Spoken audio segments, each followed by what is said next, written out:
I welcome Mr. Patel and all the people that are here to observe. This is our annual FBI oversight hearing. We meet today in the aftermath of the political assassination of Charlie Kirk, a school shooting, and the senseless murder of Ukrainian refugees, and also to remember several weeks ago the killings in Minnesota.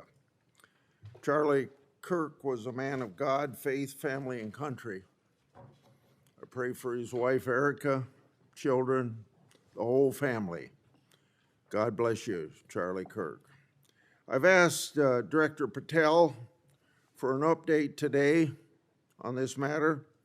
As we proceed with the hearing, Director Patel, I'd like to note that you've agreed to one 10-minute round of questioning. That's more time than your predecessor agreed to. When Director Wray appeared before this committee, he left early to go on a family vacation, and he wanted me to think it was business he had to conduct. Since your confirmation, you've been acquainted with the bureaucracy that you must reform and hold accountable, and that's no simple task. You've begun the important work of returning the FBI to its law enforcement mission. According to the FBI, since January 20th of this year, the FBI has been involved in the arrest of more than 23,000 violent criminals. This year, the FBI assisted in the arrest of more than 1,500 child predators and 300 human traffickers. And this year, the FBI helped rescue more than 4,000 children from predators. FBI teams nationwide are working alongside immigration and custom enforcement. This teamwork has resulted in the arrest and removal of a historic number of violent criminal aliens, gang members, and child sex offenders. Those are overwhelming better records than at least two of your past predecessors. During the Wray era at the FBI, the Bureau reallocated resources from child crimes to January 6 work. Director Patel, you've also moved agents from headquarters to field offices to better align with their law enforcement mission. Under your leadership, the FBI has apprehended several most wanted fugitives and secured the extradition of senior leaders of the Central American gangs like MS-13. Now, it's well understood that your predecessor left you an FBI infected with politics. I'm going to provide examples of that today, including making public new whistleblower records. At your nomination hearing, I made public records that whistleblowers provided me about Arctic Frost. Arctic Frost was the FBI case opened and approved by antitrust Trump FBI agent Thibault. Arctic Frost then became Jack Smith's elector case against then Citizen Trump and now President Trump. These new records show that Arctic Frost was much broader than just an electoral matter. The case was expanded to Republican organizations.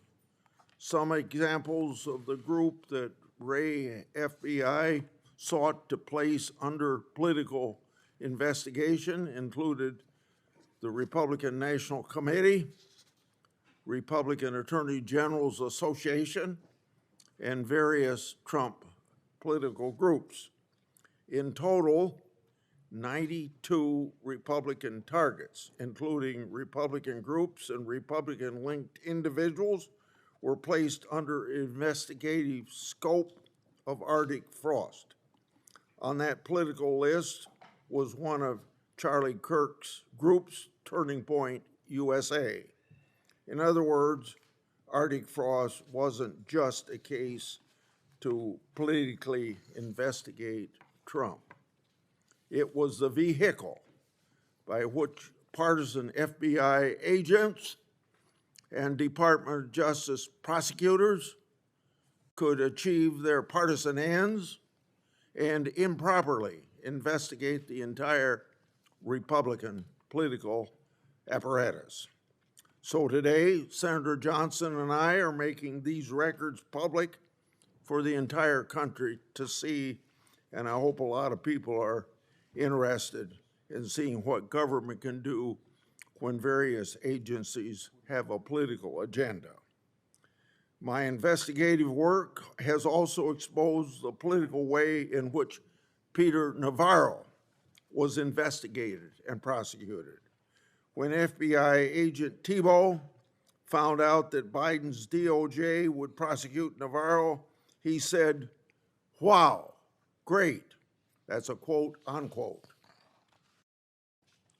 Through whistleblowers, I've obtained an audio recording of Special Agent Giordina and Special Agent Sebastian Gardner's delivery of a subpoena to Navarro. I'm making that audio public today. In a court document filed by the Department of Justice, Navarro's interaction with the FBI was unfairly described as, quote, unquote, the word combative. That intervention with Navarro was just as the justification to later aggressively arrest him. Then we get to the Clinton Annex and the Durham Annex. The Clinton Annex showed that the Comey FBI had evidence necessary to complete the Clinton investigation, the one about her mishandling of emails and classified information, but the FBI never did its job because it never reviewed the evidence at that time.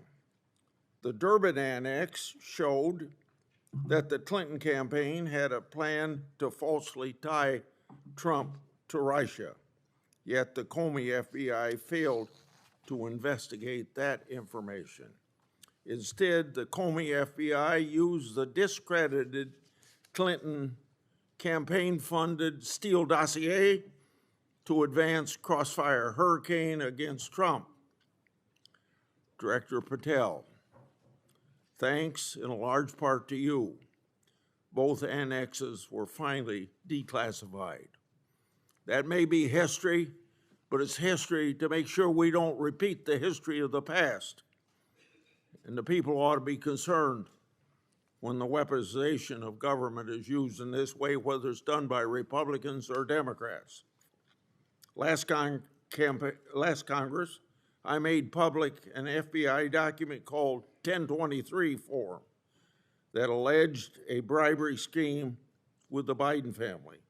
To date, the FBI has never answered Congress whether they investigated the text messages, the audio files, and the financial records referenced in that 1023. Whistleblowers have provided my office with 2 additional FBI 1023 documents. These documents memorialize statements from FBI sources. These 2 new 1023 documents are from separate FBI confidential human sources during different years. So in total, we now have 3 different FBI confidential human sources providing information about the Biden family and potential criminal conduct. Today, Senator Johnson and I are releasing these records. Let me say this for the partisan media the people that are supposed to be policemen of our Republican form of government. We aren't saying the allegations are true.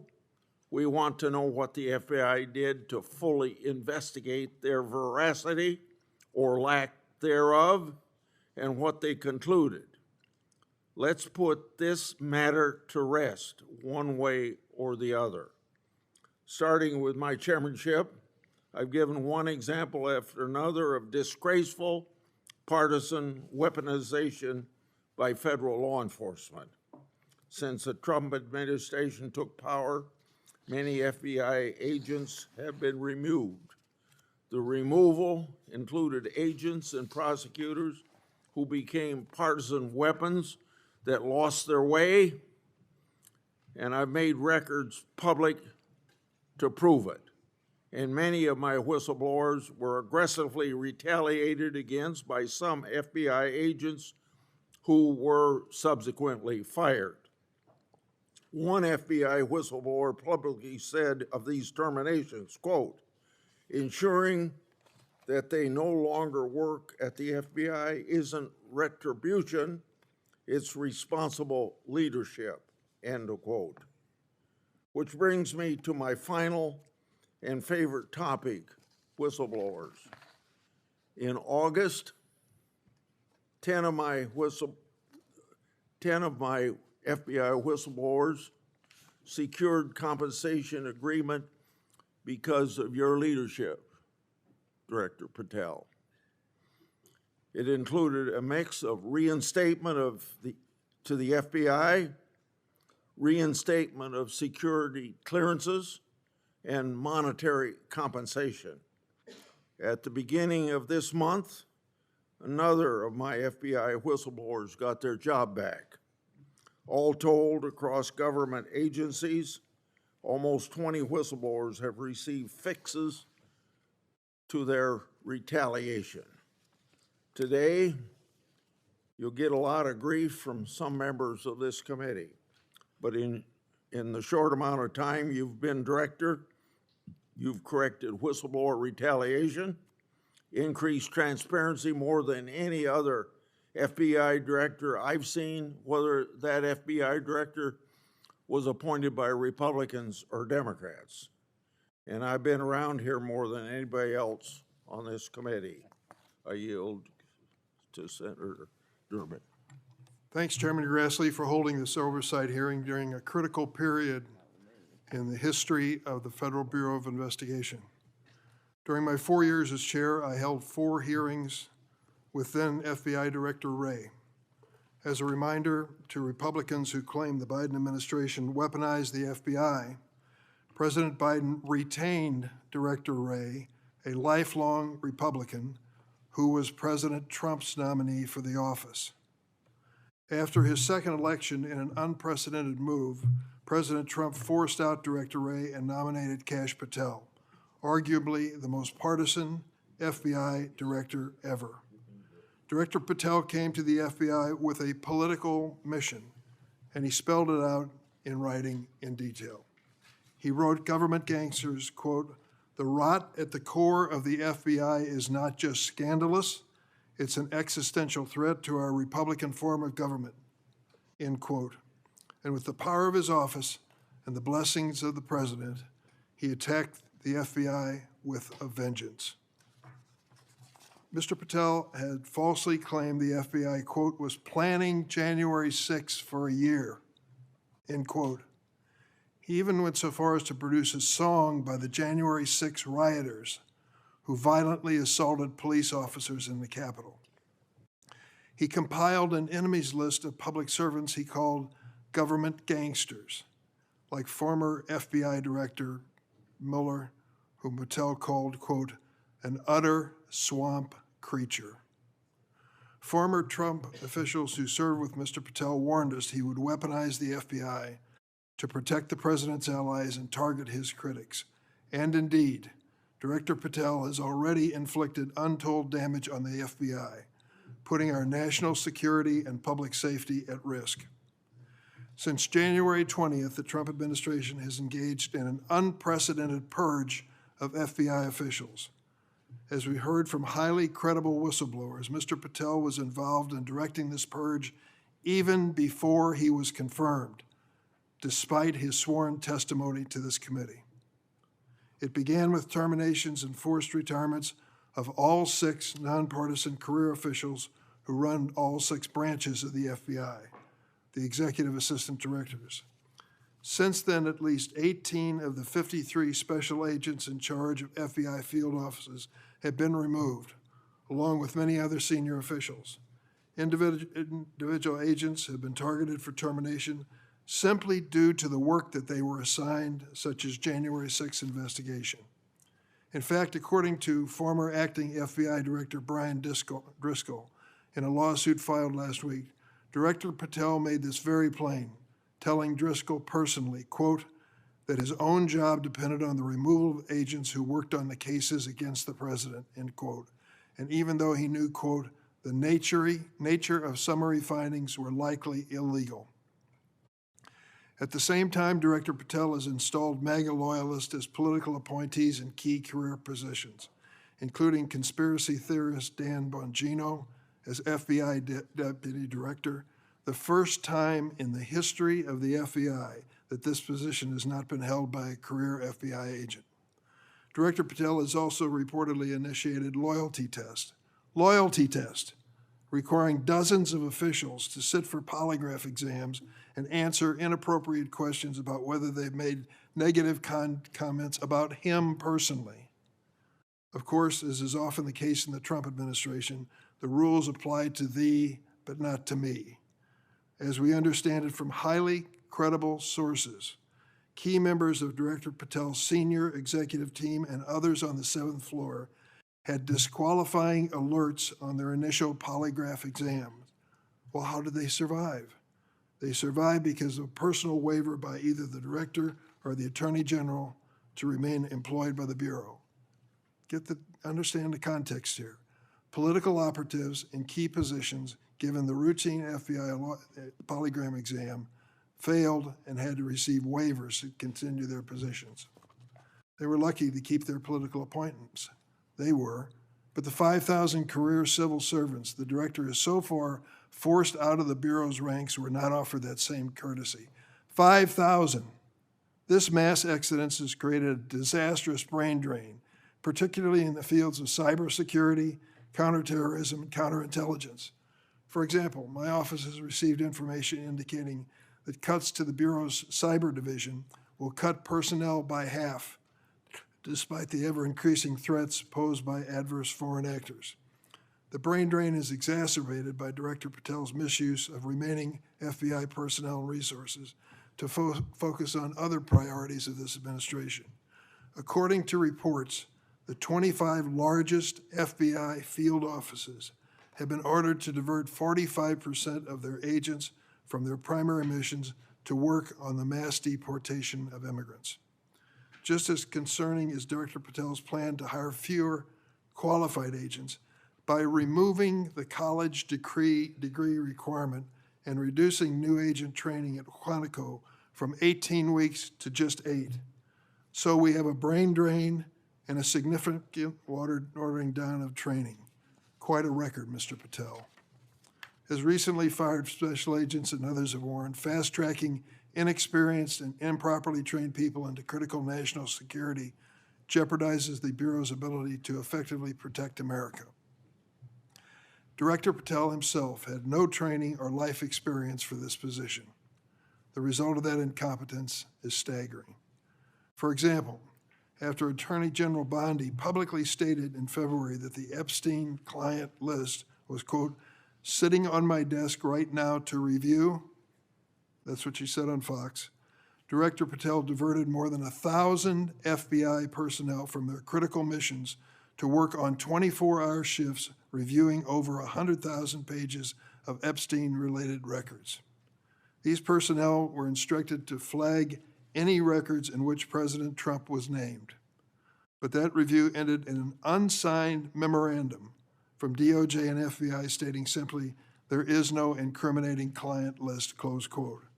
Director Patel still has not responded to my letter from 2 months ago asking about his role in this cover-up. On the day of the horrific shooting of Charlie Kirk at Utah Valley University, Director Patel again sparked mass confusion by incorrectly claiming on social media that the shooter was in custody, which he then had to walk back with another social media post. Mr. Patel was so anxious to take credit for finding Mr. Kirk's assassin that he violated one of the basics of effective law enforcement. At critical stages of an investigation, shut up and let the professionals do their job. Notably, Director Patel recently forced out Special Agent in charge of Salt Lake City, Mayim Saeed, a counterterrorism expert with 20 years' experience, who would have led this high-profile investigation. The men and women who serve at the FBI and the American people deserve a director who has the ability and the character to restore the Bureau to its place as the preeminent law enforcement agency. I want to close on a personal note. I came of age in the 1960s. We experienced a number of horrific assassinations, including President John Kennedy, Senator Robert Kennedy, and Dr. Martin Luther King. We are going through a similar period of division and political violence. All of us in public life, on both sides of the aisle, have a responsibility to bring down the temperature and to work to unite the American people. Let's be clear. Republicans are not Nazis, and Democrats are not evil, as Mr. Patel has claimed. Democrats are not responsible for the murder of Charlie Kirk, and Republicans were not responsible for the murder of Melissa Hardman. Our political opponents are not our enemies. We are all Americans, and we should be working together to keep the American people safe and protect their constitutional rights. Thank you, Mr. Chairman. Would you please stand so I could swear you? Do you affirm that the testimony you're about to give before this committee will be the truth, the whole truth, and nothing but the truth? So help you God. Please be seated, and you can give your statement now. Thank you. Good morning, Mr. Chairman, Ranking Member Durbin, and members of the committee. It's an honor to be here with you today as the 9th Director of the FBI. I want to provide by providing a briefing into the tragic assassination of Charlie Kirk. It's important that this FBI is transparent as possible without jeopardizing investigations. Charlie Kirk was shot at 12:23 p.m. on September 10th. I think this timeline is critically important. Less than a day later, the FBI, at my direction, released the first set of images of the suspect that we captured based on our analysis on the ground. Later that evening, while conducting extensive interviews and cell phone analysis, and also flying out evidence response teams and hostage rescue teams and evidence tacticians who were collecting evidence in live time and flying them back to Washington, D.C. in our laboratories for immediate analyses, we were able to extract video from the campus feed, and at my direction at 8 p.m., in partnership and promise to working with the public to bring this fugitive to justice, we released a newly, never before seen video of the suspect. We also released new enhanced photos of the suspect.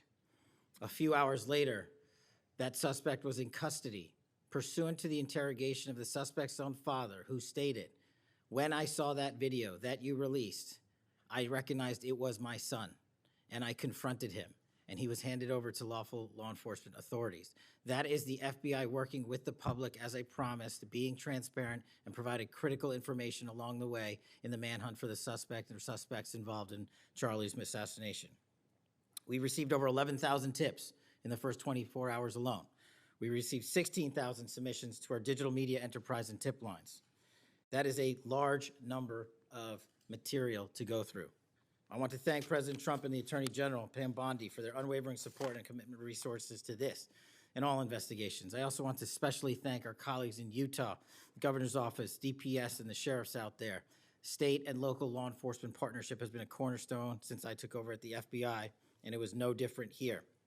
And our teams in Salt Lake City, our SACs out there across the country, our lab technicians in Quantico who raced to complete the evidence analysis so the public could have the answers they need. These people worked through the night without sleep for days on end. They are to be commended. They are not to be attacked. And many, many, many more people I don't have time to thank here today. But I do want to thank the American people especially. The mission of the FBI is for them and with them and by, with, and through them. And is that mission and that ethos that I brought to this investigation and so many others, and that's why that suspect is in custody. We cannot do our job without the American public and credible reporting in the media, and that's why Tyler Robinson is in custody today, about to face charges. The last time I appeared before this committee was in January for my confirmation hearing. I told you then that if I were confirmed, I would provide and do everything I can to provide a safe and secure America. I promise to provide the courageous men and women of the FBI the tools and resources they need to crush violent crime and defend the homeland. I pledge myself to commit to full transparency, oversight, and accountability so we could restore the public's trust in the FBI. And that's exactly what I've done. Under this administration, the FBI has arrested more than 23,000 violent criminals. That's more than twice for the same time period from last year alone. 23,000, more than twice from the same time period last year. We've taken over 6,000 illegal firearms off the streets. That number is an exponential increase. We've identified and located more than 4,700 child victims. More than 4,700 child victims have been found by this FBI. That is a 35% increase from the same time period last year. 1,500 child predators have been arrested. That's a 5% increase from the same time last year. 300 human traffickers have been arrested. That's a 10% increase from the same time last year. Over 350 members of Tren de Aragua, foreign terrorist organization, have been arrested, and we have 42 ongoing cases. That is a 250% increase from the same time last year. Those are just some of the things the FBI is doing differently and better because we are leading the mission to crush violent crime and defend the homeland. We have also captured four top 10 fugitives from the FBI's top 10 most wanted list. To put that in perspective, that's the same amount I've captured in 7 months than my predecessor did during the entirety of the Biden administration. Those are real results, and the credit is to the men and women at the FBI. We've been able to achieve these results because the FBI recognizes violent crime doesn't just happen in Washington, D.C. That's why one of my first decisions as a director was to get the people, the Bureau's professional staff, out to the field. And we've done that with great speed. And every single one of your districts and states has received a plus-up of FBI personnel, agents, and special operators to the tune of almost 1,000. We did that because crime had unexpectedly and unacceptably exploded across the country. In fact, one of the stats that the American people should thank the FBI the most for is we are on track to have the lowest murder rate in modern American history. The lowest murder rate by double-digit percentages. A major factor in the drop of this violent crime is the FBI's flagship Operation Summer Heat. We use this initiative at the direction of the President and the Attorney General, surging resources to our major and mid-major cities across America, conducting intelligence-based operations to target the worst of the worst, to target the gangs, to target the transnational organizations, to target the TCOs, and to target the drug trafficking cartels. And we have taken them out city by city. There's a lot of work left to be done, but we're off to a great start. Just ask the citizens of Seattle, Miami, Memphis, Charlotte, Chicago, and so many more places. Specifically in New Orleans and Nashville alone, there has been an increase in the number of violent crime arrests by an average of 250% for each of those cities. And there has been a drastic reduction in crime across the board in mid-major cities across this country, thanks to the men and women of the FBI. How are we doing that? We are attacking the drug epidemic. We've seized nearly 1,000 kilograms of meth and cocaine off the streets of America. We've taken over 1,600 kilograms of fentanyl off the streets. Maybe one of the greatest achievements we have this year, 1,600 kilograms of fentanyl. That's a 25% increase from the same time last year. To put things in perspective, that's enough fentanyl to kill a third of the American populace, 115 million Americans. We're also going after the companies that manufacture these precursors overseas in places like mainland China and their cutting agents. In fact, this month in Cincinnati, we announced groundbreaking charges aimed at the individuals and businesses responsible for flooding these opioids and their precursors and cutting agents into the streets of America. And for the first time that I can remember, we are charging these businesses and enterprises, not just in America, but in mainland China, and seizing their operational necessity to have money by seizing their cryptocurrency wallets. We're also equally important to protecting the homeland. We know we have a no-fail mission. We're committed to keeping our nation safe from terrorism, cyber attacks, and foreign adversaries. Whether stopping threats inspired by foreign terrorist organizations or lone wolf actors or sponsored by hostile nation states. This year, we've already made nearly 60 counterintelligence arrests.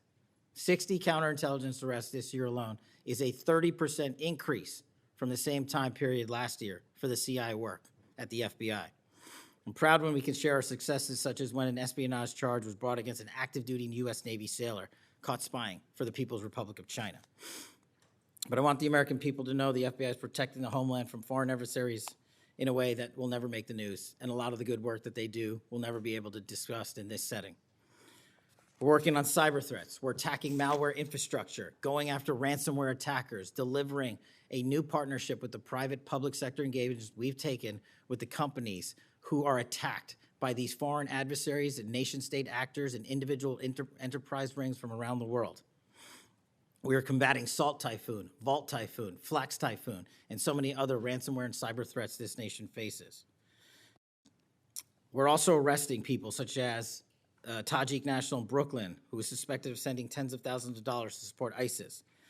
We're going after the new form of what I refer to as modern-day terrorism in America, 764 crimes that involve harming our children by going after them online, causing self-mutilation, suicide, sexual abuse, and steering them in the wrong direction. Currently, we have 3,500 international terrorism investigations. Specifically, we have in this country 1,700 domestic terrorism investigations, a large chunk of which are nihilistic violent extremism, NVE. Those who engage in violent acts motivated by a deep hatred of society, whatever that justification they seem is. The FBI has seen a 300% increase in cases opened this year alone versus the same time last year. In the last couple of months, the FBI secured a guilty plea for a man in Tennessee who attacked an energy facility with drones and explosives. We secured the indictment of a violent Sinaloa cartel faction leader in Chicago on narco-terrorism charges. Our folks in Sacramento collaborated with domestic and international partners to secure a guilty plea for a leader of a transnational terrorist organization who solicited the murder of federal officials. But the Bureau's job is not done. I'm committed to this transparency. Mr. Chairman, you alluded to our work with Congress. To date, in the 7 months that I've been FBI director, we have produced 33,000 pages to the United States Congress, 33,000 pages. Just to put that in perspective, my predecessor in his 7-year term issued 13,000 pages to Congress, and his predecessor in his 4-year term issued 3,000 pages to Congress. I've issued 33,000 pages in 7 months, and we're going to keep going. I'm dedicated to restoring the trust that the public has and needs in the integrity at the FBI, and it's being done every day by the men and women of the FBI. Now, I know that there's a lot of talk about Epstein, and I'm here to testify that the original sin in the Epstein case was the way it was initially brought by Mr. Acosta back in 2006. The original case involved a very limited search warrant or set of search warrants and didn't take as much investigatory material it should have seized. If I were the FBI director then, it wouldn't have happened. The search warrants were limited to small time periods to include 2002 to 2005 and 1997 to 2001. Mr. Acosta allowed Epstein to enter in 2008 to a plea and non-prosecution agreement, which then the courts issued mandates and protective orders legally prohibiting anyone from ever seeing that material ever again without the permission of the court. The non-prosecution agreements also barred future prosecutions for those involved at that time of those individuals. Still, this administration, at the direction of President Trump, has done more to turn over all the credible information we are legally able to do so, and we will continue to work with Congress to achieve that end.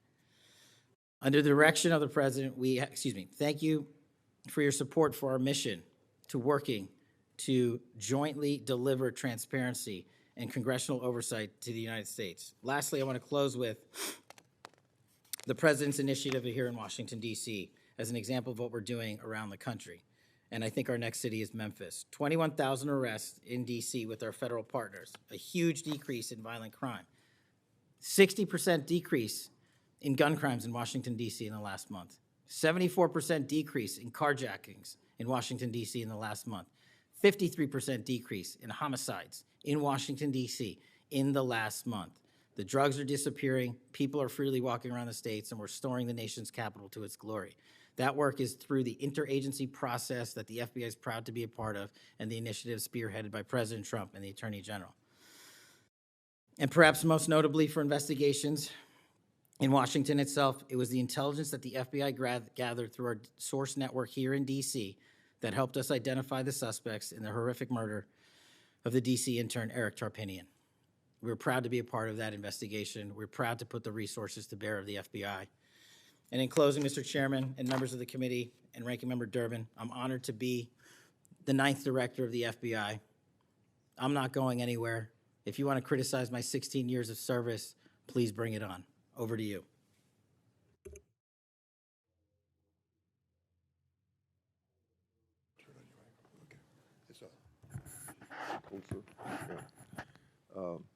I've observed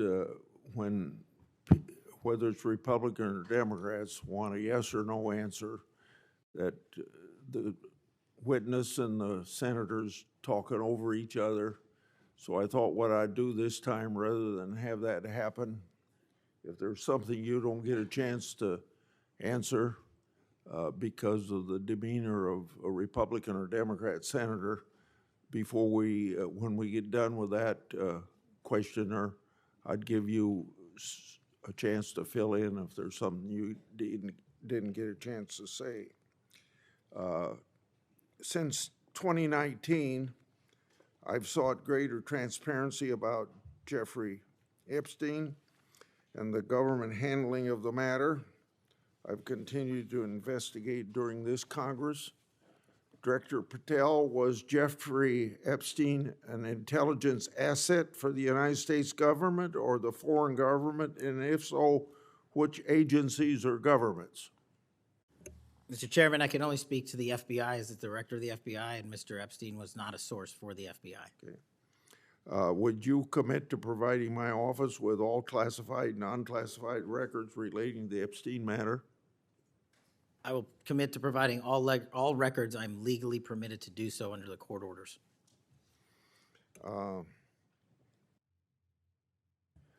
It seems to me that I accept your answer to my question, but the broader intelligence community ought to answer these questions as well. Victims deserve an answer. Regarding the initial FBI 1023 document that I made public last Congress, that document mentioned 1, text messages, 2, audio recordings, and 3, financial records that allegedly proved a bribery scheme with the Biden family and foreign interests. Regarding those records, did the Ray FBI make any effort to determine whether they existed? Did the Ray FBI make any effort to obtain those records? Not to my knowledge, Mr. Chairman. Since this matter hasn't been fully investigated, the FBI has an obligation to the public to do exactly that and figure out why it wasn't investigated. Next question. I've done a lot of oversight relating to sexual misconduct by the FBI agents. In fact, I believe this is something I discussed with Ray, one of his appearances before this committee. According to the FBI Inspection Division, it opened nearly 300 investigations based on sexual misconduct referrals between 2017 and 2024. According to whistleblowers, the Biden-Ray FBI totally dropped the ball on this question. One credible accusation of sexual misconduct is too many, of course.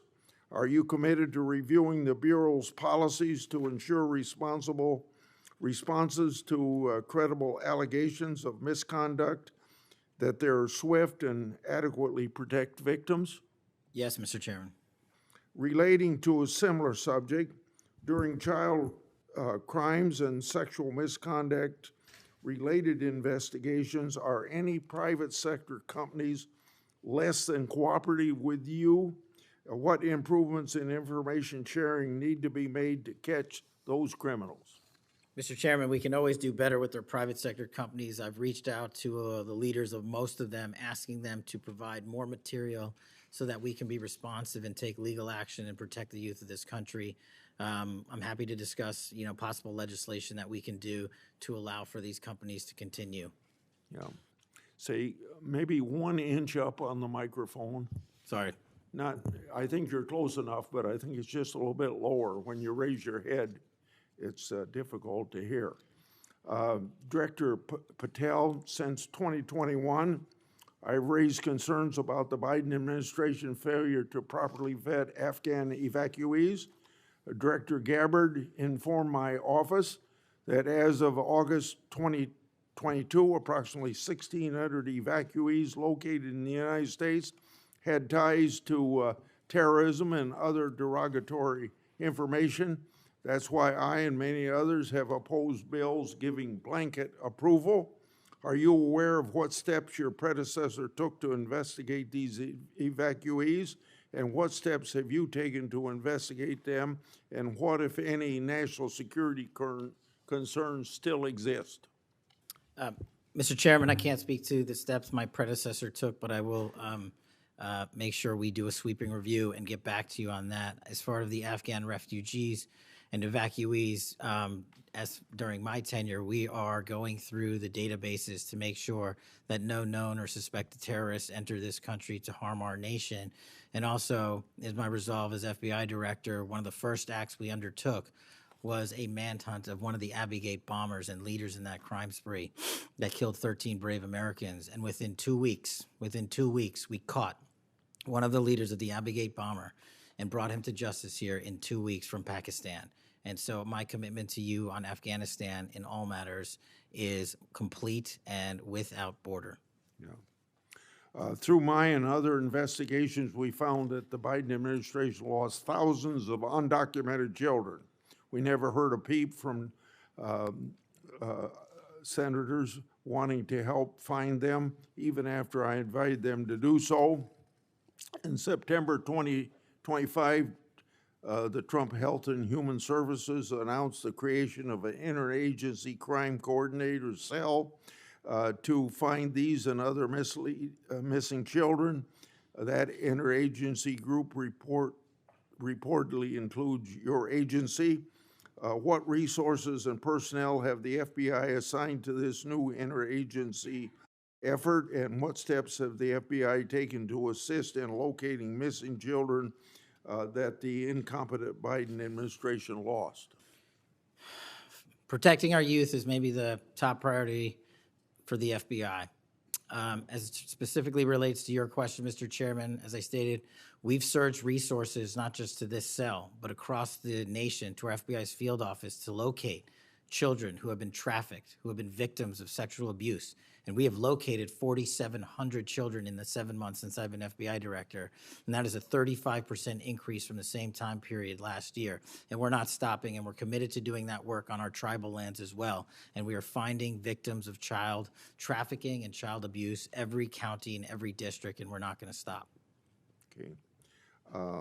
As I mentioned during my opening, I'm releasing documents with Senator Johnson about Arctic frost. Specifically, the documents show its scope expanded to include 92 Republican organizations.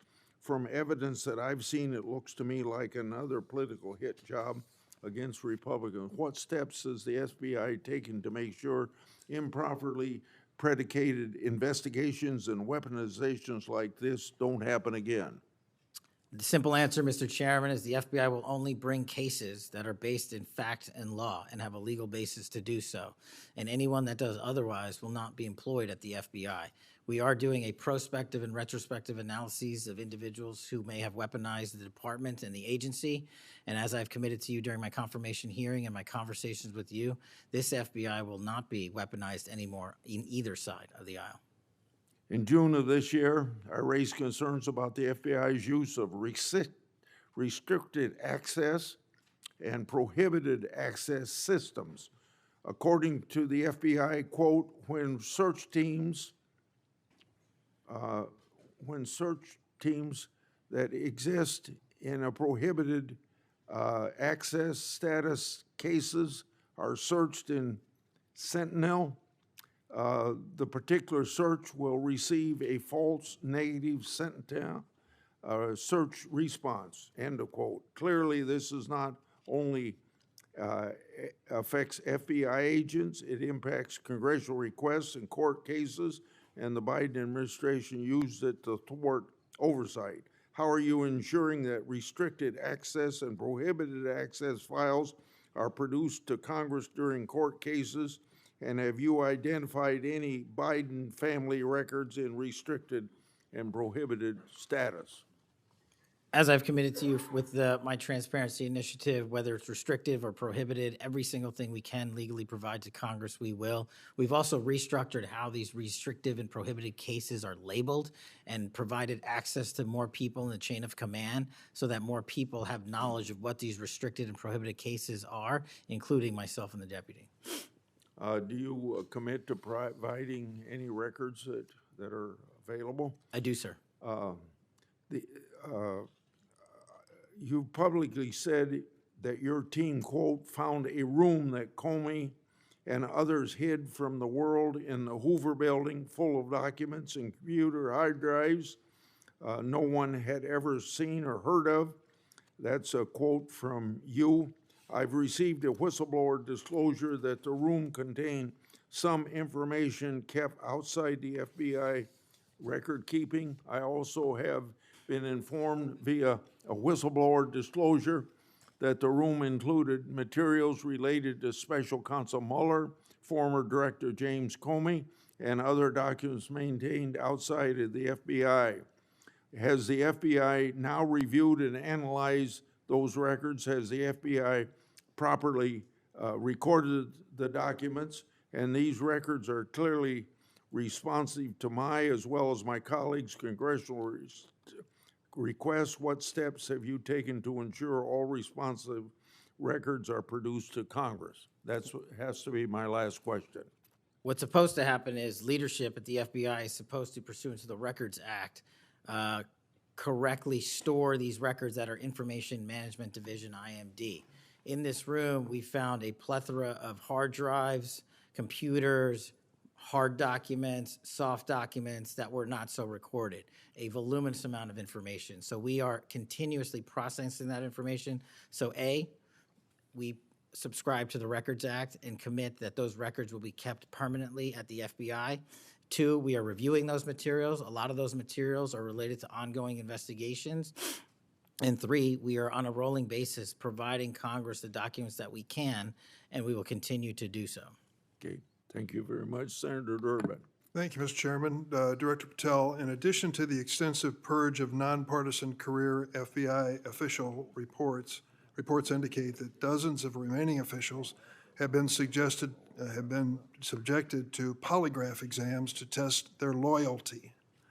My understanding is that approximately 40 officials have been asked to sit for a polygraph during your administration, and several have been asked whether they have ever made negative comments about you. Director Patel, FBI agents pledge their loyalty to the Constitution of the United States, not you personally. What is the basis for requiring polygraph exams of your workforce and asking them if they've made negative comments about you? I don't know what reports you're referring to, Ranking Member, and I reject any reporting that has false information in it, so I'm not going to respond to that. As far as polygraphs go, generally they are always and always have been utilized at the FBI to track down those that leak sensitive information and have unauthorized disclosures to the media, and we will continue to use them to ensure the integrity of the FBI. Did any individual on your senior executive team, the director's advisory team, or who serve in the positions on the 7th floor receive disqualifying alerts on their polygraphs? Senator, I'm not going to get into the personnel discussions that were had on a polygraph. Those are private discussions, and many of them relate to ongoing investigations. Did you or Attorney General Bondi provide any individual with a waiver so they could remain employed after they received disqualifying alerts on their polygraphs? I'll have to get back to you. You don't remember that? No, sir. My priority is protecting the American public, not getting into the weeds of polygraphs. And to have a decent memory when you come before a committee. I'm happy to talk about all the good work the men and women of the FBI are doing, including provided the lowest crime rate in American history. If you want to talk about how to protect the citizens, Chicago has seen a 30% reduction in its murder rate because of the men and women of the And FBI. you take credit for I'll that? happily do that. You The take credit? interagency partners and the men and women of the Chicago PD have never been more Include powerful. local law enforcement, please. Have you ever seen my testimony across this country where I always lead with our interagency partnerships with state and local law enforcement? It is the pillar of what I am doing. And on the 7th floor, for the first time in FBI history, I have installed police officers and sheriffs right on my 7th floor to report to us every day what's going around the country on the street level, because that is a priority of the FBI and is the only way we are going to work. I don't take credit for anything, but I will defend the men and women of the FBI and the cops that help us get it done. You should. Director Patel, to your knowledge, did a whistleblower ever make a disclosure to Attorney General Bondi indicating that the New York field office was withholding Epstein-related records? I'm not familiar with that whistleblower. You know that there was such a whistleblower? I'm not familiar with that whistleblower. In response to the blowback she received, Attorney General Bondi also pushed the FBI to review approximately 100,000 Epstein-related records on an arbitrarily short deadline in March, and the FBI was directed to flag any documents that mentioned President Trump. Nothing came of that review until July, when DOJ and FBI released an unsigned memorandum stating there is no incriminating client list. Why was this July 7th memorandum unsigned? Would you prefer I've used AutoPen? Why was it unsigned? The memorandum had the insignia of the Department of Justice and the Federal Bureau of Investigation, and in our effort to secure transparency for the American people, because the 3 prior administrations had not done so, we conducted an exhaustive search of everything related to the Epstein cases, and we produced what was legally and permissibly able to be produced to Congress and the American public. So And did there's you a congressional subpoena, and we're continuing to do Did you so. personally direct that investigation so that you would sign such a, Did I personally direct what investigation? of the Epstein records for any reference to President Trump? Again, you are citing reporting that I think is baseless. We conducted an investigation of the Epstein case files pursuant to the direction of the President of the administration to provide all credible information, and we are working with Congress pursuant to a congressional subpoena to turn over all the documents we can. All individuals. Who were at cited. DOJ and FBI was responsible for its drafting and conclusions?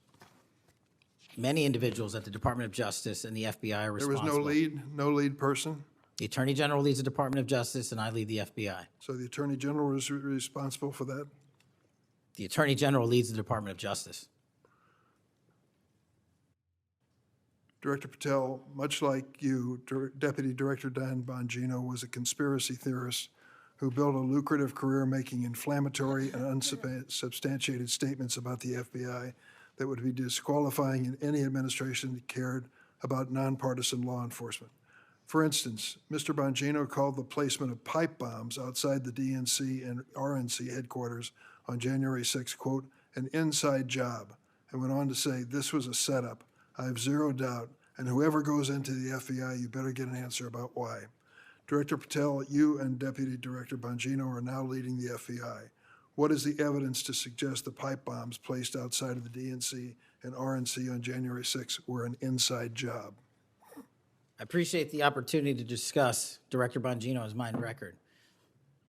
So many on this committee and the media jettison our 31 years of public service Can prior you to answer taking. the question, sir? I'm answering the question. You're questioning the integrity of the Deputy Director of the Asking FBI you and if mine. you found And any I'm going to evidence. answer the question. I'm The pipe asking- bomb investigation is ongoing, and I'm not going to discuss the Ongoing? details of the pipe bomb investigation.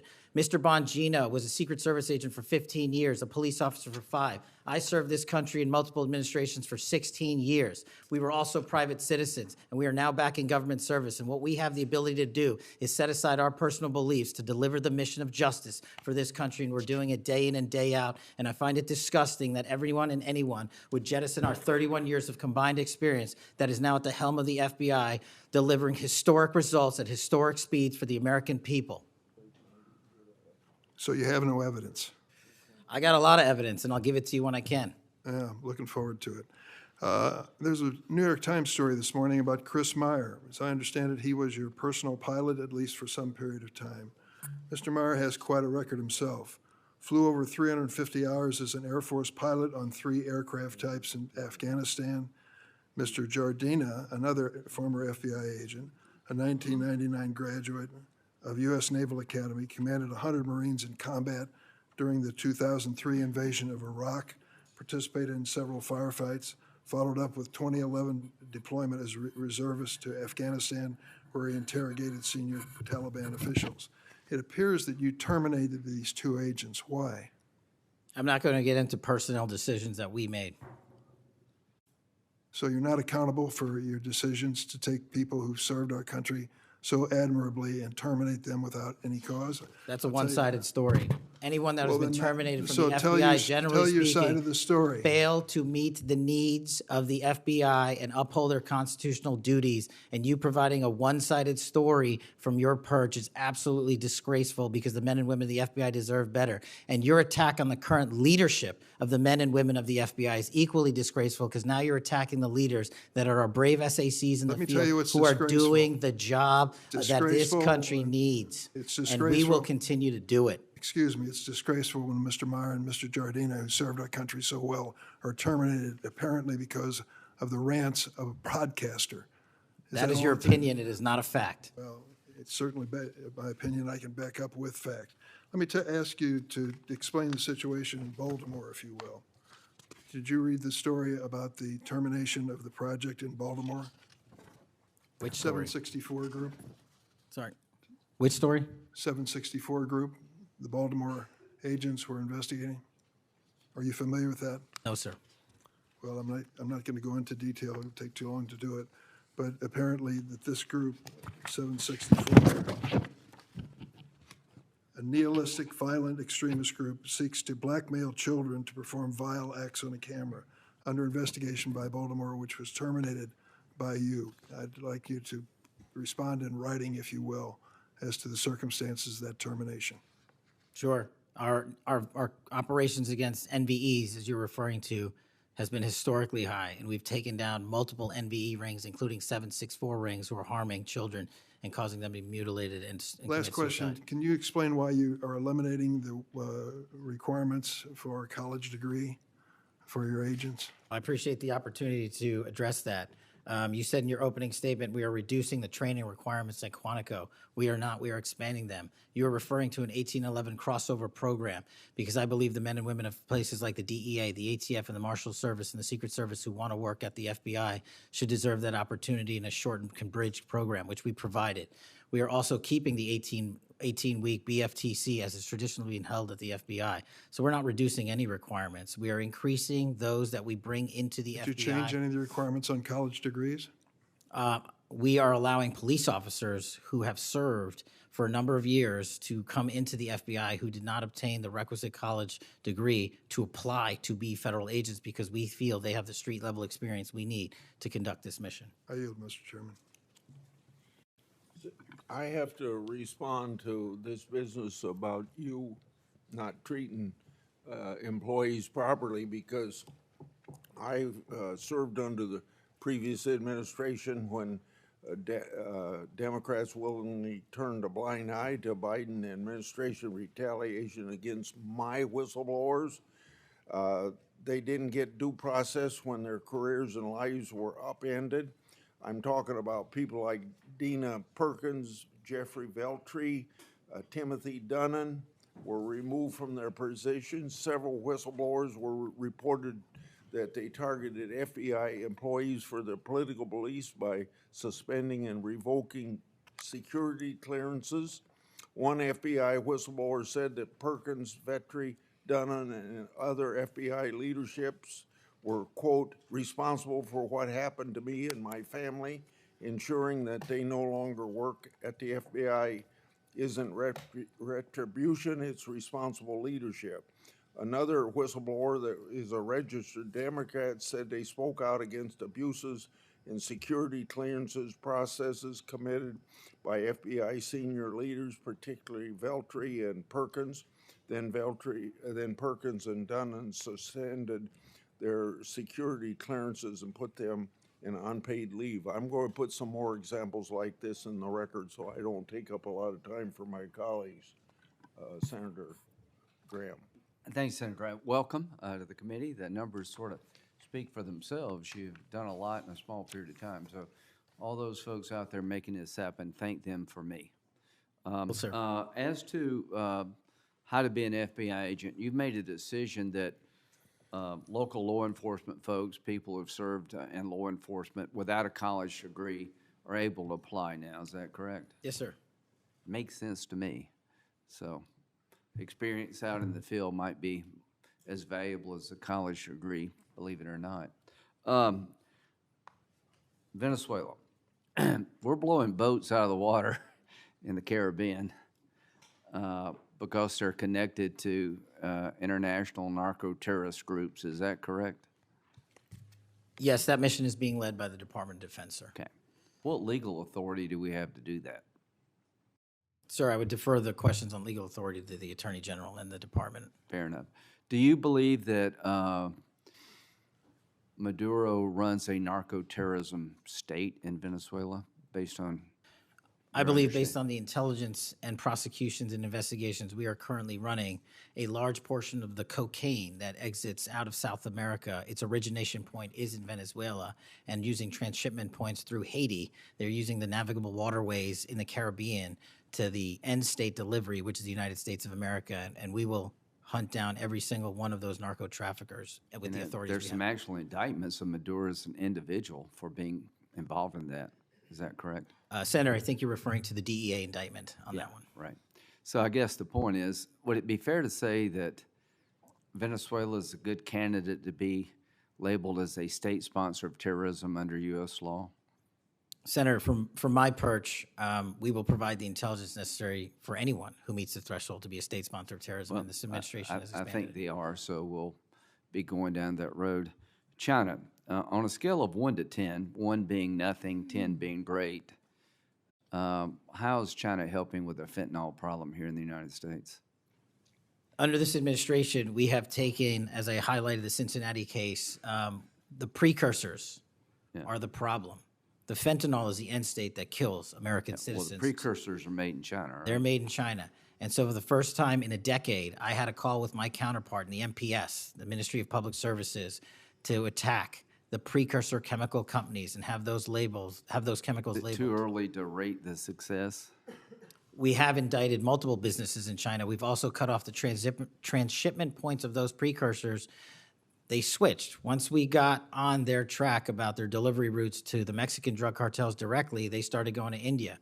We called the Indian authorities, and they shut down those transshipment points. So we're continuing to work with our partners So China overseas. is helping, would you say? They are starting to help, and we are hoping, under this administration's leadership, we can get more of Let their me help. know, in the coming months if that continues, because if they are helping, that's a good thing. Yes, I think sir. we need to celebrate the breakthrough. If they're not, that would be a bad thing. So after the assassination of Charlie Kirk, there seems to be one refrain from everybody, and that's about the effect of social media. Do you believe that social media is one of the instruments radicalizing America and inciting violence? Well, it's not. My belief is based on the data, and the data shows that social media is wildly out of control when it comes to You're radicalizing. dead right. So what did you just say? This guy's the FBI director. He says that social media is wildly out of control. Now, free speech, we all agree with that, but you can't yell fire in the theater, right? Yes, sir. Free speech doesn't allow you to go online and groom a child for sexual. No, it does not. Okay, free speech doesn't allow you to go on the internet and basically incite somebody to kill another person, right? Absolutely not. So if it's illegal offline, it should be illegal online, agreed? Whatever the law is. Yes, sir. We Just had because you're online doesn't give you a get-out-of-jail-free card. No, sir. So if a parent is worried about a child being bullied on a website, what rights do they have under U.S. law? We have to balance the rights, as you said, Senator, of free speech versus those that encroach Is there upon any violence. law that can shut down one of these sites for bullying children or allowing sexual predators on the site? We are able to attack certain sites on the dark web. When it comes to the open internet infrastructure system, we have to reach a threshold to attack a company's position that only subscribes to violence. Can the parents sue that company? They can. They can? They can sue not the social media companies. That's what I'm talking They about. can sue the companies. No, I'm talking about the social media company that gives life to this behavior. No, you're referring to Section 230, sir. Would you advocate a sunsetting of Section 230 to bring more liability to the companies who send this stuff out? I've advocated for that for years. All right, we need to do this, folks. These companies are taking content that it makes you sick, that could get you killed, get you poisoned, and there's nothing we can do about it under our law. A person can do about it because of Section 230. So if your child is being sexually groomed online or bullied online, and you go to the social media company and ask them to take it down, they refuse, you have like zero rights. How many images of sexually exploited children are purveyed every year on social media sites? The number is astronomical, and Senator, if I can just add one step to that analysis. Please. It's not just what's on social media that is quote-unquote real. It's the introduction of artificial intelligence and Right. generative AI that is creating even more child sexually abuse material and even more sexually violent acts online and mimicking people. Would you say that the way social media is structured today, really no accountability, 36 million images in 2023 of sexually exploited children, that this is a public health hazard? It is. Would you say that it's a mental health problem, particularly for younger people? It absolutely is. Do you agree that some of these sites are designed to be addictive? I think not only are some of these sites designed to be addictive, unfortunately, the reality is some of these sites are designed to generate income, and many people are generating income based on this illegal trade. Do you think it's now time for America to deal with this problem? I'm all in, I have been all in, and I'm happy to work with Congress to do so. Well, I tell you what, having the FBI director all in is great news for me, and I hope the committee will respond and that we'll be all in, trying to fix a problem that I think is doing a lot of damage to our country. When it comes to John Bolton, was there new evidence involved in the raid on his home? Sir, that investigation is very much ongoing. As you know, there was a raid of his house pursuant to a legal Was there a search warrant obtained to go in? Absolutely, sir. Okay. All right. We're looking to have that search warrant unsealed Okay. at the Yeah, appropriate I time. think that would be good, quite frankly. In December 2023, Director Wray said he sees blinking lights everywhere regarding to foreign terrorist threats against our homeland. How would you characterize the state of threats to our homeland by foreign terrorist groups? Foreign terrorist organizations have adapted and started utilizing online platforms, and so has the FBI. And so while they are adapting and expanding how they harm our country, we have as well. They have not stopped. There's been a resurgence in places like West Africa and elsewhere of foreign terrorist organizations, and also the newly emboldened drug trafficking organizations in Mexico. It's going to take a whole of government approach to get. Does to tackle the problem. Hezbollah fall within that group? Yes, sir. So Hezbollah is involved in not only terrorism, but narco-terrorism? Yes, sir. So do you consider Hezbollah a threat to the United States? Absolutely. All right, finally, do you have enough people Sorry. to do all this? Do you need more people? You're involved in a lot of things, and the numbers speak for themselves. You have FBI agents helping here in Washington, D.C. You have FBI agents helping in illegal immigration. That's good. You've got a chance here to tell us if you need more people. Seems to me that threat level of this country is pretty high right now. You got thousands of domestic terrorism cases. How many are being investigated? I think 3,500 off the top of my head. 3,500, okay. Anyway, it seems your plate's pretty full. I would urge you to get with your people, and if you think you need more people, now's the time to do it. It would be a shame to miss an opportunity to plus up the FBI if the threats justified it. Will you look?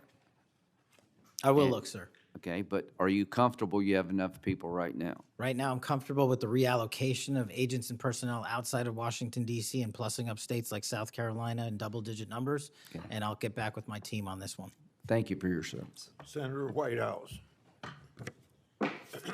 Boy, is my timing good. It is very good. Director Patel, welcome. Thank you, sir. When you were here for your confirmation, we talked about your so-called enemies list. It appears to me that there have been adverse actions of various kinds taken against about 20 of the 60 people on your enemies list. You've been in office for 7 months. At that rate, you've got 14 months until you've hit all 60. Can you explain that? Again, that is an entirely inaccurate presupposition. I do not have an enemies list. You can continue to characterize it as you wish. The only actions we take, generally speaking, for personnel at the FBI are ones based on merit and qualification and your ability to uphold your constitutional duty. You fall short, you don't work there anymore. Well, there was a list. You don't like it to be called an enemies list, and it had about 60 names, and about 20 have had an adverse action. So those are, I think, pretty clear facts. Let me move on to your grand jury testimony, which we also talked about when you were here. I think you indicated that you understood that a witness in the grand jury is free to discuss afterwards whatever they told the grand jury. And you then went on to suggest, saying, I can't go into court orders granted by the DC District Chief Judge, and you want me to violate a court order. In those remarks, you fairly plainly suggested that there was a court order of some kind that somehow restricted or limited your ability to discuss your own testimony to that grand jury. Since then, that chief judge that you mentioned, Judge Boasberg, has written, and I'm quoting him here, Federal Rule of Criminal Procedure 6E allows witnesses like Patel to divulge the contents of their testimony, meaning that nothing was preventing him from doing so before the committee. Can we confirm here today that there is no court order of any kind that limits your ability as a witness before the grand jury to discuss your own testimony to that grand jury? We can confirm that pursuant to my action, that grand jury testimony has been released, the transcript.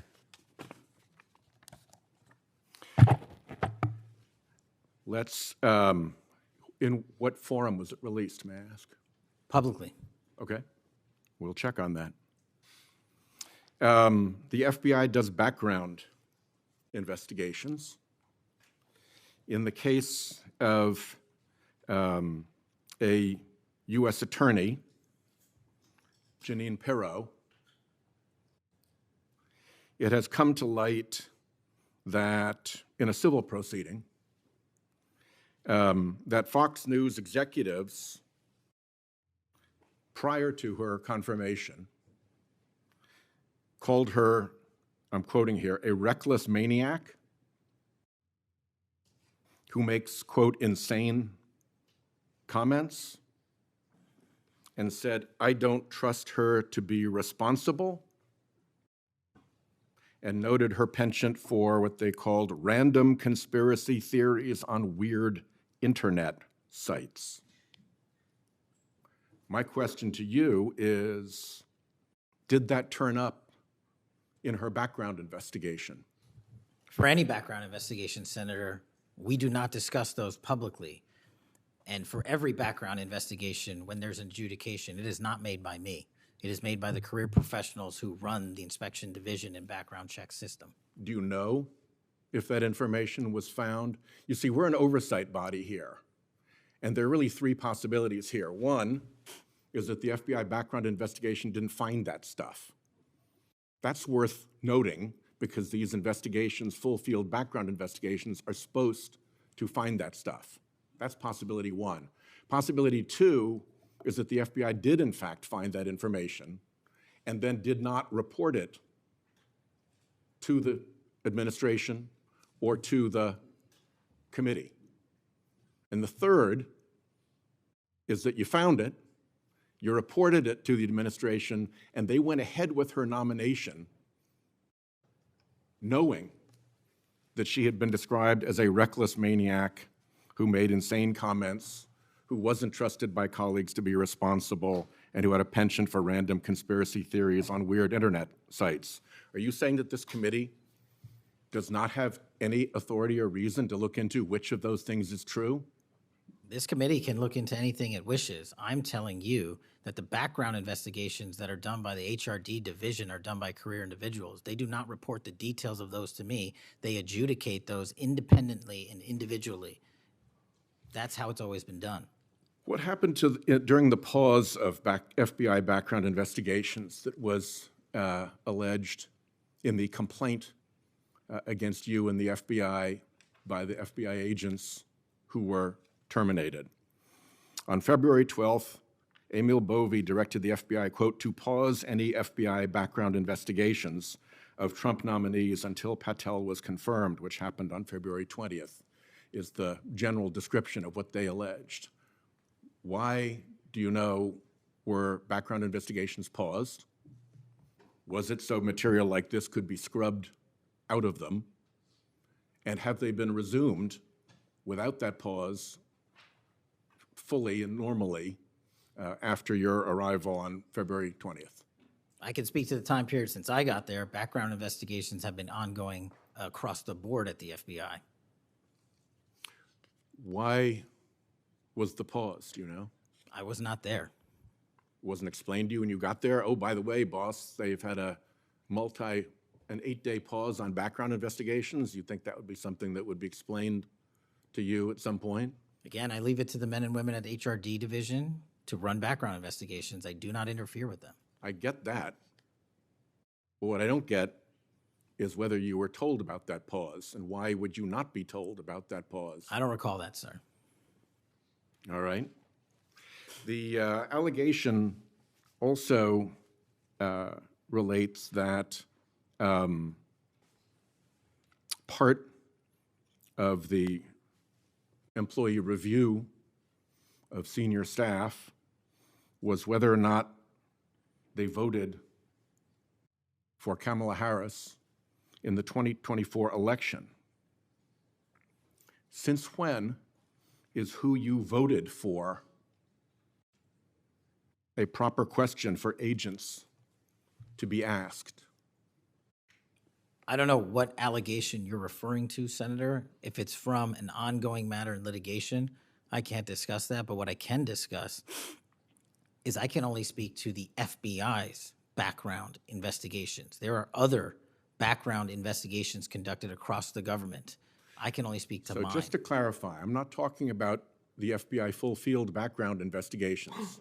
I'm talking about internal employee reviews for promotion, for termination, for job actions of various kinds.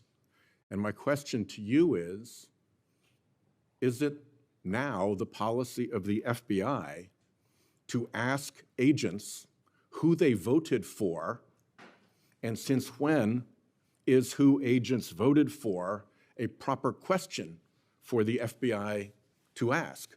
Taking those in reverse order, it's not a proper question, and it's improper to allege that I'm doing that. And also at the FBI specifically, under my leadership, we do not ask who you voted for. And just one correction for the record, if I may, Senator, it's Security Division that runs background investigations, not HRD. Okay, I'll accept that correction. And in the event that we cannot locate your grand jury transcript, just expect a question for the record that will give you the chance to either provide that transcript again if it had been previously provided, or to make the statement that Grand Jury Rule 6E allows you, to the best of your recollection, truthfully, about what it is that you told that grand jury. Do you understand that? That's why I wanted the transcript released, and we'll get it to you, sir. Thank you very much. Thank you, Chairman. I think I want to take an opportunity when we hear about your political weaponization to remind my Democratic colleagues that what's happened the last decade, federal law enforcement, intelligence community, even when Trump was president, has thrown everything at him. They've even gone after his associates and Republican Party organizations. One investigation after another, one prosecution after another. I use examples you've heard me already say today, Crossfire Hurricane and Arctic Frost. These were all built on defective foundations of political bias. And then we released the Clinton Index and the Durham Index and the FBI's failures to investigate. So I've been acquainted with this because I've been trying to get to the bottom of it, and we had to get a new FBI director to get all this information, Senator Cornyn. Director Patel, welcome. Thank you for your willingness to serve in this very challenging position. How many people work for the FBI today? Approximately 36,500, give or take. I've always wondered whether an organization that big and that diffused all across the nation was actually capable of being managed. Have you experienced any surprises in terms of the, as the director, in terms of your management of the organization? In my experience, Senator, the leaders in the field are supposed to lead. So we have empowered and we've changed the structural operation of the FBI to empower SACs in the 56 field office, 55, 56 come 1 October, to lead the mission. We've also empowered the respective assistant directors and operational directors to lead the mission. That is how you manage 36,500, 37,000 people. No one or two people can do it. And that's been the transition, is the power structure is being pushed out to the field operations. It sounds like a very practical way to approach it. And how is morale? Morale, when I travel around the country, in my experience, has never been higher. The FBI and the police officers that we work hand in glove with across this country are excited to do the work. And the stats that I'm citing are no achievement of mine. The stats that I'm citing in the 7 months that I've been there, such as a 42% increase in cyber arrests alone this year, is because the men and women at the FBI have been empowered in the field. They want to do the work. They're getting the opportunity to do the work. And with our great partners in the respective states like Texas, and where we just returned a top 10 most wanted fugitive in Cindy Singh, are getting the ability to make those prosecutions a reality. By the way, Senator Durbin was asking about polygraphs. Aren't polygraphs a standard part of the standard test given to people with security clearances across the intelligence community They are. as a condition to maintaining your security clearance? I believe they are. Speaking of intelligence, one of the things that I've wondered about over time is, you know, the FBI is a premier law enforcement agency in the nation, but you also have other important responsibilities in counterintelligence. And there's been different debates or people wondering whether, including me, whether that's an appropriate role for the FBI to play. And I guess the most challenging part of that is, if it's not at the FBI, where would it go? But can you, given your background, I know, as working on the HIPSI and your intelligence background, can you talk a little bit about what you think about the counterintelligence role of the FBI agents and how that's working, whether you think it's performing the way it should, or whether there are other changes or reforms need to be made in order to improve its functioning? As you know, the threats from our adversary nations are just proliferating every day. So what do you think? The espionage activities of our adversaries have never been so high, and I think the counterintelligence mission is properly housed within the FBI because we've invested with those authorities for Congress, and I believe that mission set is working. And if I can, sir, since January 20th of this year, the FBI has made 55 arrests on the counterintelligence mission alone. That's a 30% increase in CI arrests from the same time year-to-date last year. We've arrested 33% increase in PRC counterintelligence arrests, an 83% increase in Russia counterintelligence arrests from the same time last year, and a 60% increase on Iran counterintelligence arrests from the same time period last year. So we are already on total exceeding the entirety of the number of arrests from the previous year on counterintelligence matters across the board. And in my opinion, the FBI is the only agency that can do it. Now, we work with the interagency to do it, and we need them, but we have the mission set. Thank you. You know, sometimes I wonder whether we sort of repeat the way we do things because we've always done it that way. And I'm getting up to building up to this issue of the narco trafficking and what President Trump has ordered the Defense Department to do in terms of to take out some of these transnational criminal organizations that are importing poison into the United States and responsible for killing tens of thousands of Americans, maybe hundreds of thousands of Americans over time. Do you think a law enforcement model for dealing with these narco traffickers is adequate to deal with the threat? Or do you think we need to start thinking about this in maybe new and different ways? Obviously, we're not engaged in a war per se, although it is a war metaphorically. And the law enforcement model seems to be not working from the standpoint of dealing with the volume of the threat and the magnitude of the threat. Do you think we need to start thinking about how do we deal within constitutional legal parameters to deal with this problem in a different way to be more effective in protecting the American people? Absolutely. And the way to analogize this and why I've advocated for the designation, and I'm thankful that the Trump administration has designated these cartels and narco traffickers as foreign terrorist organizations, is because we must treat them like the foreign terrorist organizations post 9/11. We must treat them like the Al-Qaedas of the world because that's how we're operating.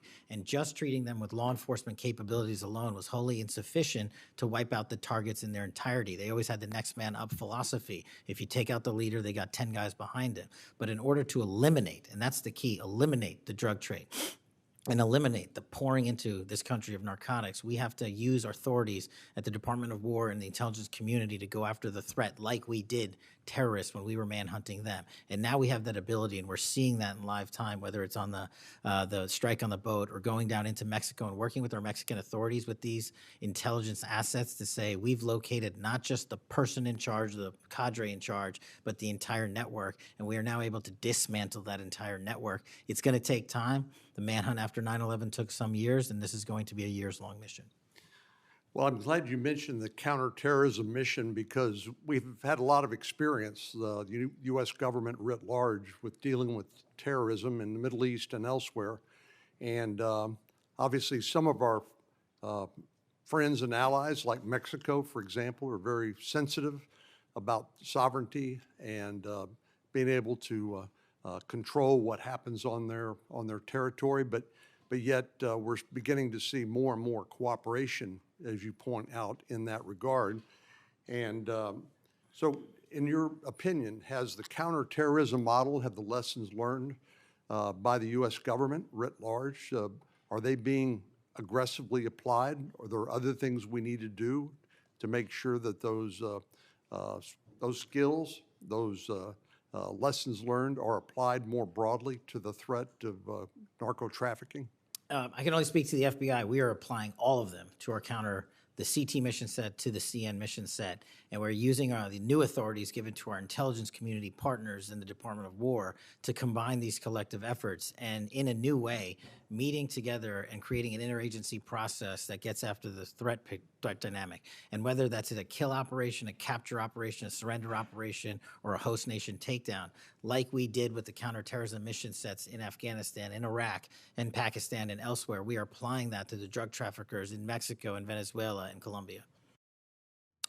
Thank you very much. Thank you, Mr. Chair. We have seen too much political violence in this country. We all know that. Just last week, Director, your friend Charlie Kirk was gunned down on a college campus. I'm sorry for your loss. In Minnesota, only 2 months ago, a madman took the life of my friends, Melissa and Mark Hortman, shot Senator John Hoffman and his wife Yvette a combined 17 times. And evidence indicates that he would have killed a lot more if law enforcement hadn't intervened. Just last month in my state, we were again shook to the core when little kids were shot down through stained glass windows in Annunciation Catholic Church in Minneapolis. And while the victims weren't politicians in this case, they were 6-year-olds and 8-year-olds, the manifesto that the shooter left behind was political. But in the words of your own federal law enforcement, this person was an all-purpose hater. Went after blacks, Hispanics, the president, Muslims, Jews, nearly everyone. And this happened during the first Mass of the year for these kids. They were excited to see their friends, meet their new teachers, and 2 children, 8-year-old Fletcher Merkel, 10-year-old Harper Moisky, were murdered. 21 other people injured, some of the kids, 18 kids, severely. Fletcher was just starting 3rd grade. He loved his family, his friends. He loved fishing and cooking, in his dad's words, any sport he was allowed to play. Harper, the other child, we celebrated her life this Sunday, thousands of people. Her parents described her as bright, joyful, and a deeply loved 10-year-old whose laughter, kindness, and spirit touched everyone that she knew.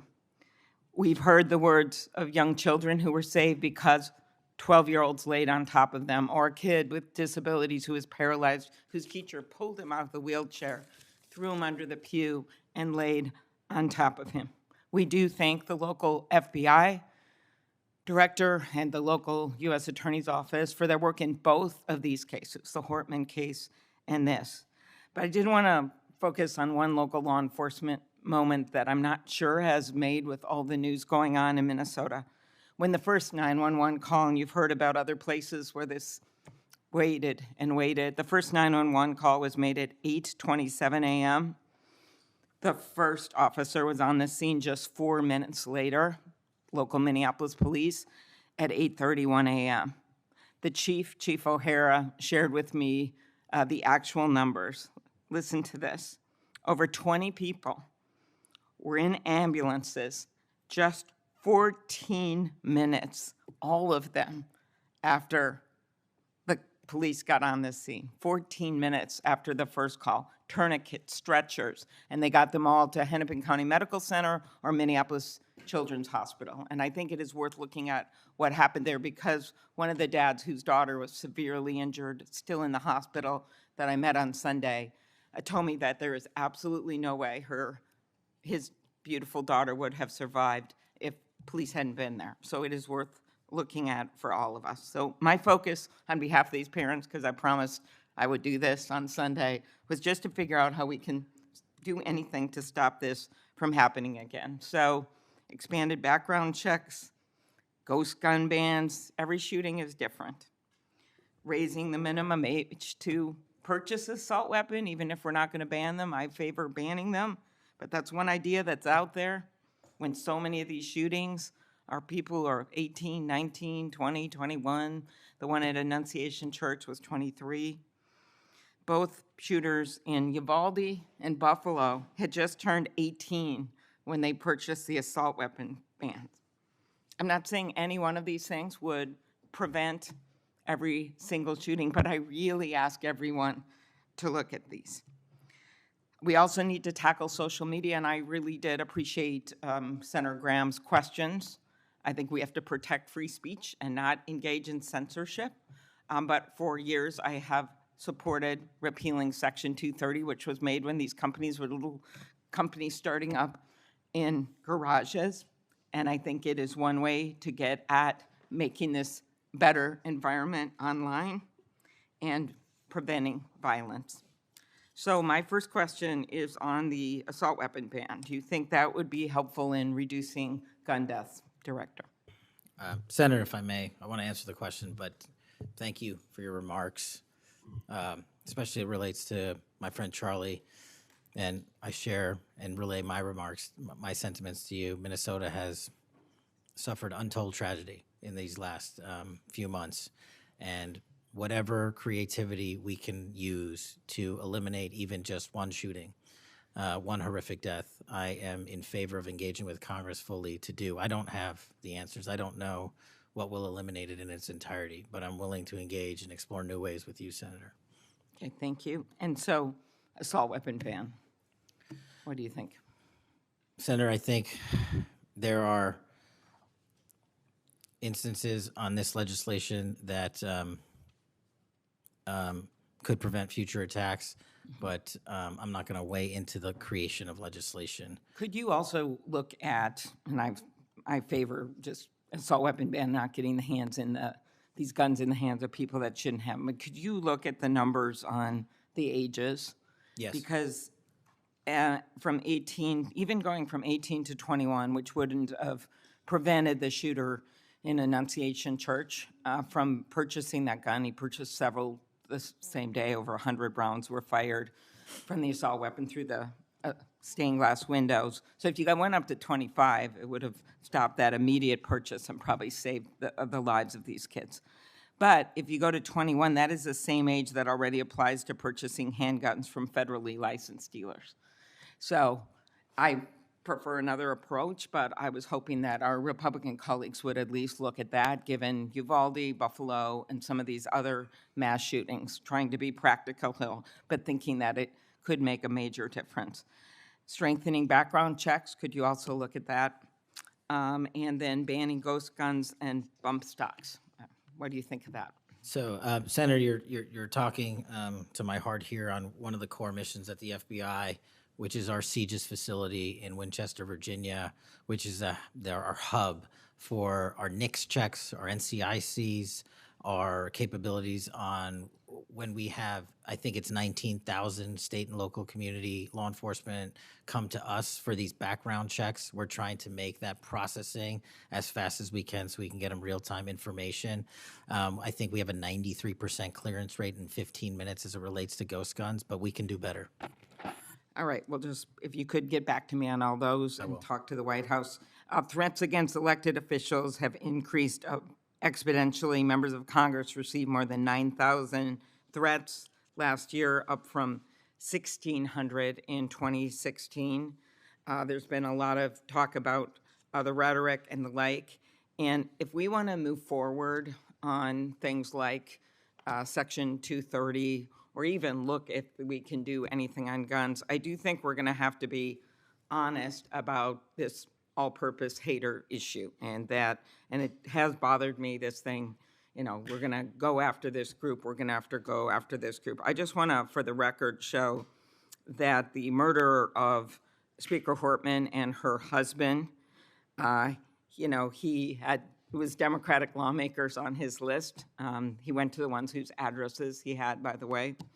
Planned Parenthood was on the list, as were businesses and law firms.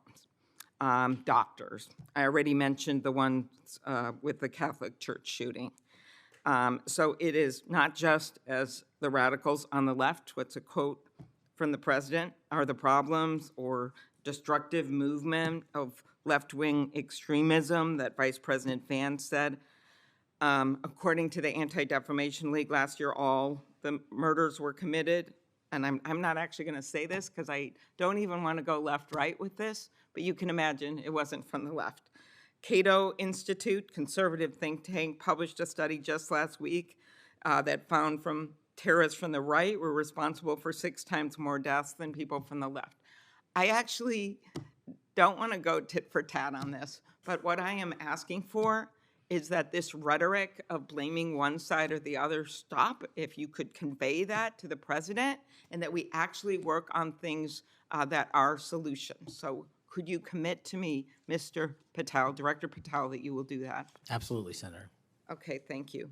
Last, you were asked about social media, and I will put some more questions on the record about that. I think we could make major movement on that. The local FBI helped when the city of St. Paul was a victim of a cyber attack, and I'm concerned about some of the cyber attack cuts. I'll ask you that on the record. AI, I'm glad you raised that. I think we have to do more, but also including election interference because they're using AI videos. I just had one happen in this very committee on me, and I just think they're going to start using it in democracy, election. They could be foreign. Do you think some of this is foreign entities, Mr. Patel? Generally speaking, we have traced a lot of this to loose groups overseas that don't have any sort of central cluster. There's going to be a lot on you then. And then last, I'll put on the record just my concern about protecting journalists. The new guidance that came out of the department. Have you deployed any FBI resources to investigate members of the media for activities related to news gathering, reporting, or reporting on government whistleblowers, something near and dear to the chairman's heart? The only time we would involve an investigation of a journalist if they've conducted or committed an allegation of separate criminal activity, most prominently leaks of classified information. Thank you. Senator Hawley. Thank you very much, Mr. Chairman. Director Patel, good to see you. Thank you for being here. You're leading the FBI at a very critical time for that agency and also a critical time for our country. And I want to start by talking to you about the tide of violence that we have seen, ideological violence against people of faith, particularly Christians. You just think here, take a rough catalog. Just in the last couple of years, we've seen shooting at the Covenant School, Christian school in Nashville. We've seen school shooting at the Annunciation School. We've seen church shootings multiply. We've seen acts of crime and violence, vandalism, arson against churches and parishes all across the country. And then, of course, last week, Charlie Kirk, who said, "I want to be remembered for my courage, for my faith," was shot on a college campus. Let me just start with the assassination of Charlie Kirk. Is the FBI, and I appreciate the tremendous work the FBI has done in this investigation, is the FBI investigating the Kirk assassination as part of this broader pattern of anti-religious, anti-Christian violence? We are investigating Charlie's assassination fully and completely and running out every lead related to any allegation of broader violence, and we're producing results on that we'll disclose when appropriate. Good. I'm glad to hear that. Let me just ask you a few questions about that, if I could. Sure. Reports have suggested that the FBI is investigating a broader network of groups that may have had some knowledge of the shooter's plans. Can you give us any details on that, following up what you've already said in public? How's the FBI working to find other potential accomplices, folks who may have known about the shooter's plans, folks who may have encouraged him? Any update on any of that? So in terms of what we do for an interrogation perspective, we go and reach out to the family and community immediately. And we've conducted those investigations and interrogations with local law enforcement, and we're continuing to do that because those closest to the suspect are going to hopefully know the most about the suspect and his beliefs and his ideology. On top of that, unfortunately, it has been leaked that there was a Discord chat, and for those unfamiliar with it, it's a gaming chat room online that the suspect participated in. So what we're doing, we've already done, is serve legal process, not just on Discord, so that the information we gathered is sustained and held in a evidentiary posture that we could use in prosecution should it be decided to do so.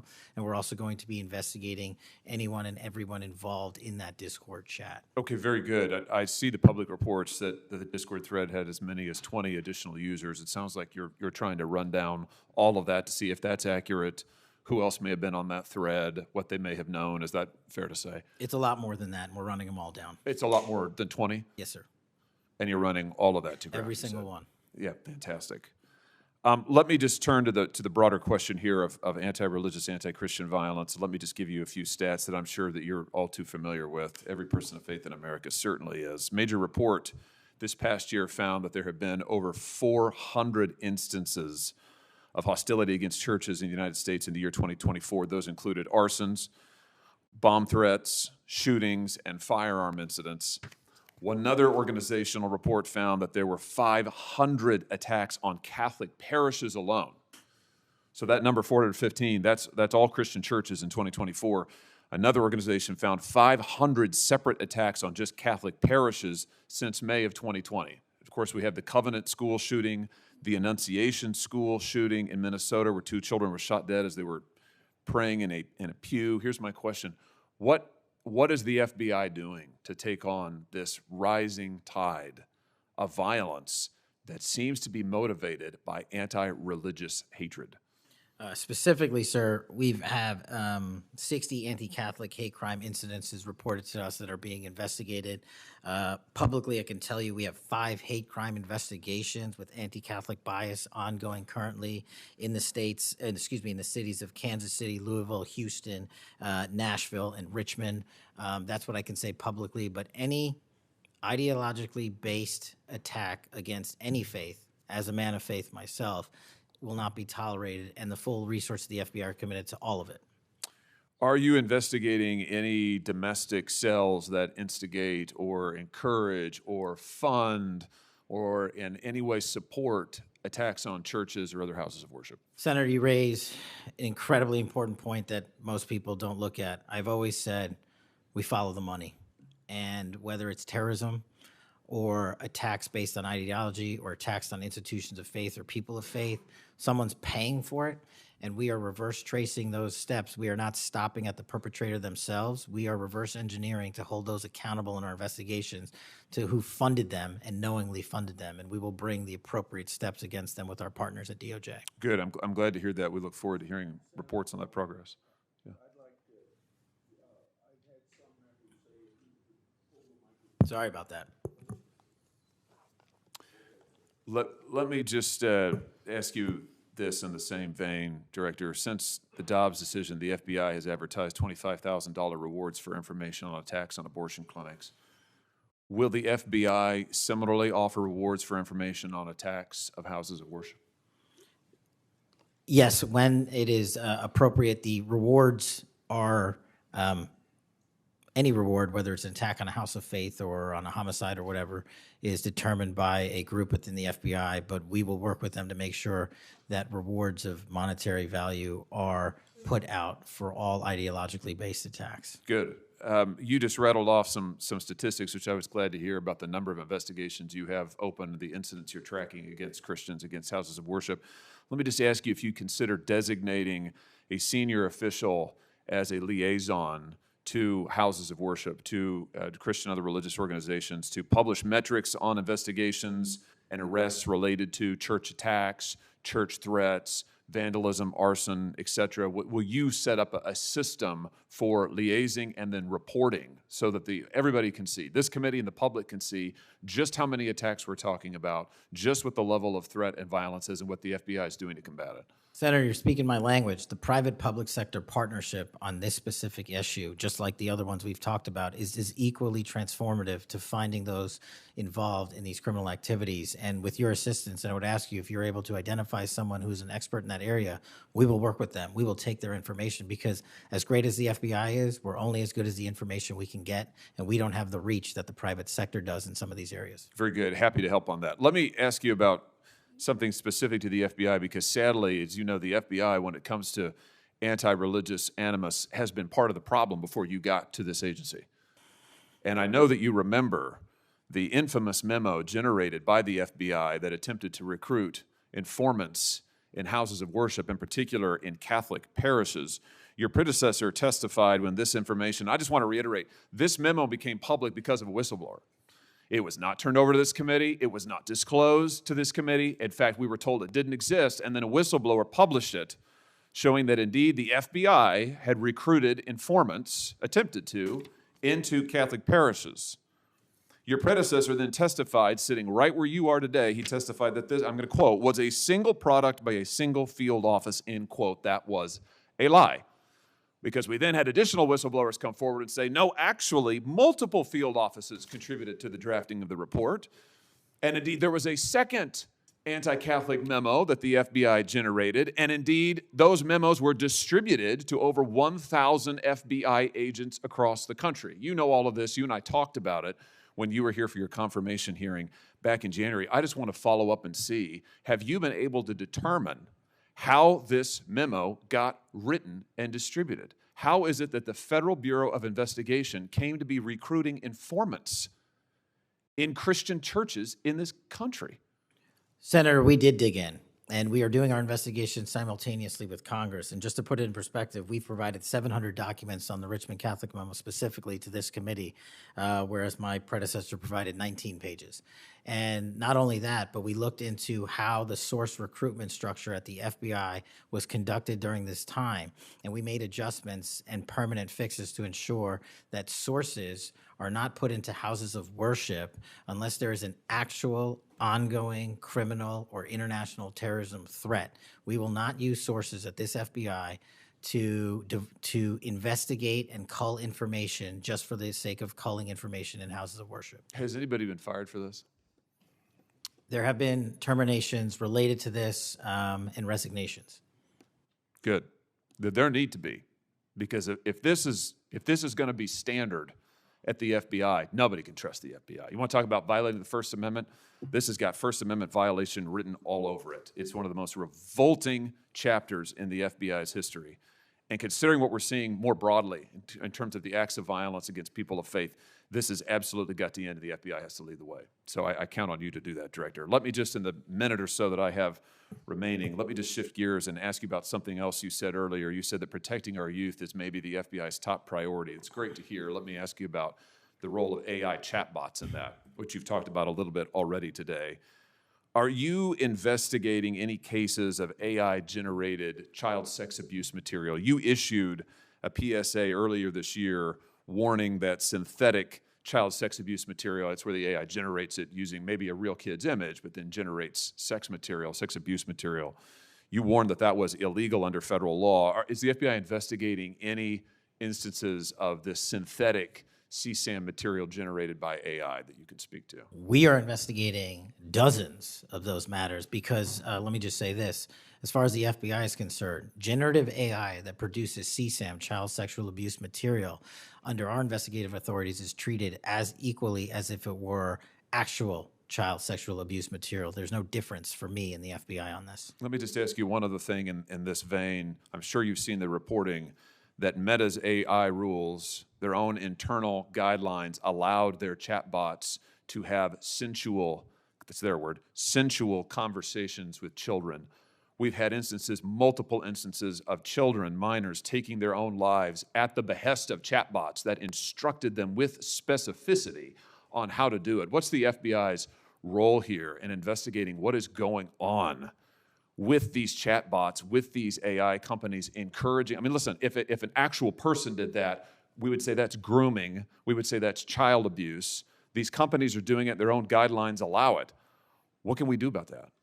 You're referring to NVE, nihilistic violent extremism, and the 764. It has been made a priority of the FBI because they are targeting children, and these chatbots and these generative AI are getting coupled with actual humans who are using them and releasing them because they can do the work faster and quicker than humans can and get into spaces like social media where humans have a difficulty in engaging.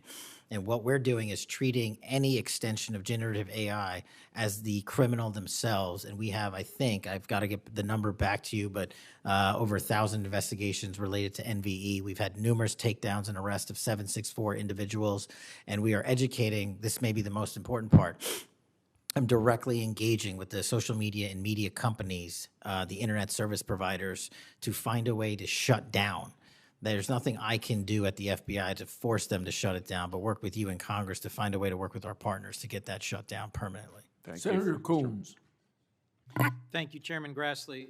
Thank you, Chairman, for calling this hearing. I'm grateful we're continuing this committee's long tradition of oversight, and in particularly today, oversight of the FBI.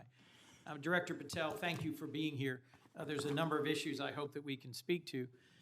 I want to start by reading something you said to me during your confirmation hearing under oath. I have no interest, no desire, and will not, if confirmed, go backwards. There will be no politicization at the FBI. Then you looked me in the eyes and said there will be no retribution actions taken by the FBI should I be confirmed as director. I told you that in your office. I tell you that again today. I'm concerned that that's not what's happened, that since you took over as director, you've cleaned house or forced out senior leaders across the Bureau, in particular targeting those that worked on investigations of President Trump. The former acting director has just sued you for firing him for political reasons. So did a leader in the D.C. field office. And the well-respected leader of the Salt Lake City office was pushed out last month, leaving that office shorthanded at a particularly difficult time. I'm worried that these actions compromise the Bureau's ability to keep Americans safe. Hundreds of agents have resigned. You are lowering application standards to fill vacancies. You've reassigned large numbers of agents to work on immigration and street crime, issues other law enforcement agencies can handle, perhaps more effectively with the FBI, but I'm concerned that this compromises the Bureau's ability to address national security risks, uniquely its capability. In fact, you've shut down the Office of Integrity and Compliance, which makes sure that agents act in a lawful and ethical way, and reassign staff away from domestic terrorism investigations exactly at a moment I think we are all concerned about it. I also have to ask, you came before the Appropriations Committee in May and told us you wanted a $500 million budget cut for the FBI, literally an effort to defund the police. I am grateful for the work of the men and women of the FBI. They've done great work this year in Delaware, partnering with the Dover Police Department to support human trafficking victims, partnering with the Middletown Police Department on armed robbery and carjacking. And it's urgent, I think, that we fix the direction and the prioritization within the FBI. And I wish we could focus on those efforts today. But I'm seeing an FBI leadership more focused on social media clout and on political revenge than on fighting crime. Director, have you ever ordered that an FBI employee be terminated because he or she worked on an investigation into President Trump? Senator, thank you. One quick correction for the record. There's 280 NV investigations. I gave the incorrect number to Senator Hawley. Thank you. Understood. As far as a lot of your statement, I disagree with it, and I'm happy to address it. But the only way, generally speaking, an individual is terminated at the FBI is if they have violated their oath of office, violated the law, or failed to uphold the standards that we need them to have at the FBI. So those who say that they've been fired because of working on investigations into President Trump are lying or misrepresenting? Well, those matters are alleged in litigation, which is ongoing, so I can't comment on those specifically. Could you comment on why you fired former acting FBI Director Driscoll? I can't because it's ongoing litigation. Could you say now definitively under oath that the rank and file agents who were assigned to work January 6 cases will not be terminated because that's what they were assigned to do? I've said it before and I've said it again. Your case assignment, as I was given case assignments when I was a young prosecutor, does not dictate your career or your termination. Thank you. Then let me go to the appropriations question. In May, you testified before the subcommittee on which I serve, defending the president's request that we slash the FBI's budget by about $500 million. The day before, you testified the opposite in front of the House. Where are we in terms of the budget request? Senator Graham earlier said if you're requesting more funding for more agents, let us know. We're nearing the end of the fiscal year. In front of the committee on which I serve here in the Senate, your request was for a reduction of hundreds of millions of dollars. Where are we? Where we are in the budget cycle is we at the FBI are in support of the president's budget, and we are in support of eliminating waste, fraud, and abuse. We've already identified tens of millions of dollars of duplicative contracts that the FBI was spending on software and private sector engagements. We've also identified duplicative workloads. So we are transitioning those folks out of doing the same thing twice over and into the field. And that's my focus right now. And the move of the FBI headquarters is also going to save the FBI $3.5 billion in the American taxpayers. So we're focused on eliminating waste, fraud, and abuse. And as I told Senator Graham, if I'll go back and talk to my team, and if we need more, we'll let you know. Are you planning any additional reductions in force, Director? No. How many vacancies are you currently trying to fill within the agency? In terms of the 1811 ranks, there's a few hundred open vacancies that we have funded. And so we're filling all of those with our hybrid 1811 program and our new recruitment program, and I think a lesser amount of IAs and SOS. So if hundreds of agents have retired or taken the fork in the road offer, and you have vacancies, but you're requesting $500 million less, how does having fewer FBI agents help you tackle violent crime and address our national security issues? Just to put it in perspective, cybersecurity Senator, issues? sorry, I didn't mean to cut you off. If we had this $500 million, we've done the math. It would take us 14 years to onboard every vacancy that's on the books currently at the FBI because we can't hire these folks and train them overnight. It's a years-long process. So we are currently focused on recruiting the best and filling the positions to the best of our needs. And we, even if we had this extra money, wouldn't be able to hire them overnight. We're looking for where the need is greatest, where in the country we need to send them, and how we can change the training requirements, which is why I'm thrilled to have police officers. They might not have a college degree, but they got the street smarts and the cop smarts to become FBI agents, and that's what we want. Let me turn to Section 702. When you testified in front of the CJS subcommittee, we talked about this issue. You told me you were in favor of reauthorizing FISA Section 702 when it expires next year, so long as the reforms implemented last year, reforms like better training for agents and real consequences for inappropriate searches of Americans' communications, were maintained. You also said that you had some ideas about how to make Section 702 better going forward.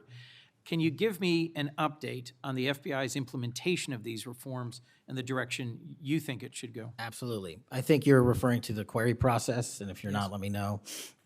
But any instance of abuse or mistakes that were made in the query process have now been changed. It used to be you can make multiple mistakes and continue to access the query database system. I've changed that. If you make a mistake, you're immediately sidelined, a review is conducted, and if it was an actual mistake, i.e., there should have been S on the end of that name and there wasn't, then we put you back in. But we have to review those matters. So that's happening. And if there was an intentional mistake, you have no more access to the 702 query system and its database. So we've also done an audit of the entire 702 system and the query databases. And now we are nearly 100% of the audit. And I think we found one or two, I'll have to get back to you, quote unquote mistakes within that system, which are currently being reviewed. Thank you. You had told me in May that you'd send me updated statistics about the Section 702 searches of Americans' data. I haven't received it. When will I get that? I'll work with my team to get that to you, Senator. And frankly, in May, when you were testifying that you were implementing these reforms, you were also closing down the Office of Internal Auditing at the FBI. Now, that was the office created in the first Trump administration to improve the Bureau's compliance with Section 702. How is that working out? How can you continue to advocate for robust civil liberty protections but shut down the office that was created to enforce those safeguards? Help me understand this. Absolutely, Senator. This is a great example of sort of duplicative work. Both, there was two divisions in the FBI working on this, and all we did was the inspection division, which is the leader in this query system and this audit system, has now been given the single source mandate to conduct these. So the OIA, its elimination is just taking folks who were working there and were experts in it and folded in under the inspection division, and then taking other folks that we didn't need because we had enough manpower and pushing them elsewhere in the FBI.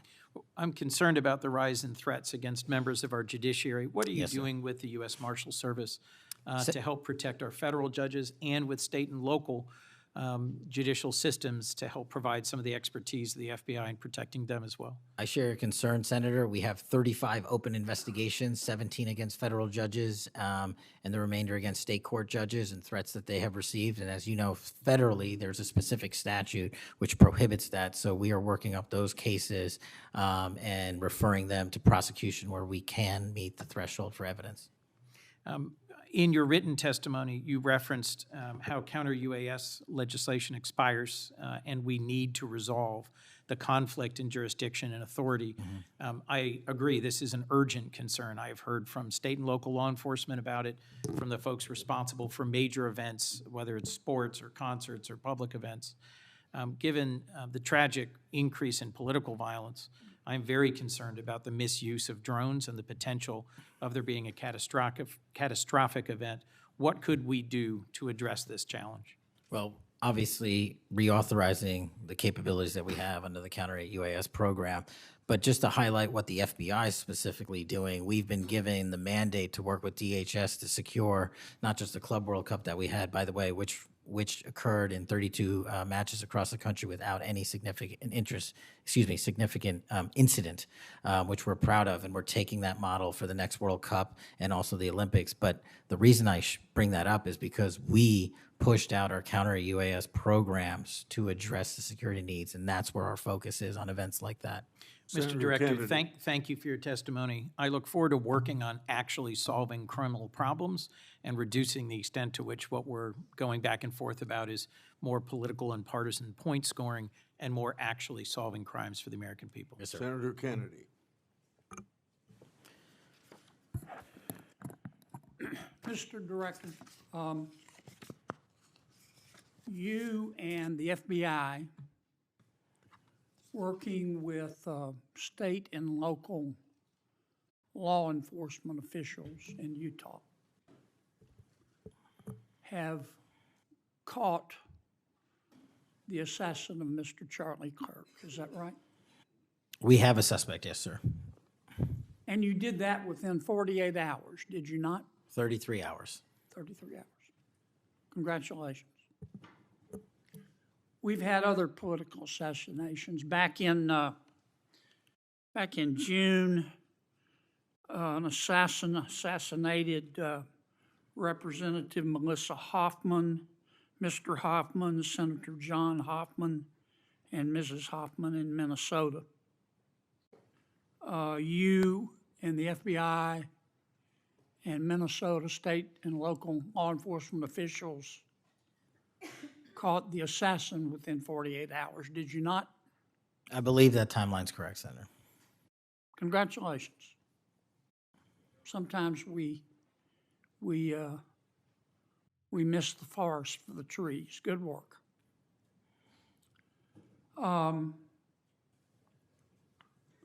Did Mr. Kirk's assassin act alone? As I've said since the beginning, Senator, it is very much an ongoing investigation, and I can't speak to the state charges. That's for the state to address on their own, but we are providing them with the same investigatory findings reporting the department. And as I noted to Senator, I believe it was Cornyn or Hawley, that there are a number of individuals that are currently being investigated and interrogated, and a number yet to be investigated and interrogated specific to that chat room. So we are very much in our ongoing posture of investigation. So others could have been involved?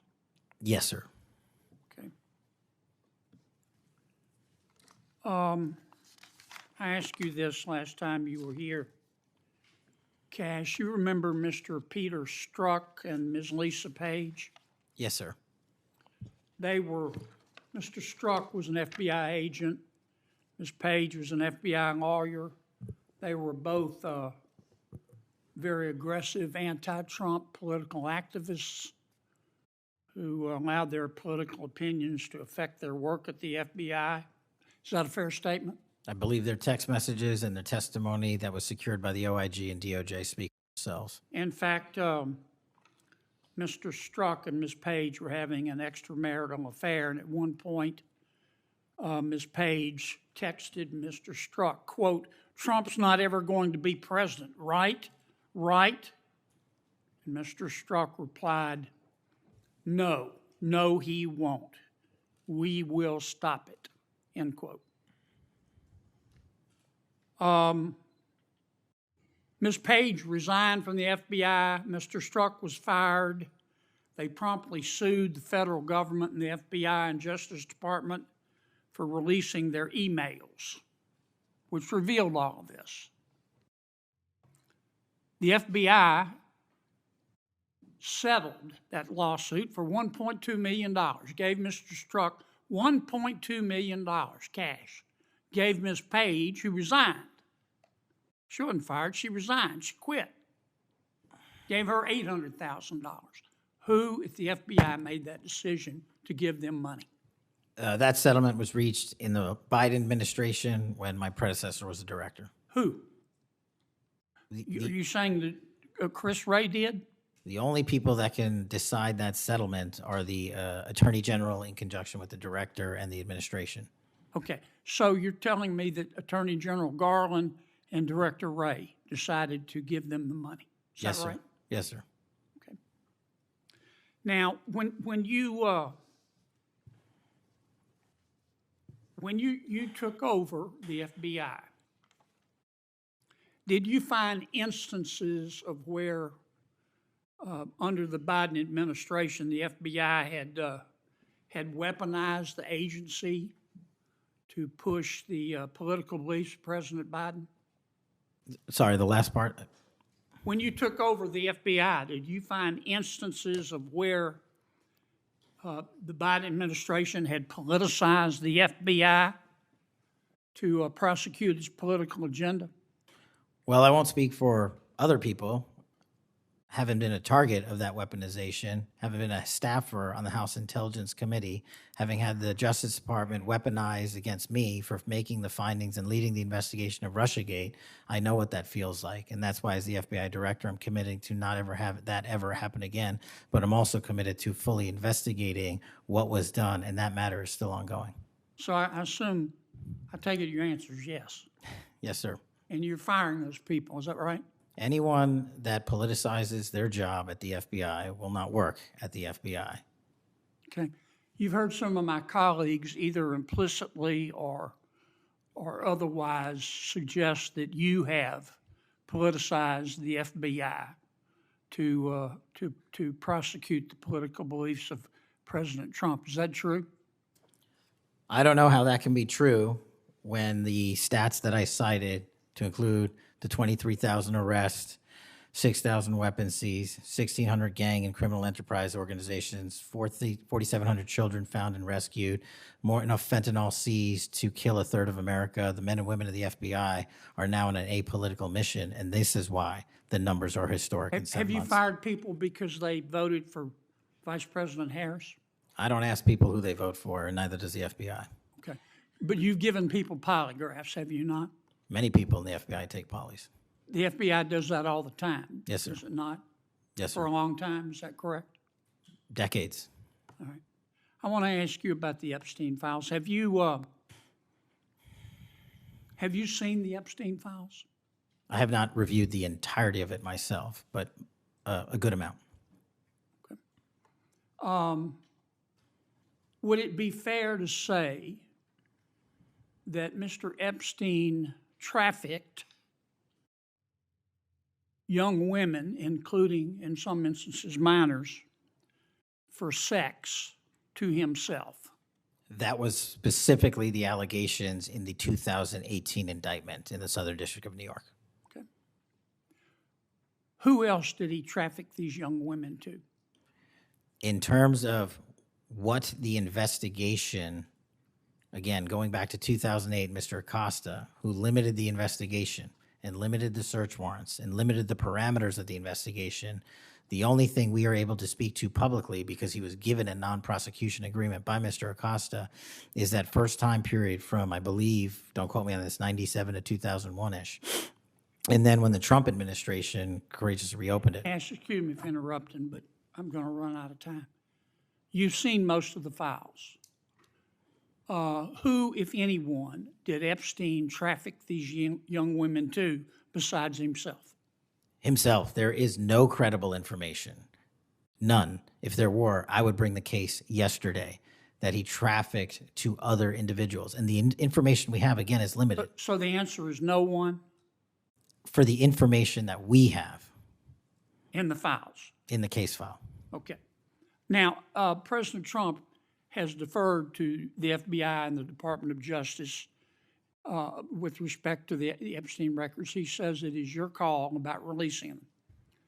And I understand that the department and the agency have decided to release them in cooperation with the House committee. Is that correct? Yes, sir. So you're releasing them a little bit at a time. Is that correct? We're releasing as much as we can, but we are limited by 3 different court orders, and the department went back to each of those judges to waive those court orders or have them lifted, and each of those judges declined. Will you release all of them, or at least as many as you can? We will release everything we are legally permitted to do so. We are continuing to work with the House on the subpoena request. We have substantially complied with it, but we will continue to release whatever we are legally permitted to do so. Okay. I strongly encourage you to do that, Kash. This issue's not going to go away.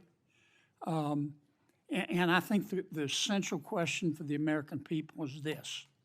They know that Epstein trafficked young women for sex to himself. They want to know who, if anyone else, he trafficked these young women to. And that's a very fair question. I want to know that answer. And I think you're going to have to do more to satisfy the American people's understandable curiosity in that regard. Mr. Chairman, may I just respond to that? I agree, Senator. And what we have done, and just to remind folks, the Epstein case files existed in the two prior administrations, in the Obama administration and the Biden administration, and they didn't release anything. And there was President Trump in the first administration that renewed charges against Mr. Epstein. And I know it's a little complicated to understand, but what exists in the Epstein case files was a direct result of the limited search warrants from 2006 and 7, which hamstrung future investigations because of the non-prosecution agreement. And multiple administrations had the opportunity to look at the entirety of that case file and recommend prosecutions against anyone that was trafficked under Mr. Epstein and anyone that participated in that trafficking. And the only person to bring charges was the prior administration against Mr. Epstein. Now, I am not saying that others were not trafficked and others were not involved. What I am telling you is that based on the information we have, and we have continuously and publicly asked for the public to come forward with more information. If there is, we'll look at it. But based on credible information, we have released all credible information, and the information that the Department of Justice and the FBI never releases is information on investigations that are not credible. And we don't release the names of victims who weren't credible, but in the same time, we don't release the names of victims who were credible. And so that's by law. And so the information we are releasing now is historic, and it is also to the maximum capacity that the law allows. And I know that's not going to satisfy many, many, many people. But if they wanted it done right, then the investigation from its origination should have been done right, and he should not have been given a get-out-of-jail-free card to do jail on the weekends for 12 hours a day, and he should have been investigated fully for the entirety of his crime and criminal enterprise, not just from 1997 to 2001. Senator Blumenthal. Thank you, Mr. Patel. Thank you, Mr. Chairman. Director Patel, thank you for being here today.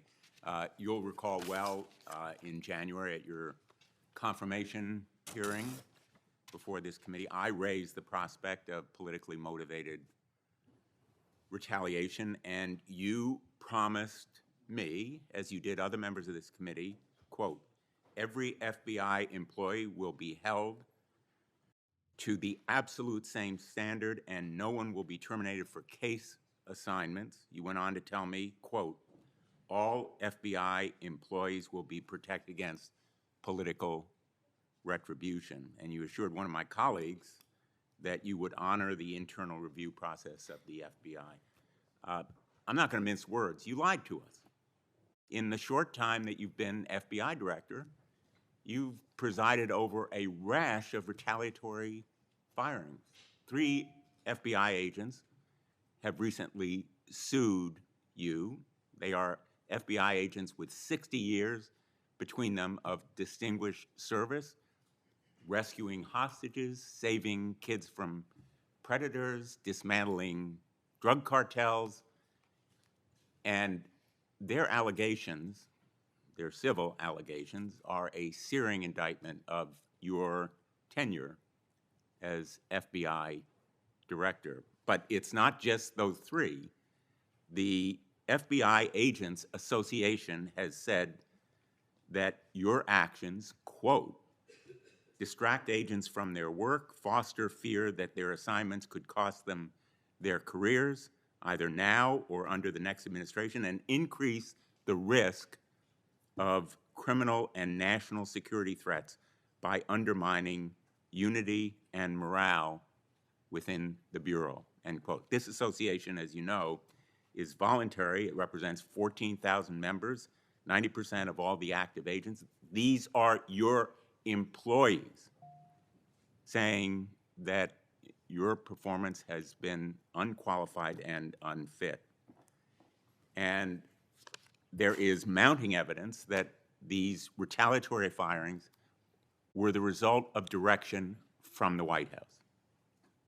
There have been instances in the past history of the Bureau of political interference and political direction from the director's office, but not the kind of institutional interference that we're seeing from the White House right now. I'm going to ask you, has anyone from the White House contacted you about personnel decisions?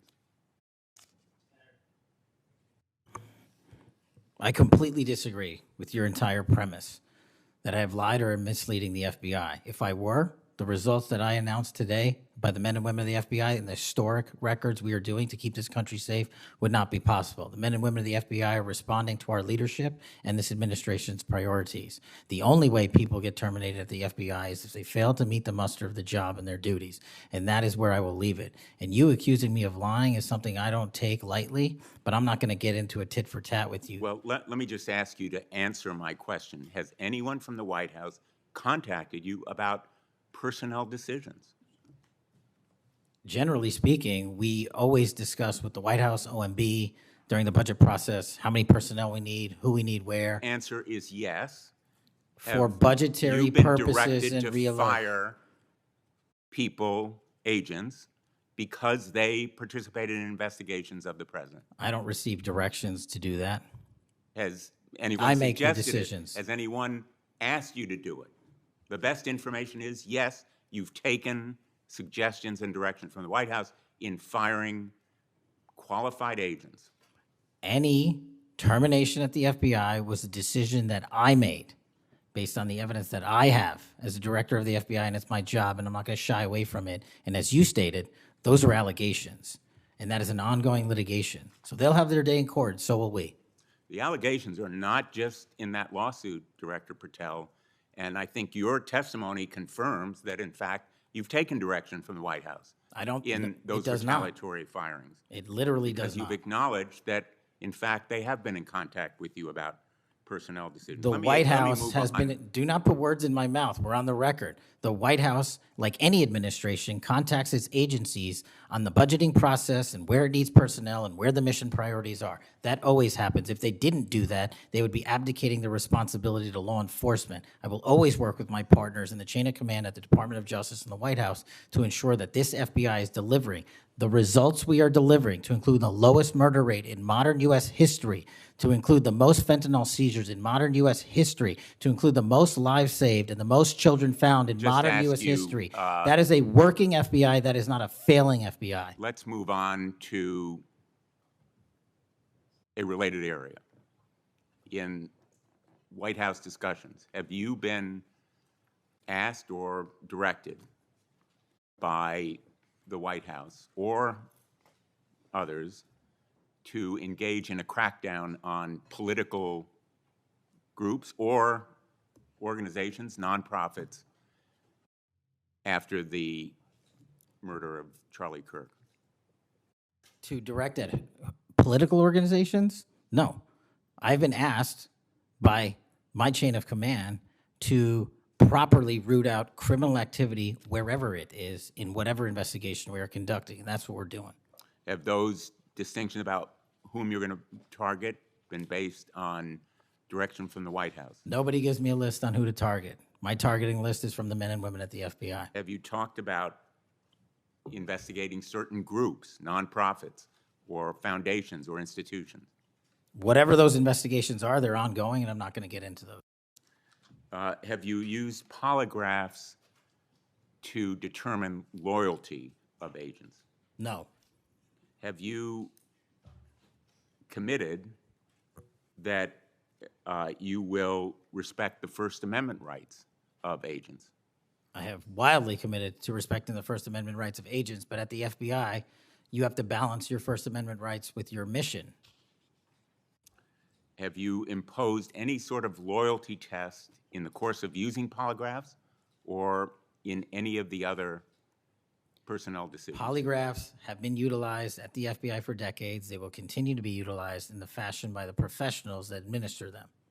Have you asked, under the polygraph test, about individuals' loyalty or about their voting records or any kind of past statement? Just to make it abundantly clear, I don't tell the professionals how to conduct polygraphs or what questions to ask. They make those decisions. And I, as the director of the FBI, never ask anyone who they voted for. Have you investigated donors to a political party simply because they are donors? Simply based on that fact alone, no. Have you investigated donors for another reason? Many donors may be involved in criminal enterprises and criminal activities, and those individuals will be investigated. Can you commit to make public the Epstein files that so far have not been released if this committee is able to review them on a classified basis? I think this is an important distinction. The Epstein case file is not classified, to my understanding. So we are providing what we legally can, and we are going to give Congress what we are legally permitted to do so to the maximum extent of the law. Will you enable the chairman and the ranking member to review them on a classified basis? That doesn't make any sense. If the material in the Epstein file is not classified, there is no basis for a Well, it classified would review. protect the confidentiality of them if they were able to review them on a classified basis. If anyone in this room can get the multiple district court judges to lift their court protective orders in the ceilings, we will happily provide you with more information. Are you in favor of merging the DEA and the ATF? That's not something for me to comment on. Well, those agencies work with you, don't they? With me, not for me. Are you in favor of orienting the FBI toward a national police function as opposed to the enforcement of federal law? The FBI does enforce federal law across the country. That's what we do. But isn't it a fact that you have told the leadership of the FBI that you view it as moving toward a local and state police function? No, we are prioritizing working with our local and state partners, and they will tell you that that has never happened with this much engagement in the history that they have been serving as local law enforcement officers. I believe local cops are the best intelligence source and the best understanding of their communities, and I folded in my FBI agents under that direction to work with them to get the job done. Thank you, Mr. Chairman. For the fourth time today, I want to remind people that my oversight has made clear that Director Ray's FBI was politicized. I've released a trove of records to prove it, not only today, but in past days. I've also said some FBI personnel who have been fired retaliated against my whistleblowers, and I don't remember my Democratic colleagues defending my whistleblowers when their careers were ruined. Senator Schmidt. Thank you, Mr. Chairman. Before I get into the thrust of my comments and questions, Director, I want to thank you in our meetings prior to your confirmation, during your confirmation. We talked about your desire to get more agents out into the field, out of Washington, and take on violent crime. And you fulfilled that. St. Louis received the largest permanent per capita infusion of FBI agents anywhere in the country. And I know it's not only an isolated event, but we certainly appreciate your honoring your commitment to do that. And I know there's a lot of great opportunities ahead to take on violent crime, which you've highlighted many of the successes in your introductory comments. It's obviously no secret that this hearing takes place in the wake of a horrific American tragedy, the assassination of Charlie Kirk. For those of us who knew him, I know you did too. It's still sort of difficult to put into words what a tragic loss that is, not just for his family, but for our country, for free speech, for a belief that we can have a free exchange of ideas. And he was quite literally shot in the throat in an attempt to silence him and take his life. And so you have this task now of this investigation. There's been an arrest. But I think that we face an even larger crisis that law enforcement alone can't tackle alone. It's a crisis that has culminated in the assassination of Charlie. But it doesn't end there. It's I think every bit present right now, and the challenge is greater than quite frankly, I would have imagined. Seeing some of the comments that have taken place after the assassination, and something that I think as a country we have to reckon with. And it's something deeper much deeper than a rejection of law and order or the norms of civil society. We've entered a very dangerous time, I think, in our country. And that should be clear to everyone. Political violence is a sign of a deep and corrosive sickness in any society. But in America today, the problem is just not political violence in the abstract. It is the specific kind of political violence which is overwhelmingly driven by a specific set of actors and groups. None of this emerged out of thin air. Over the past week, leaders from across the political spectrum have come out and forcefully condemned Charlie's murder and political violence more broadly. For that, we're all very grateful. We should be grateful. There have been calls to unite and come together in the wake of Charlie's murder, and I want to do that. I do. Someday I pray that we can be united as a country again and go forward together as a one people and under one flag, but we are not united. Upstream from the dehumanization and demonizing political violence and rhetoric tearing apart our country is a divide on how we view America and Americans. Is America good? Is America evil? Is there something inherently special about Western civilization, or is this 2,000-year project rotten to the core? And if it is something worth fighting for, which I believe, how do we do it? With words and ideas like Charlie did, or with firebombs and assassins' bullets? Political violence is always wrong. Period, full stop. It doesn't matter which side, in the name of any ideology or cause, it's wrong. But in America today, political violence is not a problem that falls equally upon both sides. We have to be honest about this. We must reject an attempt to paint it as some kind of random phenomenon with no particular creed or ideology, a kind of spontaneous insanity which takes place outside of any broader social context and has no pattern at all. That's wrong. So free speech, yes. Political violence, no. But we have to be honest about what's happening. Already, we're hearing people talk about Charlie's assassination in those terms. We're told that we can't possibly know what drove a killer to plan and carry out a murder of the most prominent conservative activist in America. But that's a lie. We do know. The facts are plain and clear, and we have to speak truth in this moment, or there's no other side of the mountain.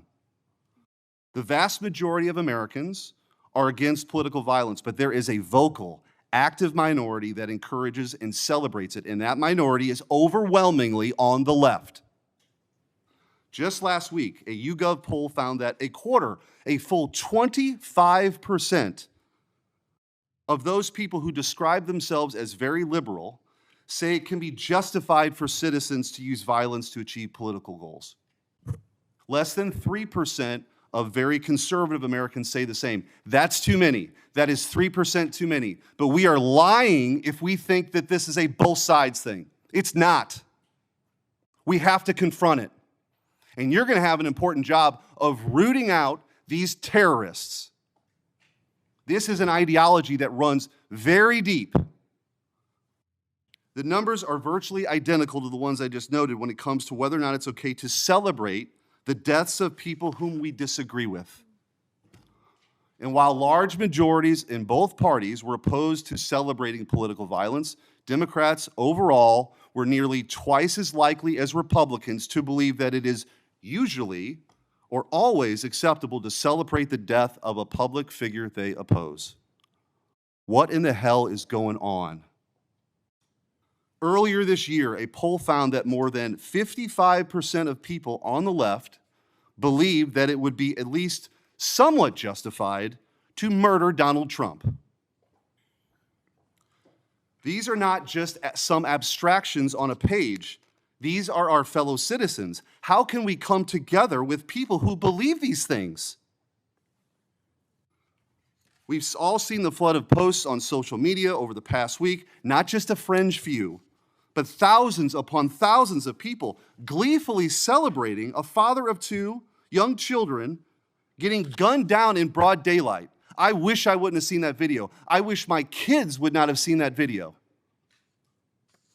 Blue Sky, the left-wing alternative to X, was so overwhelmed with these posts that the platform was forced to issue a statement warning its users to stop glorifying the murder.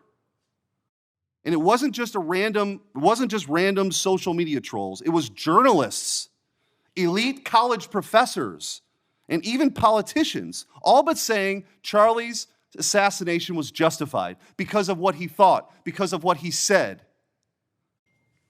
We saw the flood of hit pieces, the most powerful media outlets in the nation dishonestly attacking and villainizing Charlie for the most vicious possible terms. How can you ask us to unite under that? There can be no unity between good and evil. Somebody has to win this thing. And as a country, we have to absolutely reject it. And don't tell me it's both sides. It didn't happen in a vacuum. Over the past decade, we've seen an explosion of political violence, not just one-off lone wolf attacks, but organized, systemic political violence at a mass scale. It is not organic. It is the offspring of a dark and clandestine system funded in part with our own tax dollars, winning with a large network of foundations, NGOs, activist organizations, and front groups. This system lurks behind every radical leftist movement in our nation today. The George Soros empire has financed a vast ecosystem of radicals, all working together, dropping off bricks at riots to unleash a tidal wave of violently anarchists on our streets and to prop it up in an army of researchers and experts and journalists and propagandists who downplay the political violence. What he's doing is serious. I'm going to ask you, because I don't have a ton of time, The opposite of what we should be doing as a committee. and I would point out, we've heard years of the left, their loudest voices calling anyone on the right extremist MAGA Republicans, fascists, Nazis, an existential threat to democracy. Check yourself, and don't give me this both sides bullshit.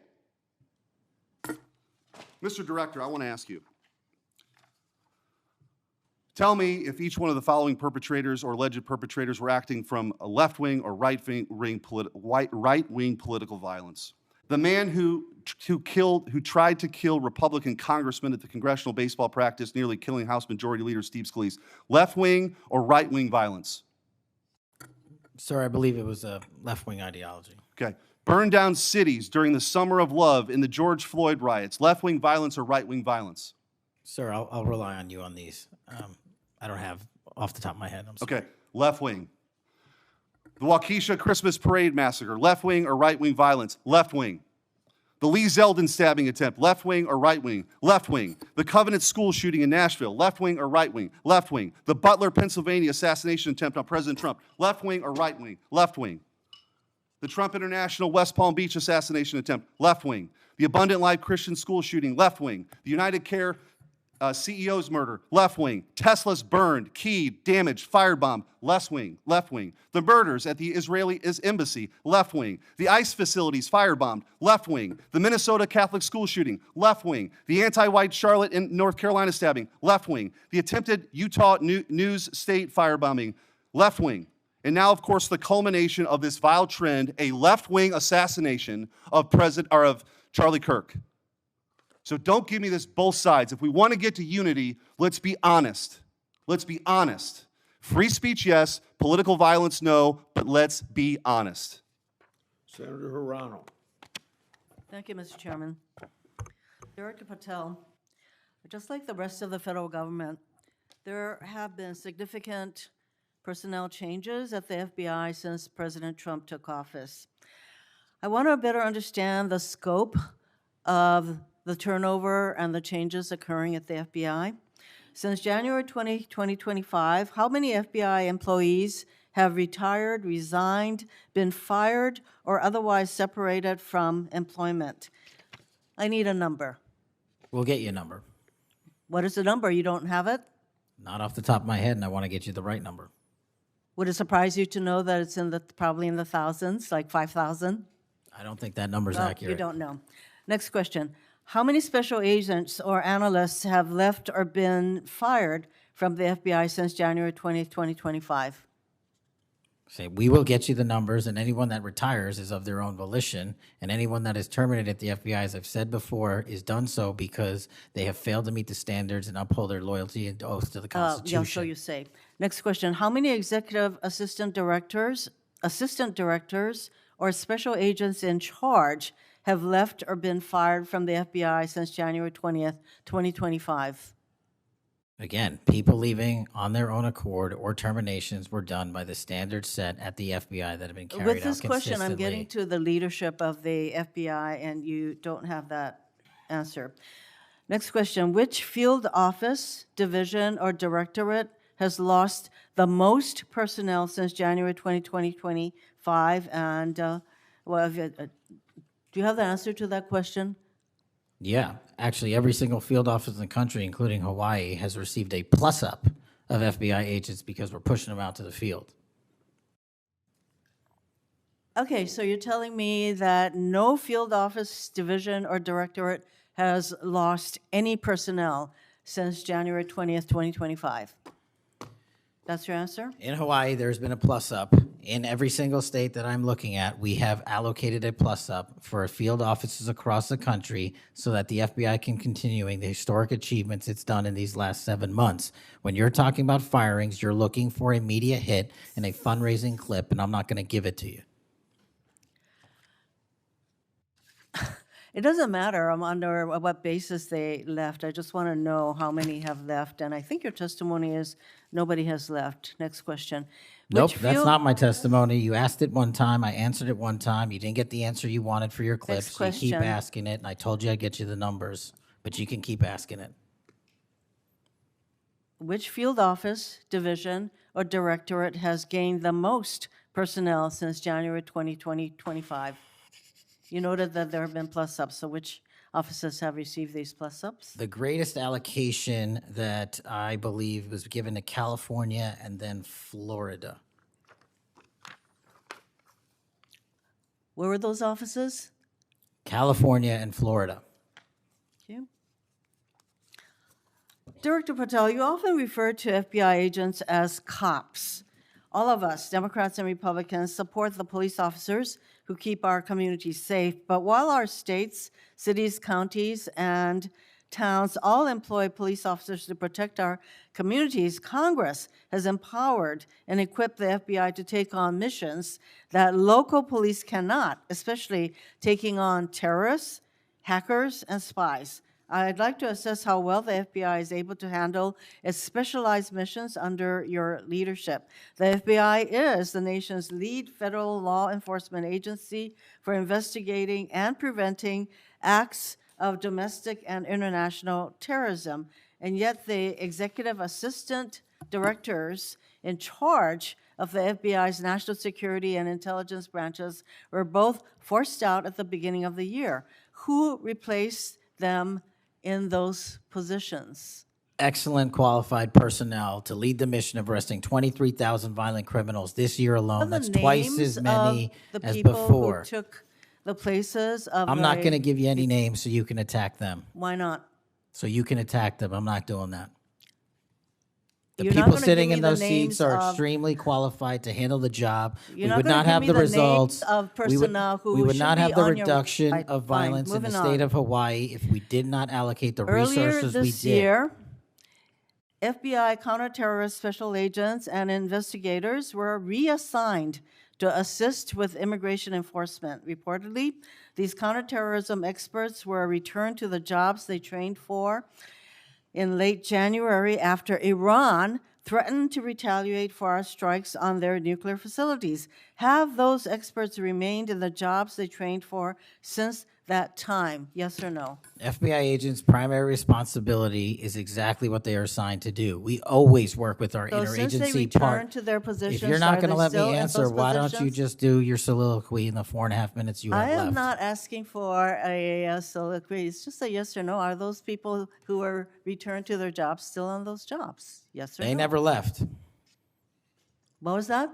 They never left their primary job. It is a surge of resources in law enforcement working with the interagency to combat violent crime and reduce They were violent never- crime in okay, they were never historic reassigned to do immigration. proportions. That's your testimony. Okay, Director Patel, the FBI is also the lead federal agency for investigating cyber attacks and Yes. cyber intrusions, both by foreign nation states and by non-state hacker groups. Since President Trump's inauguration, the executive assistant director in charge of the criminal and cyber branch and the head of the FBI's cyber division have both left the FBI. What are the names of the people who replace them in those positions? The cyber branch is one of the most impressive at the FBI. 409 arrests this year, 169 convictions. That's a 42% increase from the same time last year. It's that So branch, any Mr. suggestion that Patel. the FBI cyber division is not operating at full capacity and better than ever before, the leadership at the branch is implementing these changes necessary to attack the cyber and ransomware infrastructure operators You for know Iran, why China, they're and important? I Russia. want to know who has those positions, since the people who originally were there, Supremely are no longer qualified there. individuals have those positions. Are they? Supremely qualified who individuals. are they? What are the names? You're not You getting don't them. know. Special agents who investigate cybercrime were also reassigned for immigration enforcement. Have those expert investigators returned to their duties? Yes or no? All agents remained on their primary duties while surging to allocate resources for interagency operations to the Homeland Security task forces across this country. So are you, Am I what? see, I'm not getting the yes or no answers. I get all this explanation, so there you go. No, you get the work that Are the men you and women of the planning FBI are doing. And you don't want that. additional personnel cuts to the cyber division in the future? The only people that will be terminated at the FBI will be those that violate their oath of office or fail to meet the high standards at the FBI. Director Patel, the FBI is meant to be the tip of the spear in combating terrorism against the United States from both foreign and domestic sources. It's also our lead agency in fighting the hackers who target our businesses and critical infrastructure. But instead of a specialized role fighting these kinds of terrorists, hackers, and spies, you have the FBI playing the role of local police and helping with immigration enforcement. I'm going to move on to my, you've been asked some questions about changes to your hiring standard, and including college degrees and possibly the age. But, one question I had is,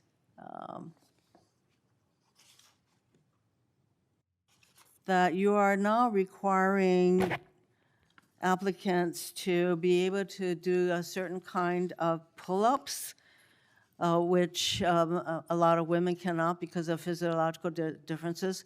Are you requiring these kinds of pull-ups? We are requiring a physical program at BFTC at Quantico because FBI agents carrying guns in the field have to chase down bad guys and do really hard work. The physical fitness standards of those agents So are are being you requiring appropriately these assessed. kinds of pull-ups? We are requiring everybody to pass the 1811 standards at BFTC. If you want to chase down a bad guy Excuse me, and put the him in reason I handcuffs, you asked- better be able to do a pull-up. The reason I ask is that there are concerns about whether or not being able to do these kinds of harsh pull-ups is really required of FBI agents. Doing Anyway, one pull-up Mr. is not Patel, harsh, I and there are am always gravely medical concerned. exemptions to that. I am gravely concerned by the state of the FBI under your control. And in fact, you are willing to take a cut in your agency of almost $500 million. So the FBI is losing dedicated employees, decades of expertise and specialization, leading to loss to early retirements, firings, and reassignments to immigration enforcement or conducting local police work. Thousands have already left. For as long as you remain as the head of the FBI, I fear the number of departures and summary firings will continue to grow. Mr. Patel, before the vote on your nomination of this committee, I noted that your most significant qualification, this is not just something that I noted, but others, your most significant qualification was your 100% loyalty to President Trump. And I fear that that continues to be the motivating factor in your position as FBI Director. Thank you, Mr. Chairman. Mayor, Mr. Chairman. Director Patel, did you have Yes. anything you wanted to say now? That is an entire falsehood.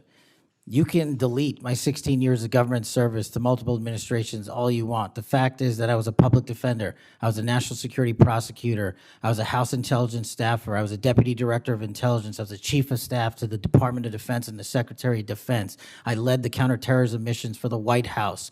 Those are just some of the jobs I held in my 16-year career. There was no loyalty then. There's no loyalty now to anything but the Constitution. Senator Brett.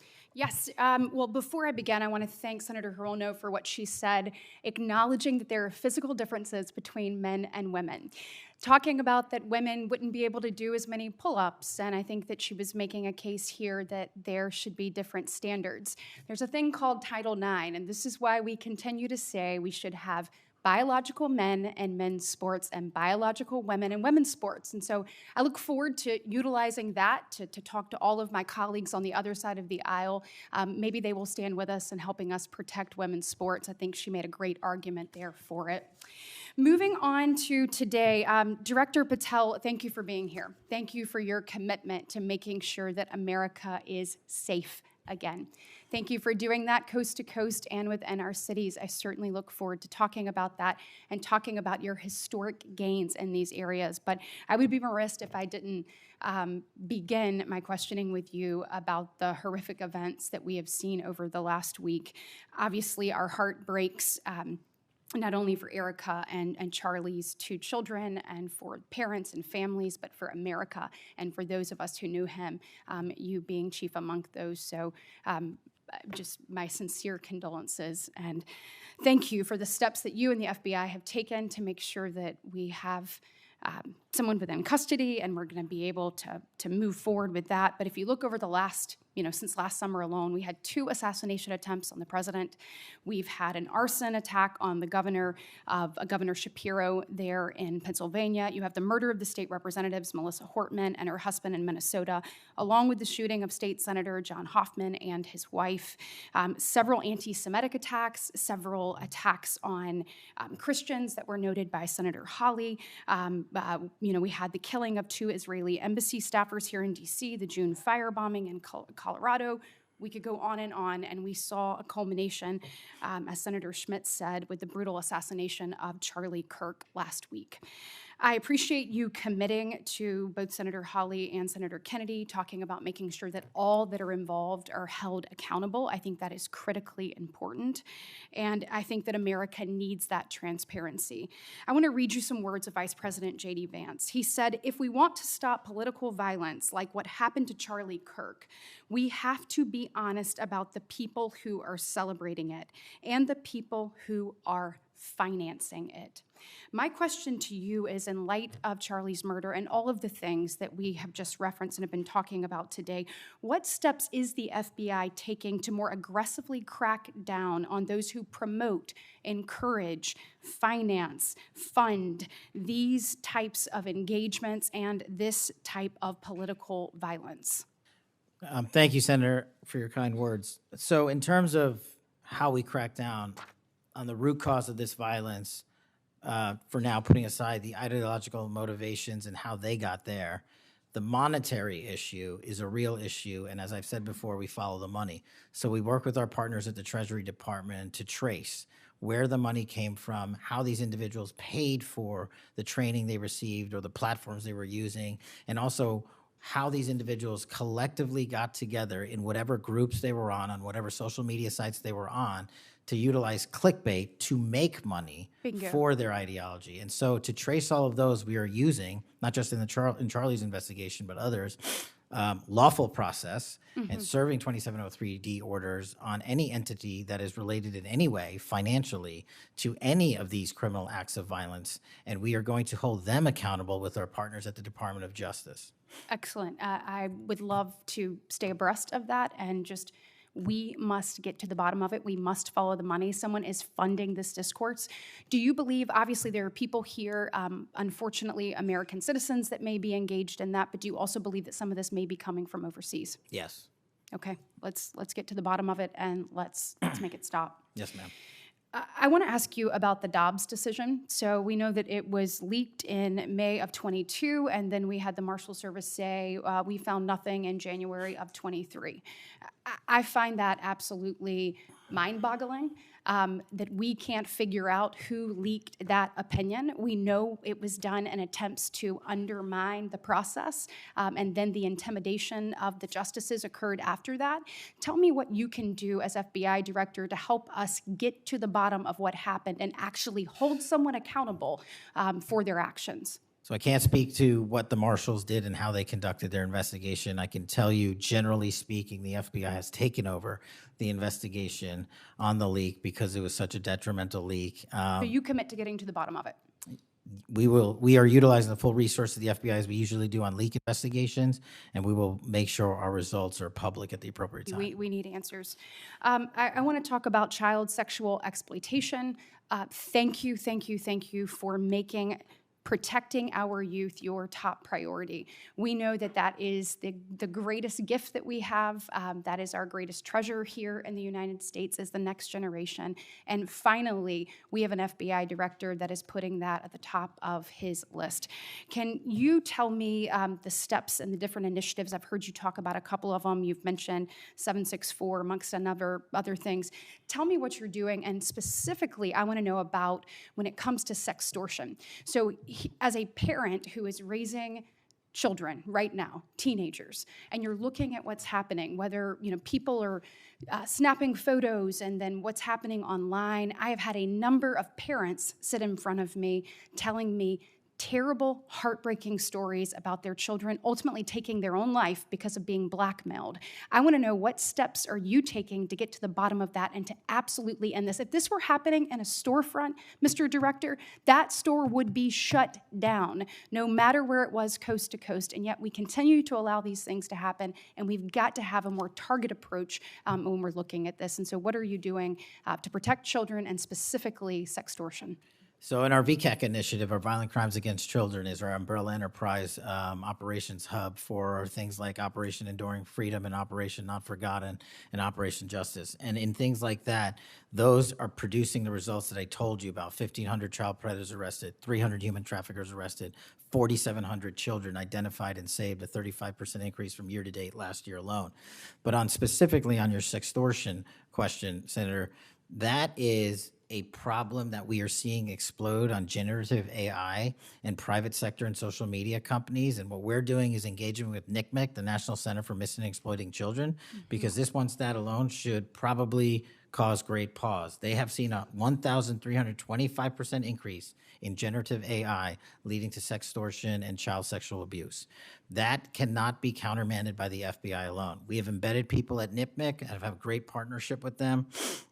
But what we need to do is what we did in the month of May, and we're doing it over and over again. We arrested 400 individuals in 1 month in 1 month search. Wow, These individuals have prioritized. The agents and intel analysts have never left that mission. They're doing multiple missions at the same time. That's what the FBI is called upon to do day in and day out, and we won't stop doing two things at once. But we need help from social media companies. We need help from the private sector and the internet service providers that allow this generative AI to be hosted on their platforms. We have got to get a resolution on that with our partners in Congress and the private sector. Well, we are definitely committed to working on that. I know the people up here, so you let us know what tools you need, and I know we've got several ideas that we look forward to pushing forward. In my remaining 2 minutes, I want to talk to you about your historic results when it comes to crime. In particular, we've seen here in D.C. just a total transformation. You mentioned earlier 60% down in gun crime, 70% down in carjackings. You said 50% down in homicides, to name a few. We have a success story, and we appreciate President Trump's leadership on all of this. We have a success story in Alabama where the Alabama Law Enforcement Agency, so ALEA, they just marked their 1-year anniversary of the Metro Area Crime Suppression Unit. There in Montgomery, it is a coordinated effort with ALEA, with our Attorney General, with Montgomery PD, and our sheriff, Montgomery County sheriffs. They've seen a 30% drop in violent crime and a 19% drop in overall crime. So it is actually producing results. It's this type of interagency connectivity that I think ultimately is going to lead us to safer cities and safer streets. I know that you you are committed to that, committed to working with your partners. You said earlier you've elevated sheriffs and police officers there to the 7th floor. Thank you for doing that. I am grateful for the men and women of Alabama in uniform that have made this happen, and want to know, how is the FBI working to collaborate in these types of ways across our country to make sure that we have even greater success stories to tell? Well, the collaboration's happening at our Redstone Arsenal in Alabama. We bring 4,000 students through our Redstone Arsenal for training every year. In terms of our future plans, in the next few years, we will bring 13,000 students a year through Alabama's Redstone Arsenal. And by students, I mean FBI employees, I mean sheriffs, I mean police chiefs, I mean cops, I mean intel analysts, because that is their future gem of how we're going to train local law enforcement. And we're so thankful for the dedication of resources to that facility. And I encourage everyone to go down there and take a look, because if you want to see where the FBI is going and how we're going to train the future, it's happening at Quantico and Redstone. We are very proud of it, and thank you so much for your leadership. Senator Booker. Thank you, Mr. Chairman. Mr. Patel, I want to start off where we left off last time. I asked you whether you had any knowledge or discussions about removing FBI officials and installing political personnel before you were confirmed to that position. And I wonder, did you then understand or have conversations with the White House about the intentions to do so? Before I was confirmed, Yes, sir. did I have discussions with the White House to remove FBI personnel? Yes. No. So you're saying that you had no discussions with the White House before you were in the position about the removal of any personnel from the agency? As I was preparing for my confirmation hearing, I had numerous discussions involving the type of people that would be employed, and that those that were failing to meet the mark at the FBI would no longer be employed if I were And I'm confirmed. assuming that mark had to do with loyalty to the Trump administration. No, you're wrong. Okay. I'd like to revisit another subject from that hearing. Did you testify, excuse me, you did testify before the grand jury that President Trump had declassified the documents at issue in the Mar-a-Lago classified documents case. Is that correct? I don't have the grand jury transcript. That's why I released it. Whatever it says is the best evidence. That's what you said to Senator Whitehouse, that your grand jury testimony was publicly released. It has not been. In fact, in July, a court denied a news outlet's bid to get that transcript. But the court said quite clearly that you are free to discuss your grand jury testimony. So I ask you again, did you testify before the grand jury that President Trump declassified the documents at issue in the Mar-a-Lago classified document case? And that is why I took your invitation to work with the department and the court to have that transcript released. And the transcript is the best evidence of what I said then. So you're saying right now this committee can have access to what you said before the grand jury? To whatever was released. Under my understanding, Senator, that the Department of Justice You and I both released... understand the law. Let me finish. I understand under Rule 6 of the Federal Rules of Procedure, a grand jury witness, in this case you, is not barred from sharing their grand jury testimony. This is an oversight hearing. This is germane to your integrity and credibility. You know right now whether or not you testified that President Trump declassified the documents at issue in the Mar-a-Lago classified documents case. Why are you refusing to answer that simple yes or no question right now? Because the premise of your question is inaccurate, and There is no premise to my question, but trying to get to an order of what is truth or not. How do you How do you know what was asked in the grand jury if you weren't there? Mr. Patel, this is a mockery you're making of this hearing and simple questions. It's a So let simple me move on. question. If you have a Mr. Patel, transcript, you during can your read the question, nomination but you don't have hearing, it. you promised that, quote, all FBI employees will be protected against political retribution. When I asked you, are you aware of any plans or discussions to punish in any way, including termination, FBI agents or personnel associated with the Trump administration, you explicitly said under oath that you were not aware of any plans to punish FBI agents associated with criminal investigations of Donald Trump. I don't believe you were truthful. Firing FBI employees based solely on the cases that they are investigating, their case assignments, is illegal, and you know that. A new lawsuit that's been discussed numerous times, filed by 3 FBI officials, alleges that you carried out Donald Trump's campaign of retribution, in quotes, against FBI employees for, quote, failure to demonstrate sufficient political loyalty. One of those plaintiffs has been discussed today, Brian Driscoll. Now, we know 20 years of distinguished service to the FBI before you terminated him. Special agent in charge of FBI's Newark field office, where he operated with distinction. Medal of Valor winner, Shield of Bravery awards. He's a patriot. You terminated Driscoll via a letter dated October 8th, 2025, and in that letter you said that you were firing him pursuant to Article 2 of the Constitution. Well, you're not the President of the United States, and so I'm wondering under what authority you were allowed to terminate him. That matter is under litigation, and I'm not able to discuss it. Okay, well, discuss this. Did you have discussions with Stephen Miller about firing this particular person or about his continuance in the FBI? Not that I recall. How often do you speak to Stephen Miller? Frequently on our Homeland Security task forces. You frequently talk with Stephen Miller about subjects other than Homeland Security task force issues, correct? I frequently talk to Mr. Miller about Homeland Security task forces. Has Stephen Miller ever given you his opinions on how to run your agency? Mr. Miller's interagency operations are invaluable to the FBI. That's what we talk about. So you frequently discuss your job and your responsibilities with Stephen Miller and Pam Bondi, I imagine, as well. Absolutely. She's the Attorney General. Understood. Okay. Donald Trump promised to make us all safer. You have pushed out senior FBI agents with decades of knowledge and experience. In fact, this is the first time in FBI history that neither the director nor the deputy director have any experience with the FBI. You've shifted the agency's priorities primarily to pursuing Donald Trump's immigration enforcement agenda. According to ICE data, the Cato Institute, which is a conservative think tank, found that 20% of all agents have been diverted from their work to assist ICE immigration enforcement. 20%. Part of this operation is the work of mass law enforcement who jump out of cars, snatch people off streets at churches, schools, and their jobs and hospitals. Have there been any FBI agents who investigate crimes against children that have been assigned to immigration enforcement, yes or no?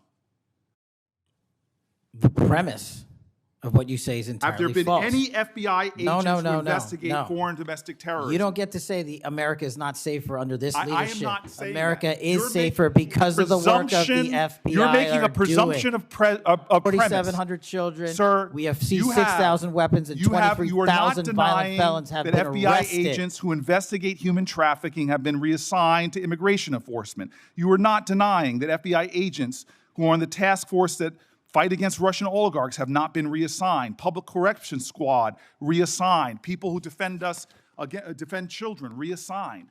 You're not denying that. I've seen you time and time again attack my colleagues' premises of questions as a way to not answer the question. So let me end with this. I believe you have made our country weaker and less safe. I believe that we are more vulnerable to a major event, and I pray to God it doesn't happen. You've gutted the Bureau of Institutional Knowledge and Expertise. You fired or pushed out seasoned FBI officials, many with more than 20 years of experience, and were working on cases that were critical. You've been purging thousands of serious law enforcement officials who spent their careers keeping us safe, only to lower hiring standards in order to find anyone to replace them. And shockingly, you admitted in this hearing to Senator Coons that it would take 14 years to fill the vacancies at your agency. Many are the result of your purge. 20% of FBI agents are doing low-level immigration enforcement instead of their mission-critical work. You've disbanded entire task forces that stop election interference, foreign influence, public corruption. And who benefits from this? Well, corrupt people benefit from it. Criminals benefit from it. Vladimir Putin benefits from it. And it really makes me wonder who you're looking out for. It makes me think we can't trust you as a nation. You swear to release the Epstein files, but now you're withholding the Epstein files. You claim that you have a suspect in a serious assassination. Whoops, then you don't have a suspect. You know nothing about plans to remove FBI agents, yet you're directly involved in those plans. In the words of an ex-FBI official, you are overseeing, and I quote, generational destruction of the nation's premier law enforcement agency. Mr. Patel, in just 8 months, you have assaulted the institutional integrity of the FBI. But I know FBI field agents. I've worked with them in Newark. No matter how truly bad you are, you can't undermine the legacy of agents who fight every day to keep us safe, but you can tarnish the integrity of the agency and undermine the agency's capacity. I believe you're failing as a leader, and that your failure does have serious implications for the safety and security of Americans and our families. We're more vulnerable to domestic and foreign attack because of your failures of leadership. I don't think you're fit to head the Bureau, but here's the thing, Mr. Patel. I think you're not going to be around long. I think this might be your last oversight hearing. Because as much as you supplicate yourself to the will of Donald Trump and not the Constitution of the United States of America, Donald Trump has shown us in his first term and in this term, he is not loyal to people like you. He will cut you loose. This may be the last time I have a hearing with you because I don't think you're long for your job. But I'm going to tell you this. I pray for you. I pray for you that you can step up and defend your oath, defend the Constitution, and do a much better job of defending this country. Thank you, Mr. Chairman. Do you want to say anything? Yes, at this sir. point? That rant of false information does not bring this country together. If you want to work on bringing this country, it's my time, not yours. My God. If you want to talk about dividing this country, it is my I follow time. you on your social media posts that It is tear my this country time apart. to There address should be a your unifying- falsehoods. Oh, You are an you can try embarrassment all to the you division want in this to country. not Senator, take it is my responsibility time. for what You you had have your said. time. Sir, you're Your making a time is mockery of this over. committee. Sir, you don't tell me my time is over. You The know how people far of New we've Jersey come tell me since what my you time tell- is. Senator- You can't lecture me. You can tell me Sir, my time's over? You may be the charge of the I'm not FBI, going anywhere. but I am not afraid of you, sir. Mr. Chairman, Not afraid of you. Mr. Chairman, point of order. Senator Booker, I announced at the beginning of this meeting that this back and forth, talking over each other, doesn't work. And I said if that happened, I asked Patel not to respond, and I was going to give him some time after the senator's time was up to respond. And he has the privilege to do that uninterrupted. Mr. So Chairman, one point of Go order. ahead, Mr. I've Patel. watched him talk over us, and you've never once criticized him for us not even being able to get our questions out. Well, He has been rude and disrespectful to senator after senator. And when the senators were not giving him a chance to answer, I didn't stop the senator either. Go ahead, Senator. Thank you, Mr. Chairman. If the FBI, under my 7-month leadership, were failing this administration in this country, why do we have 23,000 violent felons arrested this year alone? A double increase from that time last year. Why is it that we have seized 6,000 weapons? Why have we found 1,500 child predators and arrested them? Why have we 300 human traffickers in jail? Why have we found and identified 4,700 children? Why have we seized 1,600 kilograms of fentanyl, enough to kill a third of the American public, a 25% increase alone from last year? 88,000 kilograms of cocaine seized, 7,000 kilograms of meth seized, and that's just on our criminal operations in summer heat. How is it possible that we are taking 8 kilograms off the streets of the cities in New Jersey and preventing the deaths of 607,000 people this year alone, a failure of the FBI and my leadership? How is it that we have counterintelligence arrests already this year exceeding the numbers from the entirety of last year? 33% increase in PRC, 83% in Russia, 60% in the CI space as it relates to Iran, and we haven't even talked about CT, the southern border, the northern border. Before Senator Cruz, I kind of feel like a broken record today. All this interest in FBI termination, yet my colleagues showed no intent or interest in when my whistleblowers suffered retaliation over the past years, particularly the past 4 years. Indeed, one whistleblower has alleged that Brian Driscoll's insubordination, whether an agent is on a hot button case or not, they ought to be held accountable for misconduct and weaponization. Senator Cruz. Thank you, Mr. Chairman. You know, I have to say, it used to be that to see theater, you had to go to the Kennedy Center. Now, apparently, you need only go to the Senate Judiciary Committee. and see our Senate Democrats berating the director of the FBI, which, okay, it's not, partisan politics is not new in the United States Congress. But what is remarkable is what Senator Booker was berating Director Patel about. He wasn't berating him for failing to do his job, but rather he was furious for Director Patel for successfully doing his job. For 4 years, the Democrats under Joe Biden had an open border that undermined the safety of every single American. They allowed 12 million illegal aliens to come into this country to invade this country, and every single day Americans were murdered, women were raped, children were assaulted by violent criminals that Democrats released. Now, Director Patel, I found Senator Booker's questioning really bizarre. He asked you, have you reassigned FBI agents from human trafficking to immigration issues? Director Patel, are the Mexican cartels that are bringing people illegally into this country engaged in human trafficking? Yes, sir. What the hell does it mean to reassign someone from human trafficking to immigration? The greatest human trafficking in the world has been over the last 4 years at our southern border. It is modern-day slavery that the Democrats still defend. They still defend those open borders. Mr. Patel, he also said, did you reassign FBI agents from protecting children to immigration? How many children have you found that were victimized by the open borders of the previous administration? 4,700. 4,700. And yet, oddly, I don't hear a Democrat here saying, gosh, thanks for protecting those kids. 35% increase year to date last year.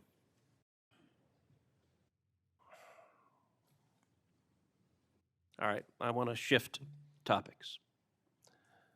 And I want to shift topics to what happened last week.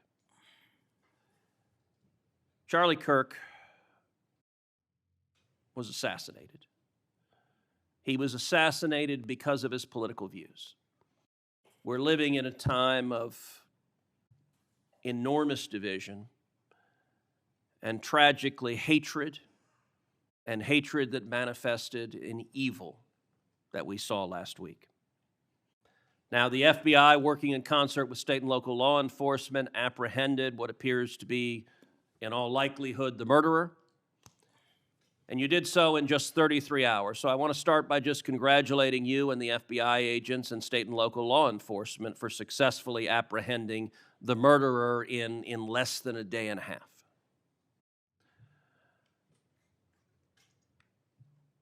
In the wake of that assassination,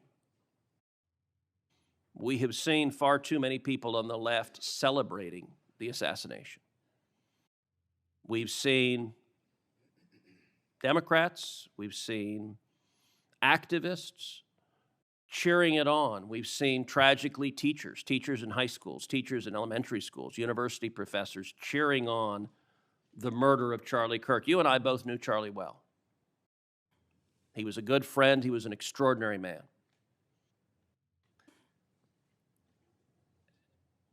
And I will say there's a great deal of discussion about what to do about it.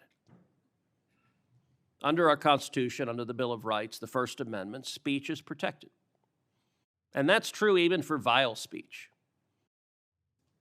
Someone can stand up and say the most hateful thing, and it's protected by the First Amendment.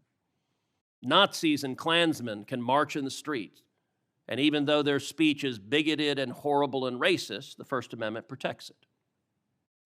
Conduct, however, is not protected by the First Amendment, particularly conduct that is violent. Violent conduct that is threatening others, that is harassing others, that is injuring, or in this case, murdering others, is most assuredly not protected by the First Amendment. And so I would encourage you and the FBI to focus on conduct. Now, speech can guide you to those engaged in conduct. And I will say one question that I have and many have, and I recognize this is an ongoing investigation, so I don't want you to say anything that would compromise the investigation. But what can you tell us at this point about what evidence there exists of other individuals who may have had prior knowledge of this assassin's plans to murder Charlie Kirk on September 10th? Generally speaking, we've interviewed numerous people, family members and friends, including the partner, to provide us with a detailed history of the knowledge he may have had, the suspect may have had prior to. We're still mapping out who, if anyone, was involved as an accomplice. As I said, the investigation is ongoing. We're also speaking to and going to interview numerous individuals online who were part of a chat group that was involved in this heinous assassination.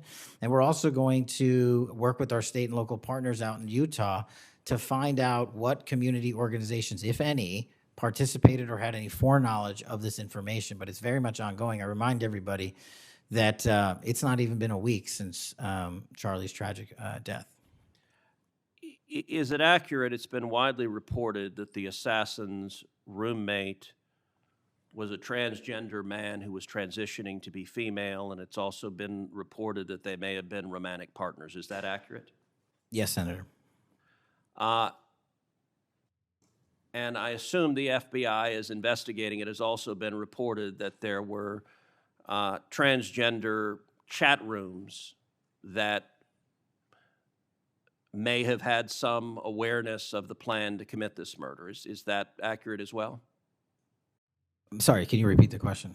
It's been reported that there were chat rooms of transgender activists that indicated some degree of potentially of foreknowledge of this murder. We're still developing that. Do you have any information the bullet casings had on them both Antifa and LGBT wording on them? Do you have any indication of the source of those engravings and what inspired them? As to the actual source, we're still developing that. I want to encourage you in the course of this investigation, absolutely go after anyone who aided and abetted. But I want to more broadly encourage you, follow the money. The violence we are seeing is not purely organic. There is, I believe, significant money that is spreading dissension, that is spreading violence. Antifa. Do you believe Antifa is a terrorist organization? I believe Antifa is associated with a lot of violence in this country. As to its designation, I'll leave that to the appropriate authorities. So I would encourage the administration to designate Antifa as a terrorist organization, to go systematically after Antifa. They've committed acts of violence all over the country. And the shell casings have multiple references to slogans that Antifa has popularized. I believe there is considerable money funding it. I would note that I've introduced legislation called the Stop Funders Act. Stop Funders Act would add rioting to the list of predicate offenses under RICO. I believe the money should be tracked and prosecuted under RICO. And both the Antifa and Black Lives Matter riots of a couple of years ago and the pro-open border riots in Los Angeles and other cities of this past year, I believe there was significant money behind those riots. I'm not the only person who noticed at the anti-Semitic protest and violent protests on college campuses that many of the tents all matched. And so I would ask, would it aid your ability to prosecute these matters if Congress passed into law the Stop Funders Act and if rioting was added to the list of predicate offenses for RICO? Yes. Talk to me about the efforts of the FBI to go after the funders of the anti-Semitic protests on college campuses, the pro-open border protests in cities, and potential LGBT violence. Talk to me about the efforts to go after the money of those who are funding and promoting violence. As I've always said, Senator, money doesn't lie, and we've been following the money. And so that's what we're doing, issuing lawful process to organizations involved with criminal activity, because the money's got to come from somewhere, and it has to be funded somehow. So we have extensive investigations ongoing into numerous organizations that are related to violent criminal activity. Cutting off the money will make America much safer, and that is the core job of the FBI, and I thank you for doing your job. Senator Padilla. Thank you, Mr. Chairman. Mr. Chairman, glad to be on this committee and take our responsibility seriously to conduct oversight of the FBI, obviously one of the most critical law enforcement agencies in the country. As Senator Klobuchar and others on this committee have reminded us, the last several months have provided far too many reminders of the political violence crisis in America today and the gun violence crisis in America today, including the tragic killing just last week. Director Patel, this committee takes seriously its not just oversight role, but recognizing the FBI's important role in protecting the public from gun violence while respecting constitutional rights. If you recall, this was a significant subject area of my questioning during your confirmation hearing. The Bureau plays a central role in enforcing federal firearm laws, ensuring the accuracy of background checks and monitoring trends like machine gun conversion devices and lost or stolen firearms. Now, during your confirmation hearing, you pledged that the FBI would enforce firearm laws fully and fairly, consistent with the Second Amendment. Yet we continue to see a sharp rise in lost and stolen firearms reported by federal licensees. Can you point to any measurable enforcement results like arrests, not just arrests, but also prosecutions or task force expansions since you became director? I'll get those to you, Senator. Nothing you can share here today? No, I'll get the full list to you. You came unprepared today to respond to questions which you knew were important, going back to your confirmation hearing. Now, the Bureau has warned about the public safety threat posed by machine gun conversion devices, which convert semi-automatic weapons to automatic ones. Can you at least reference what resources you're dedicating to this threat? Absolutely, Senator. Part of tracking ghost guns, as you alluded to, is having a sustainable database, which is hubbed out of our CJIS division in West Virginia. And we've allocated more resources so that FFLs can track and trace firearms that are stolen and make sure they don't get into the population. That's one of my primary concerns, that we don't want stolen weapons anywhere near anything. But the numbers continue to go up as reported by federal licensees. Let me get to my next question on this topic. You previously stated that you hadn't reviewed FIX-NICS, a federal law that improves reporting to the National Criminal Background Check System. 8 months into your job, what concrete steps have you taken to ensure that NICS records are complete, accurate, and timely? That's actually a great question that we have dedicated a lot of resources to, again, at CJIS. The NICS system has been trying to get to 100% within 15 minutes. We are currently at 93%, with 87% of those being responsive in less than 60 seconds. So we got more work. Do you think additional resources would be helpful in getting to 100%, or do you still argue that less resources are necessary to get from 93 to 100? No, I just think we have to work on how fast our actual infrastructure processes these things. On to a question about resources. The FBI's core mission is to counter terrorism, espionage, and major criminal threats.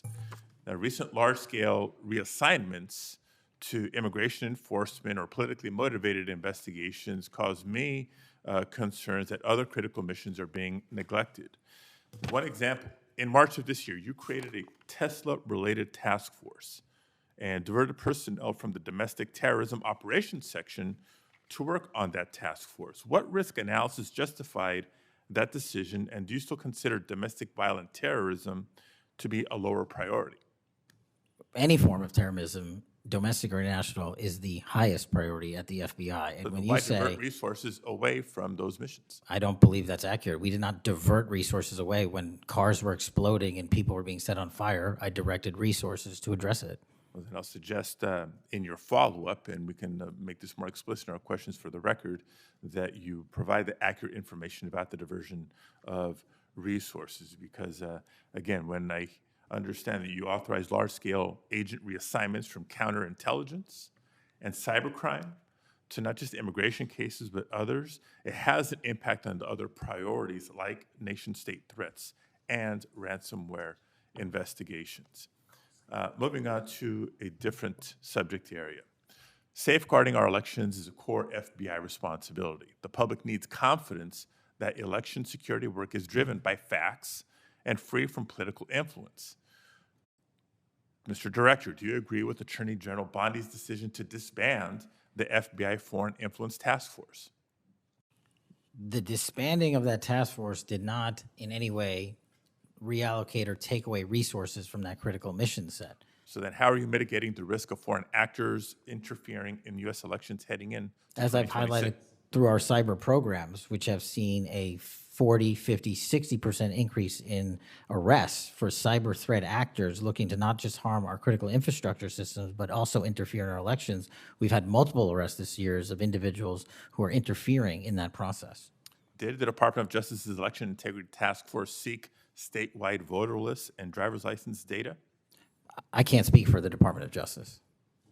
You're a member of the Department of Justice. I can Did speak the for the FBI play a role in those requests?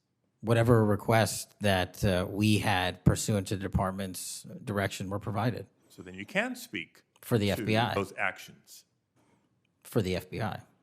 So you can speak to those actions. For the FBI. So what role did you play in those requests?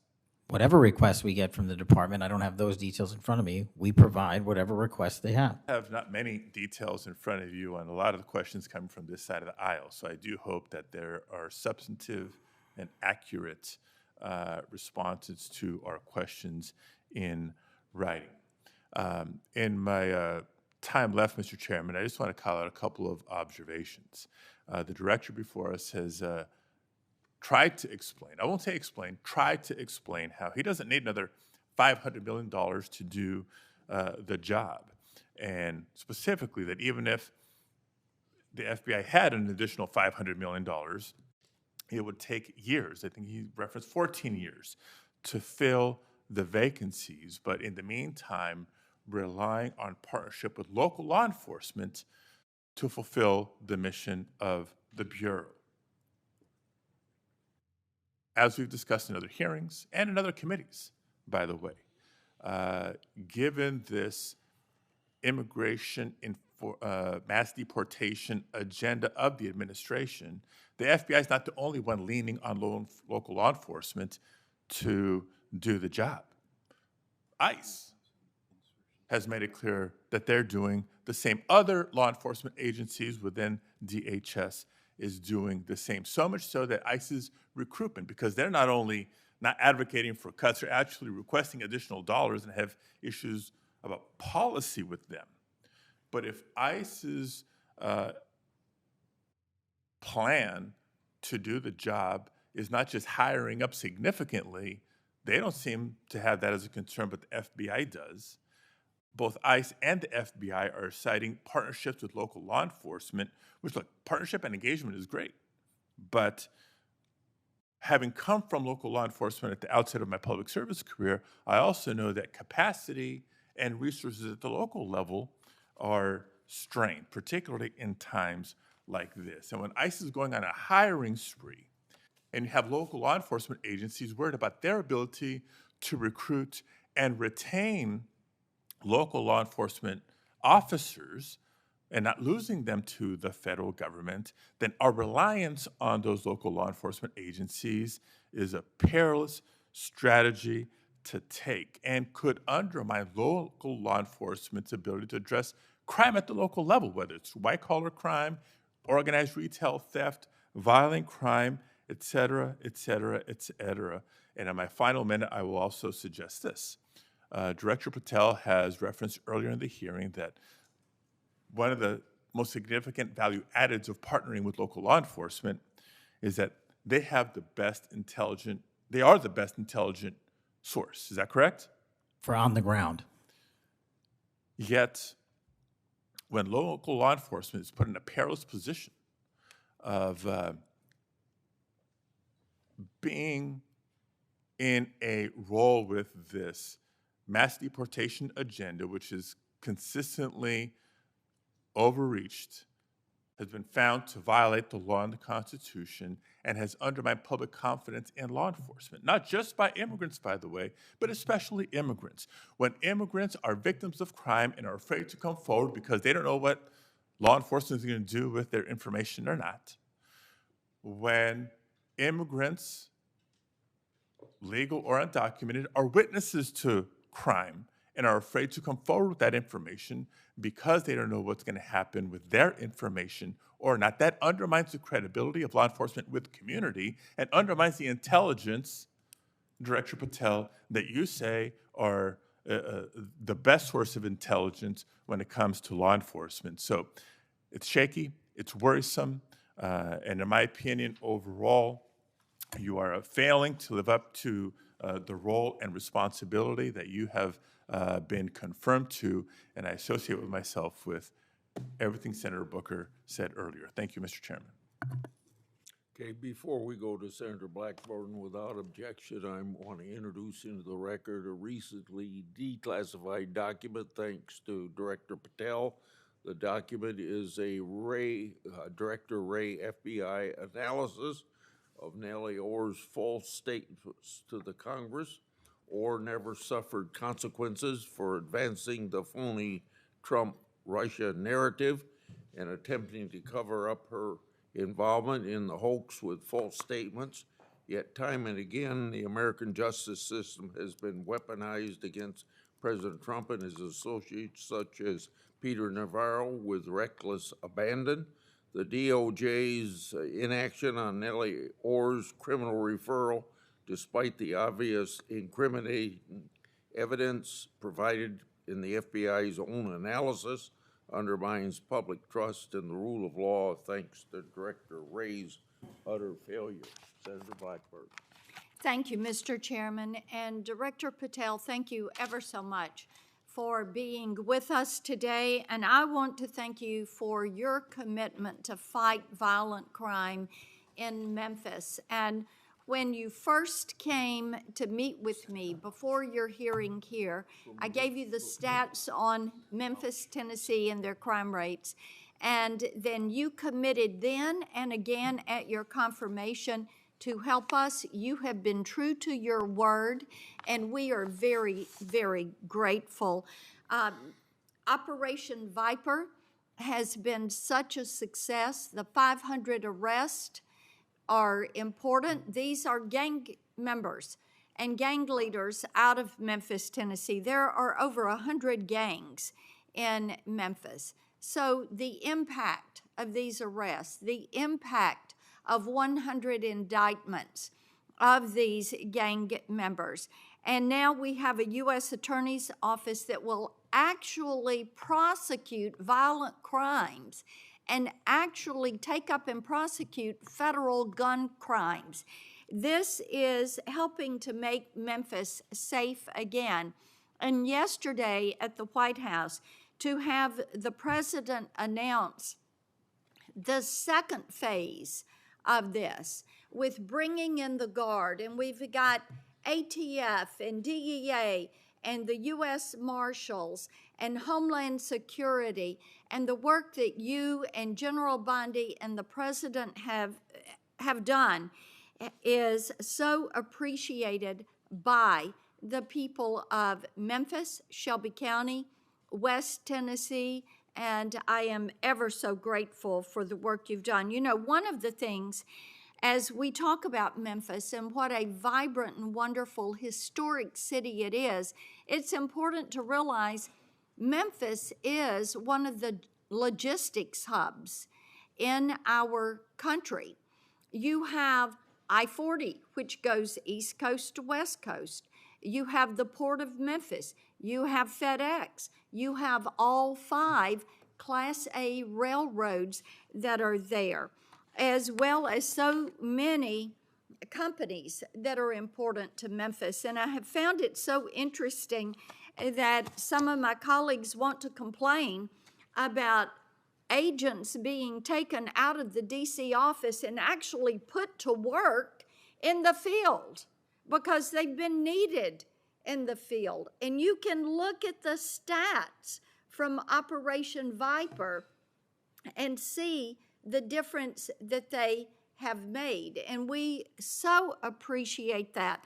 I do want to drill down just a little bit on the issue of cargo theft, which ties into the logistics hub in Memphis. We've got a lot of companies that go through there. IMC is a big logistics company. People in Memphis know what it takes to keep America moving. But what a lot of people may not realize is that many of these criminal gangs have been focused on cargo theft. This is how they pay for their activities. So in addition to the carjackings and the home robberies and the smash and grabs and some of the human and sex trafficking, they've gotten into cargo theft. And cargo theft in Memphis has increased over 5,000%. 5,000%.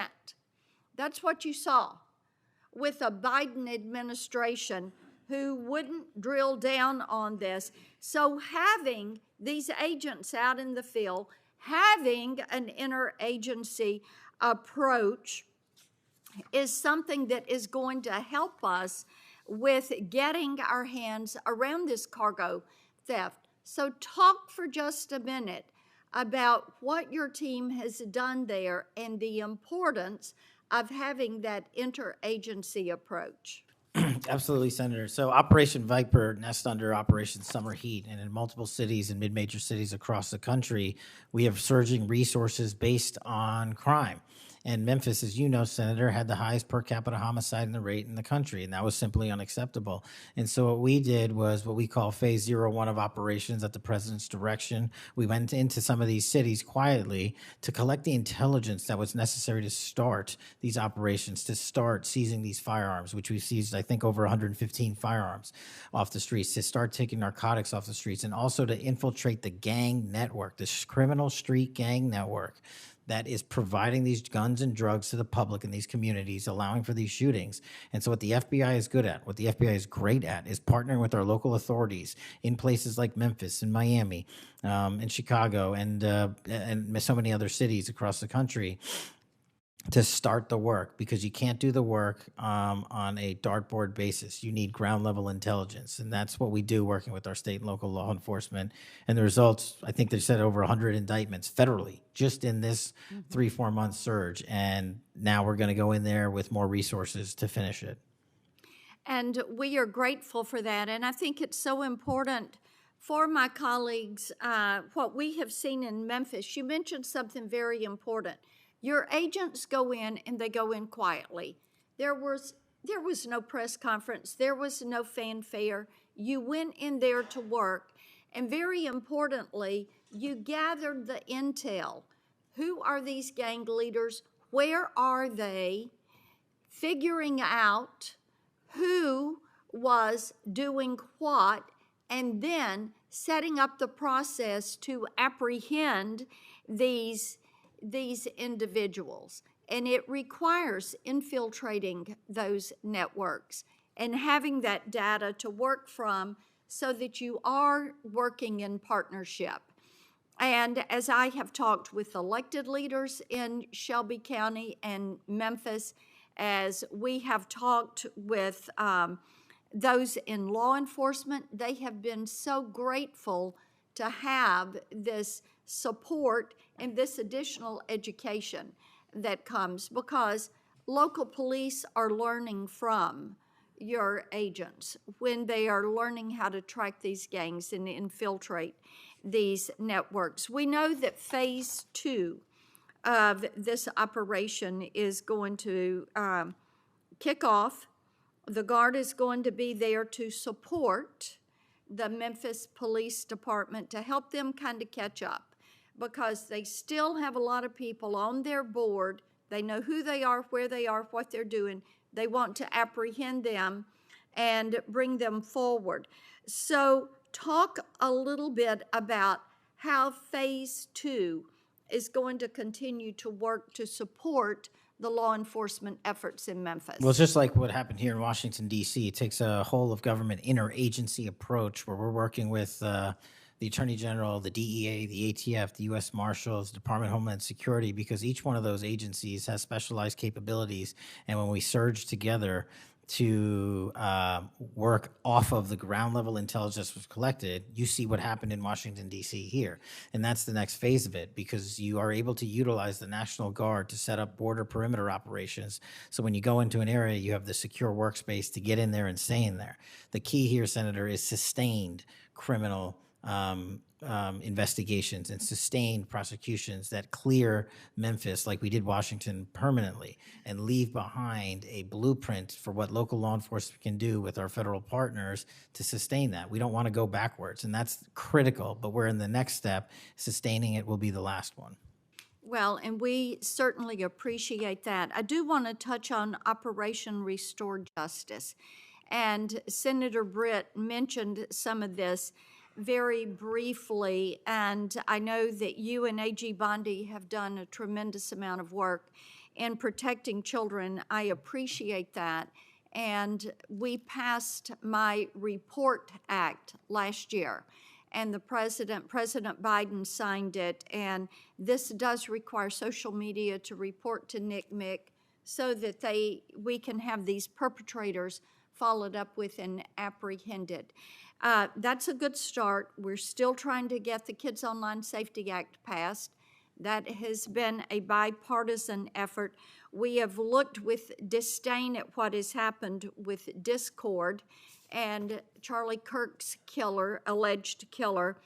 Talk for a moment about what else Congress ought to do in order to give you all the toolbox you need to apprehend these predators and pedophiles. Well, I think we need to go after the monetary backbone of this infrastructure like we discussed earlier. I think we also need to make parents across the country aware of how invasive some of these social media sites are and how much criminal enterprise is going on and how easily these kids can be sucked into it. And also, the only way, in my opinion, to do that, as Senator Klobuchar and I believe Senator Graham had stated, was, we need to work on Section 230. It's been too long since we've addressed it. Nobody's being held accountable. They're making money, and our youth is dying. And that's just unacceptable. Well, we have that reform bill. Thank you, Mr. Chairman. Thank you. Senator Welch.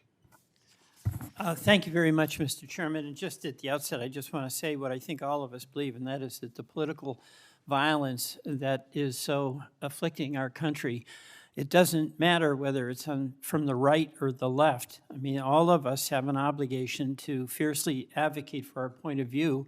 All of us have an obligation to respect people with whom we disagree. The folks we disagree with are our opponents, but they're not our enemies. And I hope all of us keep that in mind and do the best we can to set that example.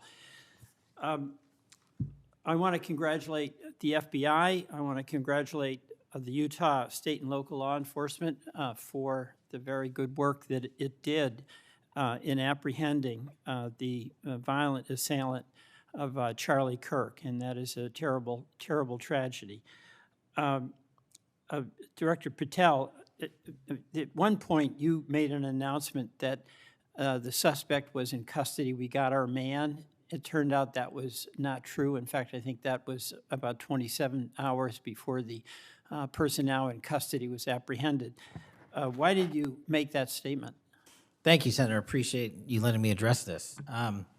What the FBI does is not just locate and find suspects, but we also participate in eliminating subjects. And what we had at the time was a subject in custody in relation to this investigation. So in my commitment to work with the public to help identify subjects and suspects, I put that information out. And then when we interviewed him, I put out the results of that. And could I have been more careful in my verbiage and included an A subject instead of subject? Sure, in the heat of the moment, but I was doing the best I could. In all candor, I don't quite get that, because if we have our man, that would suggest to the public that everybody can rest and relax and not then continue to provide information to local law enforcement and to you. Well, so that was a mistake. I don't see it as a mistake. I see it as something working with the public to identify that there was a subject in custody. If you put out a statement that says we've got our man, and in fact it turns out that you didn't have your man, that's not a mistake? But that's not what I said. Well, I'll go on. That's my understanding. A second thing that is really important in the FBI, but it's important in every agency, is that the folks who are doing good work get supported for the work they're doing. And a number of highly successful FBI agents have been let go, and I want to just ask you a little bit about that. You know who Brian Driscoll is, right? Yes. Yeah, okay. And my understanding is he served at the FBI for over 18 years. You agree? I believe that's accurate. Special agent in charge of the Newark office. He was commander of the FBI's hostage rescue team. That's a very prestigious and responsible position, correct? It is. Section chief of the Critical Incident Response Group's tactical section. You've got to be pretty good to get that high responsibility. You agree with that? Yes, sir. He oversaw 55 SWAT teams, and they're like the elite of the elite, right? They go in to the dangerous situations, right? He got a Medal of Valor for his participation in a raid on ISIS terrorist Abu Sayyaf, who had kidnapped American citizens Kyla Mueller, right? Mueller? Is that right? I know. You're in agreement, right? I know Kayla Mueller's family, yes. I know the situation. Okay, and he got Kurt Meyer, somebody who had barricaded himself in a bar after he killed 4 people and wounded 2. And Driscoll was part of the team that went in there and took that guy out, right? I don't have all the details, but I'll take your word for it, Senator. And he got into trouble when Emil Bove demanded a list of FBI agents who investigated January 6th and was apprehensive that what did happen ultimately would happen, and that is those folks would get fired. I mean, do you agree with me that a boss who stands up for his subordinates when they did the job that was asked of them is a stand-up person and somebody to be admired? Generally speaking, yes, sir. Pardon me? Generally speaking, yes, sir. But Driscoll got fired, right? Again, that matter is under litigation, and the matter you referenced occurred before I was Okay, but director. let's just keep it fairly narrow here. He's fired, right? Yes, he was terminated. And he has to be, there's somebody communicates to him that he's terminated, correct? That's my job. That's your job. So you communicated to him that he was fired. I did. So, you know, I have a hard time with this because that record suggests to me that this person is like worthy of consideration for the Presidential Medal of Freedom, and he got fired.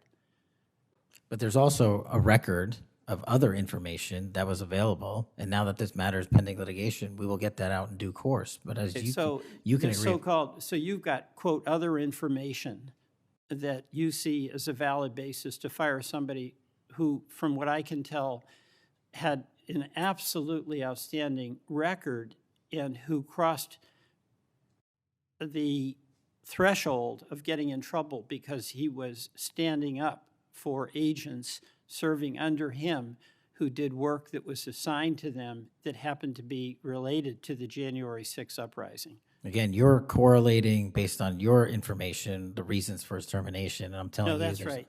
Let me ask you another question. You know, when you were here, you were rightly critical, not here actually, I guess it was on Cash's corner. You were rightly critical of the way that the previous FBI director used the FBI jet. And you said you wanted to ground Chris Wray's private jet travel that he pays for with taxpayer dollars to hop around the country.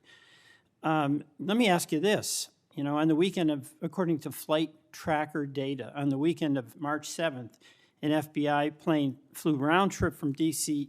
to Las Vegas, and you attended a UFC fight with Mel Gibson, and I'll show you that. Is that you, and is that true? Yeah, you want to know the difference? I live in Las Vegas. I'm allowed to go home. I didn't leave a congressional hearing early on an FBI jet to dodge questions. All right. Then on April 5th, you attended a hockey game in New York City. You don't live there, right?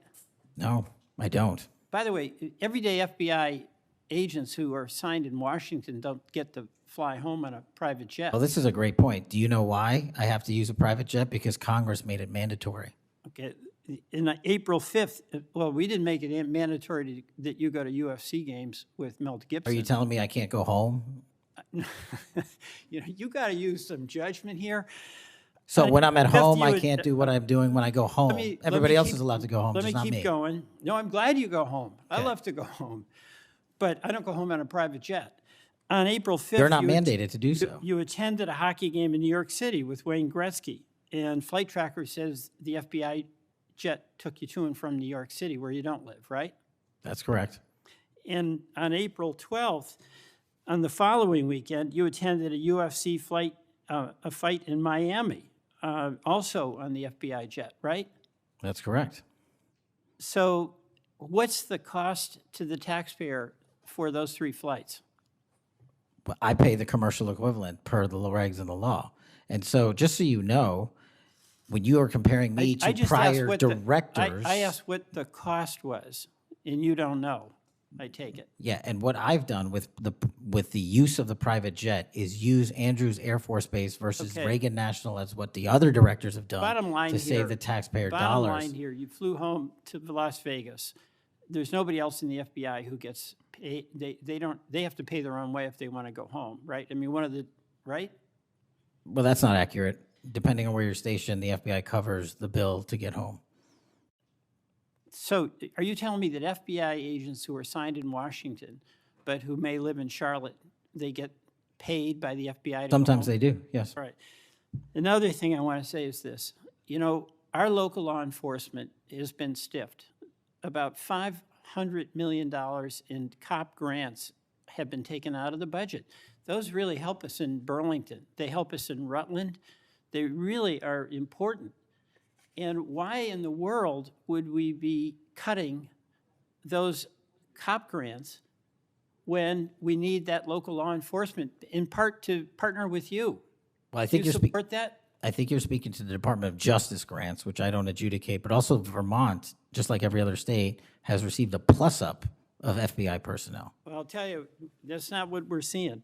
The other thing, my understanding is that there's a requisition or an effort to get another plane for the FBI that would cost about $72 million. Is that right?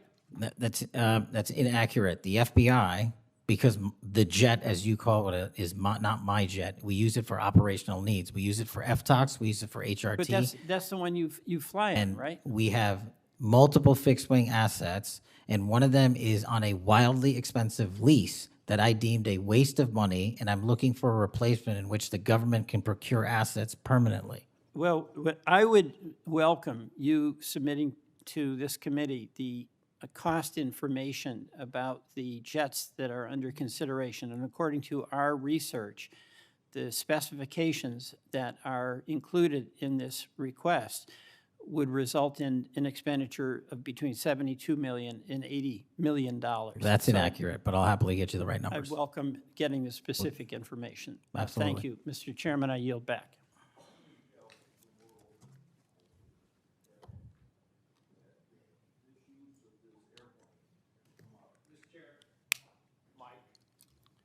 It's on, but I can get closer. Comey became FBI director 2013, and then something like when I became ranking member in the middle of a Congress, or I was ranking member, Comey needed an excuse to come to Des Moines, Iowa, or someplace in Iowa for a family reunion. He wanted to meet with me in Waterloo, Iowa. I think nothing more than an excuse to say he did something official on that trip.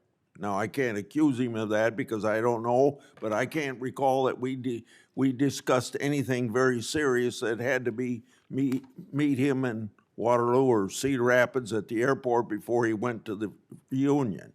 And then 2 or 3 years ago, Ray was sitting where you were, and we had 2 Republicans wanted to have second round of questioning, and it would have taken about 10 minutes, and he refused to because he got on this airplane that you're talking about going to the Adirondacks. So I find it interesting that my Democratic colleagues seem to bring up about your use of the Justice Department planes, yet my Democratic colleagues didn't seem too interested about my oversight of Ray's use of the plane. I didn't hear a peep. So my Democratic colleagues need to be consistent. Can I just add, Mr. Chairman, that when you compare the flight logs and the percentage of work travel to personal travel for the prior two FBI directors, over a third of their travel was personal on those same jets that I'm being accused of improperly utilizing. My mark is far less than that. Also, both of those directors use Reagan National Airport, which has landing fees of $5,000 to $10,000 because they didn't want to drive 25 minutes to Andrews. We take off and land in Andrews every single time because it's cheaper, and we do so because it saves the taxpayer dollars. Those are the things we are doing to make sure that we are good stewards of taxpayer dollars. And also, any new acquisition of an airline or a fixed-wing asset for the FBI will specifically meet the needs of the demands of the foreign FTOC operations and hostage rescue operations in our critical infrastructure programs. Senator Moody. Thank you, Chairman. Appreciate it. You're very patient. I am very patient. You're very patient. I'm new here to the Senate, and I watch what you have to go through as chairman, and we thank you.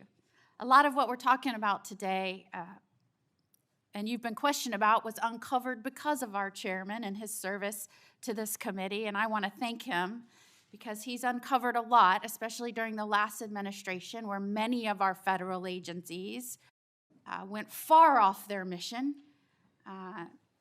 And I believe we wouldn't have as much information as we do if it wasn't for our esteemed chairman. So I wanted to publicly thank him.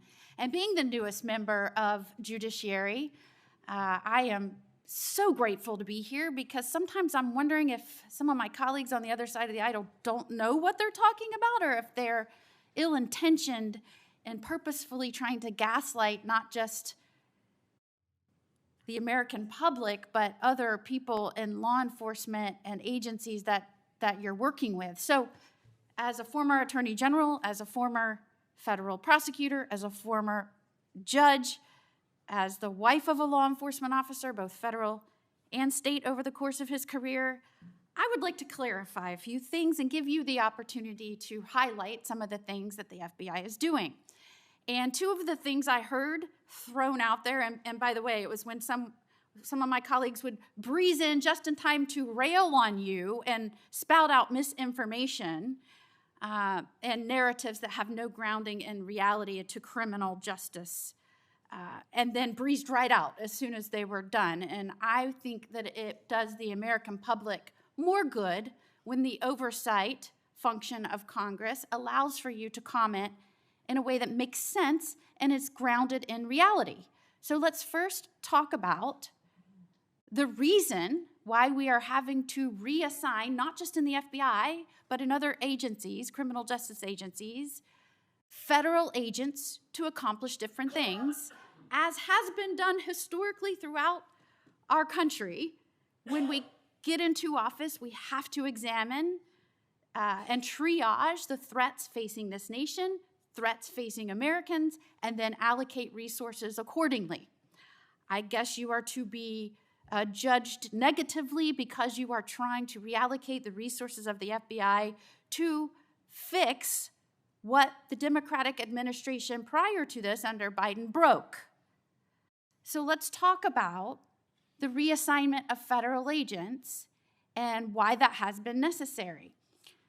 Would you say that the majority of assignments has been made because we are facing unprecedented levels of violence, both because of the unvetted surge of anywhere from 11 million to 20 million people across our border in the last 4 years, and because of the woke, weak, insane policies that have been pushed into states and cities around this nation by the left? Absolutely. And so I hear you being grilled because you have rightfully pushed resources where they needed to go to protect the American public. And I have heard you questioned that you are in some way, and I'm going to use their words, which I don't believe is grounded in reality, that you are going to lean on local and state agents to do the job of the FBI. might it be recharacterized more accurately in that you are partnering with local and state agencies in these areas, especially where these policies that the Democrats support wholeheartedly, in fact, they frustrate our efforts to try and beef up our laws with good criminal justice policies at every turn, and then come in here and get on you for, by the way, you've been here 7 months, so I know that in the 7 months, you didn't break it, they broke it over the last 4 years, but it isn't more accurate to say that you are using the federal government and its agencies, or its agents and its resources to supplement and amplify law enforcement efforts in these areas, cities and states, where the Democrat policies broke them. It's been an integral part of my tenure to use local and state partnerships. I say it everywhere I go. We cannot do the work without partnering with state and local authorities in every single state and every single county in this country. And why we pushed out to the field is simple mathematics.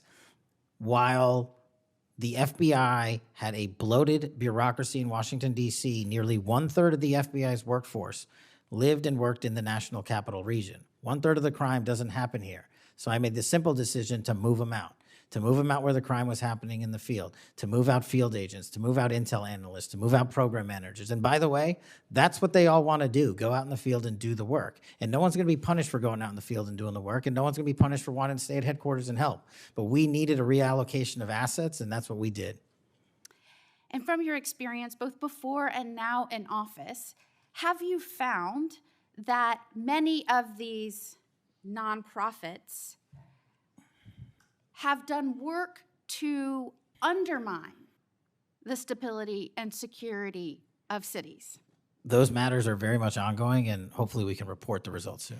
And I don't mean just those that may have aided and abetted or supported criminal acts. Those absolutely should be investigated and pursued to the fullest extent of the law.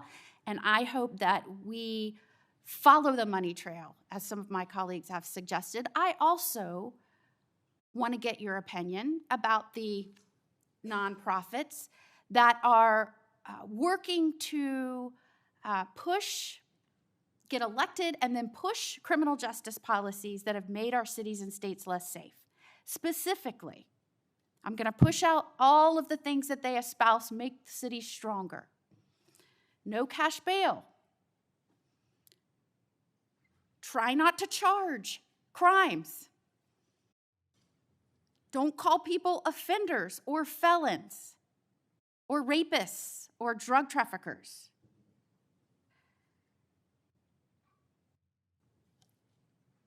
I can go on and on and on.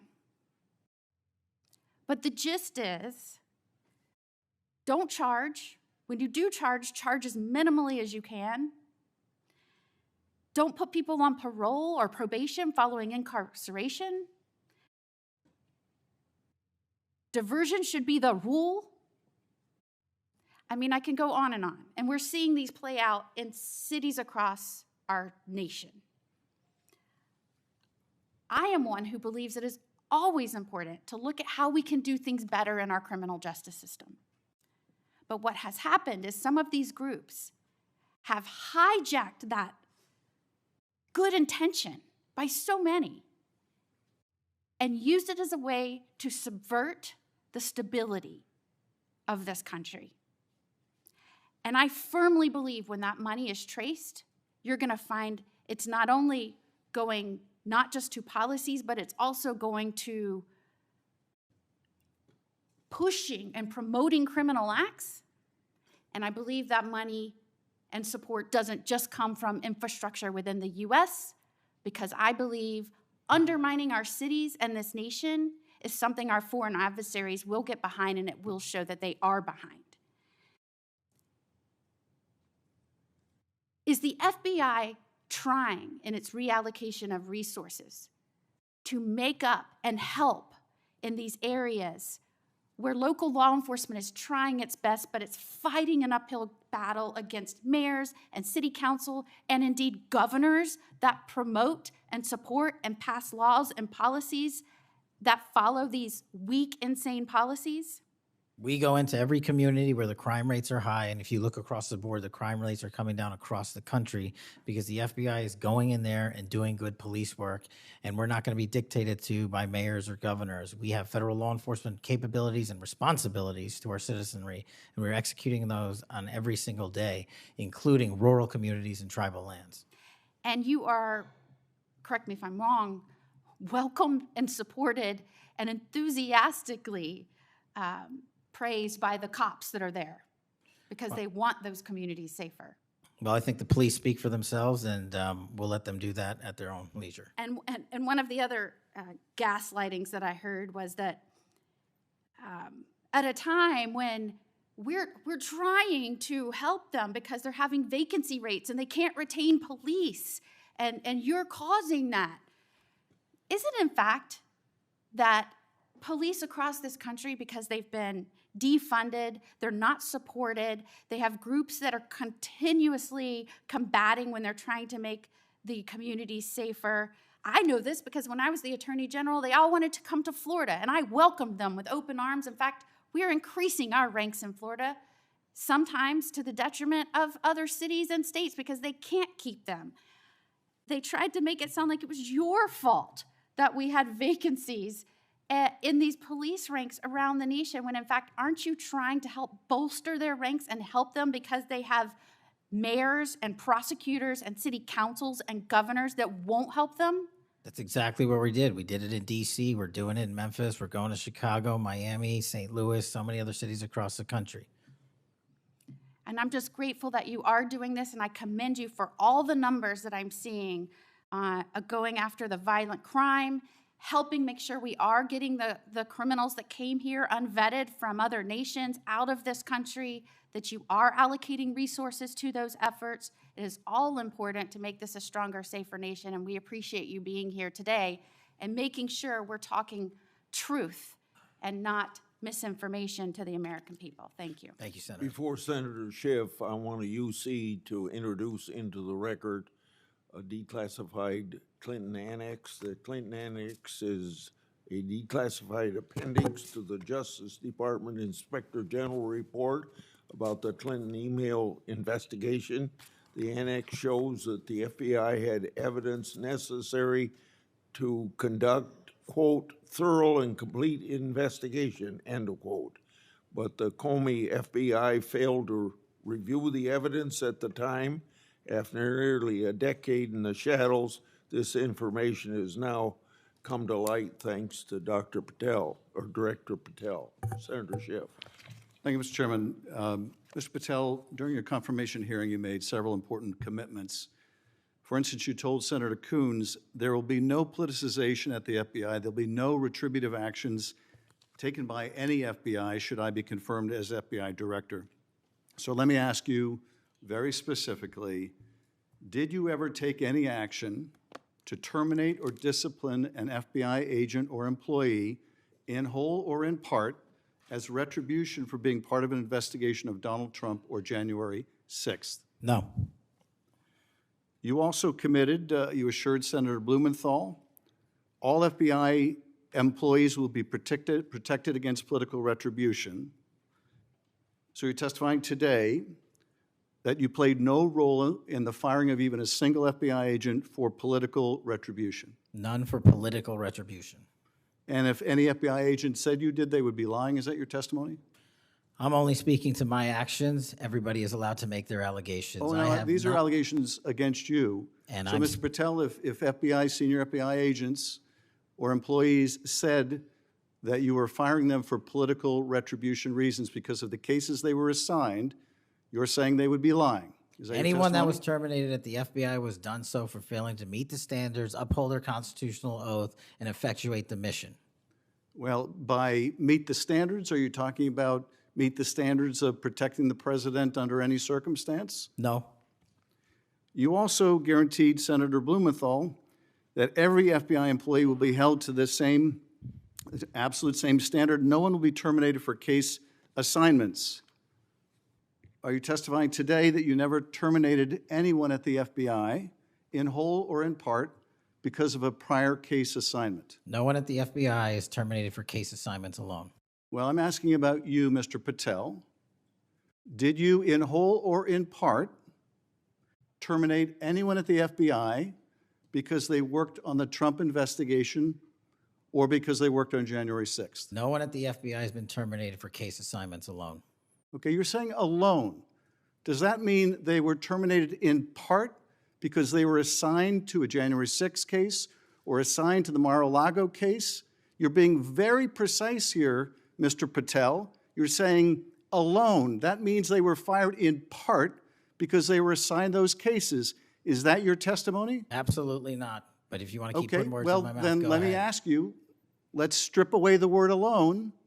Did you terminate or participate in any discipline of any FBI employee in whole or in part because of their work on an investigation of Donald Trump or January 6th? Yes or no? Any terminations at the FBI by employees? No, I'm since asking you a very specific And I'm question. going to answer the question, but you don't like the answer because it's the No, truth I and it guts want your an answer to my narrative. question. I don't want an answer to someone else's question. So let me just be precise, and I ask for a yes or no answer.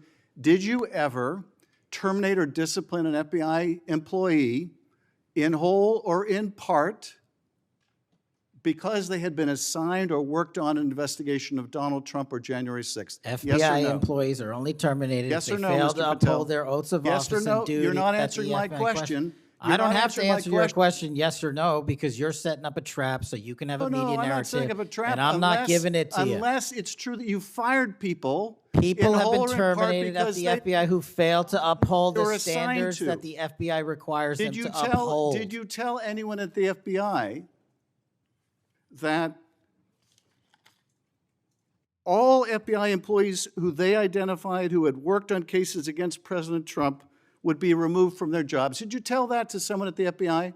Say that I would remove people for case assignments? That you would, that people that were identified as having worked on cases against President Trump would be removed from their jobs. Did you tell that to someone at the FBI? People are not removed But for just case answer my question. assignments. Just answer my question. Did you tell that to People someone? are not removed for case No, assignments. you're not and answering I my would- question. And I would Mr. never Patel, tell anyone. did you tell someone at the FBI that FBI employees identified as having worked on cases against President Trump would be removed from their jobs? Yes or no, did you tell someone that? I would never tell anyone at the FBI that they're being removed for basically their case assignments. Okay, so anyone who said that would be lying. Is that your testimony? Anyone can say whatever they want. No, I know, but you're saying they were a liar. I'm telling you what I said. Because this is in the complaint against you, Mr. Patel.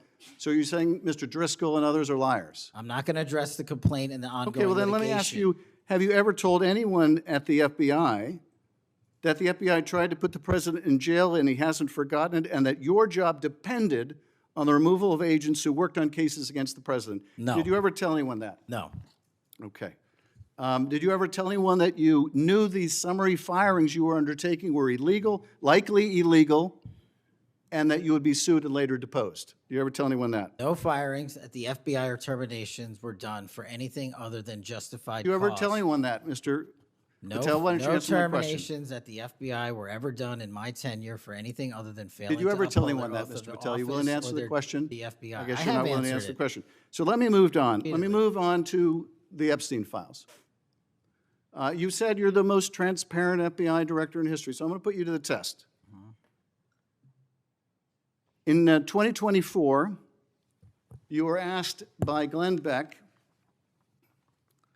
about Epstein's Black Book. And you said, he asked, who has Jeffrey Epstein's Black Book? And you said, Black Book, FBI. And he said, but who? That is, I mean theirs. And you said, oh, that's under the direct control of the director of the FBI. That's what you said. Was that true, Mr. Patel? I'll rely on you quoting it accurately. I did that a Was couple it years true ago. what you represented to Mr. Beck and the president's supporters out there, or were you lying?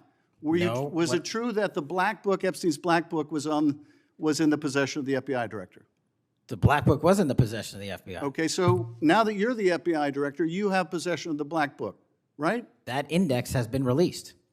So you have Jeffrey Epstein's Black Book? What is known as Jeffrey Epstein's Black Book has been released by us. And you released it. And let me follow up on Senator Kennedy's question, because he asked you and I'll be very precise here.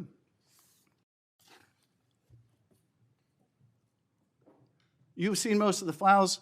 Who, if anyone, did Epstein traffic these young women to besides himself? And you said, himself, there's no credible information, none. If there were, I would bring the case yesterday that he trafficked to other individuals. And Kennedy, the information we have, again, is limited. And Senator Kennedy said, the answer is no one. And you said, for the information we have.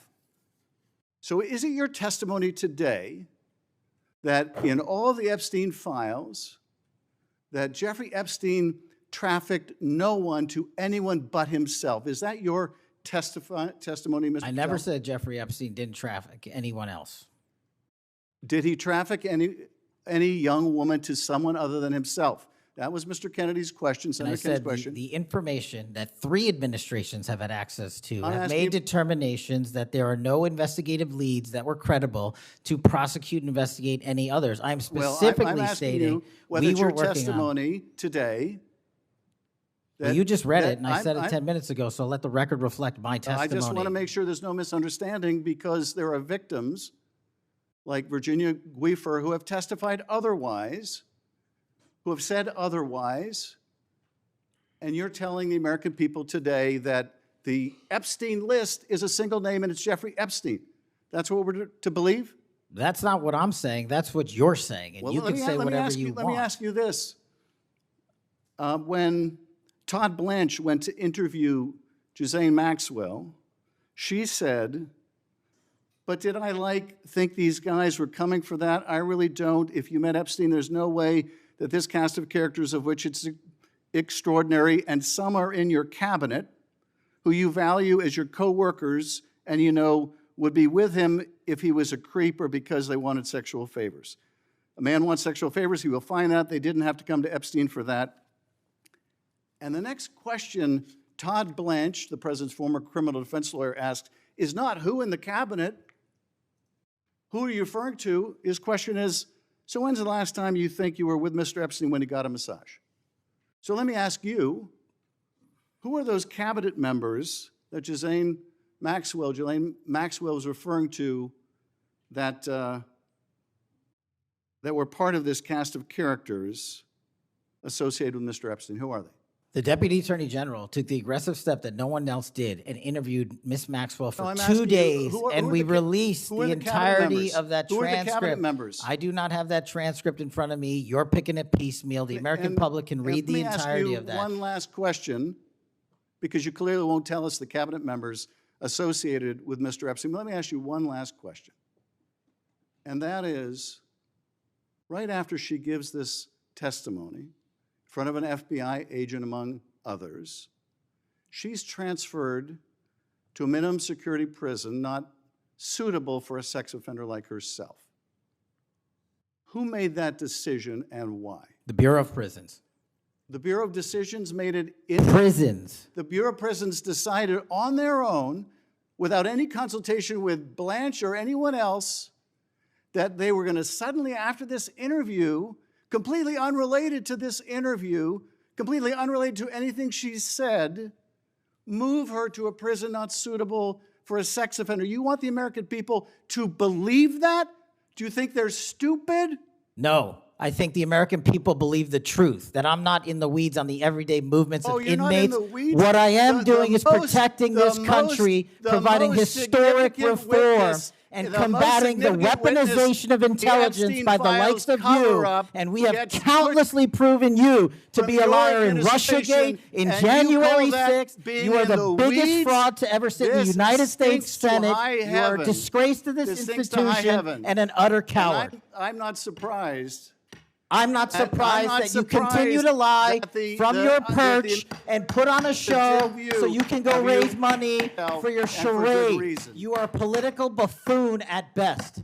Well, you can take an internet troll. Take and it make- to the you can take bank an that the internet- FBI is you protecting can this make an country internet troll, and the state and the citizens FBI of the director California. will We are always bringing be nothing more historic than an reform. internet Point of troll. order. But all you care about is a child sex predator that was prosecuted by a prior administration, and the Obama Justice Department and the Biden Justice Department did squat. And what did President Trump do? Bring new charges courageously. And what have we done? Chairman, You said take I'm the control most of this transparent situation. FBI director in history. Take control of this 33,000 pages of information to you. I challenge you to say anything credibly to the truth. Go ahead and run to the cameras where you want to go now. Both of you be quiet. Before I go to Senator Tillis, without objection, want to introduce into the record the Durham Annex. The Durham Annex is a declassified appendix to John Durham's report about Crossfire Hurricane.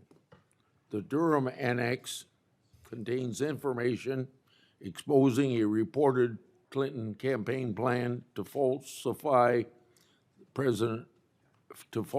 tie President Trump to Russia. For years, I've fought to assemble and publicize all the facts heretofore unknown surrounding Durham's investigation, Crossfire Hurricane, and related matters. The Durham Annex was declassified large part because of Director Patel. Senator Tillis. Thank you, Mr. Chairman, and Director Patel, thank you for being here. I've actually admired the way you've tried to keep your composure over the course of this. Kind of reminds me of an old Far Side comic that said the floggings will continue until morale improves. The last one I just coach you on, don't take the bait, because they're going to use that discussion between you and Senator Schiff, as you've suggested before, to raise money. Just sit down in the quiet confidence that you're doing a good job. Real quick, in less than 30 seconds, give me your resume again on why you're qualified for this position.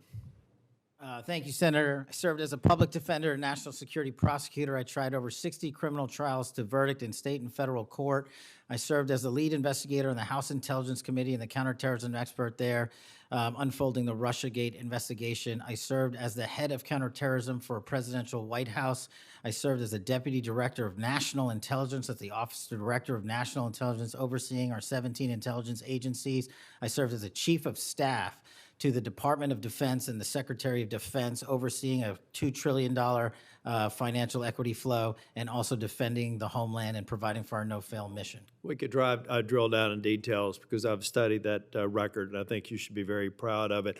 I just did that for the benefit of the liberal media that just keep referring to you as a podcaster, I think, and I appreciate you giving me that resume. It's a good body of work. It's why I supported your nomination so strongly when you were before this committee. Really quickly, too, on the events of last week and the sad death and assassination of Mr. Kirk, I seem to recall that Mr. Zen, I think, was the first person of interest. He was reported to be saying, "I shot him, now shoot me," or something to that effect. Would that have more or less, and your job is to calm the tensions, right? There were people running all over the building. People are afraid over there.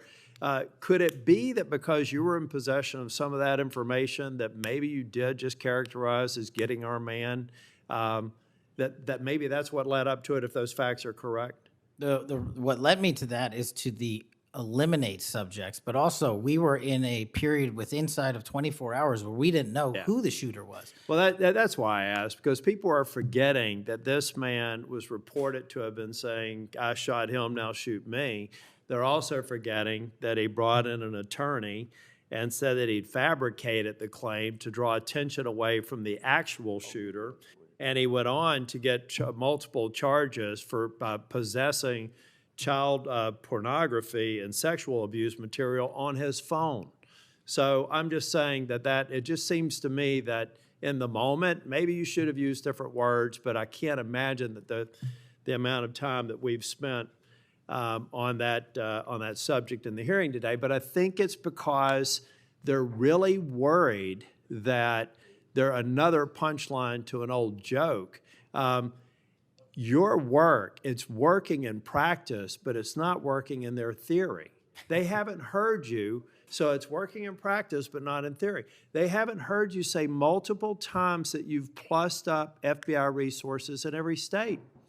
They haven't heard you when you've talked about year-over-year comparisons for results.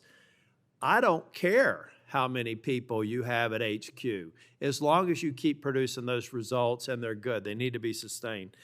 Now, I am a little bit concerned about the deployment of National Guard troops to dangerous cities, but you keep on mentioning something I'm going to go back to in terms of joint task forces. You also did a great job of explaining why you think you should save money and go out and fly out of an airport versus an easy trip across the Potomac to National. I love all of those responses. I'm not going to repeat them here. But I'm worried that if we move in too quickly, let's say to Memphis, I should back up and say I was Speaker of the House in North Carolina. And I would consider it a personal failure on the part of state leadership if they have to call in federal resources to do their job beyond what they do every day. And that's promoting joint task forces. I've seen ATF, DEA, FBI. I've been in the briefing rooms at 3 o'clock in the morning about to go and do a 55 no-knock warrants on bad people. You all do that every day, and thank God that you are. It looks like we should plus it up in a few cities. I'd rather use the money to deploy National Guard to just continue to leverage what you're already doing well.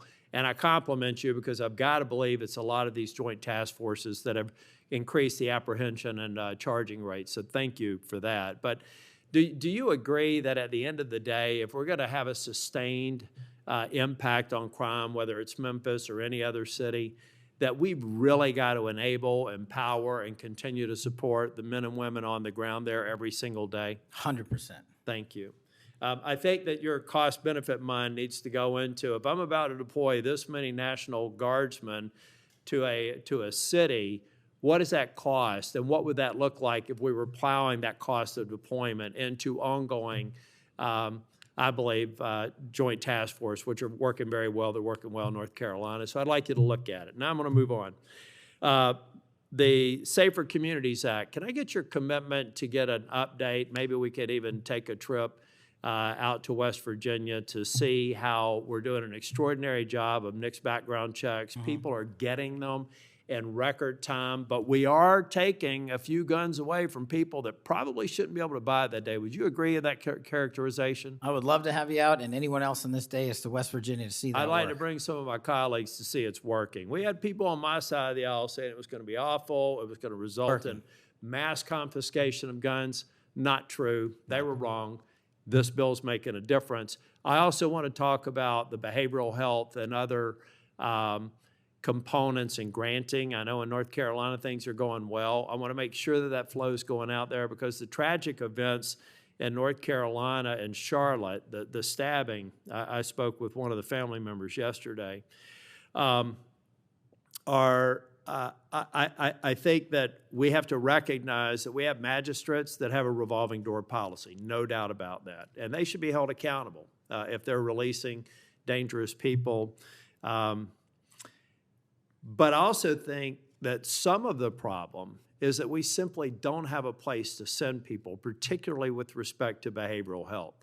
We have got to continue to, every law enforcement officer I've ever spoken with says, look, I've got law enforcement officers seconded to an emergency room because I've got somebody with no place to send them. I don't have a bed upstairs I can send them to. I don't have a behavioral health facility. We've got to provide more ways to detain people that are a risk to themselves and a risk for the community. And I really do believe Safer Communities Act is a good framework for doing that. That's only a comment.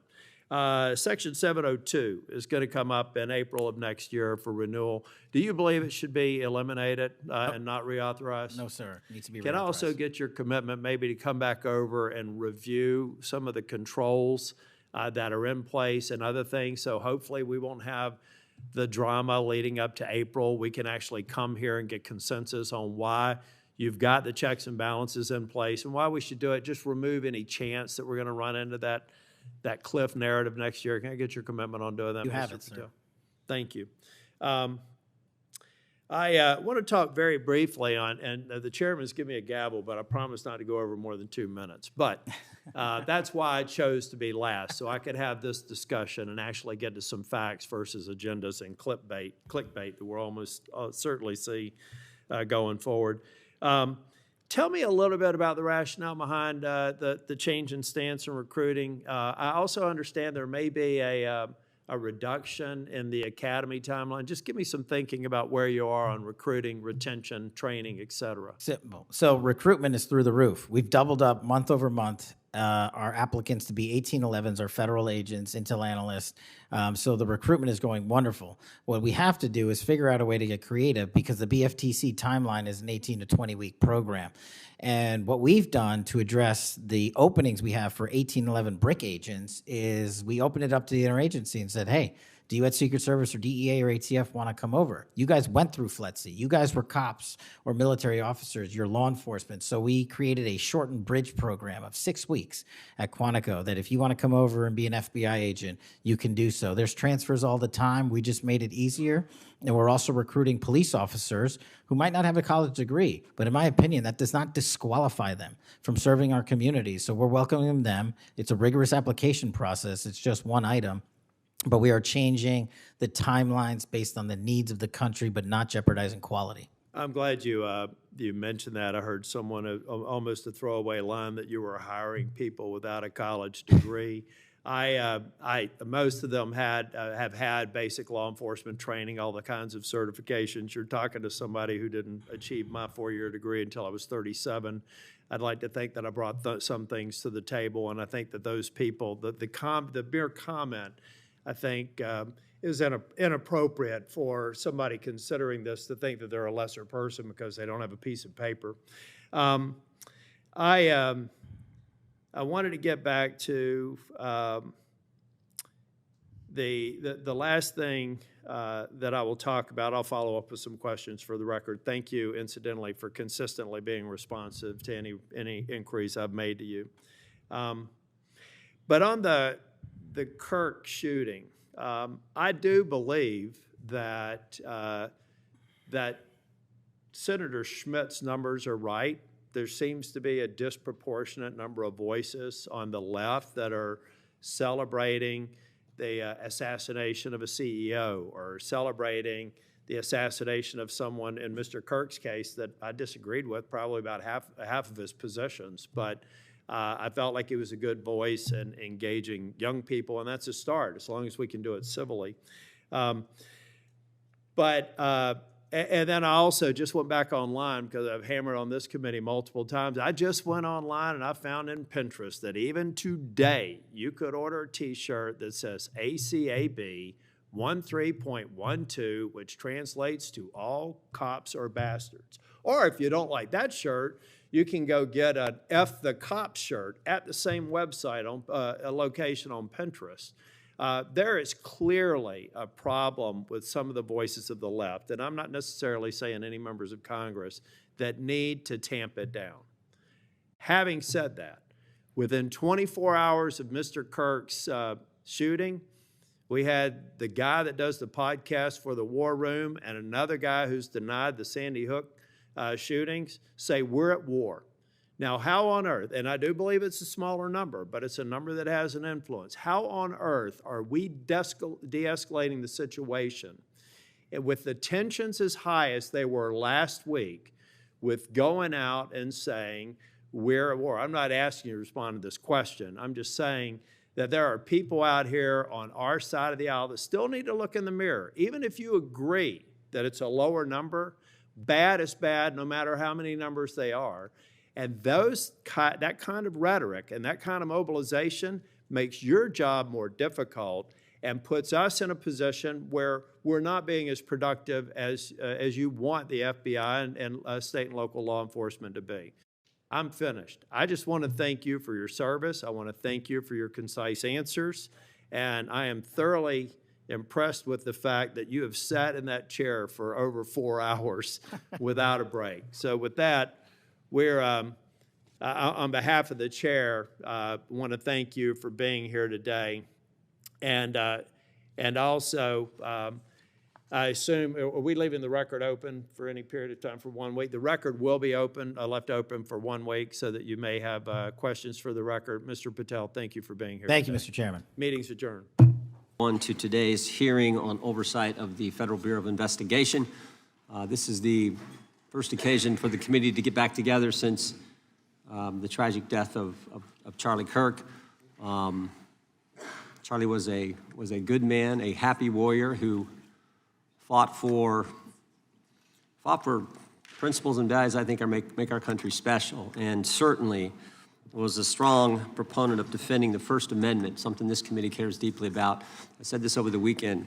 I think Charlie lived that scripture verse, 2 Timothy 4:7, fight the good fight, finish the course, keep the faith. Charlie certainly lived that, and he did it with a smile on his face. And so the tragic killing happened a week ago while we were in markup here in the committee. And I know everyone, I know our witness was a friend of Charlie's, and I know many people in the dais were as well.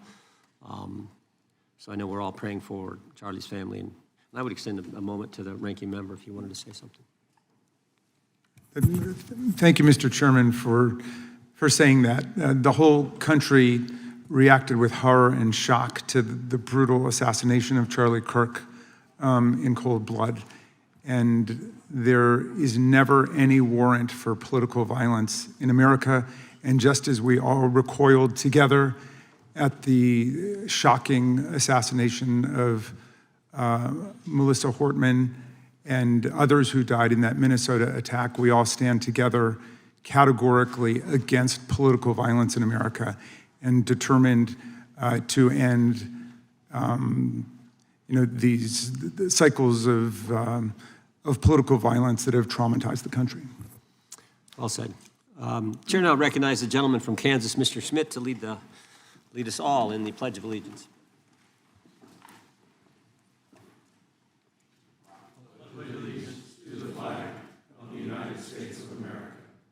To the republic for which it stands, one nation, under God, indivisible, with liberty and justice for all. As is customary, we will begin with opening statements. 5 weeks ago, because of the work of Director Patel, we learned that the former chair of the House Intelligence Committee and current United States Senator leaked classified information. We learned this because a whistleblower came forward. Whistleblower with 23 years experience in the intelligence community, a Democrat staffer on the committee, said this: they were pressured to leak classified information, which sort of raises the obvious question. Why would the head of the Intelligence Committee, the chair of that committee, who's supposed to be guarding our secrets, why would he be encouraging the leaking of classified information? Whistleblower told us that answer as well. The leaked information was supposed to be used, the leaked information, false information, was going to be used to indict President Trump. Now, the former chairman wasn't the only person leaking information. Jim Comey was also sharing things he wasn't supposed to share. Again, don't take my word for it. The Inspector General told us this. In his report, he said, quote, James Comey violated FBI policy by disclosing classified information. And what was Comey's motive? Same as the senator from California, to sabotage and undermine President Trump's first term. And we know that Mr. Comey's not been shy about what his objective was. In fact, 4 months ago, he told us. Remember this? 8647, Jim Comey told us just 4 months ago. Now, how'd they do it? How did the former chair of the Intel community, the former FBI director, and others in our government attempt to undermine President Trump's first term? 7 weeks ago, because of the good work of the Director of National Intelligence, Tulsi Gabbard, we learned from another whistleblower, a second whistleblower, that in the closing days of the Obama administration, the intelligence community assessment was changed. On December 5th, 2016, they had one assessment. That assessment said Russia did not impact the election vote count. There was a meeting at the White House on December 9th, 2016, where it was decided, no, we're not going to have that. We're going to come up with a new one. And the new one said Russia was trying to influence election and did influence election, which just wasn't accurate. And that new one is published on January 6, 2017. Let's just show you a few things that took place. I want to show you first this email from Admiral Rogers, the head of the NSA. You can see it was December 22nd. Says to Jim, John, and Jim Clapper, John Brennan, Jim Comey. And he says, I asked my team if they've had sufficient access to the underlying intelligence, sufficient time to review that intelligence. On both points, my team raised concern. Further states, my folks aren't fully comfortable. A few hours later, there's an email back to Admiral Rogers. This one is from Jim Clapper, and it says this: it is essential that we be on the same page and all of us are supportive of the report in the highest tradition of, that's our story and we're sticking to it. We may have to compromise on our normal modalities. This is one project that has to be a team sport. That's our story and we're sticking to it. Compromise on normal modalities, that's a fancy way of saying, that's the government speak for we're gonna have to change the rules. In fact, we're not gonna follow our own rules. And that's exactly what they did to get the objective they wanted, to undermine President Trump. Now, how did it specifically take place? The whistleblower said that the government officials ignored concerns about discredited information. And what was that discredited information? What was the discredited information that they didn't ignore the concerns about? What did they use, that discredited information? Of course, it was the dossier. The now famous Steele dossier that was paid for by the Clinton campaign when they hired the law firm Perkins Coie, who hired Fusion GPS, who hired the foreigner Christopher Steele, who wrote all this garbage and lies down. That is what was used to change the intelligence community report. And what happens next? What do Jim, John, and Jim do next? They go to Trump Tower on January 6, 2017, to brief then President-elect Trump about the dossier. Again, the Clinton-financed, foreign-authored dossier that the whistleblower knows is garbage and that they know is garbage. And then there's one final step. One final step. Jim Comey leaves that meeting with the president and immediately leaks to the press that they briefed the president on the discredited information. They briefed the president on the dossier and thereby giving it some credibility and creating the basis and the predicate for all they did to the president. They leaked false information, they leaked classified information, they used and leaked discredited information, and they didn't follow their own rules, all to sabotage President Trump's first term. And but for this guy, Kash Patel, but for this guy, we would never have known this information. The good people of this great country would not have known what took place 8 years ago when they were trying to undermine the guy elected by we the people. And I want to thank Attorney General Bondi. She set up a special strike force, a special team, to look into this and see if there's any criminal liability that exists in what took place. Now, in addition to getting the truth to the people, Director Patel is getting the bad guys off the street. He's moved agents out of Washington, got the focus off of politics here in D.C., and is instead putting bad guys behind bars. 21,000 violent criminals have been taken off the streets, which is a 125% increase from the comparable period in the previous administration. He's rescued 4,000 kids. He's got 1,300 predators who he's arrested. He's also ended the weaponization of the FBI. No more spying on parents at school board meetings. No more pre-dawn raids on pro-life Catholics. No more retaliation against whistleblowers. And he's given us information that Chris Wray didn't. Maybe said better, he's given us information that Chris Wray wouldn't. Director Wray didn't tell us that there were 26 confidential human sources at the Capitol on January 6, 2021, even though he was repeatedly asked about that by members of this committee. Director Wray didn't tell us that there were 17 of those confidential human sources who entered restricted space, 4 went in the Capitol, none of them were arrested. They weren't authorized to do that, they broke the law, none of them were arrested. Lots of American citizens were arrested, but the guys whose whose American tax dollars was used to pay these guys who broke the law, none of them were, one was recommended for charging and was not charged. And remember when Chris Wray told us that the Richmond field office memorandum on pro-life Catholics was just a one-off? Turns out he wasn't being square with the Senate either. Director Wray wasn't square with us. He told us that multiple other offices were involved in targeting the Catholics. We got that information from Director Patel. We learned from Director Patel the FBI actually surveilled a priest, tried to get the priest to divulge information, break the priest's penitent relationship, and confidence that exist. And Director Patel is saving taxpayers money. He's not going to build a new headquarters outside of D.C. He's going to keep the headquarters right here in the capital city. Save Americans money. Save the taxpayers money. In 8 months, Director Patel has given us the facts. He's ended the weaponization at the FBI. He's taken bad guys off the streets, and he's saving taxpayers money.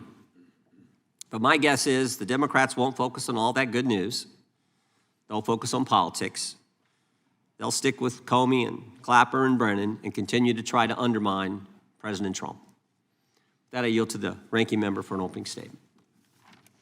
Thank you very much, Mr. Chairman, and welcome, Director Patel. You and I have not had the opportunity to meet, and alas, you failed to respond to the 8 oversight letters I've sent you over the last 7 months. So we do have a lot of questions piling up for you, but I want to start with a word of praise.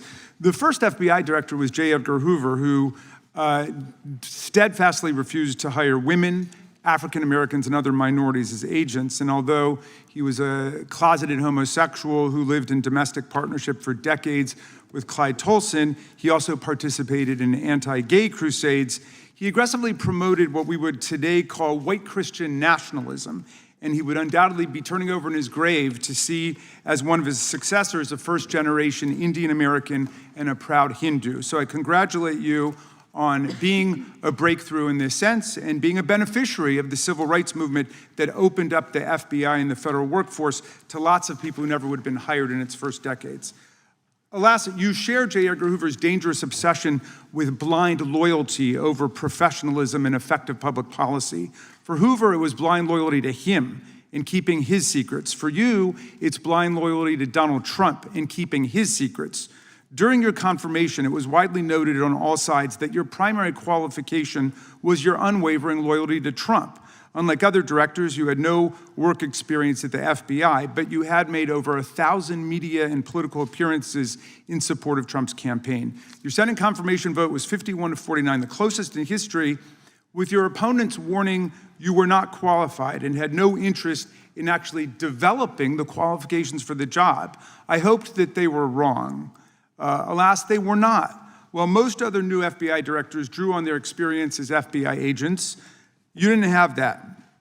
But you did write a picture book trilogy for children ages 5 and up based on your experience clashing with President Trump's political enemies. In your book, you describe your literary alter ego, Kash the Knight, as a wacky, easily bored wizard carrying out King Donald's vengeance by driving his enemies out of the kingdom. In the books, King Donald is besieged by the evil Hillary Queentown, but saved in the end by Kash. Then Kash goes on to catch mules who are stealing the 2020 election for the great King Donald from Sleepy Joe. And then in the third book, Kash takes down the dragon of the jalapenos, nicknamed the DOJ. Your supporters had hoped that you would graduate from imagining yourself a romantic fairy tale knight to actually running America's premier federal law enforcement agency. Alas, just as we've learned how dangerous it is to put a science-denying anti-vaxxer in charge of our public health, we've learned how dangerous it is to name as director of the FBI a man who thinks of himself as a fairy tale knight who keeps a fire-breathing dragon named DOJ at home to forcibly drive villains out of the kingdom. When Charlie Kirk was assassinated, while his killer was still on the loose, you decided you didn't need to be at FBI headquarters in Washington to work with your team while the chaotic manhunt unfolded. You spent your evening dining in a swanky Midtown Manhattan restaurant and tweeting out false information that the subject of the shooting was in custody, a statement you had to retract 1 hour later. Your performance was so disturbing that even the MAGA base was alarmed. Culture warrior Christopher Rufo, who just a few months ago sat in your chair as a Republican witness, observed that you performed terribly, and he called for your ouster. The FBI might be able to survive your delusions of grandeur and the explosively volatile temper that was on display yesterday in the Senate, but the intractable problem is that you are running the FBI not as a law enforcement agency charged with keeping the American people safe, but as a political enforcement agency working directly for the president's vengeance campaign. 7 months in, It's impossible to overstate the destruction, chaos, and demoralization you've brought to the FBI and its workforce and the resulting danger your actions have caused to our country. You've been systematically purging the FBI of its most experienced and qualified agents, division leaders, and experts in counterterror, counterintelligence, and cybersecurity, precisely the people who have the expertise you lack and which the FBI and the country need. They've been expelled from the ranks of the Bureau simply because they did their duty investigating crimes, including those committed by the mob that attacked the Capitol on January 6, 2021, and beat the hell out of more than 140 police officers, or simply because you suspected them of being insufficiently loyal to Donald Trump. You illegally sacked Brian Driscoll, the former acting director of the Bureau and a decorated counterterrorism expert who worked at the FBI for nearly 20 years. According to Driscoll, you told him your own job, quote, depended on the removal of agents who worked on the cases against the president, regardless of whether the agents chose to work on those cases or not. You added, quote, the FBI tried to put the president in jail and he hasn't forgotten it. You forced out the leader of the Salt Lake City field office, Mehtab Saeed, just weeks before Charlie Kirk's assassination, depriving the FBI of an experienced counterterrorism expert described by her colleagues as absolutely the best and legendary. She would have led the FBI's manhunt had she not been fired. When Trump decided that rounding up immigrants with no criminal records was more important than preventing crimes like human trafficking of women and girls, drug dealing, terrorism, and fraud, you ordered the 25 largest field offices to divert thousands of agents away from chasing down violent criminals, sex traffickers, fraudsters, and scammers to carry out this immigration crackdown.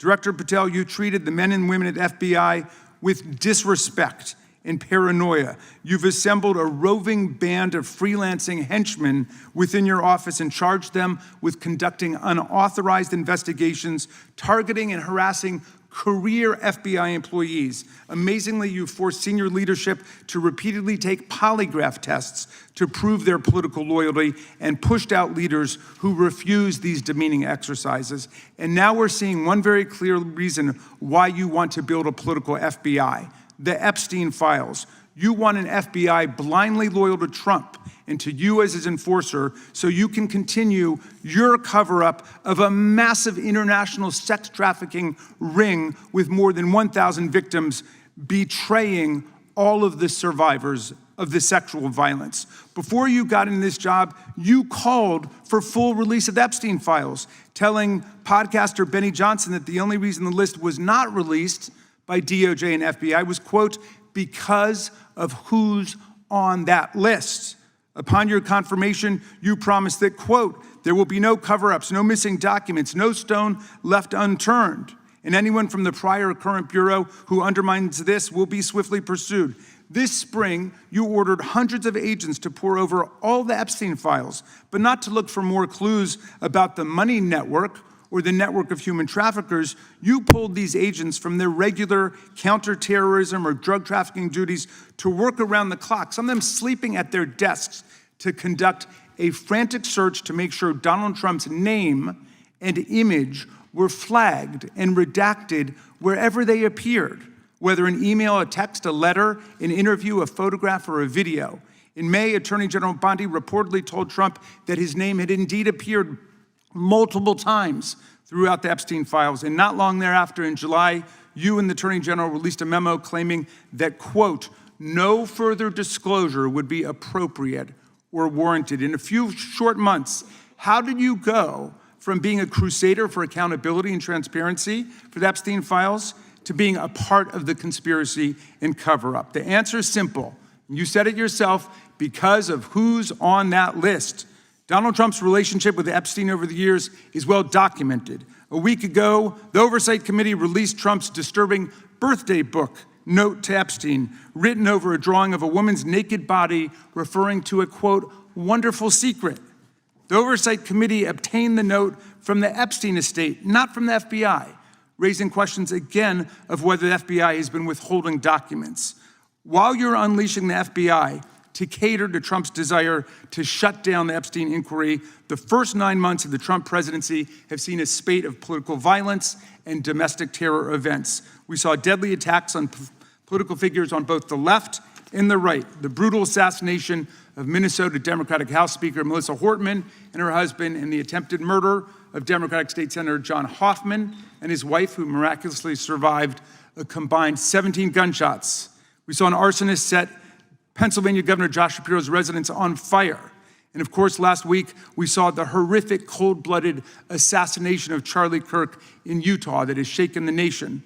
1 minute after Charlie Kirk was shot in the neck, a 16-year-old shooter in Evergreen, Colorado, radicalized by white supremacist ideology online, opened fire and critically wounded 2 other students at Evergreen High School. We've seen lethal anti-Semitic violence, including the murder of 2 young Israeli embassy staffers just blocks from the Capitol, and then in the attack on a gathering of Jewish people in support of hostages held in Gaza in Boulder in June. We've seen continued mass shootings at schools, like the domestic terror incident at a Catholic school in Minneapolis last month, which killed 2 children and wounded 18 others.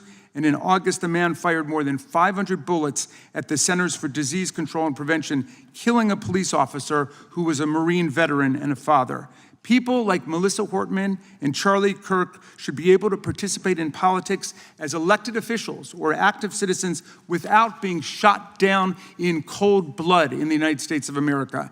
People should also be able to go to elementary school, to middle school, to high school, to work, to the mall, and to church without being shot down in explosions of gun violence. The important position at the FBI requires a leader who puts public safety and national security and the rule of law first.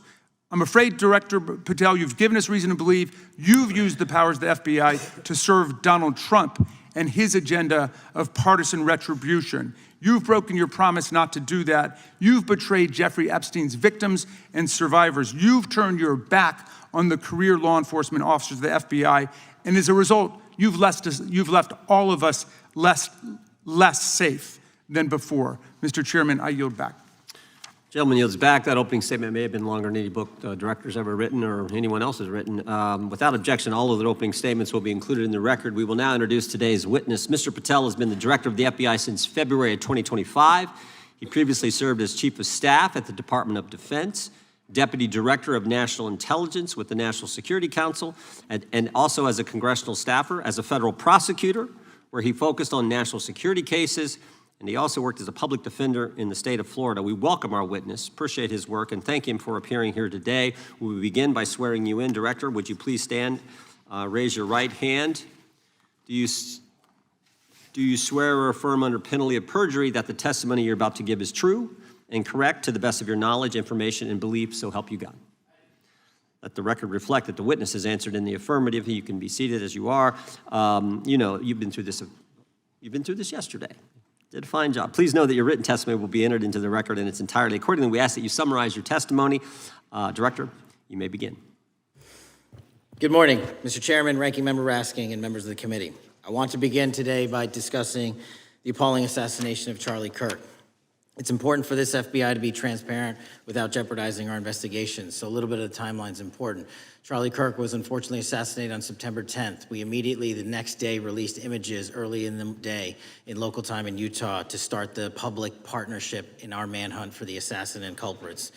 At approximately 5 p.m. local time, I arrived on the ground and walked the crime scene myself, and we flew multiple FBI assets in and out to process DNA simultaneously while bringing in evidence response technicians, hostage rescue teams, and other experts to assist state and local law enforcement with their investigation. At 8 p.m. local on September 11th, the FBI collected and populated and promulgated at a press conference a video of the suspect on the grounds. We also released enhanced images. Due to that release that I directed and ordered, the suspect involved was apprehended and in custody at 10 p.m. local time. That's less than 2 hours after we did the video release and the photo release. So within 33 hours, that individual suspect was in custody. And his family, who has since been interrogated, specifically stated to FBI interrogators that because of the video that the FBI released at my direction and because of the photographs that they released, they identified their son, they confronted their son when he swung by their home, and that's what led to his apprehension. We are still, the FBI has that investigation ongoing, and it continues to be ongoing. And I want to thank the state of Utah and the state and local authorities there. And I also want to thank the Attorney General and President Trump for directing resources to allow us to conduct that investigation as we have. Under this administration, the FBI has arrested more than 23,000 violent criminals. 23,000 in 7 months. That's twice as many year-to-date last year. We've taken over 6,000 firearms off the streets. 6,000 guns are no longer in the hands of criminals in 7 months. We've identified and found and located 4,700 child victims. That is a 35% increase year-to-date last year. We have arrested 1,500 child predators. That is a 10% increase year-to-date last year in just 7 months. We've assisted our partners with countless counterterrorism operations around the world. We've captured, at the FBI, 4 of the most top 10 wanted fugitives in the world in 7 months. To put that in perspective, that's as many as my predecessor nabbed in the entirety of the Biden administration. We got 4, we got more coming. On top of that, in 2 weeks, thanks to the help of the CIA, we collected and captured one of the individuals responsible for the horrific Abbey Gate bombing that led to the murder of 13 service members. We did that in 2 weeks. They didn't do it in the 4 years of the entire prior administration. Nationwide, we've been executing our Operation Summer Heat, the FBI's national focus on targeting violent crime based on intelligence-driven operations. Ask the citizens of Seattle, Miami, Memphis, Charlotte, Chicago, New Orleans. To specifically highlight New Orleans and Nashville, there has been a 250% increase in violent crime arrests in those cities alone, and other mid-major cities that I've just listed. In just a few short months, we have already unleashed 1,000 FBI personnel across this country. Every single state across this country is getting a plus-up. This is a fiction that the FBI is short or that we are compromising the men and women in the field. They do not need to be in Washington, D.C., so we're sending them into the field to each and every one of your states. Because of that, crime is at an all-time low. We had to do it because of the explosion of crime. And maybe the most important stat for Americans to realize, in just 7 months, we are on track to produce the lowest murder rate in modern U.S. history by double digits. Those are results not of mine. Those are results of the men and women of the FBI. If you want to criticize me, bring it on, but do not attack the brave leaders in the field. We are also working 24/7, 365 on the opioid epidemic that is killing more than hundreds of thousands of people a year. We have seized 1,600 kilograms of fentanyl off the streets so far in 7 months. Year-to-date, 25% increase. To put that in perspective, that's enough to kill a third of the American population, 120 million Americans. 100,000 kilograms of cocaine and meth gone off the streets. Earlier this year, I highlighted in Cincinnati, Ohio, how we're getting creative to chase down those that were willing to do harm to our citizens, not just by striking at the heart of the fentanyl producers, but the fentanyl precursor companies in China. And we indicted for the first time multiple companies and individuals, not just in America, but in mainland China, that are producing the ingredients that produce and make fentanyl that kill our children. And we're gonna keep going. Counterterrorism work, cyber attacks, and foreign adversaries are something the FBI must never sleep on, and we are not sleeping. In the counterintelligence space alone, this year, year-to-date, 30% increase in counterintelligence arrests from the DPRK, Russia, Iran, and China. And I want the American people to know, in this setting, there's a lot of work that the brave men and women in the FBI are doing we just can't get into, but they don't stop. Our cyber threats, ransomware attacks, those harming our children online. We have nearly a 20% increase in indictments arrests in 7 months alone this year. We're going after those that harm our malware, infrastructure systems, telecom systems, and energy structure. Combating SALT and Vault typhoons are just a little bit of the examples we're doing. Maybe most importantly, under the counterterrorism and domestic terrorism umbrella, our nihilist, violent extremists, and those that label themselves 764, who wish to go online and convince children to maim and mutilate themselves and commit suicide. And we are producing record numbers of arrests under that umbrella organization. We even stopped an individual in the 764 network who wanted to conspire to kill an adolescent girl. He is now in custody. Transparency remains one of my main priorities at the FBI. And this is what I've done in my 7 months at the helm. We've produced more than 33,000 pages of documents to Congress to a variety of committees, including I believe 7,500 to this committee alone, if memory serves me correct. To put the 33,000 in perspective, my predecessor in 7 years produced 13,000 pages in total to the United States Congress. His predecessor in 4 years produced 3,000 pages in total. I repeat, I have produced 33,000 pages in 7 years to this Congress and will continue to do so. I'm dedicated to restoring the trust and the mission and the integrity of the FBI, and we cannot do so without congressional oversight, and I promise you I will continue to do so.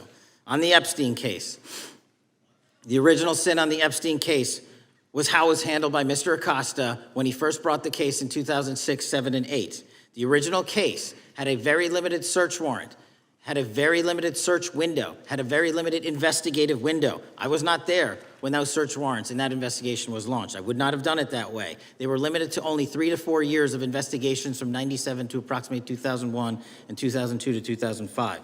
Mr. Acosta allowed Mr. Epstein to enter into a plea agreement where he served weekend jails for trafficking minor women. He also was allowed to relieve jail to go home on the weekends. Plus, he allowed a non-prosecution agreement to be signed as part of that plea deal, prohibiting future investigations from that prosecution and from that evidence, and prohibiting the collection of further material. That is the original sin. We are working with Congress to produce more than any administration ever has material on Epstein. And I welcome the challenge to tell us that we are not being as transparent as the law allows. We even went to court and asked the judges to lift those prosecutorial agreements and to lift those court order seals, and they denied us 3 times. Congress is welcome to do the same and join the fight. And I'd lastly like to focus on operation that the president led in D.C. Because of this, we are taking this fight in D.C. to every single city across the country. 2,100 arrests in the last month alone. D.C. has seen a 60% decrease in gun crimes, 75% decrease in carjackings, and 53% decrease in homicides in our nation's capital. And rightly so. We're bringing that fight to the streets of America. I want to thank you for your support, and I'm proud to be the director that leads this FBI into a new headquarters building that they've needed for decades, saving the taxpayer $3.5 billion, and also providing our workforce a safe environment. If you don't know the calamity that is the Hoover Building, I invite each and every one of you to walk around. I'll give you a tour myself, and you can see where the cement falls on the heads of our employees that is only to be saved by netting. Just to give you an example. Thank you for support to our mission. And I do want to highlight one thing about DC. It's because the FBI gathered sources and evidence that we were able to, through our source network, identify the horrific murder of the DC intern, Eric Tarpinian. And I've spoken to his family, and we are working to bring them justice. And Mr. Chairman, in my 16 years, now my 17 years of government service, if anyone has any questions about my service, bring it on. Yeah. Thank you, Director. We will now proceed under the 5-minute rule. The chair recognizes the gentleman from California, Mr. Eisen. Director, delighted to have you here. You are a breath of fresh air.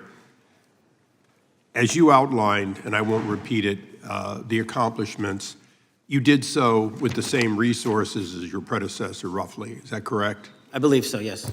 And so how much of that has to do with taking people out of the backside of the FBI and moving them into the field, into doing the job for which we primarily pay the FBI? That's exactly what we needed done. 1/3 of the FBI's workforce resided in the National Capital Region before I got there. 1/3 of the crimes do not happen in Washington, D.C. Not anymore. Not anymore. So 1,000 personnel of the FBI were deployed across this country on a permanent basis, and every single state in this union is getting a plus up, not a reduction, a plus up of 1811s of intel analysts and support staff. And that is why the crime rates are going down in record numbers. Thank you for doing that, and it's perhaps the hardest thing for a bureaucrat to do is to lower the head count around them that support them, and I appreciate your willingness to do it different than your predecessor. A lot of what you covered earlier was the find, the discovery, and then the prosecution that is done by the DOJ. But I want to talk a little bit about the prevent side. On the Charlie assassination, sir? No, on all of these. Okay.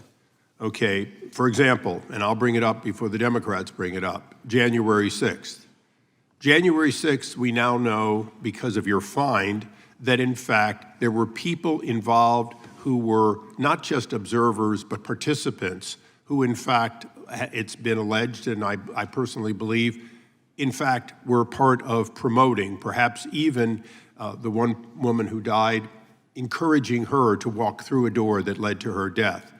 When you see that kind of activity, and you know it was done under predecessors with full knowledge, whether it's January 6th, where embedded people crossed the line, or any other activity, including obviously the Russian hoax that we're now dealing with up in, front and center.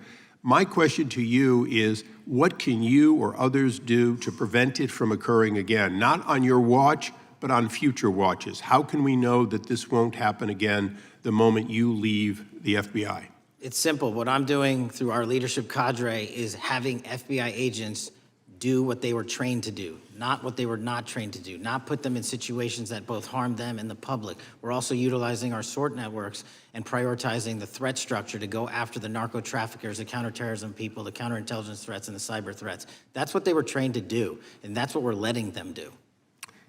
One major question I have, after decades of doing this, on our side of it, both the chairman, myself, and others, both at oversight and here, have seen that the FBI and the Department of Justice hide behind non-statutory practices. Now, you've changed the interpretation of many of those practices. That's why we're getting the discovery that was previously withheld. How do we work together to make sure that we never again have false walls, non-statutory walls that say the Department of Justice has a prohibition about giving, quote, you fill in the blank, that has led to the chairman not seeing anything until you took over? I'm wedded to aggressive constitutional oversight. Having been a House congressional staffer, I know that is an important part of securing our democracy. And the way we make it an everlasting, enduring process is by showing the American people the results of what we are doing and the important work of this committee and putting it out to them so they can see government waste, fraud, and abuse. And then they can demand from our constituents and our electors that they want this process to continue. Last major question here. Some things are so sensitive that we both would agree they cannot be made public. Will you commit to this committee, when it is too sensitive to disclose, that you would at least make it available for in-camera review by the chairman and ranking members or others designated? I have done that, and I will continue to do that. Well, thank you, Mr. Chairman. This is a breath of fresh air. This is the beginning of what we need. But my questions today for the director are ones in which I believe that we do need to codify by agreement or by statute, if necessary, the kind of openness and transparency that we're seeing from this administration, the kind of discovery that's allowing us to do our oversight properly. And I would hope that that be the follow-up to this, obviously along with the Attorney General. And I yield back my 4 seconds. Thank you. The gentleman yields back. The gentleman from New York is recognized. Thank you, Mr. Chairman. Welcome, Director Patel. In the wake of the tragic murder of Charlie Kirk, Donald Trump said, quote, "Violence and murder are the tragic consequences of demonizing those with whom you disagree, day after day, year after year, in the most hateful and despicable way possible," close quote. I would note for the record that Donald Trump has famously demonized practically every person he has ever disagreed with, and therefore, using his own logic, he has put their lives at risk. About 2 weeks ago, when I announced my decision not to seek re-election, many people on both sides of the aisle, including the chairman, offered me well wishes and thanked me for my service. Donald Trump, on the other hand, took to Truth Social to call me a, quote, psychopathic nut job, among other things.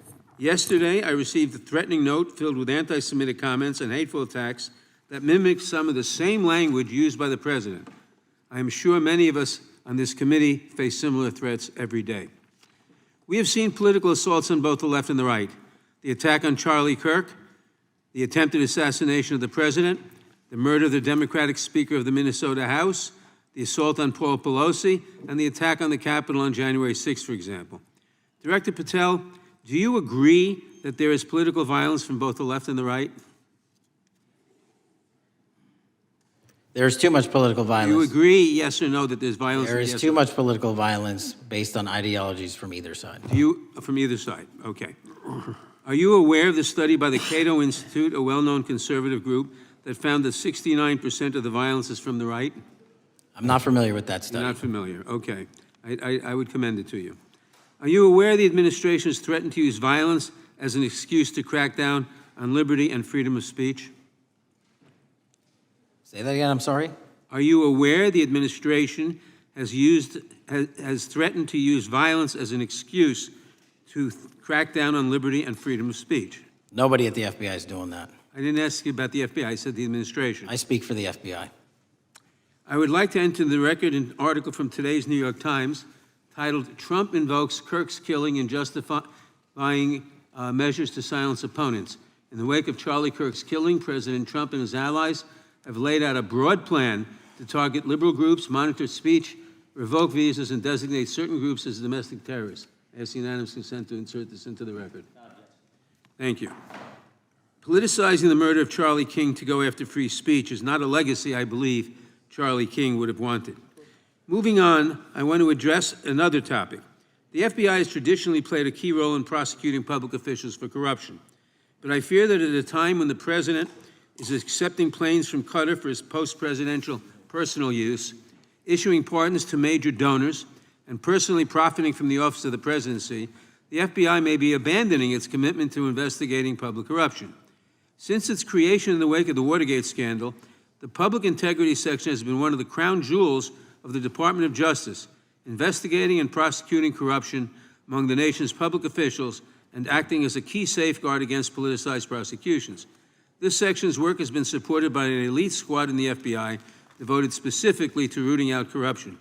But according to reports, the Public Integrity Section has now been decimated, and the FBI's Public Corruption Squad has been dismantled. I would like to submit for the record a New York Times article entitled, "FBI Dismantles Elite Public Corruption Squad." I ask unanimous consent. Thank you. These actions are an invitation to corrupt politicians to break the law, since they know that the government is asleep at the switch.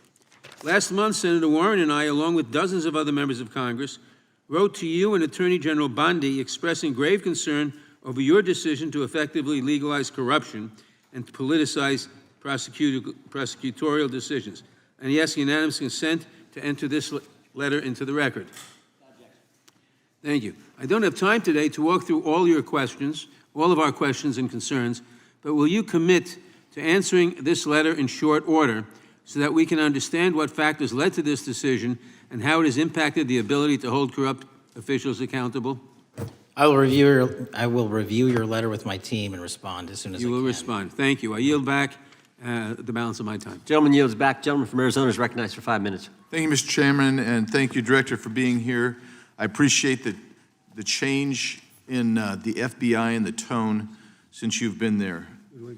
We heard the ranking member, however, describe the FBI under your leadership as being resorting to political enforcement and you personally as being paranoid. I would just suggest that perhaps that is the projections of the ranking member himself and not you, sir. I want to refer to something that was said yesterday in yesterday's hearing by Senator Grassley. He said, "It's well understood that your predecessor left you an FBI infected with politics." At your nomination hearing, he gave you records, made public records about whistleblowers regarding something called Arctic Frost. Arctic Frost was the FBI case opened and approved by anti-Trump FBI agent Thibault, and Arctic Frost became Jack Smith's elector case. The new records show that Arctic Frost was much broader than just an electoral matter. In fact, it was expanded to Republican organizations. Some examples of the groups that the Ray FBI sought to place under political investigation included the Republican National Committee, Republican Attorneys General's Association, and Trump political groups. In total, 92 Republican targets, including Republican groups, Republican-linked individuals, were placed under the investigative scope of Arctic Frost. On that political list for investigation was one of Charlie Kirk's groups, Turning Point USA. In other words, Arctic Frost wasn't just a case to politically investigate Trump. It was the vehicle by which partisan FBI agents and DOJ prosecutors could achieve their partisan ends and improperly investigate the entire Republican political apparatus. I'd ask that, Mr. Chairman, that document be administered. Without objection. So, I know that this may be under current investigation, but I wish to ask specific questions about this for just a moment. What search tools were used in Arctic Frost to view private communications of targets? I believe the traditional search tools, search warrants, lawful service of process, and the tools that the FBI has in our infrastructure systems, cybersecurity systems, and counterintelligence systems. But generally speaking, if I may, I want to use this to highlight the fact that I'm continuing my promise to work with Congress to produce documents simultaneously and also conduct ongoing investigations. I'm giving you as much as I can, and I'll give you more when I can. Thank you. Another question regarding that is, were there any directives from the Biden White House concerning the Arctic frost investigation? Were there any, directives or communications from the Biden White House itself concerning the Arctic frost investigation? I'll just rely on what was turned over to date, sir. Okay. So I want to add here, the search warrants that were used included the seizing of a U.S. member of Congress, his phone. I think we all know who that was and how that was taken away and used for political purposes, Mr. Chairman, Mr. Director. So we'll leave that for a second, and let's go over to the Charlie Kirk case for just a second. Let's emphasize this. How many hours did it take from the assassination to the arrest of the assassin, Mr. Director? 33. That seems pretty swift, and it was because of the actual release of videos and photographs that you directed to be released, sir. That's correct, and to put it in perspective, the Boston bomber took 5 days and Luigi Mangione took 5 days. Was the platform Discord forthright from the start with law enforcement about the shooter's communications on its platform? Discord, the platform ownership, has been working with our lawful process, and we are obtaining materials from them on a rolling basis. Thank you. And I want to get back here to Arctic frost for just a second, Mr. Chairman. I'd like the unclassified document from the FBI released to be admitted to the record. Without objection. And a document from the Economic Times also to be admitted to the record. Without objection. So I'm going to give you the last 30 seconds. We could go on about the Epstein case. I've got a bunch about that, but I'm just going to let you, if you wish to respond to either of the two vitriolic questioning or statement from the Democrats. The work of the FBI speaks for itself. It's on showcase here today. Anyone that wants to attack the FBI can attack me, but leave our leadership structure alone. When you have 23,000 violent felons arrested, twice as many as this time last year, the work speaks for itself. Thank you, Mr. Chairman, and thank you. Appreciate your good work, Director Patel. Yield back. Gentleman yields back. Gentleman from Maryland is recognized. Thank you kindly, Mr. Chairman. Director Patel, before you joined the FBI, you railed against it for covering up Jeffrey Epstein's human trafficking ring. Let me refresh your memory with this clip. Has Epstein's list, they're sitting on it. That doesn't seem like something you should do. You're protecting the world's foremost predator. That seems like an evil thing to do, regardless of who may be embarrassed in the release of that list. Why is the FBI protecting the greatest pederast, the largest scale pederast in human history? Simple, because of who's on that list. So you finished that December 2023 interview with a challenge to the FBI and harsh words for Republicans in Congress for not getting the Epstein files out to the public. You can see this clip. Boy pants, and let us know who the pedophiles are. Put on your big boy pants and let us know who the pedophiles are, you said. You emphasized that the president and FBI director each had complete authority to release Epstein's client list. You said Epstein's black book is under the, quote, direct control of the director of the FBI. Look at this clip. This is way off the topic, but who has Jeffrey Epstein's black book? Black book. FBI. But who? That is, I mean, there's... Oh, that's under direct control of the director of the FBI. All right, so you were sworn in as director more than 200 days ago. Now the black book is under your direct control. So why haven't you released the names of Epstein's co-conspirators in the rape and sex trafficking of young women and girls? The Rolodex, which is what everybody colloquially refers to as the black book, has been released. Oh, no, you're talking about what the journalist got 5 years ago? No, that's not what we're talking about. We're talking about what you were talking about there, the black book under the direct control of the FBI director. We have released more material than anyone else before. The Biden administration, Obama administration had the exact opportunities to release this material, and they never did. And if you are telling the men and women of the FBI, Why we're have not you going after changed your child predators. position? Hang on, you said we're not going after child predators. 1,500 child predators arrested this year, 35% Okay. increase, I'll reclaim my time. 4,700 child victims Mr. Chairman, I'm going to found. reclaim my time if you could instruct the witness. Why have you changed your position? There you were saying it's under the direct control of the FBI director and all of it should be released. Why have you changed your Everything position? that has been lawfully permitted to be released has been released. And as I told you, Really? the investigation was limited. And let me make something crystal clear. I never said Jeffrey Epstein didn't traffic other people, other women, and they're not other victims. This is the investigation we were given from 2006, 7, and 8, and the search warrants from 2006, 7, and 8. That's what we're working with. Well, wait, have you released all of the stuff that the FBI has seized from Epstein's house? The computers, the emails, the file cabinets, the documents? What about the financial records? Have you released all of that? Everything the court has allowed us to Which release. court are you talking about? 3 separate federal courts have come in and said. We're there are talking about the 3 evidence you've got. It's got nothing to do with what those courts have. Do you have any We're talking idea about how the evidence- law works? Wait. Do you want me to break the law in a federal judge's order? No, to I want you to satisfy follow your own curiosity? word, Director Patel. You said up there it was under the direct control of the FBI director. He had the black book. Everything have you released? I have direct control over, we have gone to court. You haven't. Complete We your went sentence. to court. Everything you have direct We- control over, you we said. have gone to court, and everything we have direct Director control Patel, over. complete your and sentence. can You said everything- lawfully Like to release. The We are gentleman- releasing. He'd like to complete his answer.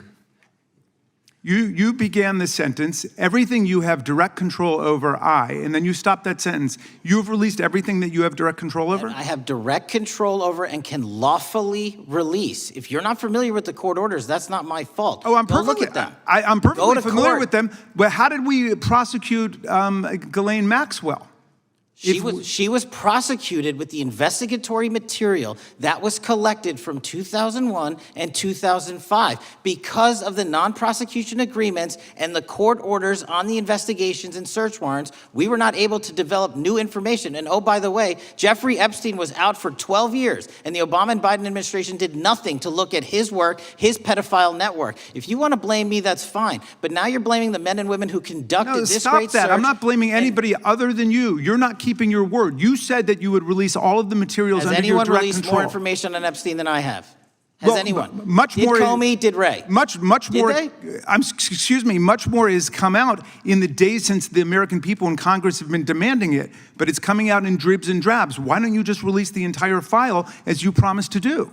I literally just told you, there are multiple federal court orders. I'm not going to break the law to satisfy your curiosity. You didn't join us when we filed court to release the court orders. You could have. You have lawyers. You could have shown up. You didn't do that. That's a tiny fraction of the material we're That talking is about. not. It is How a do you- tiny fraction. How do you know that? Have you seen No. everything? It's all misdirection. How do you know Time that? of the gentleman has expired. The gentleman from California is recognized.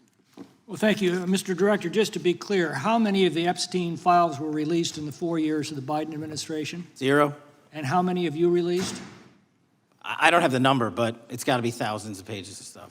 I was going to ask you to begin whether Americans are safer today than they were 9 months ago, but you cited dramatic increases in criminal arrests since you've taken office, a dramatic decrease in crime that's resulted. Who would have thought that taking criminals off the streets would reduce the crime rate? But somehow we have stumbled upon that new truth. But it begs the question, what was the FBI doing during the 4 years of the Biden administration to see that dramatic an increase in work under your tenure? The simple answer is I'm letting good cops be cops. We're working with our state and local law enforcement. We're energizing our partnerships. We're bringing on more task force officers. When you have more cops in the streets, when you're using ground-based intelligence, when you're not weaponizing law enforcement and focusing on DC and focusing on the rest of America, this is what happens. It is not a significant mind shift in terms of how we maneuver the FBI. They've wanted to do this work since they signed up. We're just letting them. And we've seen many prominent Democrats oppose your efforts to restore law and order to the streets of our nation's capital. I mean, all of us here have seen a dramatic change for the better here in Washington, D.C. Why are so many Democrats attacking you for that? Sir, Democrats have been attacking me for a decade, as is the fake news media. They didn't like the fact that I exposed the Russiagate host and the largest weaponization of the FBI and DOJ in U.S. history. We proved it to be true with congressional oversight. I'm wed to that congressional oversight and will continue to do that work. Christopher Wray repeatedly warned this committee that the Biden open borders policy had produced a significant increase in terrorist threats that he said kept him up at night. A particular concern, he said, was the 2 million gotaways that entered the country during the Biden administration. That's an average of 41,000 every month. What are the monthly gotaway numbers today? Sir, I'll have to get back to you on the exact gotaway numbers, but identifying that there are gotaways is step one. Going and manhunting them is step two, and that's what we're committing our resources to do. Well, that's my next question, is what progress has administration made in apprehending and removing terrorist threats that came in during the Biden years? I think you're talking about, if you're not, let me know, known or suspected terrorists, and we've encountered almost zero at the southern border since the southern border has been sealed. But the problem that we are running into is our northern border. It's largely expansive. The enemy has adapted, and we need more focus on the northern border to stop known or suspected terrorists from coming in from places like China, Russia, the Middle East, Africa, Afghanistan. And what can you tell us about the remaining threat posed by potential terrorist cells here in the United States? The terrorist threat that continues to be posed by international terrorists here in the United States is one of my highest priorities. We are working through our intelligence community partners to identify those individuals, and we've taken down numerous individuals in numerous rings across this country to neutralize that terrorist threat, including places like New York City, Los Angeles, and I believe Dallas, Texas most recently. How extensively did criminal cartels like Sinaloa, Jalisco, New Generation, MS-13, Trinidad, and others infiltrate our country during the Biden administration? By the tens of thousands. Well, and what progress have you been making in combating their presence? I think the DHS is best to speak to that, but I think I can't remember the numbers of tens of thousands or hundreds of thousands of individuals they found that came in illegally, and the tens of thousands that associations to criminal networks have all been deported. And that effort is being opposed every step of the way by Democratic leaders in our cities, some of our states, and right here in the Congress. Isn't that true? Well, we're just working where we can in every single city we can, and I welcome the opportunity to partner with Republicans or Democrats on fighting violent crime like we're doing. Mr. Biggs asked about Arctic frost. What else can you tell us about that and what we need to do to assure that it never happens again? Continue the congressional oversight work that you're doing on Arctic frost. Let me provide you with more documentation on Arctic frost, and also call in witnesses from the paperwork that we have given you. You have that right, and the American public deserves to hear what those people have to say. As for my ongoing investigation, there's not much I can say.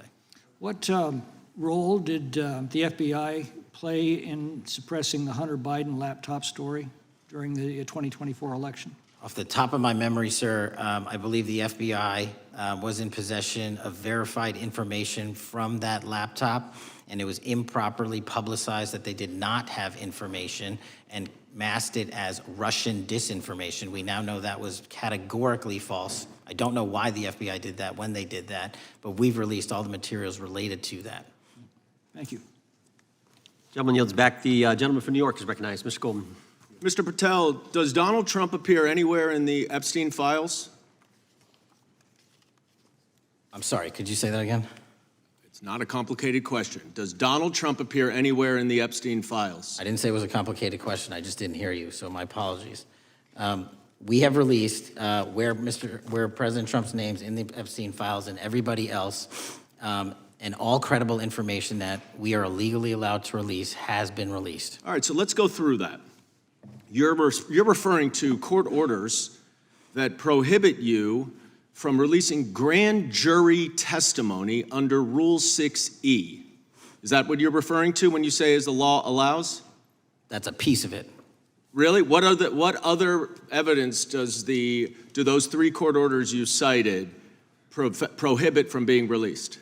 Information that was collected pursuant to those search warrants that were limited in fashion. Wrong. That's not what the court order says, and that's not under 6E. And you're talking, and I said that's 6E, and I said there was others, and I'm answering that. There are sealed court order documents. There are protective orders. They are unsealed as part of discovery given to Ghislaine Maxwell. They are no longer sealed. That's just not true. We can argue about it all you want. Okay, well, you agree that there are, so your testimony here is that the reason why you are not releasing all of the videos that you have acknowledged, there are so many, and that the FBI spent thousands of hours of reviewing, the photographs, all of the photographs that you have. You're saying that you're not releasing those because there's a court order requiring them to be sealed? Is that your testimony? Never said that about the videos. On the totality of the videos, of the thousands of images that were seized pursuant to the search warrants executed at the time,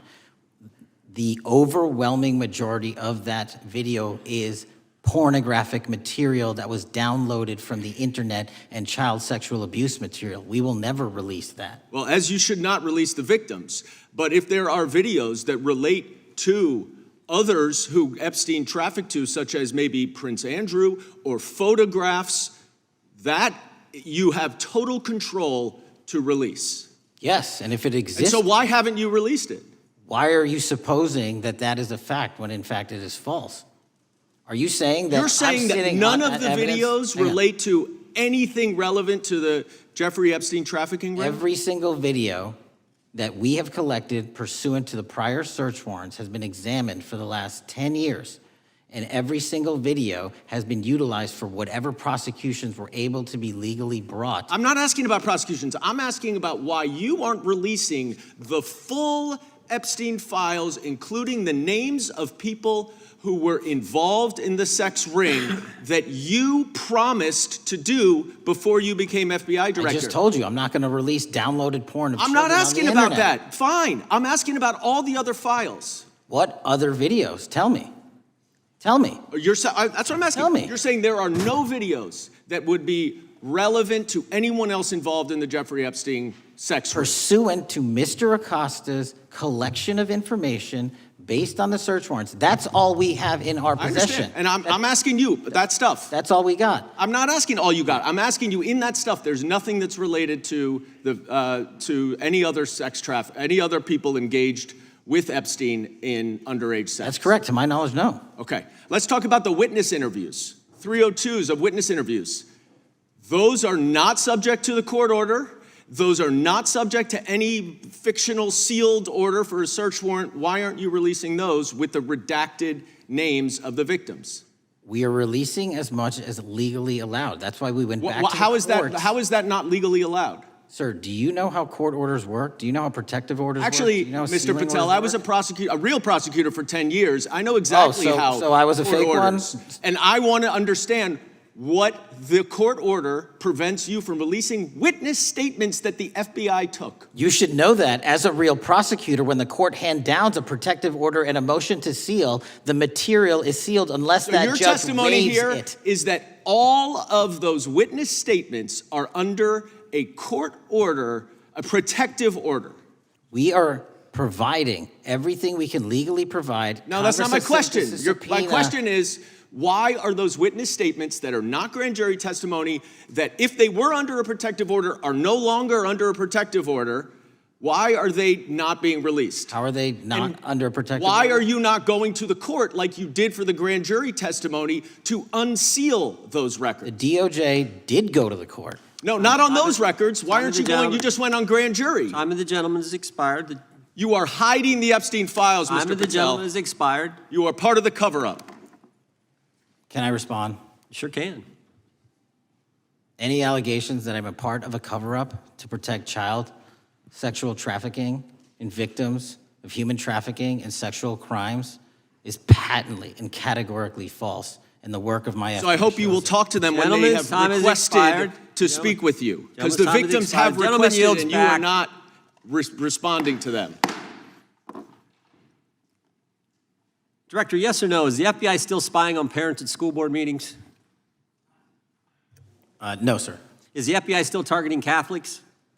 No, sir. Is the FBI still spying on President Trump? I don't believe so. Is the FBI still censoring Americans? No, sir. Is the FBI still targeting Americans for shopping at Cabela's or purchasing Bibles? Nobody is targeted for their faith. Is the FBI still targeting Americans who are pro-life? Nobody is targeting anyone for their beliefs. Is the FBI still cooking the books on crime data? The crime data is real.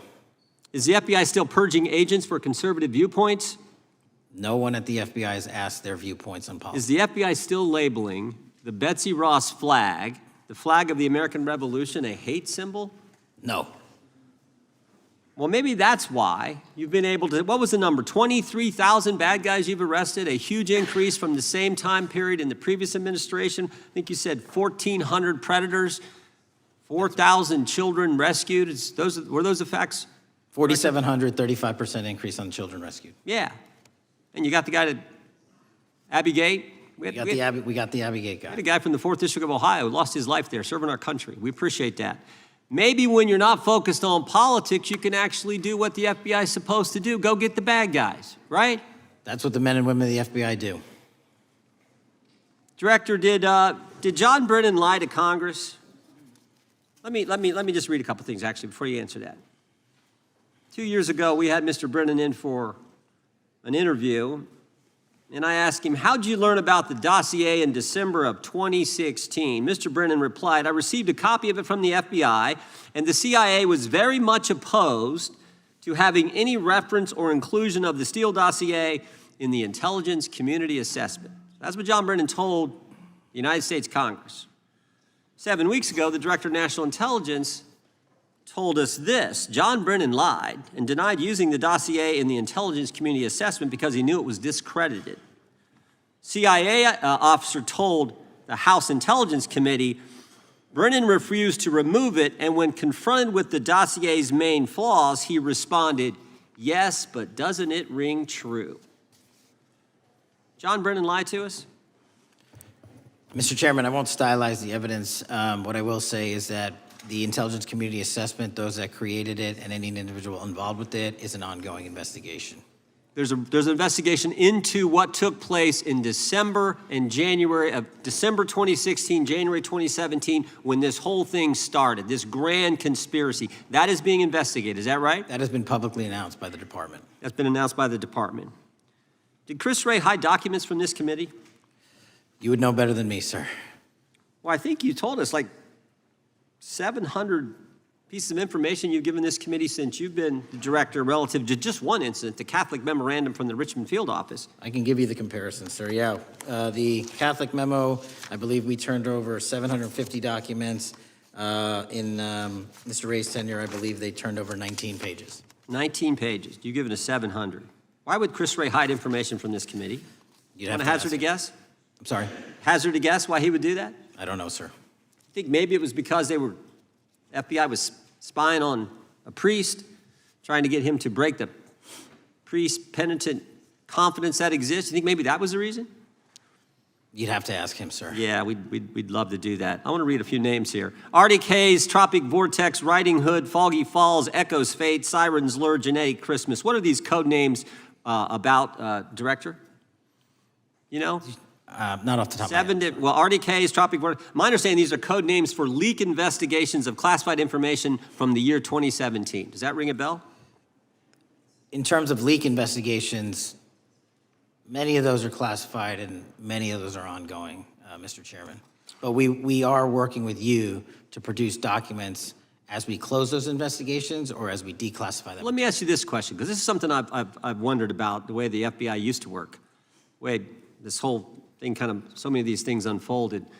Seems to me you had all these people in government leaking information that then gets reported in the press, there's a story written about it, and then that article is then used to further the investigation and move forward with what they want to do.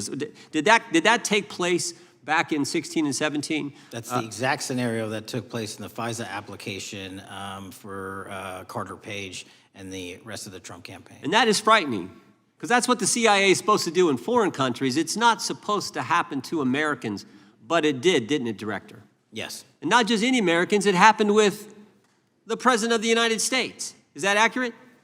Yes, sir. Yeah, and you were the key guy in helping expose that. And I think our country will be forever grateful for what you did to let the country know that was going on involving Americans, which is not supposed to happen, and not just, again, any American, but the President of the United States.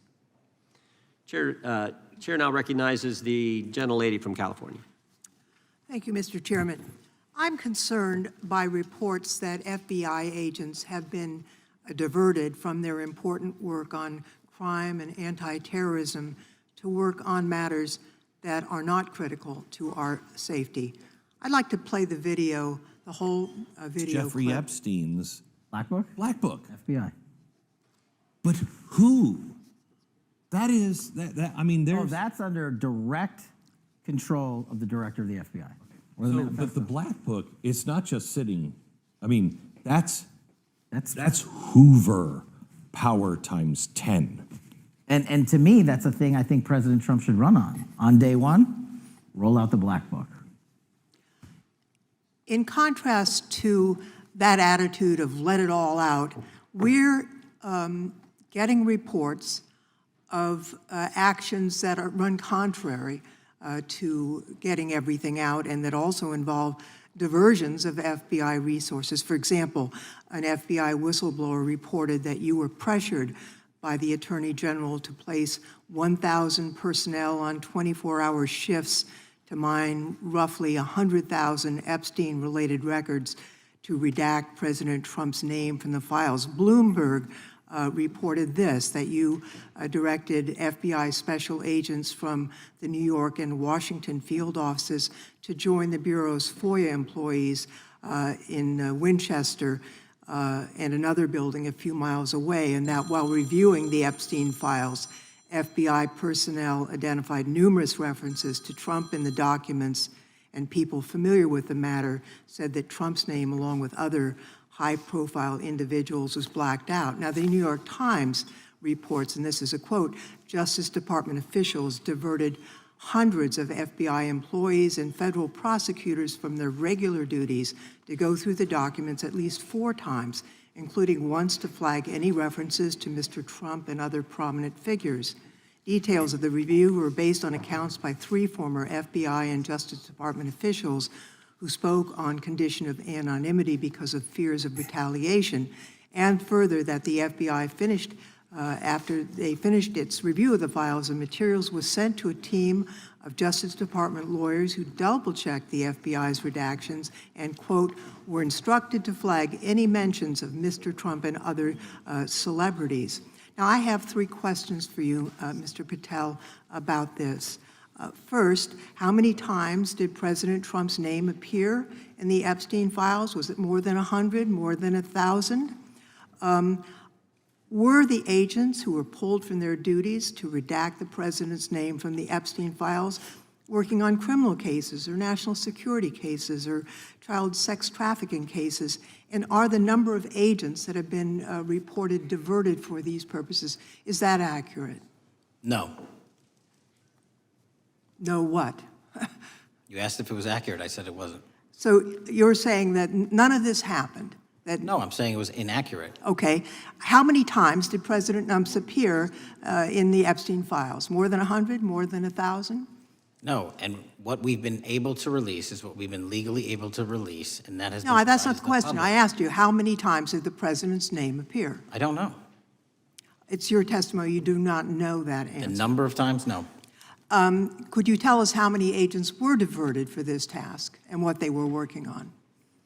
When you say diverted, you make it seem as if agents were pulled off what they do all the time. Agents at the FBI masterfully do double duty and triple duty. And because of the public's interest in this case, we flex resources to make sure that we could answer the public's signal demand. So do you want us to look through the material and provide it to you, or you do not want us to do that? So it's Which your, one is it? it's your testimony that no one was diverted from a criminal matter, that this was a top priority to go through these, this material to look for Mr. Trump's name. Is that your testimony? That's the highest priority for the FBI? What's one of the most impressive things about the FBI leadership and the careers that are in place is that they make the decisions on who to send where on priorities and make sure the mission needs are not hurt. And that's what happened here. It's shocking to me that the FBI would think that erasing Mr. Trump's name from the Epstein files is a high priority when we have crime, we have national security threats, we have terrorism threats, we have murders such as that occurred, unfortunately, with Mr. Kirk. It's shocking to hear that that's your highest priority. And with that, Mr. Chairman, I That's yield literally back. not what I said. Gentleman yields back. Gentleman from Wisconsin is recognized. Director, is President Trump implicated in any wrongdoing related to Jeffrey Epstein? Based on the entirety of the evidence that we have, absolutely not. The president is not implicated. Correct. Thank you. I want to talk a little bit about China's malign influence here in America. And, you know, we've seen spy balloons traverse the United States. We've seen police stations in communities around America. And sitting in the chair you're in just 2 years ago, there was a sheriff from Cochise County, Arizona, Mark Daniels, that was here, who said that the exponential increase in the amount of fentanyl that is coming into America is directly related to the open borders policies of the previous administration. Do you agree with Sheriff Daniels' characterization? In large part, yes. So since you've been director, has there been a reduction with, I mean, we've talked about how the border is largely secure now, right? The southern border, yes, sir. The southern border is largely secure. Has there been a concomitant reduction or a reduction in the amount of fentanyl that is coming into America? There has been a massive reduction to the tune of, we have seized more than 25% year-to-date this year than the prior year, and that's enough fentanyl to kill 120 million Americans. Does China play a role in this fentanyl that's coming to America? As I stated in my opening, sir, what they do and the companies in China, mainland China, do is produce the precursors and the cutting agents that they ship overseas through various countries into the Mexican drug cartels who produce it. So they basically are the cooks in terms of the ingredients. Tell us, what is the FBI doing to stop China from delivering death to America? So for the first time in a decade, I actually reached out to my counterpart at the Ministry of Public Security. No one at the FBI had done so. To engage. Ministry of Security, where's that? In mainland China. In mainland China, okay, thank you. To engage in a conversation to say, hey, can we have a certain number of these precursor chemicals listed in China so that they become illegal and illegal to trade. We're also working with our counterparts in places like India and Guatemala because the transshipment routes of the precursors, the Mexican drug cartels have gotten creative, and instead of coming directly to America are going into these countries. And we've had massive success in India and Guatemala, and in those governments' great partnerships in shutting down the ability to ship the precursors into those countries, which are ultimately destined to America. So those people that are working with security agencies have been working with you, is that accurate? Yes, sir. So I want to turn to a couple cases that are at the University of Michigan, where Chinese nationals on behalf of the Chinese government smuggled in illicit biological materials, stuff that can harm our agricultural industry. What actions are you taking as we see repeated stories of Chinese nationals doing this in the United States? So just that, sir. In this calendar year alone, as I was mentioning, our counterintelligence operations and cases brought against the Chinese are up by, I think, something like 40%. And specifically, the cases in Michigan show two threat streams, not just against our agricultural industry, which is a threat to national security, but they were also bringing in chemical agents and mushrooms, I'm not the exact expert, that would have ultimately hurt our population. We arrested and charged all of those individuals, and we were aggressively going after them in every single state because they weren't doing it in Michigan alone. Should research universities across the United States be doing a thorough job of vetting Chinese nationals that are coming to their universities? They should.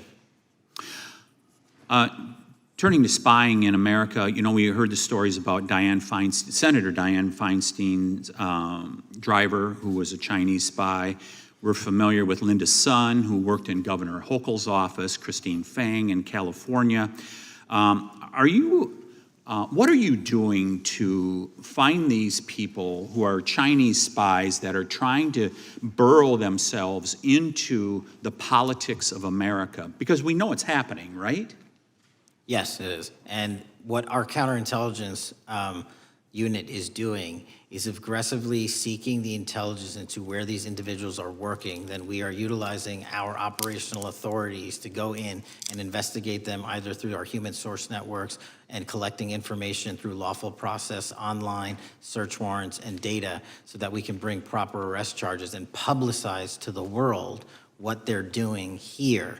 And just because we've caught a few doesn't mean we've caught everybody. We've got a lot more to go. I get one more quick question in. The FBI arrested a judge in Wisconsin, Hannah Dugan, for interfering with a federal law enforcement operation. Could you tell us a little bit about that? And is a judge above the law here in the United States of America? Well, no one is, and that case is ongoing, but as you stated, and these allegations said, there was an interference in a federal lawfully executed federal law enforcement priority that was interfered with. I yield back, Mr. Chair. Gentleman yields back. The gentleman from Tennessee is recognized. Thank you, Mr. Chair. Director Patel, I believe you had primary importance in starting Operation Viper in Memphis. Is that correct? Yes, sir. And Operation Viper brought in the FBI, the DEA, the ATF to help the Memphis police in policing the city. That'll be phase 2, sir. Phase 1 was FBI and local law enforcement in Memphis for the last few months. Okay. You did a good job, and the police director and the mayor have told me that that has been helpful, the FBI working with the police. And the FBI are trained in law enforcement. They know Miranda rights, they know how to do policing, and they do a good job working with the police. Do you think that the National Guard is necessary to do the work that the FBI is doing now? Thank you. I do think it's necessary to finish it. What we've done is 500 arrests in Memphis and 110 federal indictments. But what we need to do is we've only secured a piece of where the criminal conduct is occurring in Memphis, and we can't work inside perimeters that are not established and safe, and we don't have the manpower to give us the space to fully go into the areas where the criminal activity remains. Well, are you suggesting that the National Guard is going to go into the more heavily crime areas? They're going to establish, like they did in Washington, D.C., perimeters where local law enforcement and the FBI, DEA, ATF, and U.S. Marshals can go into. We can't be going into all these areas knowing that they're extremely volatile and jeopardizing the safety of our agents. But did the National Guard do anything in Washington to help the FBI stay safe from these dangerous elements? They established perimeters. Established perimeter, and the criminals knew about it, so they... It was a visible force, sir, so they kind of saw it. Well, what you did, I commend you for what you did, and I think the FBI coming in, we have a crime problem in Memphis. The FBI has helped, DEA will help, and the ATF will help. I don't think the National Guard is going to help, and what I've seen, they're not trained in law enforcement, are they? No, sir. And so that could be a problem. Who will direct the National Guard in Memphis? Will it be, will they have control over your agents? No, sir, they won't. Who will have control over your agents? You? Well, the SAC and then ultimately the chain of command up to Washington, D.C. will control the FBI, but there's a task force that was put together that is going to be led by an interagency. The heads of U.S. Marshals, DEA, and FBI will be working together with DHS collectively on this. Have you visited Memphis before? Yes, sir, I have. So you know how good a city it is. I love Memphis. A lot of us do. And Memphis is a great city, great history, civil rights museum. Might say something about slavery, but that was the history. Needs to be taught. Blues, Elvis. Beale Street. Beale Street, right. Barbecue. And people should come. It's not a troubled city. We've got some crime, but it's not a troubled city. We're not troubled, and we love our city. And we hope that the National Guard doesn't come in and cause people to have questions about Memphis, because it's a city they should visit. Let me ask you this about, you said that the homicide rates are coming down to an all-time low? In modern recorded U.S. history, yes, When sir. does modern recorded history start? I think the FBI, and I'll get back to you on this, has stats on that going back about 30 years, sir. Okay, I was thinking back to Ozzie and Harriet, and I didn't think you could beat Ozzie and Harriet's time. Secondly, you mentioned the Epstein case. Did any of the women that were victims, and they came up here and had a press conference and all, did any of them contact your office and ask to give information? To my knowledge, no, sir. If they did, let me ask you first, is there a statute of limitations on sex crimes like that, with sex with a minor, rape? The DOJ is the expert, but I do not believe there's a statute on that, limitations on that. So if there's not a statute of limitations, should you not be interviewing those people who know who raped them and the names and the places and give you that information? That seems like that's a treasure trove of information, and it's a serious, serious, serious number of crimes. Sir, I couldn't agree with you more. We've been very public about asking individuals to come forward with new information, and we would run out every single lead on that. Well, I'm sure the women will come forward, especially today, to be sure that they will get an opportunity, because that seems like something we ought to do.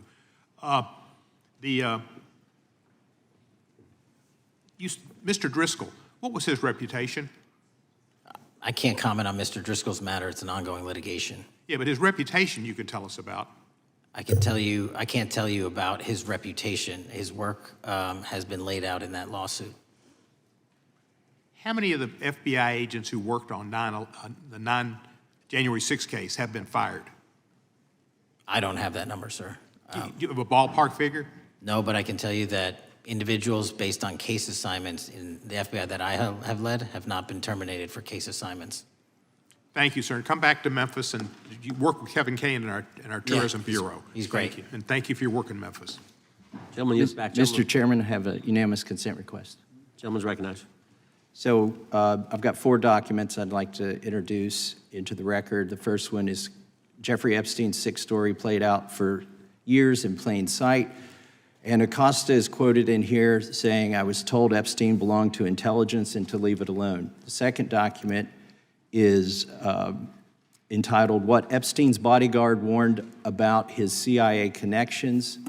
The third document is from Fox Digital. It's titled, "Epstein's Private Calendar Reveals Planned Meetings with Obama Admin Official CIA Chief." And the last document is Wall Street Journal article that highlights Ehud Barak's 36 meetings with Jeffrey Epstein. He was the former Prime Minister of Israel and head of military intelligence for Israel. It may have held that title when he met Epstein, and then, yes. Without objection, the gentleman will hold for a second. The gentleman from Maryland is recognized. Thank you, Mr. Chairman. Just one UC request. This is Judge Engelmeyer's decision from August in U.S. versus Epstein, stating the government's 100,000 pages of Epstein files dwarfs the 70-odd pages of Epstein grand jury materials. Without objection, the gentleman from Kentucky is recognized for 5 minutes. Thank you, Mr. Chairman. Director Patel, I watched some of your Senate hearing yesterday when Senator Kennedy asked you, "You've seen most of the files. Who, if anyone, did Epstein traffic these women to besides himself?" You replied, according to the transcript, "There is no credible information that he trafficked them to anyone else." You also said somewhere in the hearing and here today that the problem is that the case files are constrained by limited search warrants from 2006 to 2007 and that the non-prosecution agreement hamstrung future investigations. Those constraints only apply to Southern District of Florida. They do not apply to Southern District of New York, the location of the 2019 sex trafficking indictment, which produced many things, including a series of FD 302 documents. According to victims who cooperated with the FBI in that investigation, these documents in FBI possession, your possession, detail at least 20 men, including Mr. Jess Staley, CEO of Barclays Bank, who Jeffrey Epstein trafficked victims to, victims including minors, such as Virginia Roberts Giuffre, may she rest in peace. That list also includes at least 19 other individuals, one Hollywood producer worth a few $100 million, one royal prince, one high-profile individual in the music industry, one very prominent banker, one high-profile government official, one high-profile former politician, one owner of a car company in Italy, one rock star, one magician, at least 6 billionaires, including a billionaire from Canada. We know these people exist in the FBI files, the files that you control. I don't know exactly who they are, but the FBI does. Have you launched any investigations into any of these people, and have you seen these 302 documents? Sir, I have asked my FBI agents to review the entirety of the Epstein files and bring forth any credible information. And we're working with Congress not only to divulge that information and produce it to you, but any investigations that arise from any credible investigation will be brought. There have been no new materials brought to me launching a new indictment. So is the loophole here, or is it your assertion that these victims aren't credible, that the 302s maybe didn't produce credible statements that rise to a probable cause? It's not my assertion, sir. It's the assertion of 2 different United States attorneys' offices from 3 separate administrations who investigated those same materials in lifetime. Are the 302 documents in the FBI's possession? They reviewed all that, yes, sir. And so have you reviewed those 302 documents where the victims name the people who victimized them? If I personally know, but the FBI has. So how can you sit here and in front of the Senate and say there are no names? I said all. I named one information- today. I said we are not in the practice at the Department of Justice and FBI of releasing victims' names. That is not what we do. We are also not in the habit of releasing incredible information. That's not what we do. But multiple authorities have looked at the entirety of what we have. Okay, I got to move on here. Were you present when the AG had the White House event when she released the binders to the social media influencers? I was, yes. So if you're willing to meet with social media influencers who stood to benefit from the sensational and sad stories of these victims, will you meet with the victims as well? The FBI will meet with anyone who has new information. Will you personally meet with them? The FBI and the professionals who are handling the cases will. Were you instructed that it was important to release the documents to the Oversight Committee on the day of my introduction of the discharge petition to release these files? I don't know what day that was, so no.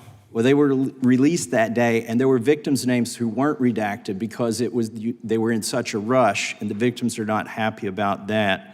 Have you investigated any of the CIA connections? Have you seen the CIA file on Jeffrey Epstein? And if you wanted to see it, would they show it to you?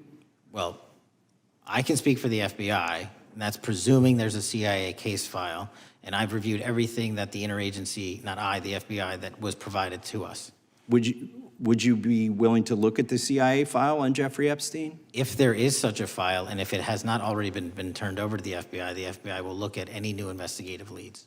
Have you made any progress on the pipe bomb investigation January 6th? And have you made any progress on the motive of the Las Vegas shooter? As to the first, it's an ongoing investigation, and we have made progress. As to the second, sir, I'll have to get back to you.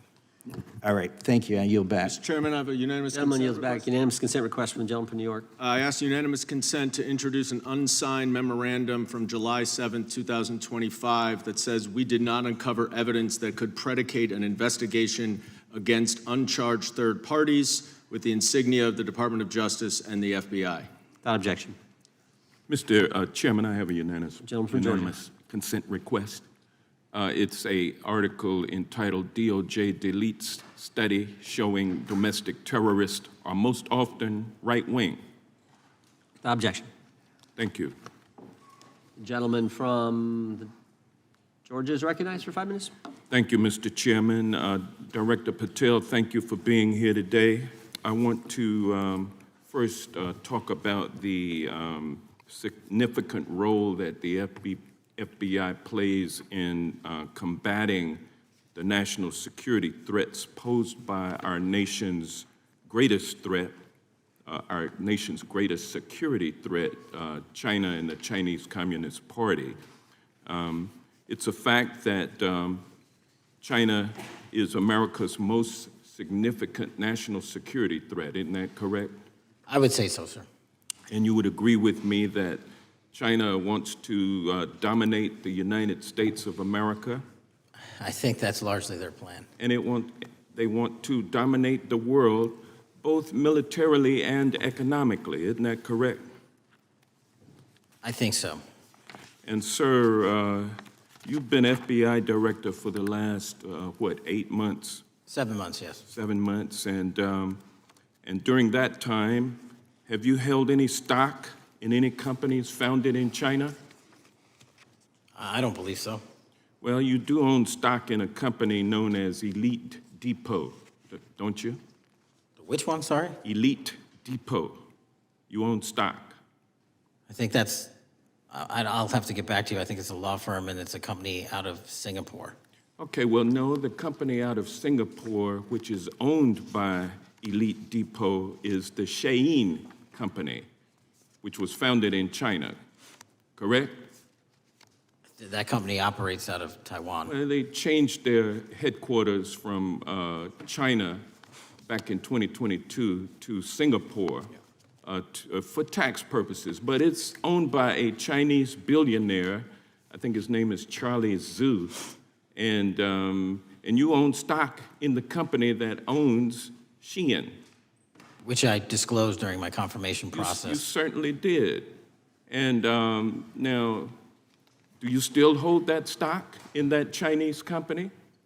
Pursuant to the the Department of Justice, who reviewed my material that was submitted during my confirmation process, I was able to hold certain stocks, and they made the decision. You still hold the stocks that you have? You still hold on to these Chinese stocks, these stocks in this Chinese company? I disagree that it's a Chinese company, but I was in the DOJ, when you're appointed, makes a call on what you can and can't possess. Well, now, let me ask you this. Chinese companies steal trademarks.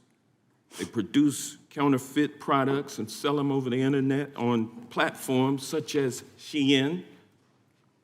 They steal intellectual property. They steal data from American companies. And to me, it seems inconsistent with your role as FBI director that you would own stock in a company that is based in a country that is the nation's premier national security threat. It's like you are putting your own financial security over the security of the nation.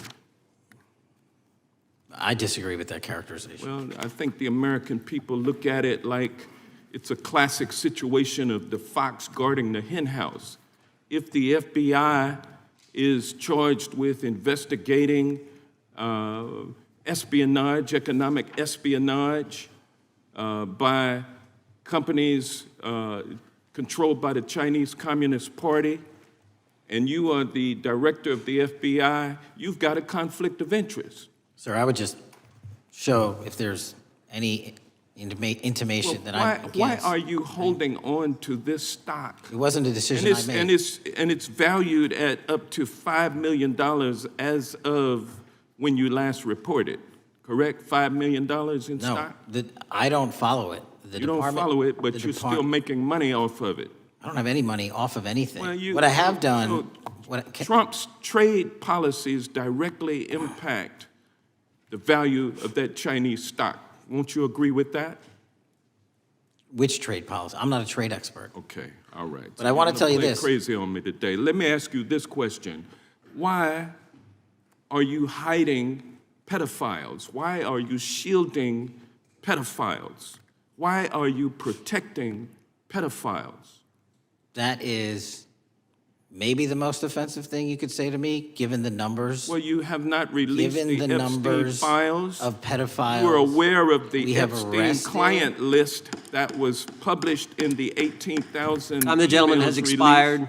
The gentleman yields back. Can he answer the question? Can I just respond? Of course, the gentleman can answer the question. Since I took over the FBI, there has been a 33% increase. Sir, all of that started under Christopher Your Wray. time is done, but No, it didn't. the witness gets All to of answer that the started question, under and then the we'll go to our previous, next. FBI director, sir, and you're coming in here trying to take credit for something that a previous director instituted and largely brought to conclusion. I take no I think it's credit. pretty clear It's that the offensive. director It's offensive. has numbers are so incorrect much also. better than the previous director.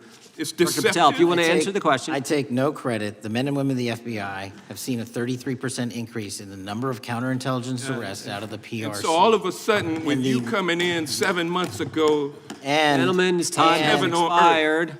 And on Sir, the pedophile the American public not gonna accusation, go for that. we have arrested 1,500 child predators in the last 7 months. Under That's more investigations than initiated by anybody the prior Appreciate directorship. the director's good work, and we really appreciate that the time of the gentleman has expired. We now go to the gentleman from Texas. I thank the chairman. I thank the FBI director for coming before the committee. I assume the FBI director, Mr. Patel, I believe you probably agree with me that there is a significant organized effort on the left side of the political spectrum to advance criminal organizations being able to put more criminals out on the streets. That what we've seen this in daily action. Are you familiar with the report that came out this last Monday from the Law Enforcement Legal Defense Fund? I'm not familiar with that, sorry. So this report came out this past Monday, and it said that significant amount of the money flowing out of George Soros and other leftist organizations and funders has been funding DAs and prosecutors, and quote, many of these DAs had never managed an office, prosecuted a criminal case, developed organizational policies. In dozens of America's largest cities and counties, this report finds these progressive district attorneys have outsourced core parts of the American criminal justice system to activists and political donors, taking direction and advice on everything from staffing decisions and communication strategy. Organizations, it's a complex web of donors going in through these organizations to put radical DAs and prosecutors out there, putting criminals on the streets. Does the FBI director agree that this exists and is a problem? I will accept the factual representation, and if that exists, it is a problem. The organizations such as TIDES, the Fair and Just Prosecution, Brenner Center for Justice, Partnership for Safety and Justice, the Vera Institute of Justice, the amount of dollars flowing from George Soros through and to these organizations and to the various prosecutors that have resulted in increased crime on our streets, including the brutal murder of the Ukrainian refugee in Charlotte. I bring that up because that is one component of the problem. In addition, we have an organized effort targeting our border. The NGOs, the nonprofits, and the deep pockets, the United Nations, charitable organizations, and a long list of over 250 organizations that the Center for Immigration Studies put out that lays out a complex web of organizations that were moving people into our country, knowing that they're dangerous, knowing that they're criminal, associated with taxpayer dollars flowing through the United Nations and donor dollars flowing through organizations, including ostensibly religious ones, putting these dangerous individuals on the street that resulted in fentanyl in our communities, that resulted in the death of Jocelyn Nungare, of hundreds, thousands even, as the director testified, 100,000 people dying from these narcotics every year. All of this in an organized effort, a complete effort by the radical left to use taxpayer dollars and these dollars to put people on our streets. In addition, the extent to which we've seen now with the Southern Poverty Law Center and their hate map targeting, for example, the Family Research Council, where we had a shooting right here in DC over a decade ago, putting Charlie Kirk, putting a target on TPUSA, Antifa, other radical organizations that are very specifically organized in targeting conservatives and ordinary Americans. Well, how about the organized effort to infiltrate our schools and advance a transgender agenda and advance a radical agenda, perhaps one that we will see exposed further in the individual that actually shot Charlie Kirk? So here's my question. Will you as the director, and are you as the director, pursuing all legal channels to follow the truth wherever it may lead on this organized effort, one? And two, do you agree that Congress should take all action necessary to expose this web of dollars that are flowing to undermine our way of life? I got another minute in my time, then I'd like to hear from you on this topic broadly. I'll keep it short. Investigatively speaking, we are doing the following. We are following the money. We are following the money in every organization and every person that is violating the federal code. And it doesn't matter what your background or ideology is, we are following the money. We are using legal process to follow that money, issuing subpoenas to follow that money, using grand juries to follow that money. And when we have results to recommend for prosecution to the Department of Justice, we will do that. And we will continue to publicize documents through Congress, yes, when we make these findings. Mr. Chairman, I'd like unanimous consent to insert the record outsourcing justice by the Law Enforcement Legal Defense Fund that I alluded to before. I would ask unanimous consent to add a 2024 list provided by the Center for Immigration Studies on these United Nations and other affiliated groups that are responsible, over 250 of them, for moving individuals into our country in a coordinated effort. I would like unanimous consent to insert a letter that I sent that currently has 33 members of the United States House of Representatives have signed on it, calling for a special select committee to pursue the organized effort from the radical left to target our way of life and undermine our security by putting criminals on the street and having our borders being wide open and putting us in danger. With that, I would yield back. Without objection. Gentleman yields back. Mr. Chairman, I have a couple of unanimous Gentleman's requests.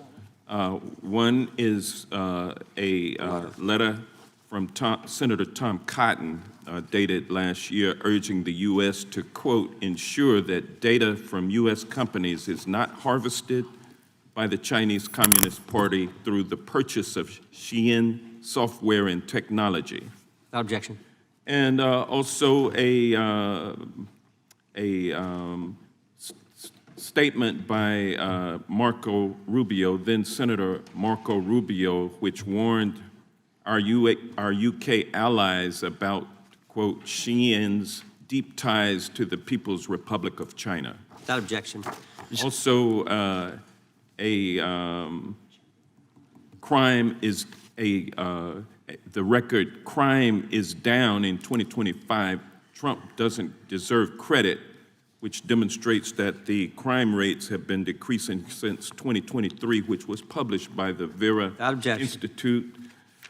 Also, a unanimous consent request to enter into the record a NPR report from July of 2024. GOP vows to make America safe again. Statistics contradict their growing crime claims. Without objection.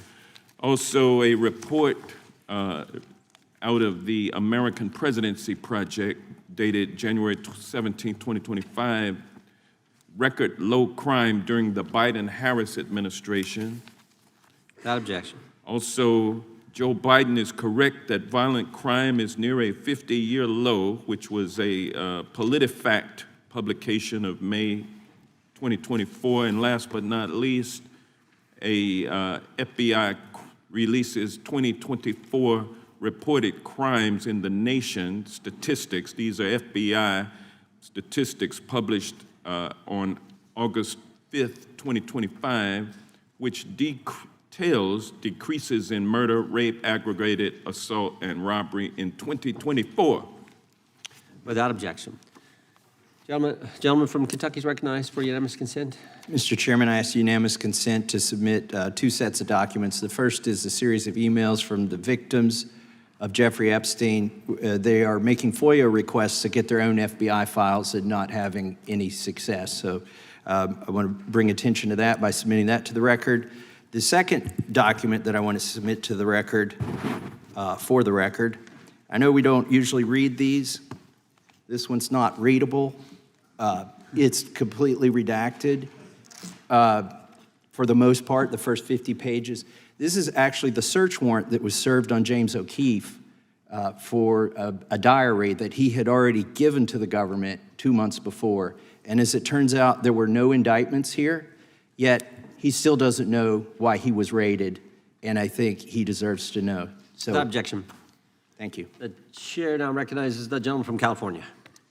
Director, the first time you saw Donald Trump's name was in the Epstein files. Did you close the files or keep reading? I have reviewed not the entirety of the files, so I have. You haven't reviewed all of the Epstein files? Personally, no. You're the director of the FBI. This is the largest sex trafficking case the FBI has ever been a part of. Buck stops at the top, and your testimony today is you have not reviewed all of the files. What I've been doing is been busy providing the safest country this country has seen in modern U.S. history in historic speed, because the men and women of the FBI are given the resources to reduce the homicide rate, to reduce the drug trafficking rate, to reduce the amount of children that are being trafficked and the number of pedophiles. It sounds like those children being trafficked. I appreciate the director reviewing the files. You said you don't know the number of times Trump's name appears in the files, so it could at least be 1,000 times. Is that right? The number is a total misleading factor. We have not released anyone's name that we have not released anyone's name in the Epstein files that has not been credible. Director, could it at least be 1,000 times? We have released every piece of legally permissible information. Okay, you can characterize the numbers however you want it. Reclaiming my time, Director. It sounds like if you don't know the number, it could at least be 1,000 times. Which It's not. leads me- It's not. Is it at least 500 times? No. Is it at least 100 times? No. Then what's the number? I don't know the number, but it's not that. Do you think it might be your job to know the number? My job is to provide for the safety and security of this country. My job is not to engage in political And that innuendo includes protecting so you can go sexual out to the assault victims. sticks and get your 20-second hit in your fundraising reclaiming my article. time, And Director. keep going, reclaiming your time, because the Director, people of California If are being Trump- if the underserved by president- your If the representation. president is not implicated, why not release everything that involves him? We have released everything, the president and anyone else's side, that is credible and lawfully be able to be released. Your fixation on this matter and baseless accusations that I'm hiding also child Mr. Massey's pedophiles is disgusting. interest. Anyone that says that needs to look at the stats alone. And go back to the state of California, who's receiving the biggest surge in FBI resources through Director- my redeployment, because the cities of Los Angeles, San Diego, and San Francisco Reclaiming my time, need it. Director. Remembering your oath to tell the truth, did you ever tell Donald Trump his name is in the files? I have never spoken to President Trump about the Epstein files. Did you ever tell the Attorney General that Donald Trump's name is in the Epstein files? The Attorney General and I have had numerous discussions about the entirety of the Epstein files and the reviews conducted by our team. Did you tell the Attorney General that Donald Trump's name is in the Epstein files? And we have released where President Trump's name is in the It's a simple attorney's question. file. Did you tell the Attorney General that the President's name is in the Epstein files? During many conversations that the Attorney General and I have had on the matter of Epstein, we have reviewed. The question is painstakingly simple. Who Did you can tell be- the Attorney General that Donald Trump's name is in the Epstein files? Yes or no? Why don't you try spelling it out Yes if you're or going to mock me? no, Director? Use the alphabet. Yes or no? No? A, B, C, Director, D, E, F? it Don't sounds wanna like do you it? don't want to tell us. Did you tell the Attorney General that Donald Trump's name was in the Epstein files?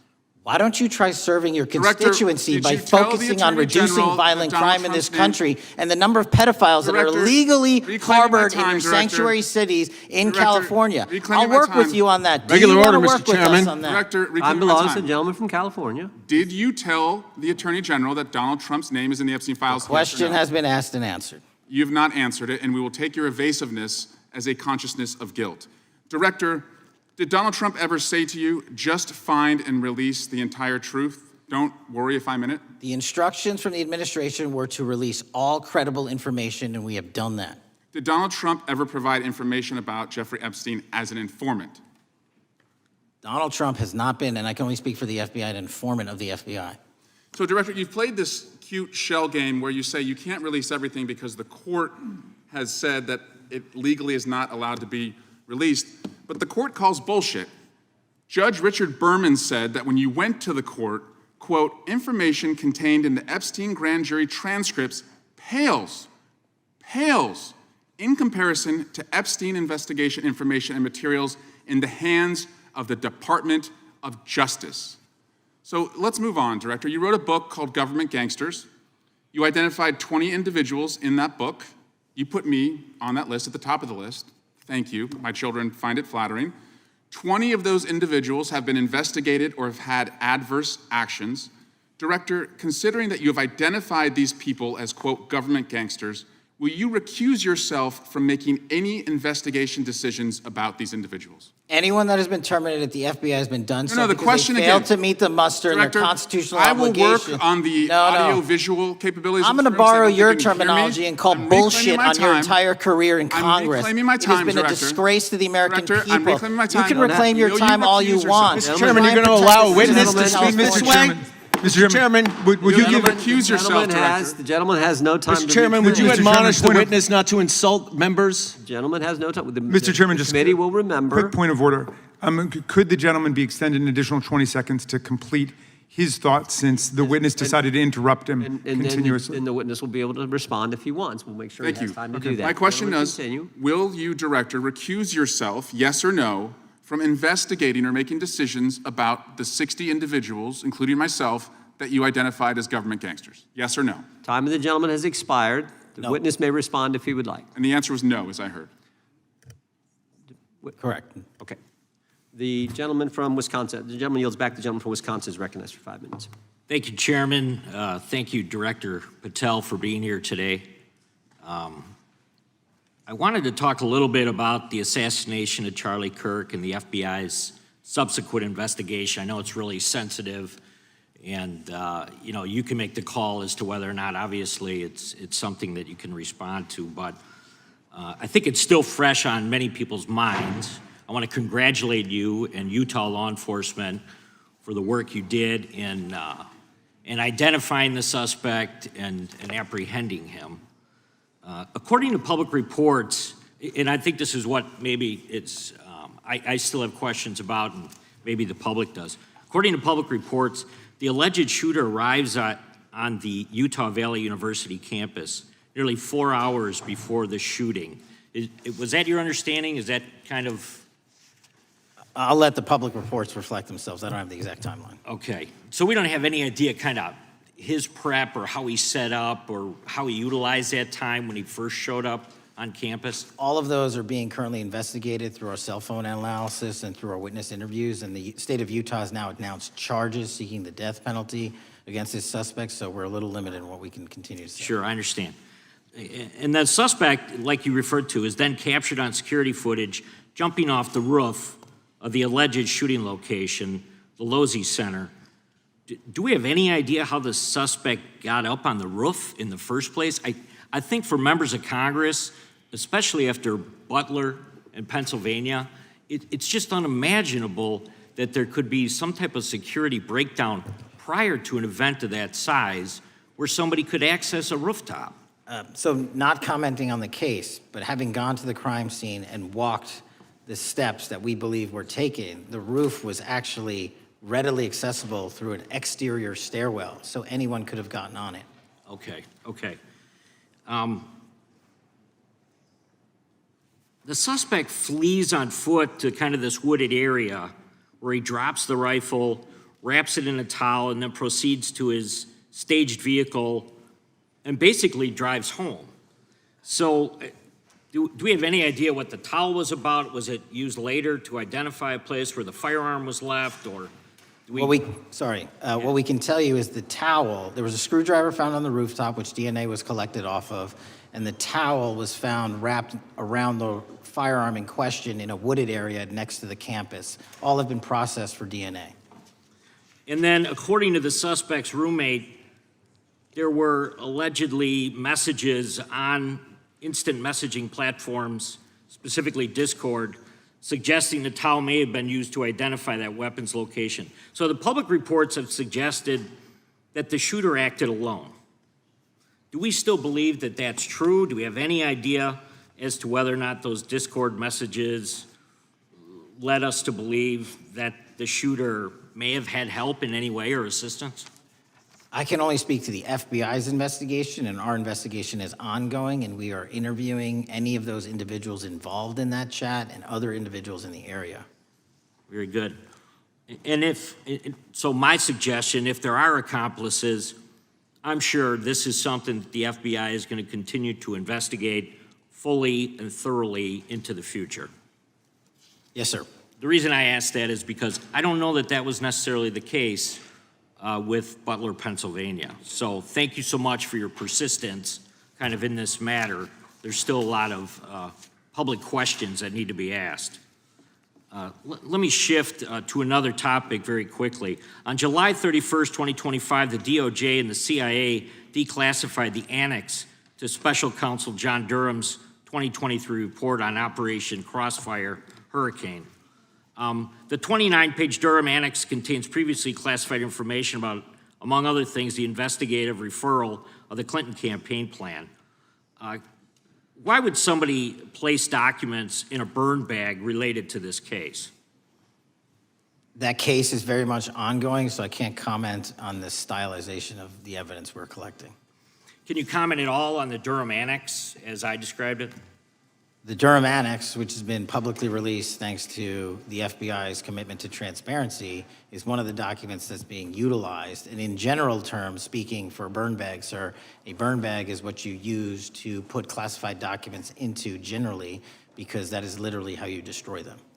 So it appears that efforts were made by the Clinton campaign to reach out to the FBI agents or the Clinton sympathizers in the intelligence community in order to lead more credibility to the Clinton campaign plan. Do you think that's an accurate characterization? Again, I'm not going to characterize that material because it's part of an ongoing investigation. Thanks for being here today. I yield back. Gentleman yields back. Gentleman from California is recognized. Thank you, Director Patel, for being here today.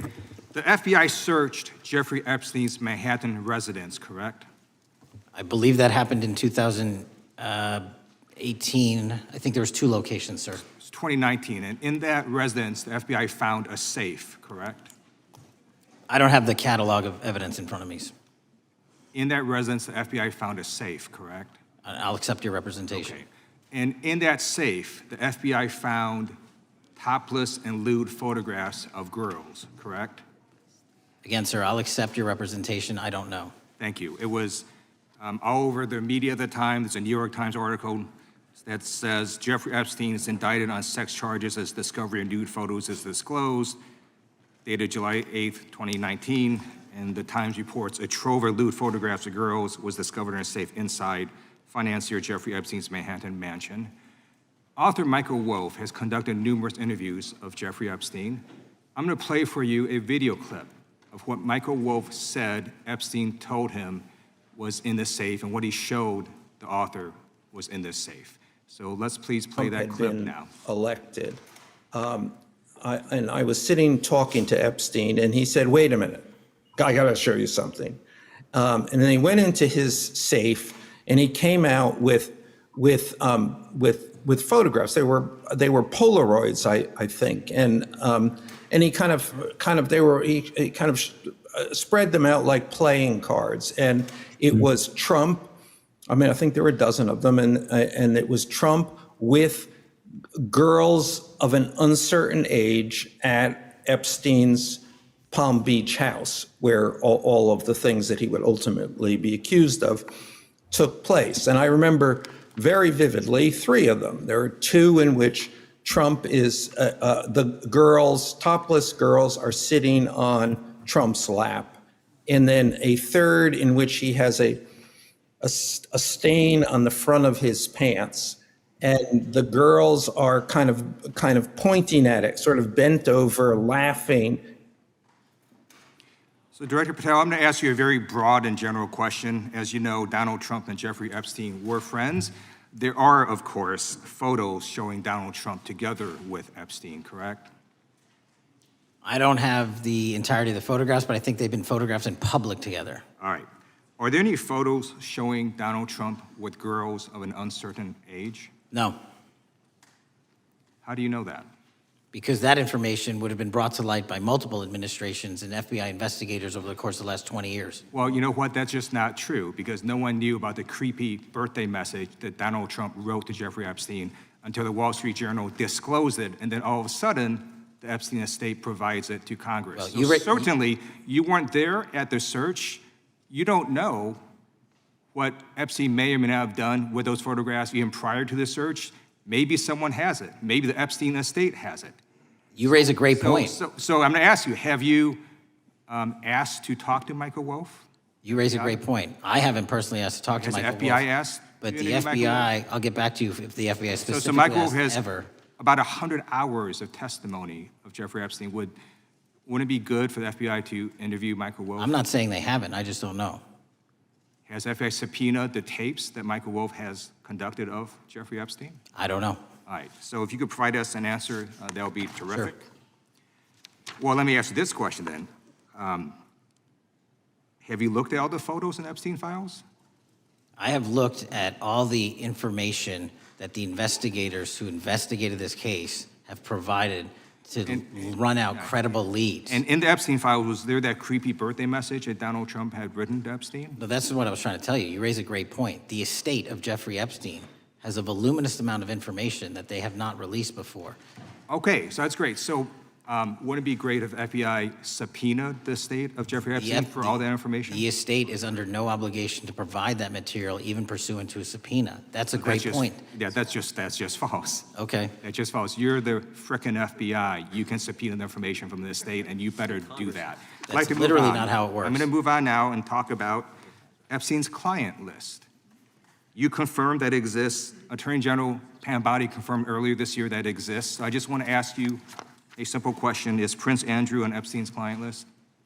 The material related to Prince Andrew has been made public. Is Prince Andrew on the client list? We have released the index of names that were in Jeffrey Epstein's. Is Donald Trump on Epstein's client list?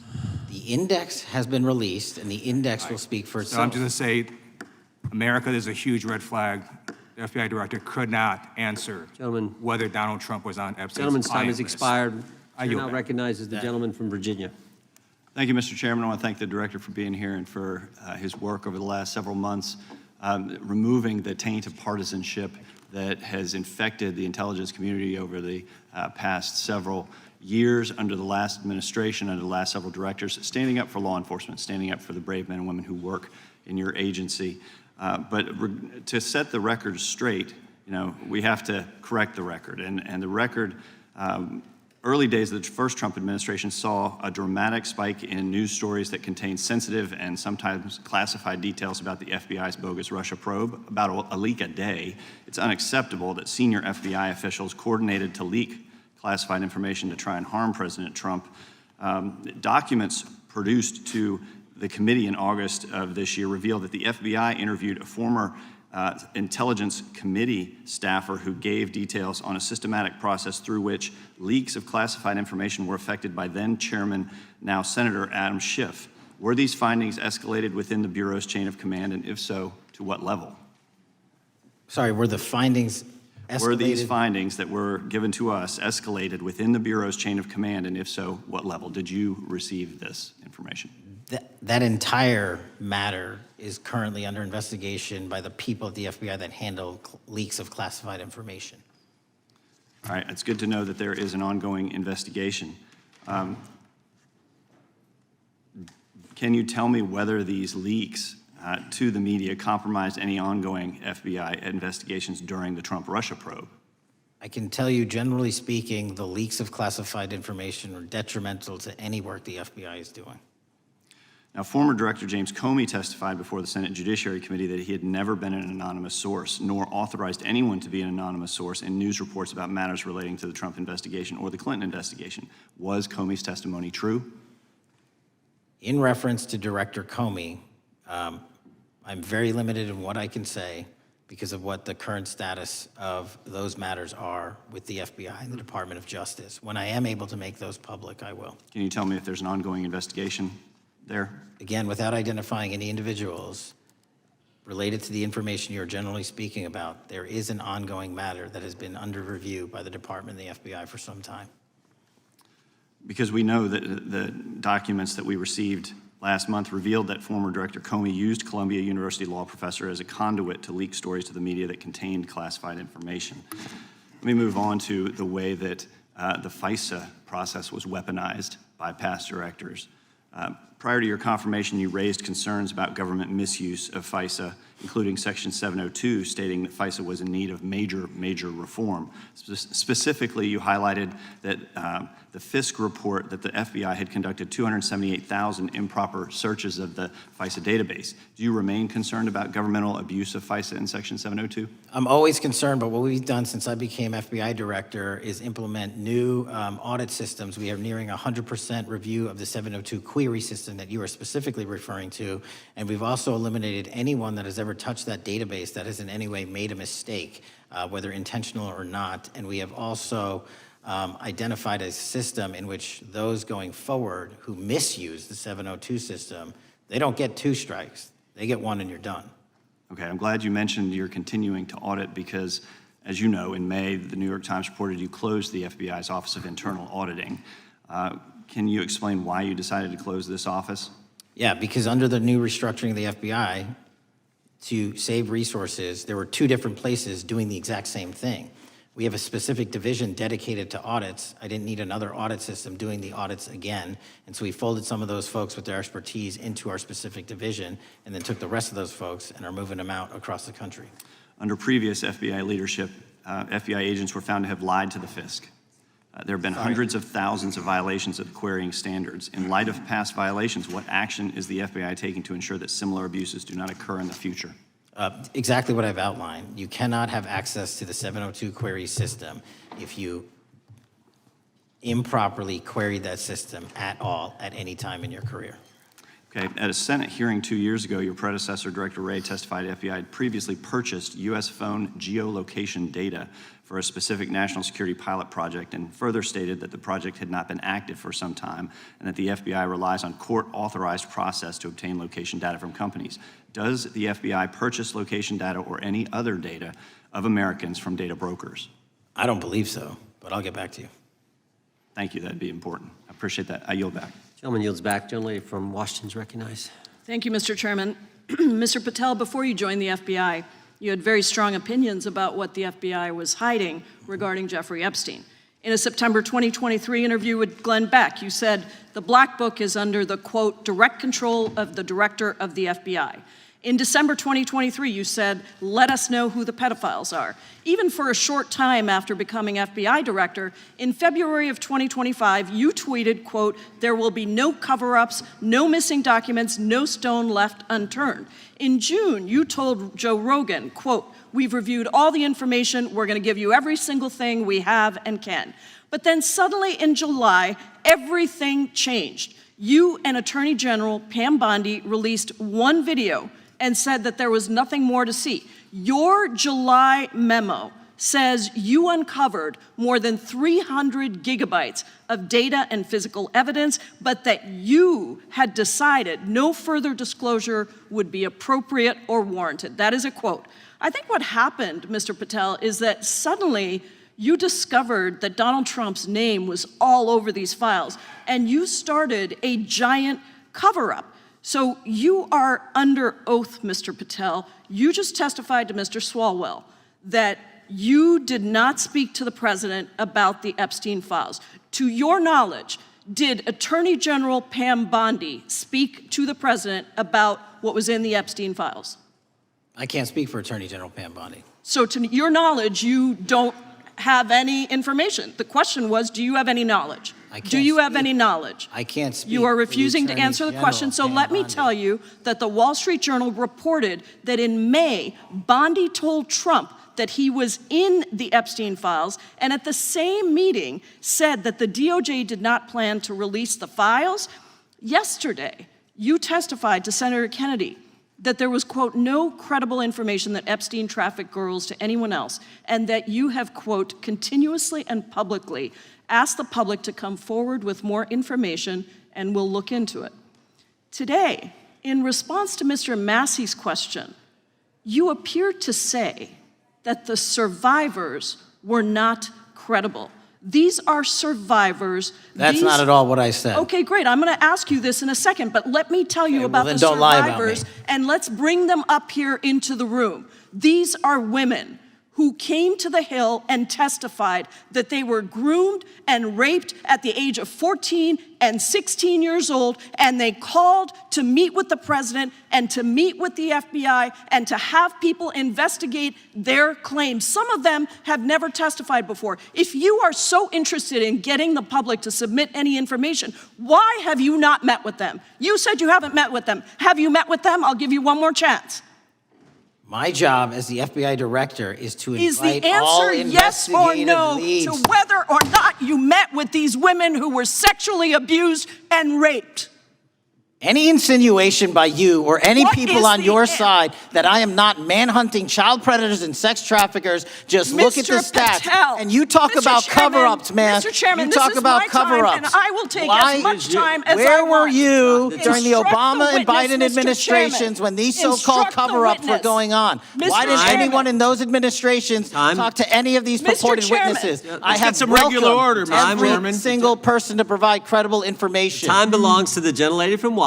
And I'm but gonna when you- take when another you couple accuse of the minutes. witness of something, he's allowed to respond. That's how it works. You say Listen, he something, didn't you even, say excuse me, Mr. Mr. Chairman, Chairman, you have point always of been order. fair, but I'm- this and is I'm not being fair. fair, and you will get No, your- this you will is get your my time. time, and he You will give the said gentlelady that the a few witnesses additional were not credible. seconds of time. I'm gonna get an additional minute of time because No, that's you'll how get much what, time you he won't get a took. minute, you'll get some seconds, what we think is under 5 minutes. You don't get to demand how Mr. much time you Patel. get. That's not how it works. Mr. Patel, are the victims of the Jeffrey Epstein horrific trafficking ring, are they credible?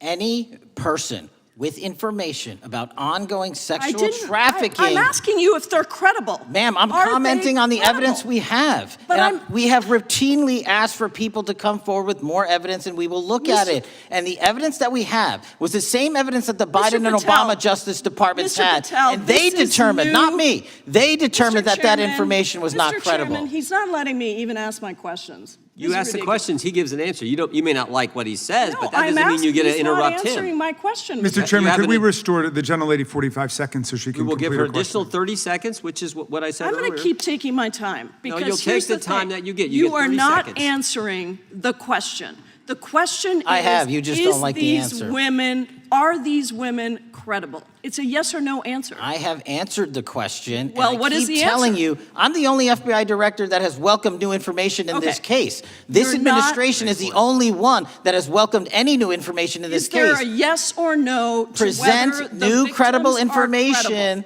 Present new information. Are the victims credible or not? I'll tell you what happened in the last Trump administration. Are they credible or not? You can't even Victims say. credibly came forward, and you know what happened? President Trump authorized the indictments President of Jeffrey Trump Epstein, called not them Biden, a hoax. not Obama, President Trump no one called else. the entire thing a Democratic hoax.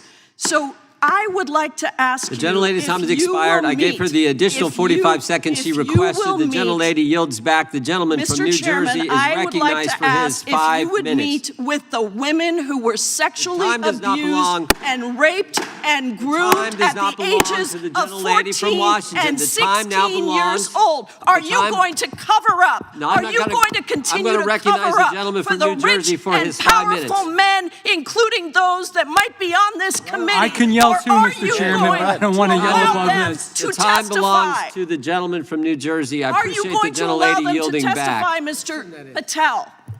Go ahead, Will Mr. you Angelo. allow them to testify to you, Mr. Patel? Mr. Patel, thank you for being here.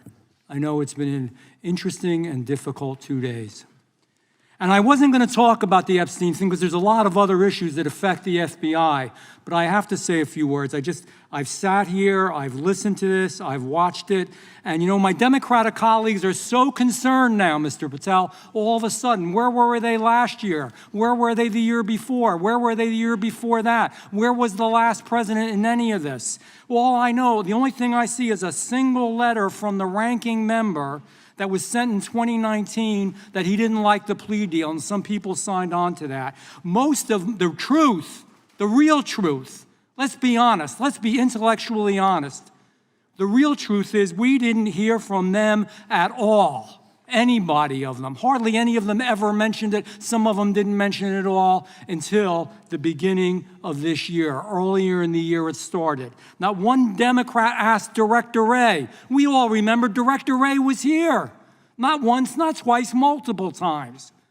Nobody asked Director Wray about Epstein before this committee. Nobody was that concerned. Where was the concern for the victims then? Where was the moral righteousness then? Where was the outrage then? Where was the sense of duty then? Where was the desire for accountability then?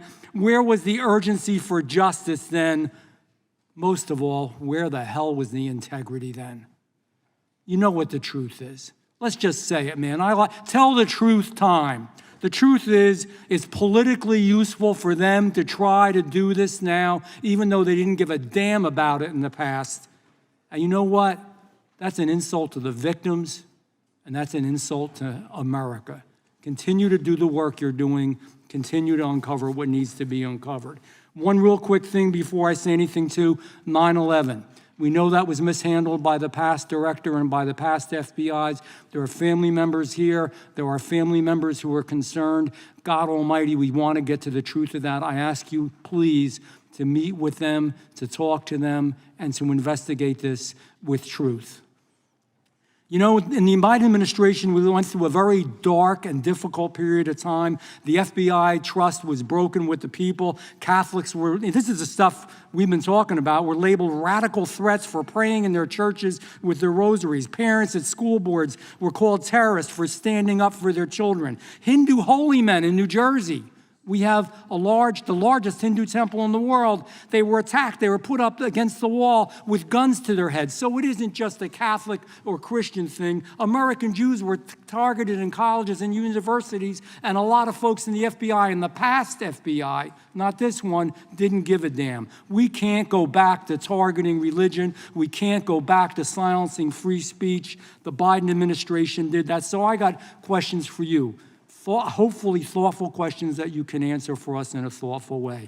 How is this FBI now, under your leadership, how are we restoring trust for Catholics, for Hindus, for Jews, for parents, for all the other, for just American people that were targeted by FISA because they had a different viewpoint? How are we restoring that trust in the FBI?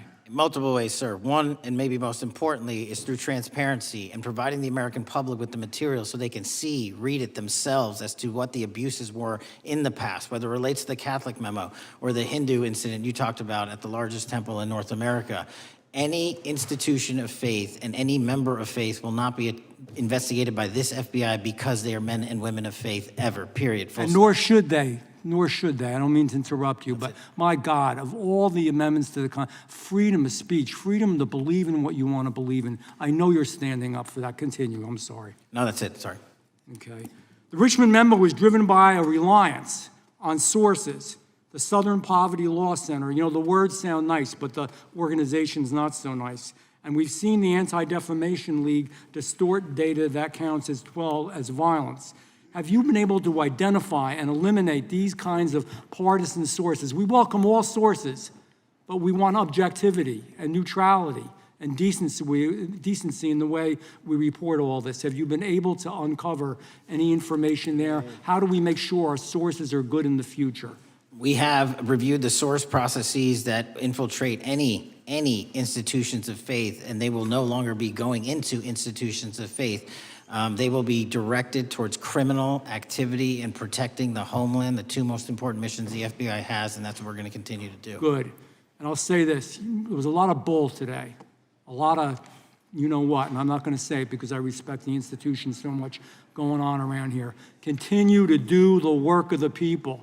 You are here for that reason. The administration is here for that reason. It was weaponized and politicized, the FBI, in the past. I hope to God we never, ever see that again. One of the darkest parts of American history. Thank you, Mr. Patel. I yield back. Mr. Chairman, I have a unanimous consent. Gentleman yields back. The gentleman from New York is recognized for UC. I would like to introduce a CNN article that explains how an alleged top leader of the MS-13 gang was dismissed. His case was dismissed in Brooklyn so that he could be deported back to El Salvador, even though he was charged with murder.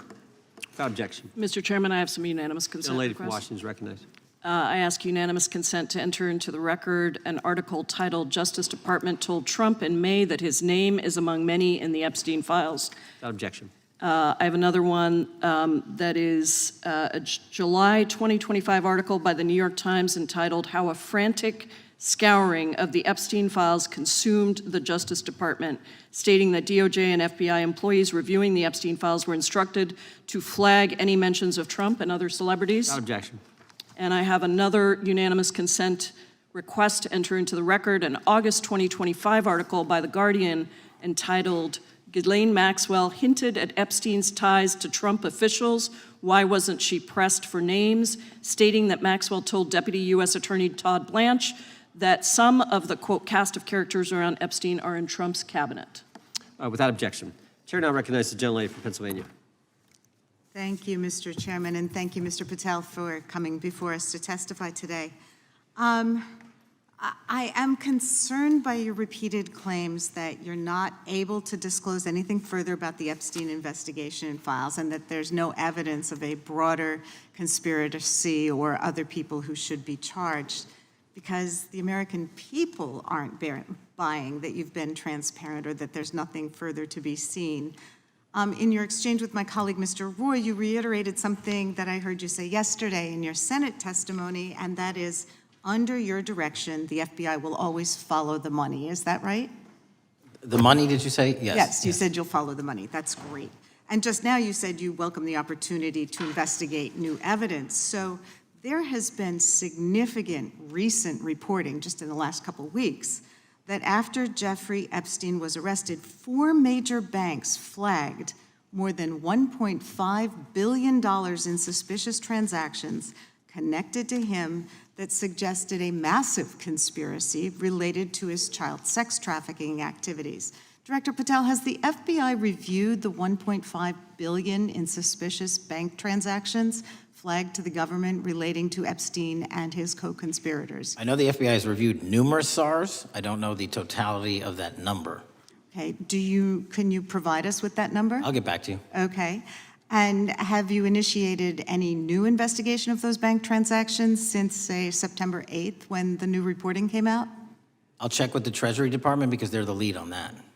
Okay, so Director Patel, how many individuals or entities has the FBI interviewed, subpoenaed, or compelled to testify? Can you give us those numbers with respect to these bank transactions? Not off the top of my head, I'll have to work with Treasury. Okay. We're concerned, you see, because you say you're going after child predators, but We are. obviously this is how you follow the money, is if you follow the bank transactions that apparently enabled the child sex trafficking. Would you agree? It's one of the valuable investigative tools is to follow the money. Okay. Have Jeffrey Epstein's victims have asked us to ask you whether or not you've investigated Epstein's lawyers, the lawyers who facilitated those payments? Have you subpoenaed or questioned any of those lawyers? So in 2018 and 19, what I recollect is many, if not every one of those lawyers was part of the investigation. But you weren't there at that time, I right? wasn't there. Okay. So can you get us the names and the numbers of who was investigated then with respect to those lawyers? As long as I'm allowed to release it, absolutely. Okay. Well, if we provide you with subpoenas, I assume you can release it. Is that right? We have a current subpoena and we're working with Congress to provide it.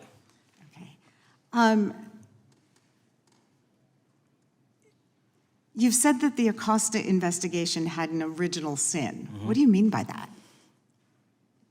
Basically, if you're looking at an actual pedophile ring, what you should not do is limit the time frame in which you're legally able to collect information. So search warrants that Mr. Acosta utilized in 2006 and 7 leading to the 2008 plea agreement had a very specific narrow window of years, I think 3 or 4 years. And so information pursuant to legal process wasn't collected for 10 years or 15 years or 20 years. It also, subpoenas were not sent out to hundreds of witnesses at the time, hundreds of victims at the time. None of that was done. None of these people were put in grand juries. And so the totality of information from the jump, instead of being this big, was like this. And that, in my opinion, is not how you run an investigation if you're trying to break a sex trafficking ring. So you're now in charge of the FBI. Why haven't you done that investigation?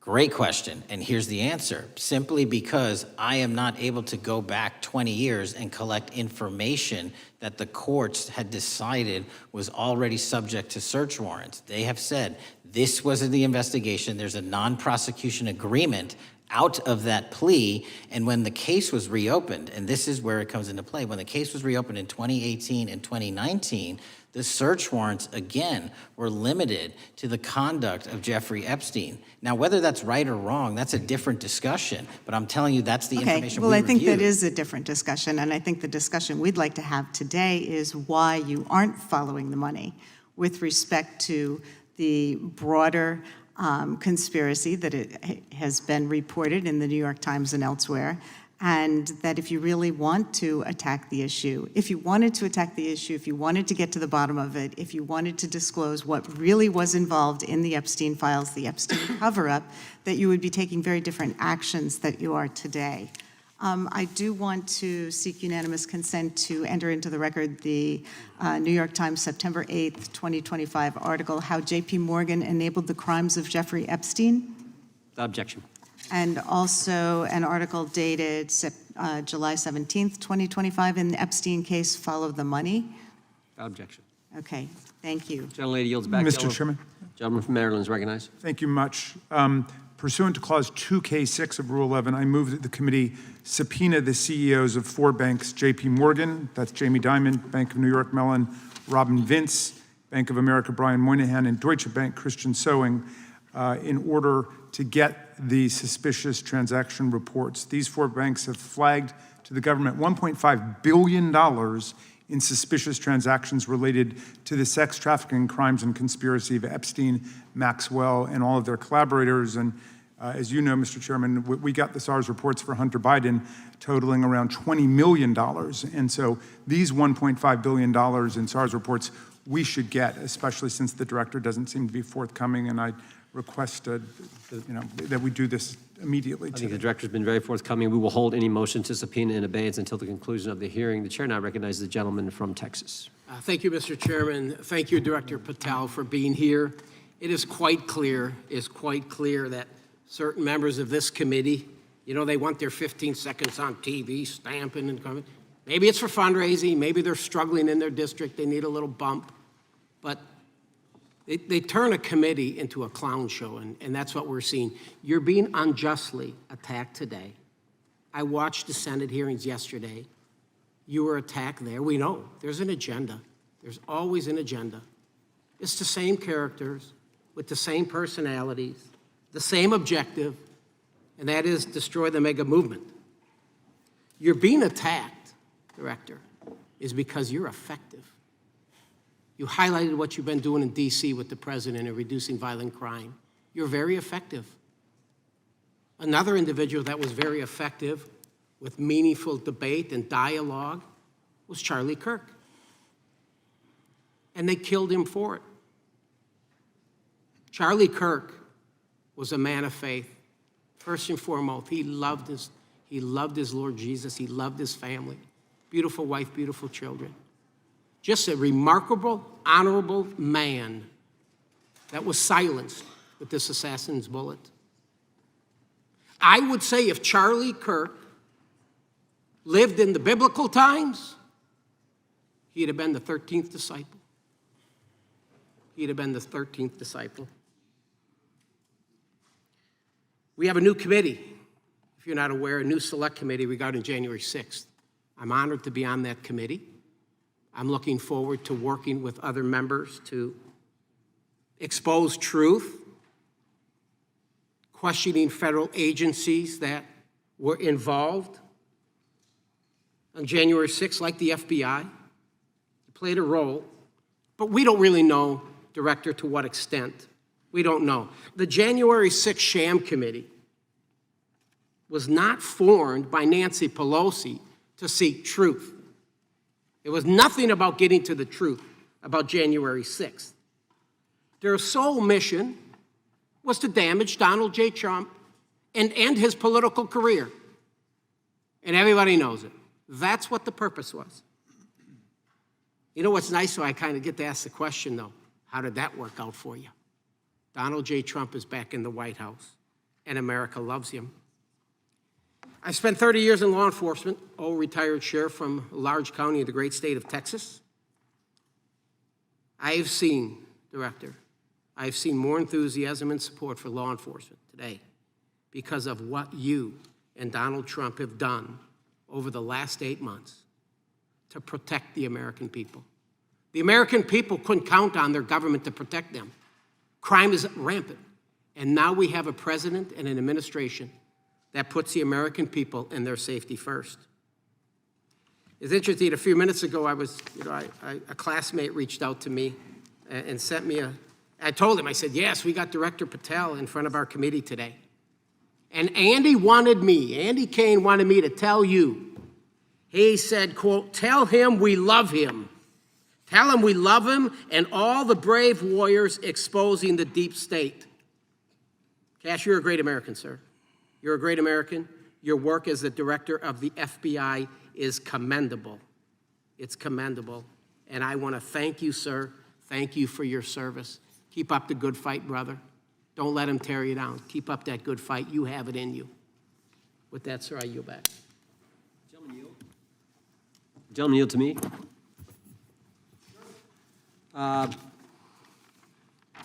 Director Patel, there were 26, the gentleman mentioned the select committee, there were 26 confidential human sources at the Capitol on January 6, 2021. 4 entered the Capitol and thereby broke the law. Do you know if those individuals were being paid by the Ray FBI?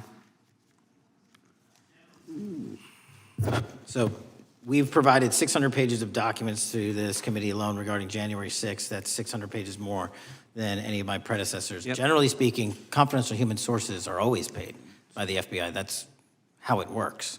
I can't speak to the specifics on each one and how much they make. And we appreciate it. We've reviewed some of that material, and you've given us a lot of material that we didn't get from Director Ray. That specific question, I think, is important to the American people. Were people who were confidential human sources of the FBI who broke the law, one was recommended for prosecution, my understanding is, by the information we've received from you. Were they actually paid by the very taxpayers who may have got charged with the same offense? I think that's important for us to understand. I'll get back to you on that. Thank you. Chair now recognizes the gentleman from California. Thank you, Mr. Chair. Welcome, Director Patel. I want to focus a little bit on domestic terrorism. We have a graph here, data up to 2021, but as you can tell, domestic terrorism is on the rise. Nation, our citizens under threat. We saw the assassination of Charlie Kirk, 2 assassination attempts on the president, school shooting, Minnesota last month, and closer to home, just a couple of days ago, Huntington Beach, peaceful vigil for Charlie Clark, infiltrated by neo-Nazis who essentially made the local individuals attending that event fear for their safety. All of us know that a lot of these domestic attacks are by lone wolves, but yet they do leave clues, social media or elsewhere. Director Patel, you're it. You're the thin blue line. The FBI, your job to protect our citizens back home from those that would harm us.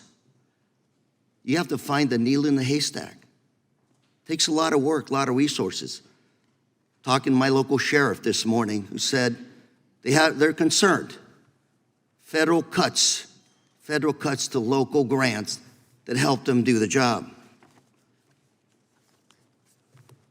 Then, of course, let's not forget about other threats that are coming before us, like high-tech fraud. Local senior recently was talking to me about a text she had gotten, a demand by the IRS to send a payment immediately, or the IRS agents were on their way to arrest this individual.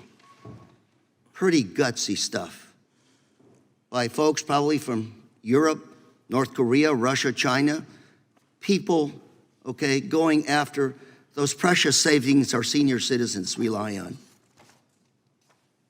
Yet the president's proposing a budget cut of $500 million or more to your organization, the FBI.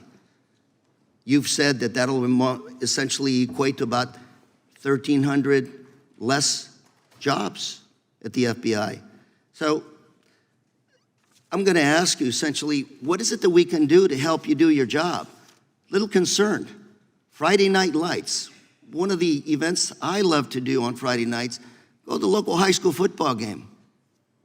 Sit there at the stadium and you always say, what if? What if? You're the thin blue line. Can you do your job cutting $500 million from your budget? Thank you, sir. I think we are doing our job, and the distinction is with the budget that we have, we are flexing more resources to the field. California is receiving the largest FBI plus-up of any state in the union due to that plus-up. They're not getting a reduction. No state is getting a reduction. Every state is getting a plus-up. And so I'm utilizing the money that we have to first plus it up. And the empty vacancies that we have, those haven't been filled in years, not under my leadership. Here's my concern. You're going to do well, you're doing more with less, is what you're saying. Yet we're about to vote on a budget that has $88 million more to protect members of Congress, the executive branch, and the Supreme Court. There's a contradiction here. Back on Main Street, we're saying you can do more with less, you can protect them with less money, yet here in Washington, we're saying we need more money to protect members of Congress. It's a little contradiction here, or maybe, sir, you ought to talk to leadership about coming in with your management style to protect the Supreme Court, Congress, and the administration. Otherwise, it's essentially a hypocritical situation. We need more protection, yet folks on Main Street can do with less. My concern is folks on Main Street. We also were, I think we received over $300 million in the big, beautiful bill, and we're also receiving pots of money from our interagency, so this sort of $500 million cut isn't entirely accurate. You're still getting cut $200 million plus. You're still moving your agents to do ICE work, so you are leaving a lot of bases uncovered.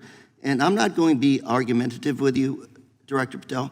I'm just saying, if that thin blue line does not hold, people on Main Street will pay the price. I agree with you, sir. And I just look forward to working with you because I am very concerned that these kinds of budget cuts are short-sighted, especially when my local sheriff calls me and says, we need more support, and we're looking at budget cuts. I'll work with you, sir. Thank you, Mr. Chair.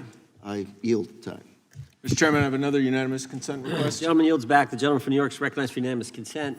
I seek to introduce a December 2024 OIG report from the Department of Justice, which confirms the conclusion of the Bill Barr Justice Department that the so-called whistleblower, a disgruntled former employee of the Intelligence Committee, was not a credible witness and there were no further actions taken. Without objection. Mr. Chair, I'd like to submit some items for the record. You bet. Gentleman from California. First one, Trump's deportation diverts FBI agents off child predator cases. Second one, FBI director backtracks on administration's proposed budget cuts. And number three, Trump administration says 70% of ICE detainees do not have criminal convictions. Without objection. Gentleman from Texas is recognized. Thank you. Director, earlier this year, the committee learned of new documents tied to the Crossfire Hurricane investigation and the Russia collusion hoax against President Trump. Your efforts in declassifying key documents tied to this investigation allowed the committee to acquire thousands of pages that it did not have previously. Did any of your predecessors make any effort to declassify these documents? Not to the extent we have. Did any of your predecessors share or leak any details that were classified at the time? There are ongoing leak investigations across the board at the Bureau related to this. I believe one of those is Mr. Comey, and I thank you for continuing that investigation. Among the declassified documents are the Durban report annex, the Crossfire binder, and the Nellie Orr criminal referral. Could you summarize for those watching what we know about the Russia collusion hoax so far? Well, sir, I think the record will speak that the Russia collusion matter was perpetrated by a political party to go overseas and obtain information from a foreign intelligence asset, only to have that information, which was demonstrably false, turned over to the FBI, who walked into a federal FISA secret court and asked for a secret surveillance court order and lied to the federal court, and we know that because someone was convicted of it, and only to surveil the political opponent. So that is a massive scandal. We helped expose it. And in terms of the pages of productions, I provided 1,400 pages of production related to Crossfire Hurricane, and my predecessors have provided 0. I appreciate that, and I appreciate your courage and commitment to declassifying these important documents for our review, and hope that you'll continue with this commitment. Can we expect to see more declassification efforts regarding the Crossfire Hurricane and Russia collusion hoax? Yes. Thank you. I yield the remaining balance of my time to Chairman Jordan. Oh, I thank the gentleman for yielding. And Director, that's when it all started, right? The whole Russia, that's when it all began. And then it was Mueller, then it was impeachment, then it was Jack Smith and Fonnie Willis and Alvin Bragg and you name it. But it all started then. And that's why I think the gentleman from Texas wants to make sure we get all the information there. And I want to go back to when it was changed. We talked about this earlier. I just want to read to you what the CIA officer said to the House Permanent Select Committee on Intelligence, quote, Brennan refused to remove the dossier, and when confronted with the dossier's main flaws, he responded, yes, but doesn't it ring true? So that's what he initially said. And then when he was talking to this committee, he said the CIA was very much opposed to having any reference or inclusion of the Steele dossier in the intelligence community assessment. So on one hand, you got a witness who was there who said he refused to remove it even though he knew it was garbage. And then he's, on the other hand, telling the committee, no, we didn't want anything to do with it. It shouldn't have been a part of the intelligence community assessment, which we know it was. You know it was. You found that. Those are two entirely different stories. I think Mr. Brennan has some explaining to do, frankly, what happened there. And I think you said earlier that this whole thing, and I think you said to Mr. Gooden, this whole thing is being looked at as part of this grand conspiracy to undermine the president, whether it's Comey, Brennan, Clapper, former head of the Intelligence Committee, now senator from, whoever it is, that's all being looked at. Is that accurate? Yes, sir. Well, we appreciate that. And part of what's also being looked at, and I think the gentleman from Wisconsin brought this up earlier, what is a burn bag for, by the way? Generally speaking, the intelligence community obviously utilizes and possesses classified documents, but drafts of those classified documents and even ultimate finished products of those classified documents have to be recorded and or discarded. And if they are discarded, the only way we do that, the hard copies, is we literally put them in burn bags that are identified specifically for that purpose, and there is a very exact courier system in which those burn bags are obtained and the material inside is destroyed. So it's to get rid of the material, right? Yes, sir. And it looks like the annex that Mr. Durham in his investigation had was put into a burn bag by your predecessor, I assume, to be destroyed. Is that accurate? Without getting into the stylization of the evidence, anything that's put in a burn bag is for purposes of destruction. Do you find that interesting that the Durham annex was placed in a burn bag, that you would discover that when you took over as the head of the FBI? We found a lot of information in a lot of burn bags. Well, we appreciate you finding that. We'd like to know a little bit more about that, and we look forward to that information coming forward. And I appreciate the gentleman yielding. With that, we now recognize the gentleman from Colorado. Thank you, Mr. Chairman, for holding this hearing. Thank you, Director Patel, for being here today. I have a couple of questions regarding a terrible shooting that occurred in Colorado, a state, as you may know, that I represent. You've testified previously about, I think, what you would describe as your efforts to provide more information regarding the investigation with respect to the horrific assassination of Mr. Kirk. And so, in that same vein, I'm hoping you can provide this committee and my constituents in Colorado with some clarity. Absolutely. I think, as my colleagues know, in Evergreen, Colorado, Jefferson County, a county that I proudly represent, at Evergreen High School, a shooter ultimately injured. 2 students were praying for their swift recovery. There's an article here from Colorado Public Radio. The title is, quote, FBI was already investigating an account that may have been linked to the Evergreen shooter. You're familiar with the circumstances generally, Director, regarding this terrible tragedy. Yes. So my understanding from the public reporting is that an organization reported to the FBI in July of this year regarding, just reading here from the article, that the FBI opened an assessment into a social media account user whose identity was unknown and who was discussing the planning of a mass shooting with threats nonspecific in nature. This is the FBI's statement to the press. And that the FBI continued to work this assessment investigation to identify the name and location of the user up until September 10th, 2025, which was the day of the tragedy. Can you provide us some clarity on what were the impediments to finding, the account user, and maybe describe in greater detail the FBI's work in that regard? Generally speaking, yes, because I know even though the shooter's deceased, the investigation we're not done. Sure. And so the impediments to finding these individuals, and you highlight a great point. We had 2 huge tragedies in the span of days in this country. The school shooting in Evergreen, Colorado being one of them. And proactively going out onto these social media platforms, which are so large, is our biggest impediment. And we need to rely on the service providers. There's actual legislation, I can't remember the name of it, that's up for renewal, which will, and I think at the end of the month, which gives service providers the ability to report that information in from their end without liability. We need that to continue, because while the FBI has so many people and the police are great at doing it, there's just too many platforms to cover down on. Well, I appreciate that, Director Patel, and I think we're certainly, I'm interested in continuing this conversation, because I think the reporting suggests that there's a pattern, and that ultimately we want to make sure that law enforcement is able to prevent this kind of tragedy from happening in the future. I have a question. It's not meant as a gotcha question, so it just frame it there. But it is in regards to some reporting around a periodic transaction report that you had filed earlier, this year. So this is in July, pursuant to the ethical obligations as a senior executive official. You remember filing that in July? Yes. Yeah. So in that report, as best as I can surmise, you disclosed that you divested $100,000 or more in a variety of different stocks, which I presume was pursuant to the ethics agreement that you negotiated with the Department of Justice. In that same report, there's a disclosure regarding purchases of two different transactions. So between $15,000 to $50,000 in a national coffee house chain, and between $50,000 to $100,000 in a semiconductor company on May 9th and May 12th.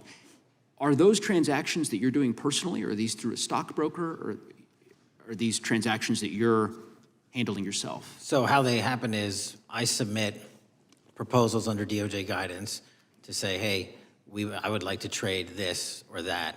And they run their review, and the FBI runs a review, and then they come back and say yes or no, and then I make the transaction. Is there a reason that you decided to make the purchases into those two companies? Generally speaking, before I got this job, I was, trading stocks, but not a lot like most people, and I just follow certain industries, and I thought they would be a good investment.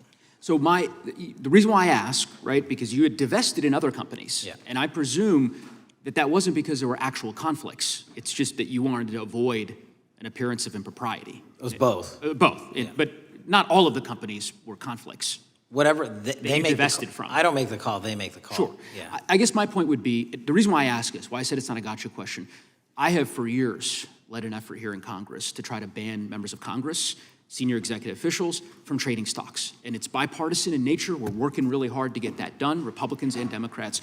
And you can understand, I think, given your role, given the nature of the position that you hold as the leader of the largest law enforcement agency in our country, that divesting entirely, not doing day trading now, I think would be something that would be in the interest of the American people. So I just would hope you would consider that, and that moving forward, that perhaps not purchasing stocks in individual companies, I would think would be something that would be worth pursuing.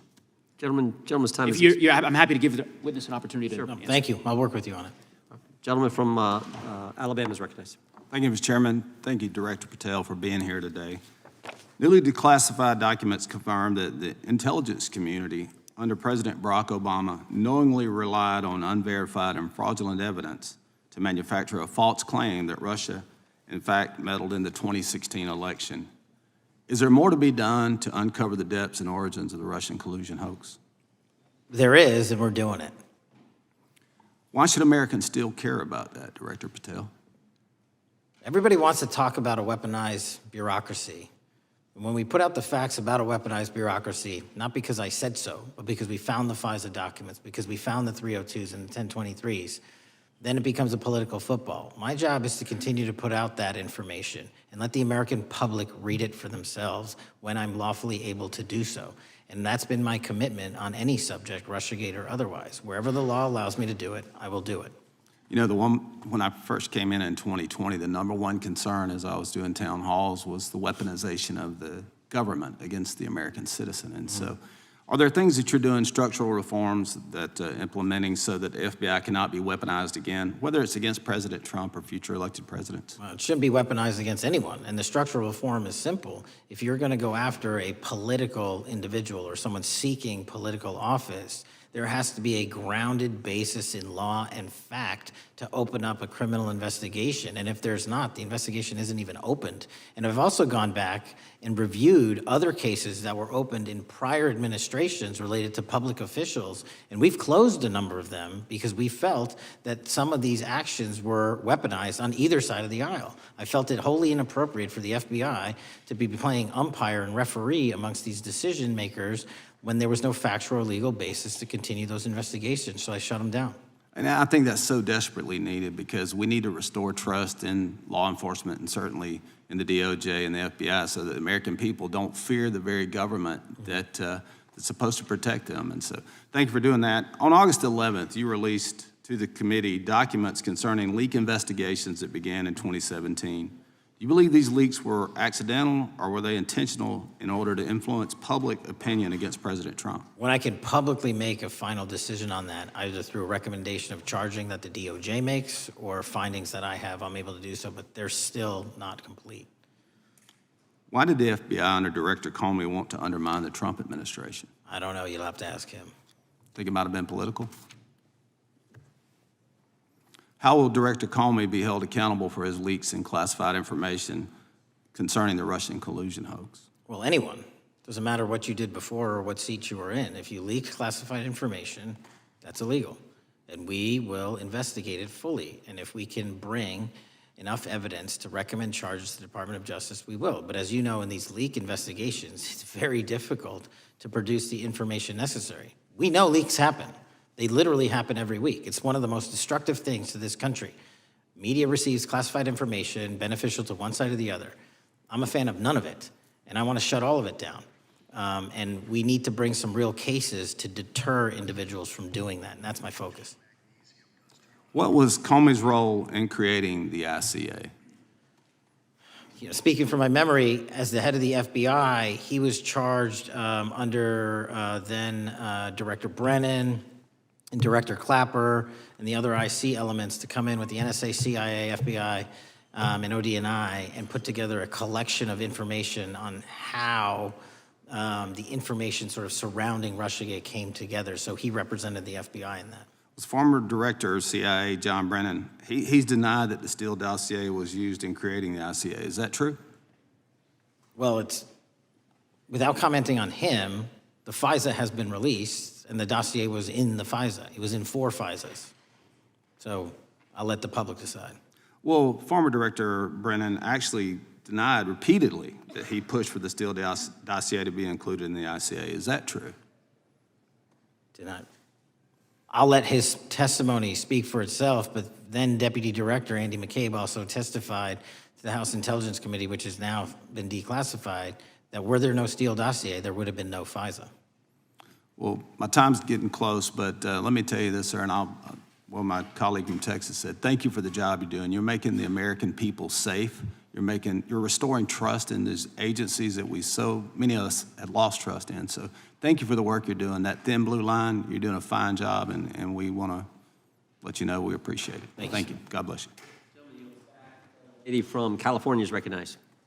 Thank you, Mr. Chair, and thank you, Director, for coming here today. And actually, thank you for your response to my colleague from New York who asked you earlier about violent extremism. And you said that there is violent extreme ideology on both sides. And I think you actually alluded to that same statement yesterday in the Senate.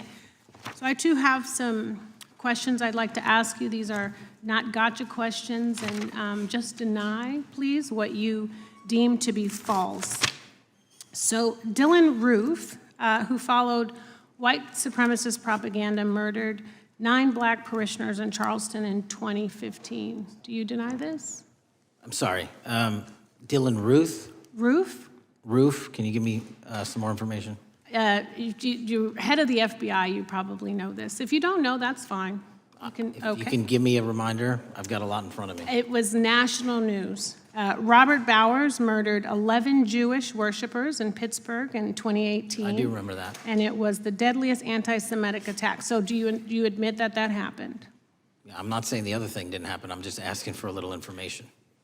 Patrick Cruz, who posted a manifesto about a Hispanic invasion, walked into a Walmart in El Paso, Texas in 2019 and began firing. He murdered 23 people that day, and the youngest was 15. Do you admit or deny that that happened? I'll take your presentation as accurate. All right, well, I have to say all of these cases have been adjudicated. As I said, they are not gotcha questions. These incidents were national news. And as director of the FBI, you have access to all of this information. So in 2022, Peyton Grendon walked into a supermarket in a black neighborhood in Buffalo, New York, and started shooting. He murdered 10 people that day.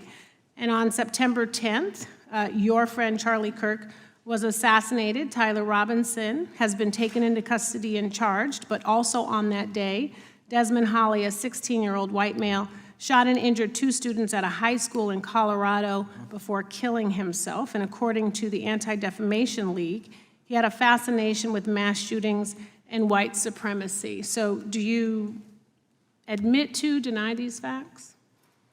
Those happened. Okay. Your predecessor, former FBI Director Christopher Wray, said that one of the most dangerous concerns is that racially motivated violent extremism, especially white supremacists, has been the biggest chunk of our domestic terrorism cases and is responsible for the most lethal attacks over the last decade. Do you admit or deny, A, that he said this? I'll let the record reflect that. Whatever he said was what he said. All right, and do you agree? That there is racially motivated crimes being committed in America, yes. Yes, especially white supremacists which is the biggest chunk of our domestic terrorism. I'm glad that you said this. So last week, President Trump was asked if there were extremists on both the left and the right. He was actually asked this by Fox and Friends, and his exact words were, "I'll tell you something that's going to get me in trouble, but I couldn't care less. The radicals on the right oftentimes are radical because they don't want to see crime. The radicals on the left are the problem, and they're vicious, and they're horrible, and they're politically savvy." Do you agree with the president? I don't speak for the president speaks for himself. Do you agree with the president? I don't, on what matter? On the question that I just asked, do you agree with his statement about the radical left? That there's ideology that's driving violence on both sides? Yes, that's what he acknowledged. No, he didn't. He didn't. But I'm glad that you're saying that and actually creating some separation between you and the president. And I'm glad that you That's literally are not what happened. He said acknowledging both. that there is violent extremism on both sides. What's interesting is that the research arm of the Department of Justice, the National Institute of Justice, do you know what that is? I'm familiar with them. Okay, great. It is the research arm of the Department of Justice, and it published an article in 2024 devoted to domestic radicalization, violent extremism, and terrorism. I have it. It's interesting that it's no longer on the website. It has been scrubbed, but I ask these questions because what makes a strong, qualified director of any business, of any household, of the FBI, what makes a reputable prosecutor is not lapdog loyalty, but a commitment to the creed that evidence is agnostic and that the evidence will lead you to making the right decisions. And your job, no one's job is to like the data or the evidence, it is to collect it. That is how you gain trust. And Mr. Chair, I would like to enter into the record, if I may. White supremacist group stands by racist ideology with unanimous consent. Without objection. Dylan Roof, the radicalization of the alt-right and ritualized racial violence. Without objection. Thank you. Another article, how Robert Bowers went from conservative to white nationalist. I'd like to enter that into the record with me. Without objection. Patrick Cruces believed he was fulfilling Trump's wishes in El Paso attack, his attorney said. I'd like to enter into the record. Without objection. Buffalo shooting, how far-right killers are radicalized online. I'd like to enter that into the record. Without objection. Evergreen High School shooters online activity reveals fascination with mass shootings, white supremacy. I'd like to enter that into the record. Without objection. Murder and extremism in the United States in 2024, a report by the Anti-Defamation League. I'd like to enter that into Without the record. objection. And the article, the report that was scrubbed from the DOJ just recently, the National Institute of Justice Journal focusing on domestic radicalization, violent extremism, and terrorism. I'd like to enter that into the record. Without objection. And lastly, the libertarian think tank Cato and their analysis on violent extremism and the right rising in extremist acts. I'd like to enter that into the record. Without objection. Thank you, and I yield back. Gentlelady yields back. Gentlelady from Wyoming is recognized. Just very quickly, Director Patel, thank you for being here, for your service to this country, and for the transparency that you have brought to the FBI and for the American people. Transparency that was absolutely non-existent in the Biden administration and FBI. I believe that you might have been asked earlier about whether you had had an opportunity to visit with any of Epstein's legal counsel. Were you asked that question earlier? I think so. Okay. One of the legal counsels or legal fixers for Mr. Epstein was Stacey Plaskett, the Democrat delegate to Congress from the Virgin Islands. So perhaps for those on the other side who are interested in talking to Jeffrey Epstein's attorneys, they could sure visit with one of their own colleagues. I want to focus on something that I think is very important that has not been addressed enough today, and that is related to the consequences of the Biden open border. One consequence of the Biden border crisis is the impact that it continues to have on our tribal communities, with the cartels taking advantage of our open borders, the Mexican drug cartels, by infiltrating our reservations and bringing violence, drugs, murder, trafficking, and more. Last year, when I questioned the Attorney General Garland about what the DOJ was doing to protect these communities, he simply deflected responsibility and said that Congress had not appropriated sufficient resources for them to be able to protect our tribal communities. Mr. Patel, what is the Trump FBI doing to counter the drug cartel infiltration and other violent crime targeting our Native American communities? Thank you. It only took more than half of this proceeding to talk about one of the priorities that the FBI has, which is crimes on tribal lands. Every single crime that we have been talking about, whether it's child predators, human trafficking, narco traffickers, murder, they all happen on tribal lands as well. And I've said since the beginning, it is a priority, which is why we launched Operation Not Forgotten on tribal lands. And I'm the first FBI director to meet with the staff and tribal leaders here in Washington, D.C. and elsewhere, and invited them into my office and headquarters to see them, because I need engagement with tribal leadership, and I need our police and FBI agents to be engaging with tribal leadership. Otherwise, we're not going to break through. We have 1,900 Indian country cases open right now. We've got 600 indictments this year alone. We cannot forget tribal lands. Every single one of those people lives in the United States of America, and it is an absolute priority to protect them and their children just as it is anyone else. So I think it's fair to say that what Mary Garland testified to, that the FBI and DOJ did not have the resources to address that. I think that was an absolutely false statement. Would you agree with me? It's a decision by him not to do so. That's not my decision.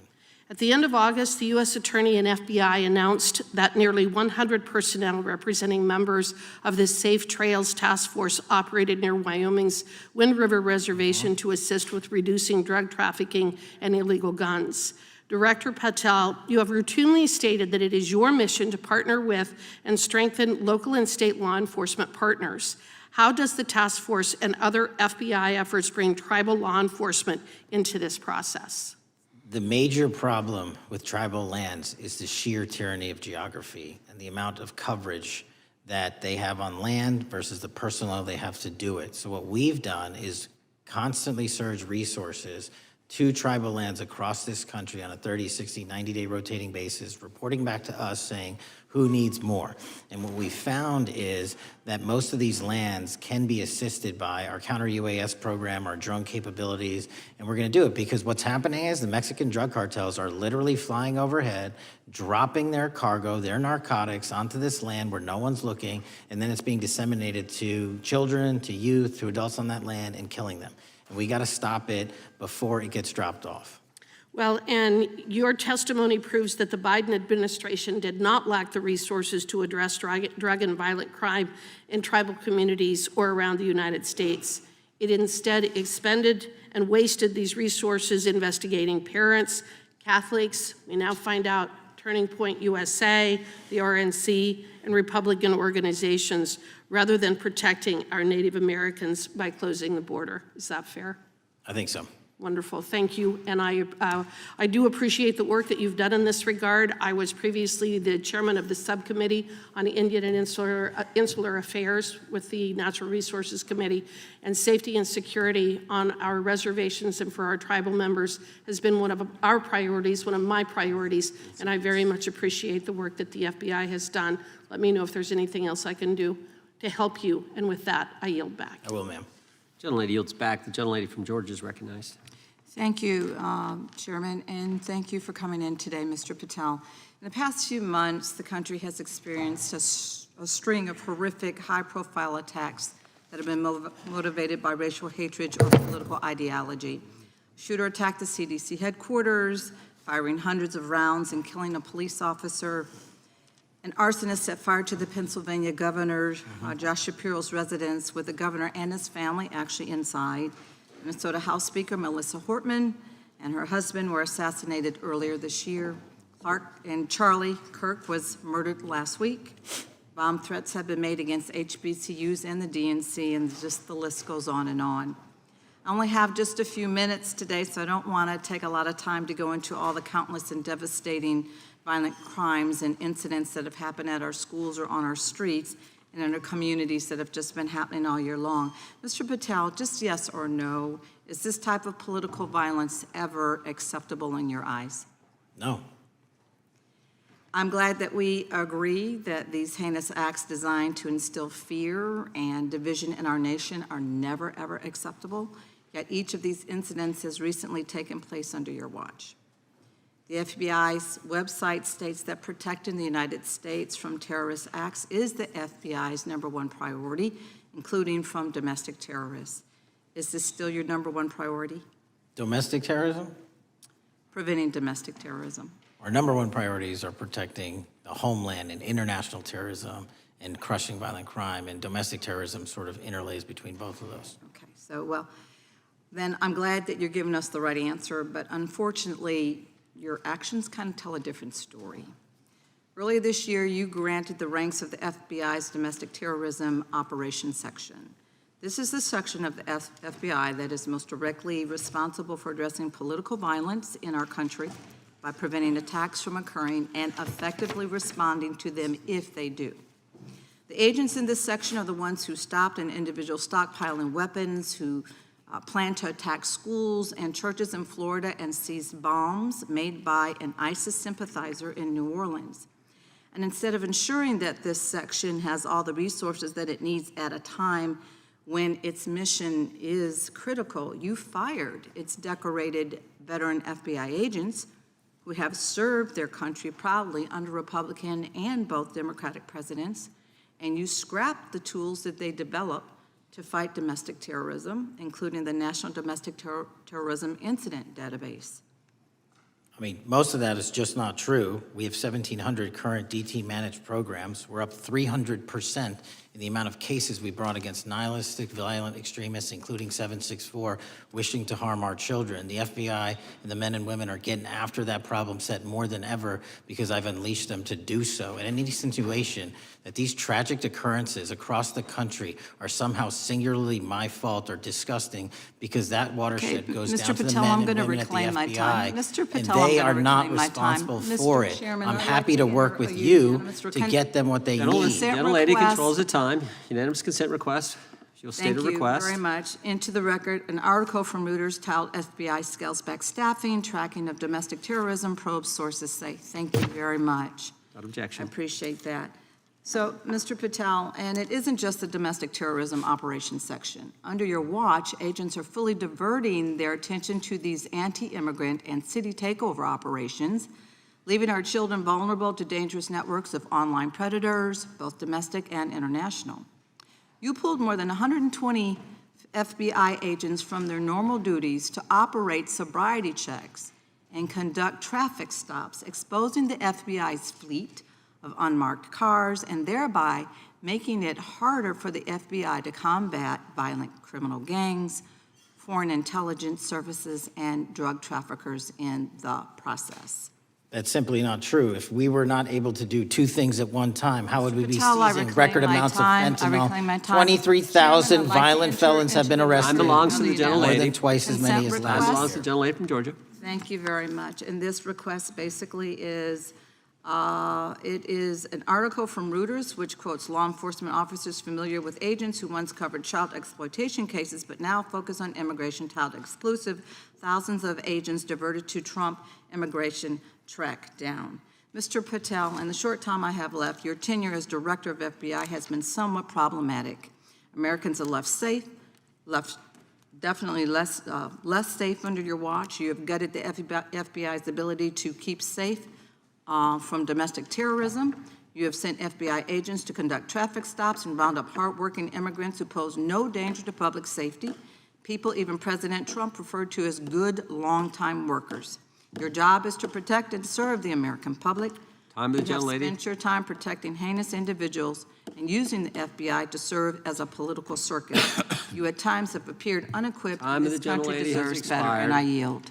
Gentlelady yields back. May I respond? Sure can. Simply put, what is it? Are we failing?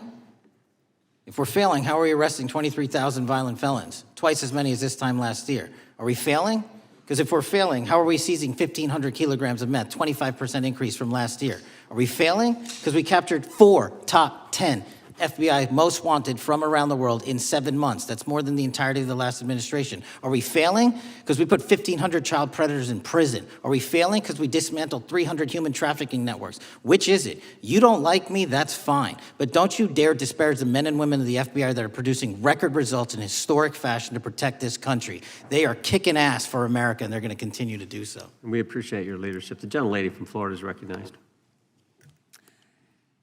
When I was home recently, I met with the agents leading the Tampa office of the FBI, and I saw what they're focused on in my community: stopping drug traffickers, rescuing children from exploitation, fighting cybercrime, protecting us from acts of terrorism, foreign and domestic. And I know from my time as a federal prosecutor and a judge that this work by the Bureau doesn't make headlines, but it is happening every single day. At the top, accountability is necessary, transparency is critical, but today we've seen an effort not just to diminish, but to distort the work of Director Patel and the agents he leads. If we really care about transparency and about truth, then what we owe to the American people is this reality: that thousands of dedicated professionals at the FBI wake up every single day thinking not about themselves, but about this country, and keeping every single one of us and our children safe from harm. And Director Patel, I would like to hear from you the facts about what the FBI is doing and your efforts to fight crime. Director Patel, isn't it correct that since January 20th, 2025, the FBI has made over 25,000 immigration-related arrests, including 350 members of Tren de Aragua and 195 members of MS-13? Those numbers are accurate. The Tren de Aragua numbers are up over 350% from the year before. And during that same period, hasn't the FBI seized over 66,000 kilos of cocaine, 6,000 kilos of meth, and 1,500 kilos of fentanyl? Not to be nitpicky, but it's 89,000 kilos of cocaine and 7,300 kilograms of meth. And isn't it also true that the FBI Tampa Division's Panama Express Strike Force specifically seized nearly 67,000 kilos of cocaine valued at more than $1.6 billion from illicit maritime vessels? One of our best operations out of the Port of Tampa, and I was down there in South Florida when Panex did their work.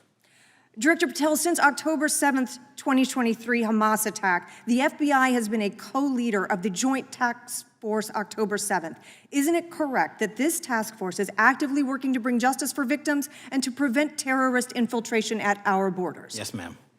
Since January 20th, hasn't the FBI arrested 59 foreign intelligence operatives for spying or smuggling dangerous material into the United States? Yes, we have, and that's on track to be more than 25% than ever before. And the FBI has also been leading operations against major cyber threat actors, including those from Russia, China, Iran, and North Korea. Isn't that right? A 17% increase from year to date last year. Director Patel, the FBI's child exploitation task forces continue to investigate predators who target children online and across our communities. How significant is that threat today, and what results have you seen under your tenure in bringing these offenders to justice? We have, under Operation Gray Skull, dismantled dark web units that are operating online, not just in the United States, but across the world, to do our children harm. We have taken into custody more suspects than ever before on those who seek to harm our children. That is what the men and women of the FBI do, and that's what they're going to continue to do. Those are the real results when you let good cops be cops, and when you let us get on these platforms and expose them to the public and show them the harms of these predators on these online gaming systems and social media systems. And we need more help from Congress to allow us more authorities to do that work.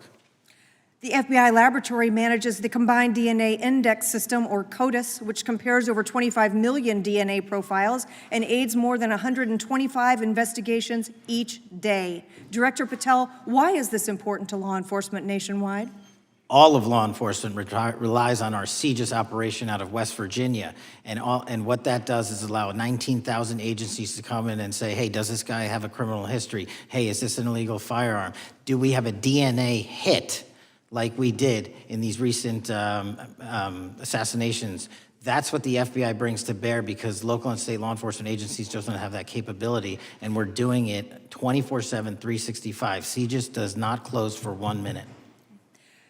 In your testimony, you noted that the FBI has ongoing counterintelligence investigations into China, Iran, and Russia across all 55 field offices. Why is it essential to maintain that scope of coverage, and what success can you point to in disrupting nation-state actors? Our biggest threats involving nation-state actors are the PRC, Russia, and China, and they are up 33%, 83%, and 60% respectively in arrests alone this year.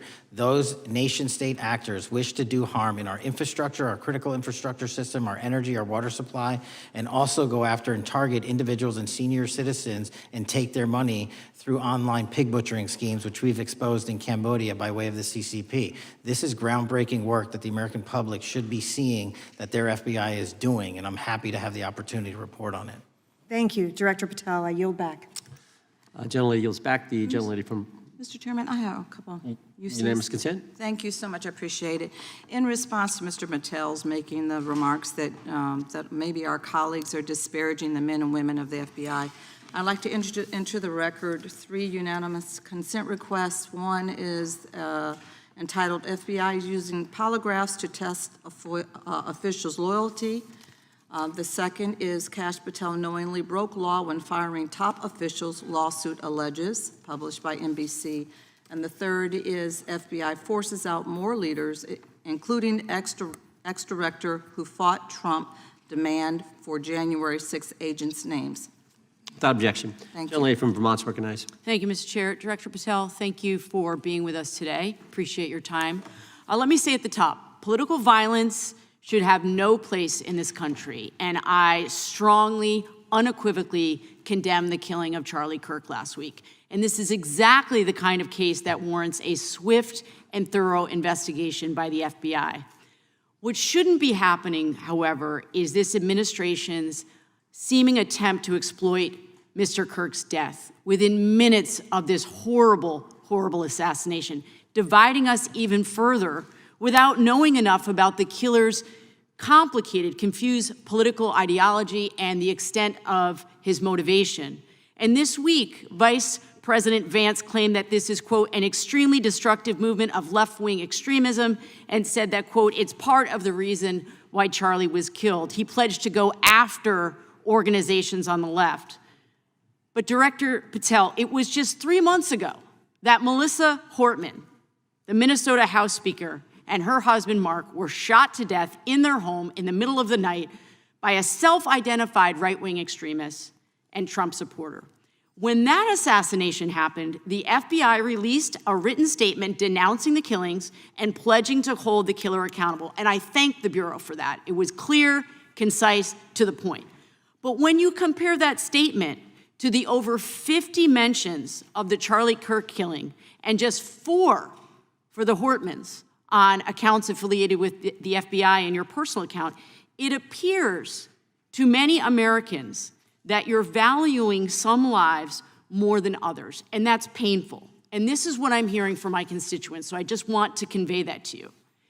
And the Vice President didn't even call on right-wing organizations to tone down their rhetoric after that horrific killing in Minnesota, and he never once spoke about dismantling conservative institutions. This week, when the president was asked by a reporter about Speaker Hortman, he claimed he didn't even know who she was.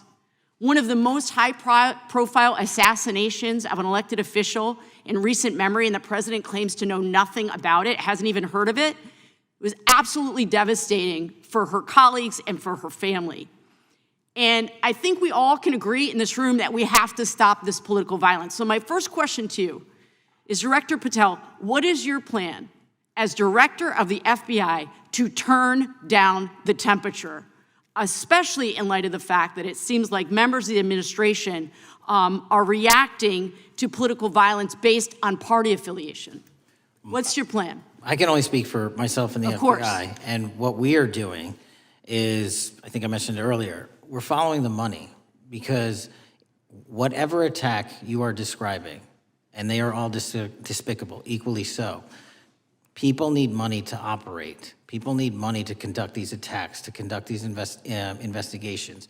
And so what we are doing is finding the people that supported this infrastructure system, because even when you say there's a lone, quote unquote, lone wolf actor, he's not truly a lone wolf actor. Something happened along the way. I agree. And so can I just because we have such little time, are you making a commitment right now to follow where the evidence goes in investigating whether it's violence on the left or the right? Because over the last 10 years, when you look at the ideology, I want to follow up on what my colleague from California said. When you look at the data, you look at the Anti-Defamation League data, 96% of ideological motivated killings were committed by the right wing. When you look at the Institute of Justice report that she cited, it's 5 times the number that 5 times the number of far-left extremist incidents are perpetrated by far right. And it's been reported, and she mentioned this, that as of September 12th, 2025, just 2 days after Charlie Kirk's killing, that the DOJ removed that report from the DOJ website. That's why Americans are concerned that there seems to be a separate system of justice, that if you are a Republican, and you are attacked, you will get the full weight and authority of the FBI in this administration. But if you are somebody serving in the Minnesota State Legislature and you are assassinated in your home, that the response is different. And I think to ignore the threats from the right or try to do a both and when there are multiple instances when it's overwhelmingly coming from the right, this is a disservice, because Americans want to know that whoever they are, whatever their political affiliation, that the response is going to be the same, and it is going to be done with the same diligence. And I'm wondering if you will commit to me right now that you will be a voice right now standing up to those voices in the administration that are adding to the violent rhetoric right now. That's what I'm asking you. Will you commit to this? Time of the gentlelady has expired. The gentleman can respond. My voice will be through the investigations that the FBI conducts, and we will conduct them all lawfully and equally. Can we expect in the future that your tweets in related to one killing will be the same level of concern? The gentleman from Texas is recognized. Thank you, sir. Director Patel, thank you for being here today, and most importantly, thank you for restoring trust and faith in the FBI, which has been severely eroded under the Biden administration. Thank you for your service and your continued service in this capacity. On April 7th, 2025, Charlie posted on X, "Assassination culture is spreading from the left. 48% of liberals say it would be at least somewhat justified to murder Elon Musk. 55% say the same about Donald Trump. And California activists are naming ballot measures after Luigi Mangione.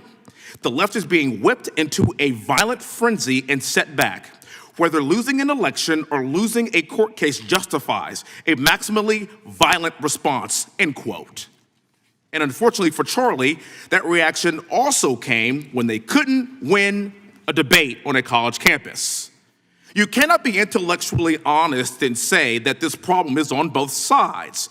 It's not just what happened to President Trump, it's also what just happened to Charlie. We've gotten to a point in America where violence is encouraged. When you have a former president of the United States that opens up his campaign in 2019, that's Joe Biden, by saying that his opponent is a, quote, existential threat to this country, Houston, we have a problem. People that you disagree with are not existential threats. They are not Nazis. They are not fascist. They are not racist. They are not deplorable. They are not irredeemable. They are your fellow Americans who have a different perspective on how government should run and what government should look like.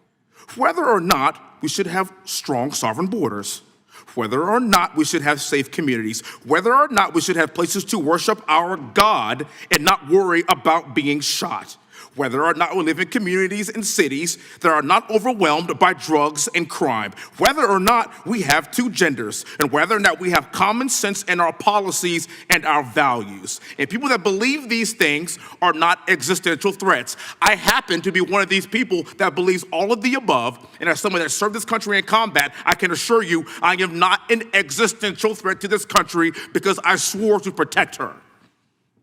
I also want to point out, how many cities have you seen burned to the ground since Charlie Kirk's death? 0. No summer of love, no riots, no nothing, no looting, no killing, none. We simply gathered and prayed for his soul, his family, and this country, because that's exactly what we represent. And while we might be angry, this righteous anger will carry on Charlie's message and legacy. I want everybody to know something very simple. Charlie is not dead because of what he said. He is dead because people listened. My time is limited, so I have a few questions for you, sir. And again, thank you very much for being here. I really appreciate your time and your service. In your experience in the FBI, have you noticed a precipitous rise in political violence and other associated crimes that you have been investigating so far this year? And if so, is this trend in motive left-wing or right-wing violence? I can always speak generally, sir. There is too much political violence, and it has been a precipitate rise on too many fronts. How do we solve this? We solve this by giving the FBI more authorities to go into and work with the private sector. There are too many online platforms. There are too many social media platforms. There are too many gaming platforms. There are too many places for people from America and around the world to get together without their parents knowing anything about it, without their school teachers knowing anything about it, and infesting the minds of our children and infecting them with radical ideology, and that is the root cause of these problems, and we must tackle it. It is not a 1950s America anymore. In 2025, the cyberspace needs to be tackled. Thank you. Switching gears, when your predecessor sat right there in that seat a couple of years, last year in a committee hearing, I asked him a very detailed question about Matthew Thomas Crooks, the shooter responsible for the assassination attempt on President Trump's life. I did get an answer from Chris Wray that day, and I submitted written questions to the FBI and into the record of this committee, and I want to resubmit those questions today because I think we are still awaiting answers to those questions. So, Mr. Chairman, I'd like to submit some for the record, please. I'd like to ask you, sir, and the FBI, under your leadership, would you please respond to these questions, and can you commit to doing that? As soon as the trial's over. Thank you very much. I will end with this. Charlie Kirk is not dead because of what he said. Charlie Kirk is dead because people listened. He set up a tent that said, "Prove me wrong," and exercised his First Amendment right. That's all he did. And we will continue to do so in this country in order to preserve this constitutional republic. And with that, I yield back. Thank you. Gentleman yields back. The gentleman from Florida is recognized. Thank you, Mr. Chairman. Before I begin, I want to caution my colleagues on one-sided violence in this country. We just heard that there were no riots on the right. We're literally sitting in the building where there was a giant riot by supporters of the president, the right. We also heard that only leftists, have said that Trump is a Nazi. In 2016, the current vice president of the United States said, Trump is either a cynical asshole or he's America's Hitler. And so this is the problem. I don't want to have to say this garbage, but you want me to sit here and get painted with one brush, the whole left. No, there are extremes on the left, and there are extremes on the right.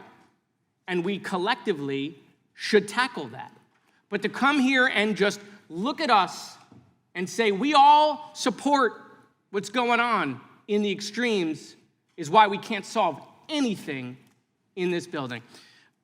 Director, let me say first, thank you for being here, and my condolences on the loss of your friend. And I'm happy to hear that you want to do more on the social media platforms. It's crazy what's going on the social media platforms.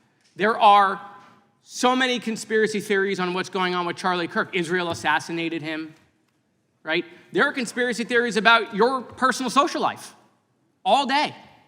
It is totally rampant. Big names on the right, Candace Owens, right? Talking about how what's been released as far as the dialogue between the perpetrator and his roommate is manufactured by the FBI, manufactured by the administration.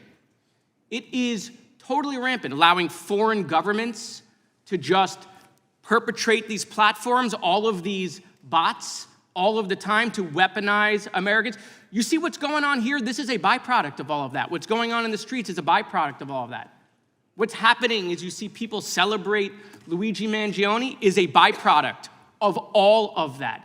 And so if we want to do something, then we should talk about Section 230. We should talk about how we're going to make sure that we don't let foreign governments poison our children's mind. And so I will work with you on that, Director. I'll work with you on 230 any day. No problem.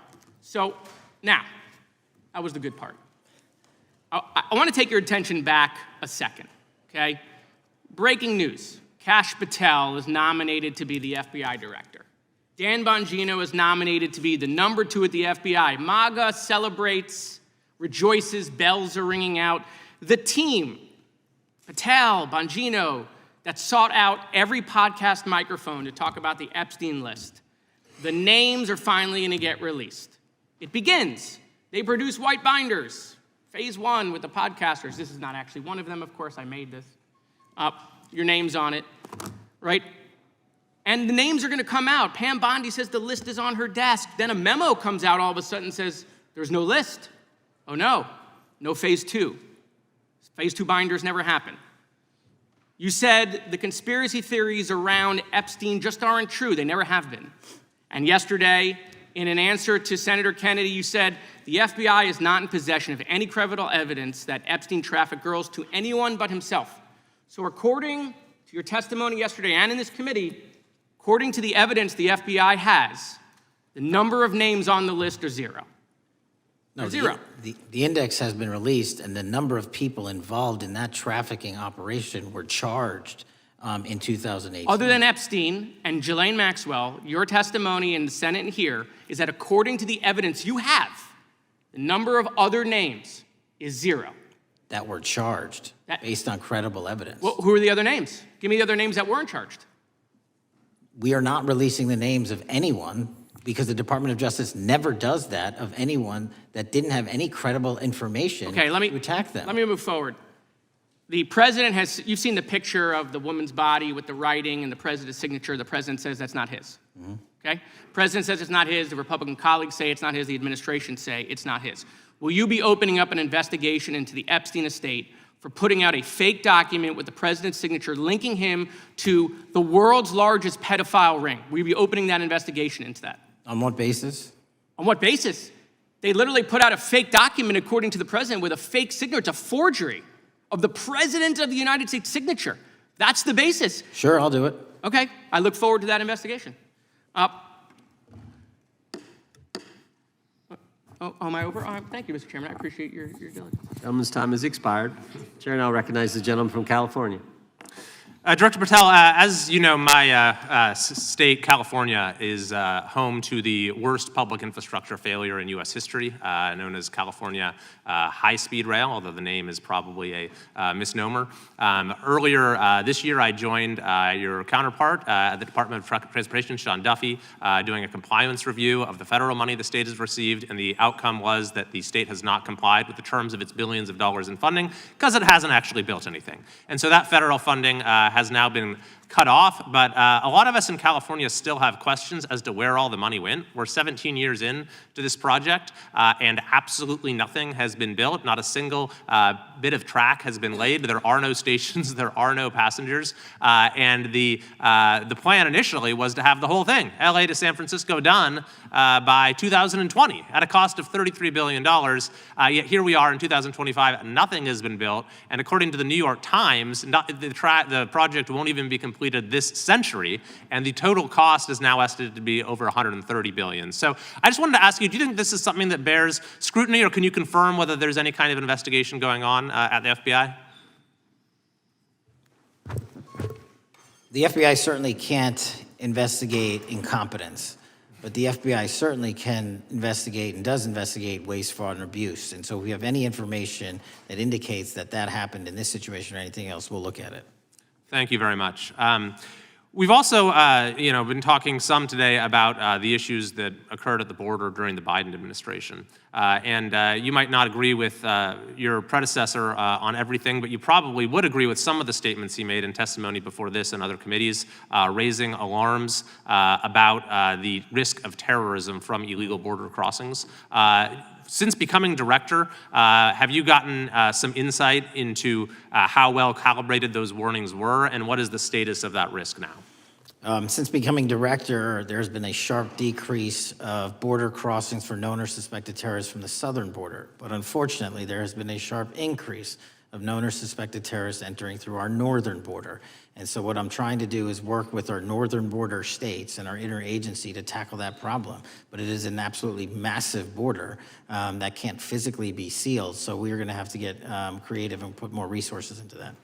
And in a similar vein, there were over 500,000 unaccompanied children that crossed the southern border during the Biden administration. As we know, many were trafficked either through forced labor or sex trafficking. Do you have any insight as to what the scale of that problem was and how have things changed over the last several months?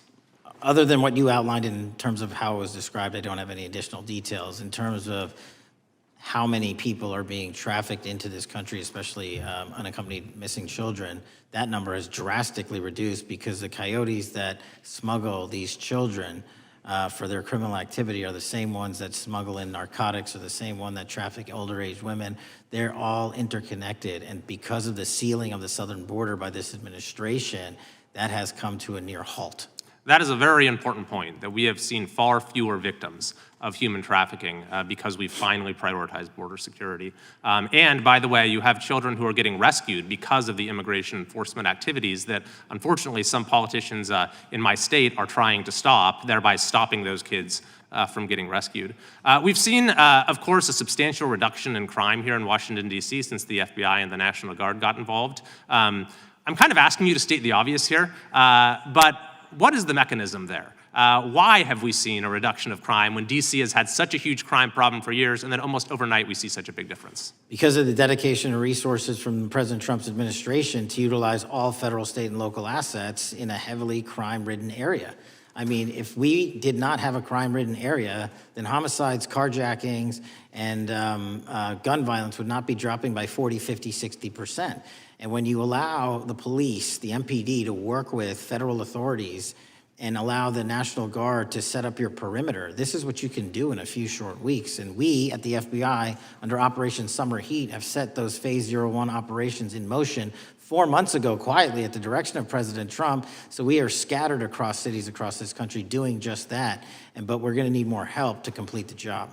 Yeah, in too many places in this country, crime has just been treated as sort of a norm, that this is the way things have to be. What's happened in D.C. shows that is not the case if we have the right policies and the right priorities. Finally, this is tragically the second time in as many years that we've had an FBI director here following either an assassination or an assassination attempt. And so since there's been some time now since from the attempted assassination on President Trump at Butler, would you say that the public's understanding of what took place on that day is fairly consistent with all of the facts as you know them, or do you believe there's still material facts that have not been made public or are not fully understood by the public? No, I think it's fairly consistent. Thank you. I yield. Gentleman yields back. The lady from Texas is recognized. Man, oh man, there has been so much today, and I truly don't know where to start. So I'm just going to make sure that we start off with a few facts. So a couple of facts that we need to make clear for everyone is that, number one, Director Christopher Wray, when he was appointed to be the head of the FBI, was appointed by Donald Trump. Now, I will agree that I definitely take issue with a number of decisions that Donald Trump makes, especially when it comes to the people that he decides to appoint to very important positions, including this one, because I did have to make sure that I wasn't going crazy. But when I say that you are the least qualified FBI director in the history of the FBI, that is real, because you are the only one that never even served with the FBI prior to joining, yet we are supposed to believe that you are the greatest thing since sliced bread. I didn't ask you a question. Now, What I want to Still go false. through is to talk about why you are a failure and why, honestly, we just need to tell you bye-bye. I know that you got a little upset and you put on your show for your boss because it seems like you're trying to save your job when it came to talking to Senator Booker yesterday. But let's go through some of your failures. So before you were even confirmed, and I think one of my colleague from Georgia, pointed out that you were already targeting career officials so that you could direct illegal firings. Mind you, these cases that you were so upset about, which are the ones tied to Trump, the cases came through his handpicked FBI director. And frankly, when people sit around and say things like, oh, you know, we're happy because now we feel safe. I don't know who feels safe in this country except for the white supremacists, because I specifically as a black woman definitely don't feel safe. And frankly, my colleagues have been real nice to you today, and I applaud them, but I don't have the same demeanor because I know that multiple colleagues on this side of the aisle have faced death threats. In fact, somebody tried to kill one of my colleagues. And frankly, I don't know if this FBI or under your leadership, if those people would have been caught. I don't have any confidence in you. And if we start talking about the reasons that I lack confidence, we could start with you not just wanting to acknowledge some simple facts. Simple facts like the vast majority of the threats are coming from right-wing extremism. And I know my colleagues have tried to stress this, but I decided that I would maybe do it in a different way. Number one, I have a couple of UCs. Kim Buck, one of multiple Republicans receiving death threats for voting against Jim Jordan as House Speaker. Without objection. Another one, Republican lawmaker says she received death threats after voting against Jim Jordan in Speaker's race. Without objection. In addition, there was another one from another colleague who now is leaving Congress because they said that they were calling his wife anonymously and threatening her life to the extent that she ended up sleeping with a firearm. Without objection. Okay, so here's the deal.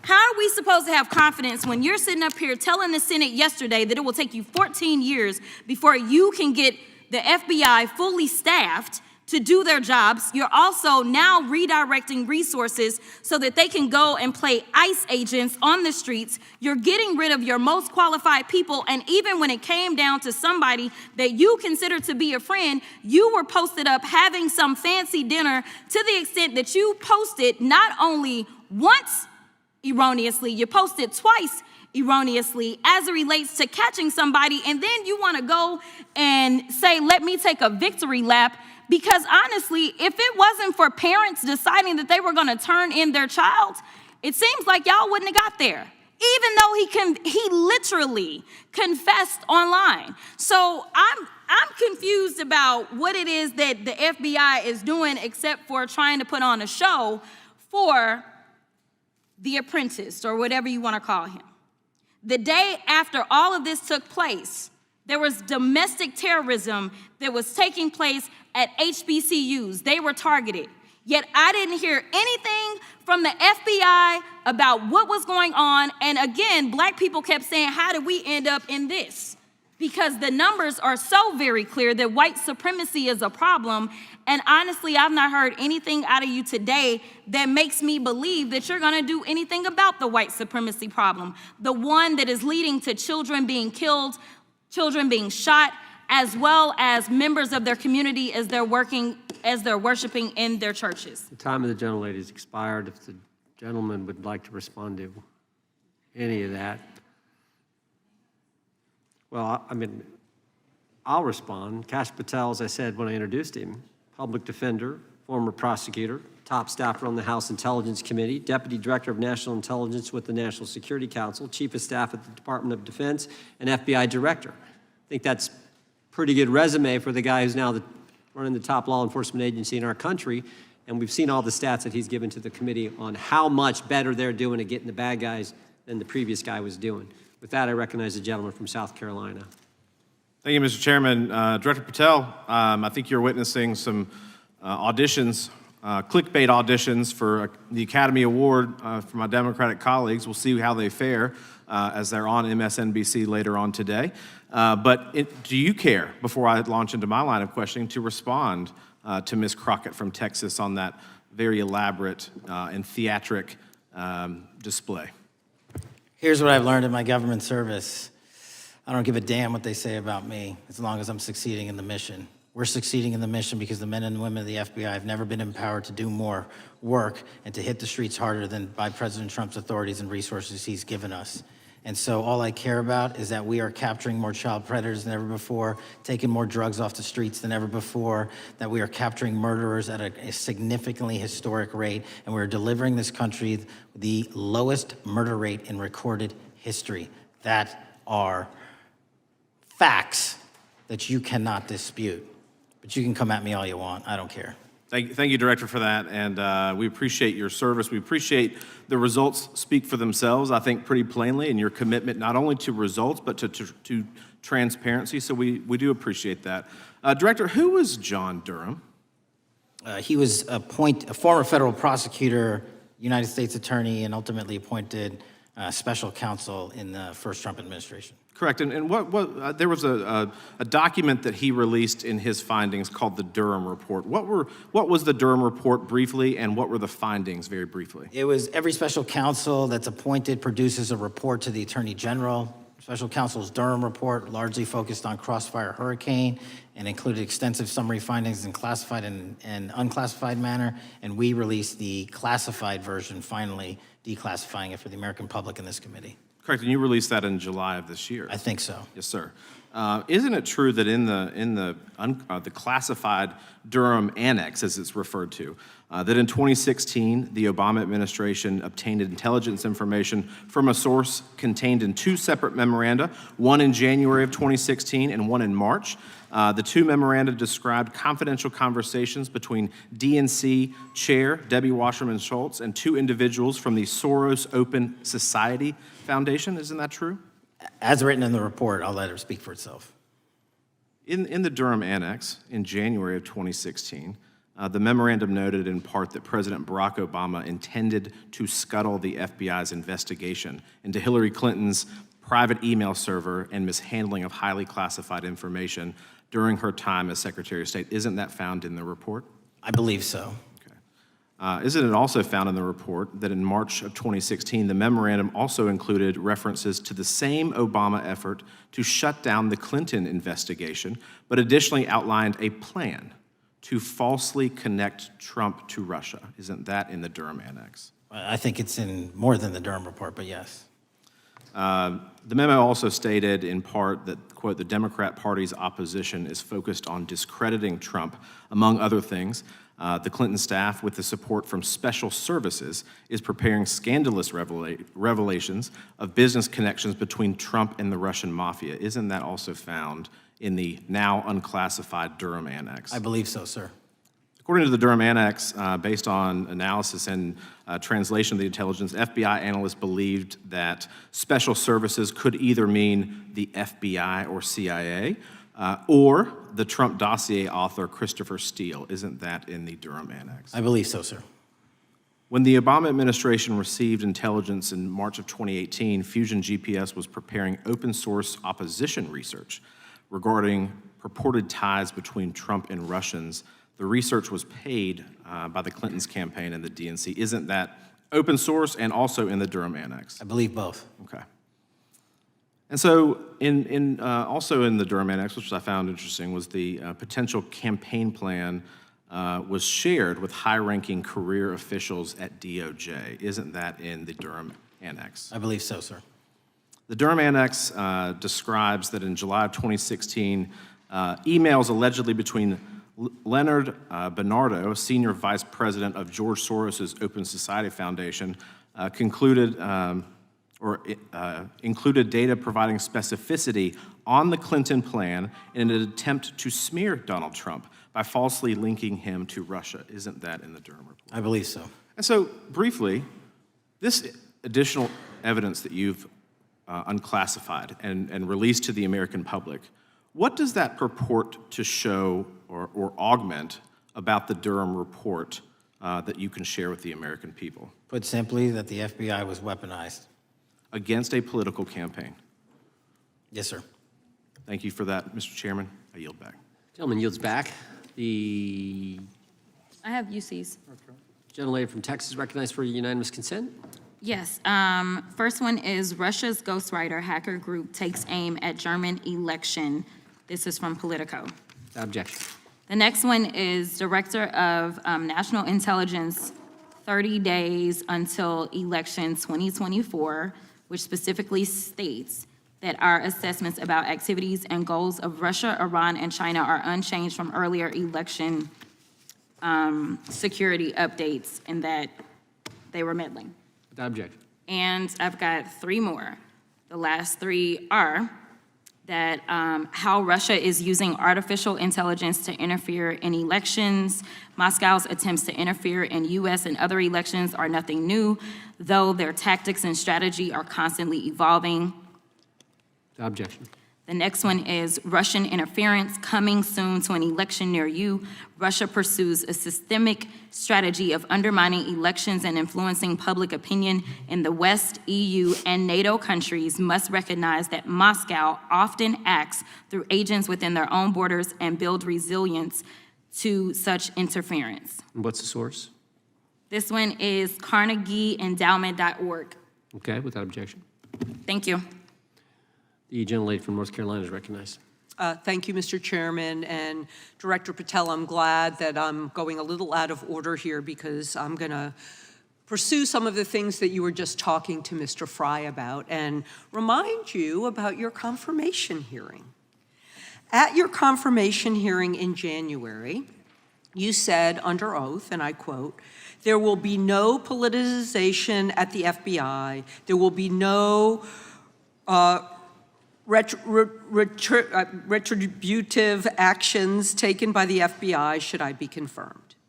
And in your written response to the Senate questionnaire, you said, I quote, "Personnel decisions shall be based on performance and adherence to the law. And every FBI employee will be held to the absolute same standard, and no one will be terminated for case assignments." So I want to just go through a couple of scenarios with you to get a sense of whether you think these are examples of politicization of the FBI or making decisions based on the performance and adherence to the law. So, first question. Would hiring FBI agents, analysts, and supervisors from only one political party being politicization of the FBI or making personnel decisions based on performance and adherence to the law? We don't ask FBI people, applicants, where their political parties are. Mr. Patel, do you ask FBI applicants who they voted for? The FBI does not. Are you aware that in the lawsuit that Mr. Driscoll filed against you and the FBI, he was asked who he voted for? Since that lawsuit has been filed and it's ongoing litigation, I'm not able to comment. Well, but it also means that you just said that what happened in his situation didn't happen. So we will go on to the next question. Let me ask you an even easier one. Does firing agents for working on the cases that they were assigned to and that the president didn't like, is that politicization of the FBI or making personnel decisions based on performance and adherence to the law? The FBI doesn't terminate anyone based on case assignments alone. Has the FBI ever been sued by somebody who felt that they were terminated based on case assignments? In the entire history of the FBI, I'm sure they have. No, since your tenure. I'm sure there's ongoing litigation. Yes. In fact, there is ongoing litigation. And in fact, people have been asked who they voted for. And in fact, you are running an FBI for the President of the United States rather than the people of the United States, because my questions were not hypotheticals. They are the things you have done during your tenure. And according to a lawsuit filed last week by long-term FBI agents, you fired former acting director Brian Driscoll. He had served with the Bureau for nearly 20 years, earned a Medal of Honor, Medal of Valor for bravery during the dangerous ISIS raid, and had a wealth of crisis response experience and led the FBI's critical incident response group. When the Trump administrations interviewed Mr. Driscoll for that role, they interrogated him about his political leanings and who he voted for in the last 5 elections. Questions Mr. Driscoll refused to answer because those types of questions impermissibly politicized the FBI. You also fired Steve Jensen, who served the FBI for nearly 2 decades and ran critical terrorism, counterintelligence, and organized crime operations, whom you once described as embodying what the American public demands of the FBI. But he was fired because he took part in investigating crimes committed on January 6th. And Trump's MAGA base lambasted you online for keeping him at the FBI. So he's no longer at the FBI. You also fired a decorated combat veteran with decades of experience in the Bureau, Special Agent Walter Jardia, because he worked on the investigation into the Russian interference in the 2016 presidential election and helped investigate Trump's ally, Peter Navarro. Director Patel, it is very clear that you have flunked your own test. You've put saving your job, which I actually believe you were being honest about during your confirmation hearings, over doing what's right for the FBI and the American people. That is not adherence to the law. Thank you, and I yield back. Time of the gentlelady is expired. The chair now recognizes the gentleman from North Carolina. Thank you, Mr. Chairman. Director Patel, it's great to have this opportunity. Thank you for being here. Thank you for your service. And I've got to say, one of the most disheartening components of the previous administration, when I was working with local law enforcement all over the state of North Carolina, all over the country, people rightfully did not really care about the inner workings of Washington, D.C. The FBI had previously been the paramount, the sterling, the top of the top law enforcement agency. They wanted their FBI to fight crime. Whatever small town, city, whatever it may be, FBI was expected to deliver for the American people. And then reports started to come out, in addition to the likes of McCabe, Comey, Clapper, Strzok, Page, that the FBI was targeting Christian nonprofits. They were targeting parents for protesting radical gender theory at their schools. They targeted Catholics, churches, pro-life organizations. And the FBI was really bruised in just modern day America. And your focus on getting the FBI back to the streets, fighting criminals, locking up bad guys, whether they're violent criminals, whether they're sex predators, whatever they may be, that is restoring the reputation of the FBI, and I thank you for that. In regards to the perceptions, I want to be very clear here. You mentioned the statistics about removing dangerous illegals, removing thousands of kilograms of drugs, violent criminals, guns. The border is secure. These accomplishments are noteworthy and they're needed. But at the same token, I want your take. The fight is not over. Isn't that correct? When we look at what happened in the previous administration, the number of illegal alien criminals that made their way into this country of every type, they're embedded, they're here, and it's going to take a sustained effort to win this battle. That's the critical component, sustained effort.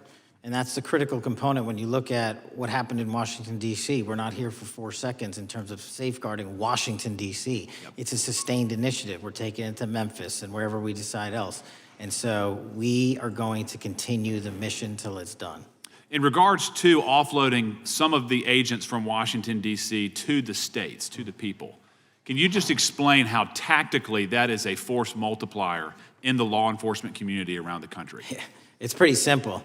You don't even have to be in law enforcement to know that. If you put cops with other cops, they're going to do cop work. That's right. And what was needed in the communities out there was more cops. What was not needed in the bloated bureaucracy of Washington, D.C. was a third of the FBI's workforce, because a third of the crime does not happen in the Washington, D.C. NCR area. And so the results speak for themselves. Our state and local partners, I've always said this, are our biggest ally, our Yes. greatest ally and partner, and we cannot do the work without them. But we got to send our guys to them. That's right. And in regards to the last 4 years, the open border policies, whether it's terrorism, drug trafficking, human trafficking, violent crime, massive amounts of organized retail theft, and other types of criminal behavior, can you describe, just so anyone who's listening here can talk about, how serious the levels of criminality have become in the United States? Well, unfortunately, in order to have these record-breaking numbers of arrests and seizures, you tragically had to have a record-breaking explosion in violent crime, and it doesn't happen overnight. And it came in from all corners of the earth and from all platforms, including social media. And that's the root cause of all of these evils. And in order to clean it up, it's not going to happen overnight. But the men and women of the FBI, what they did in these 7 months, everybody should be talking about it. Every single district in this dais is safer now, today, than it has ever been because of that work. And in regards to the ongoing political climate, Director Patel, how do sanctuary policies that are still being implemented and defended in certain states, cities, and counties, how do they help or hurt your efforts to make America safer? Well, if you are harboring criminals, you are harboring our ability to keep our communities safe. It's that simple. If you have a fugitive warrant for a violent felony offense and we are not able to procure you because of policies or rules that don't allow us to go get them, and time again, we have heard all too many illegal immigrants who should not have been here, murdering women, murdering children, giving drugs to our youth, and raping our children, and that is unacceptable. Straightly put, can you separate immigration enforcement with fighting crime? They're intertwined. Thank you. In regards to policies like cashless bail, how does that help or hurt your efforts? Criminals know that there are certain jurisdictions where if they shoot someone, they'll be out the door within the next hour to do it again. Yep. And that's an ethos and a system that has been built out over years that we are combating. How is defunding the police around the country, how does that help or hurt? As long as I'm in this seat, we're not defunding any cops. Good. Thank you, Director. I yield back. Gentleman yields back. Mr. Garcia is recognized. Thank you, Chairman Jordan, and welcome again, Director Patel. As members of the Judiciary Committee, we have a responsibility to conduct oversight of the FBI and assess whether or not you're doing a good job in a responsible and impartial manner, or whether you're just a henchman for Donald Trump who's weaponizing the Bureau at the expense of public safety. As Congressman for tenure, is the Bureau's expanded role in low-level, non-criminal immigration enforcement. I have a report here from the conservative Cato Institute. They've obtained ICE documents showing that over 2,500 FBI personnel are now working on immigration enforcement. A yes or no question. Did you sign off on this? 2,500 FBI employees are not currently working on immigration enforcement. Did you sign off on this? On the Cato report? On the 2,500 personnel, FBI personnel that have been reported to now be working on immigration enforcement. I couldn't have signed off on it because it's not happening. You can call it whatever you want, but the reality is that over 2,000 personnel individuals are now working at ICE instead of their jobs. I want to follow up on something that Senator Durbin asked you about yesterday. This article from MSNBC reports that nearly every agent on Baltimore's domestic terrorism unit, who was, by the way, investigating the 764 network of child predators, was diverted to work on immigration enforcement full-time. That forced them to, and I quote him, walk away from investigations of a network of violent predators that targets and exploits children online. Yes or no? Were you aware that this happened, and did you sign off on it? The premise is false. The 764 network in Baltimore is taken down, and FBI agents do double and triple duty all the time. I'm reclaiming my time. You told Senator Durbin yesterday you didn't know about it, so your testimony is inconsistent today. No, I found Final out. question. Let me ask you, again, a yes or no question. Are you aware that agents have been told by supervisors not to documenting their shifting of resources toward immigration-related work? That's a literal another falsehood. It's impossible to move a human being without documenting that work.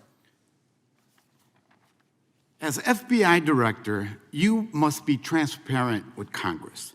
You need to provide us information about how many agents have been diverted to non-criminal immigration enforcement, why the Baltimore unit was dismantled, and whether there's a cover-up of what's happening under your leadership, because this goes to the heart of whether or not you're carrying out the stated mission of the FBI, keeping our communities safe. Diverting FBI agents from investigating violent child predators doesn't make us safer. Using FBI resources to target parents, children, and other immigrants for low-level, non-criminal enforcement doesn't make us safer. Enabling violent, lawless conduct by federal enforcement doesn't make us safer, as we saw last week when an ICE officer killed one of my constituents. And I know that the FBI has been involved in that investigation. And yesterday, ICE did a raid in the suburb of Elgin where 2 U.S. citizens were arrested, and who accompanied them on that filming of that show? Secretary Nunn. Shameful conduct. And weaponizing the FBI to serve Donald Trump's political agenda instead of the American people does not make us safer. Before I yield back, Mr. Chairman, I request unanimous consent to submit the following documents for the record. A report from the Cato Institute, which I referenced earlier, where ICE has diverted over 2,500 officers from their jobs, and 2, an article from MSNBC titled, Trump's Deportations Divert FBI Agents Off Child Predator Cases, and an article from CNN entitled, Whitehouse Pressure for Increased Immigration Arrests Strains Law Enforcement Agencies. Thank you, and I yield back. Gentleman yields back. Without objection, gentleman yields back. Gentleman from Wisconsin is recognized. Thank you, and thank you, by the way, for coming over here. Sorry you have to put up with all this. I know when you took over, the FBI's reputation in a lot of circles perhaps had never been lower. I mean, part of that is brazen involvement in political activity, the Foreign Influence Task Force, getting involved and trying to suppress news stories in the New York Post, Crossfire Hurricane coming up with bogus stories to try to flip the 2016 election, FBI downplaying the stories of Hillary Clinton's emails in the 2016 election. That's their overt involvement in political activity. I think a strong anti-religious bias. We talked about stories of an anti-Catholic bias in there. I know I've talked to people about horrific overreaction at the big Hindu temple in New Jersey, in which, just so people understand, you had a rectory in the temple area. The religious leaders, taken out at gunpoint, big problems. And I think finally the FBI trying to turn America's viewpoint on certain political issues. And when I talk about that, I'm talking about what was done in Mexico with regard to shipping weapons, fast and furious, shipping weapons into Mexico in an effort, I think, to try to turn the Americans against the First Amendment. But in any event, what scares me is, and all these horrible things that were done in the past, there were individual FBI agents who participated in them, in which apparently their supervisors told them this is okay or even admirable. And what I'm going to ask you, are you able to do anything to make sure that in the future these corrupted FBI agents understand the importance of religion in our life, and they're not to view it with suspicion? They understand parental rights and the idea that traditionally in America, parents have the ability to object when their young 5 or 6 year old children or 3-year-olds or very young children are getting what most people consider highly inappropriate sexual contact. What are we doing there to try to make sure we don't have problems with these FBI agents again, or make sure that in the future administrations, they would object if they are asked to behave in such a immoral fashion? Two things. If you are corrupt, you don't work at the FBI. It's that simple. So we don't tolerate any form of corruption or any deviation from our high standards, whether you're an agent, an intel analyst, or whatnot. And just to show the American public the resurrection that the FBI has had in these last 7 months, you don't have to believe me. Our applicant pool has doubled month over month, every year, from the highest point it has ever been. More people want to work at this FBI than ever before in U.S. history.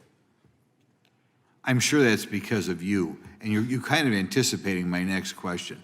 I talk to retired FBI agents in my area who sometimes retired in part because they hated the woke, anti-conservative culture at the FBI. And they are concerned, the retiring agents, about new agents, not on your watch, but before this, being corrupted in the universities before they were hired, and they are very worried about what will happen with the new agents. So I think you're answering my question. Do you feel you'll be able to a certain extent solve the problem of inappropriately woke agents filling up the agency in the past, because now you're going to have a larger pool to draw from? Everybody that comes to work at the FBI is allowed to have their own belief system, but they're not allowed to bring that belief system into the workplace. And anyone that does won't work at the FBI. Okay, very good. Now, recently, there's sort of another potential scandal, I guess, a politically motivated thing, Arctic frost. Do you want to comment on that?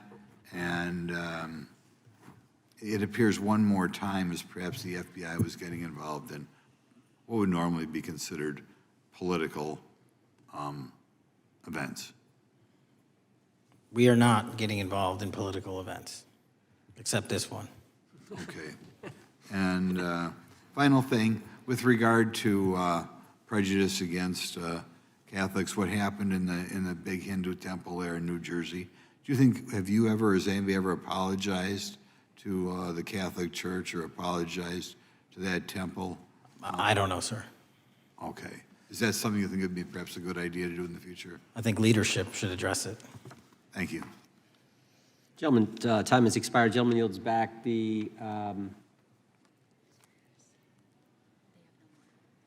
so we got the gentleman from North Carolina, Mr. Harris. All right, thank you, Mr. Chairman, and thank you, Director Patel, for your endurance and your perseverance throughout today's hearing, and for all you've shared. First of all, let me start by saying that I was very grateful and glad to see that the FBI has joined the investigation of the tragic and brutal murder of Irina Zarutska in Charlotte, which is just right by my district. This woman, as you know, fled the war in Ukraine only to be killed in cold blood by a man who had no business being on the streets whatsoever. This man, who had been seen stabbing Irina to death on video, had been arrested 14 previous times, served prison time, and was diagnosed with a severe mental illness. In response to the previous offense, the magistrate over his case released him to roam the streets with a $0 bond and a simple written promise to appear in court. Mr. Patel, let me just ask, should judges apply the most lenient bail standards to people with extensive criminal history? Do they apply the most lenient? I'm sorry. Yeah, should they apply the most lenient bail standards to people with extensive criminal history? That has not been my experience. That should not happen. Is America a place where young women should fear to ride public transit? No. And was Irina Zarutska's death, would you say, possibly the result of Democrats' pro-crime policies?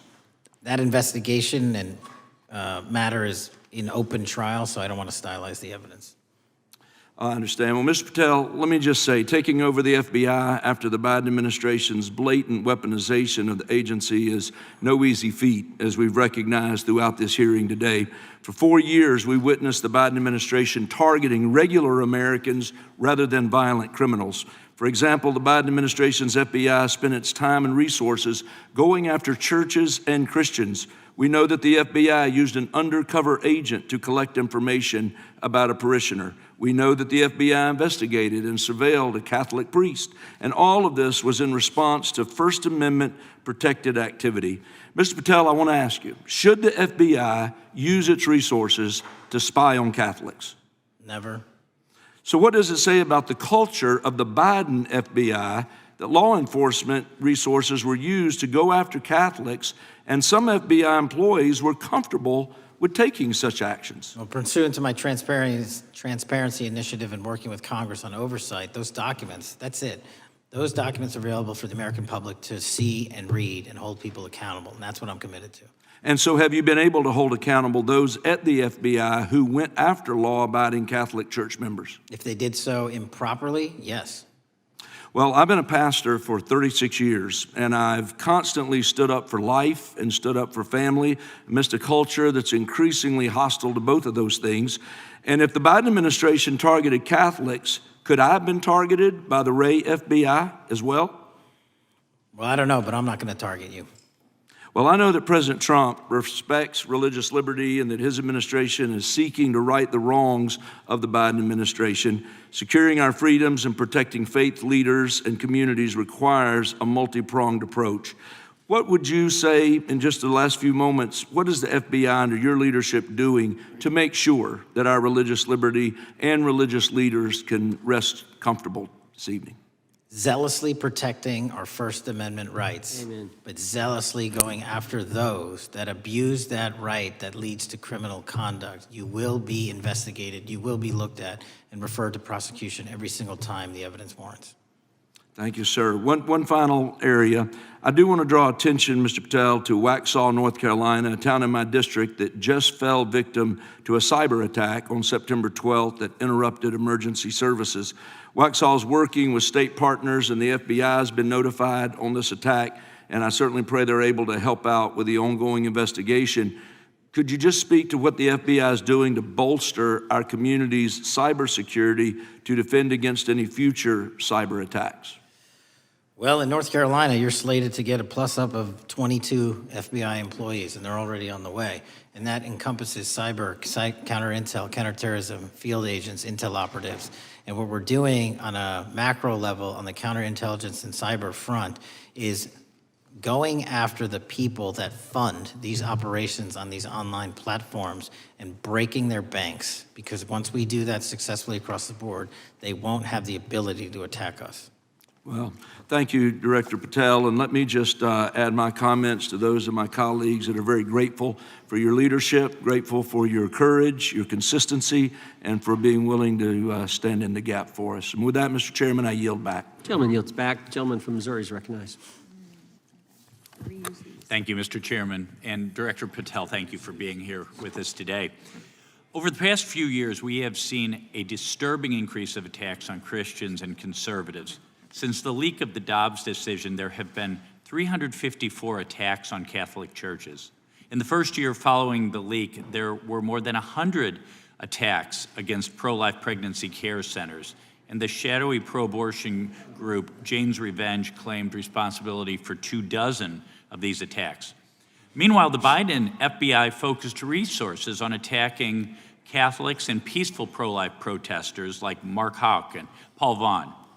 Many of these attacks on Christians and conservatives were coordinated or praised by dark leftist cells who lurk on the online chat rooms of Reddit, Discord, and game sites. This is a war room for Antifa and violent transgender activists. There have been essentially no incidents of violence by Catholics, pro-lifers, or parents at school board meetings, but there have unfortunately been multiple shootings motivated by leftist and transgender ideology, including recent attacks in Nashville, Colorado Springs, Denver, and Aberdeen. Worse, the targeted violence reached a boiling point this past month. A few weeks ago, an anti-Christian transgender terrorist murdered 2 children and injured 17 in a shooting at a Catholic mass.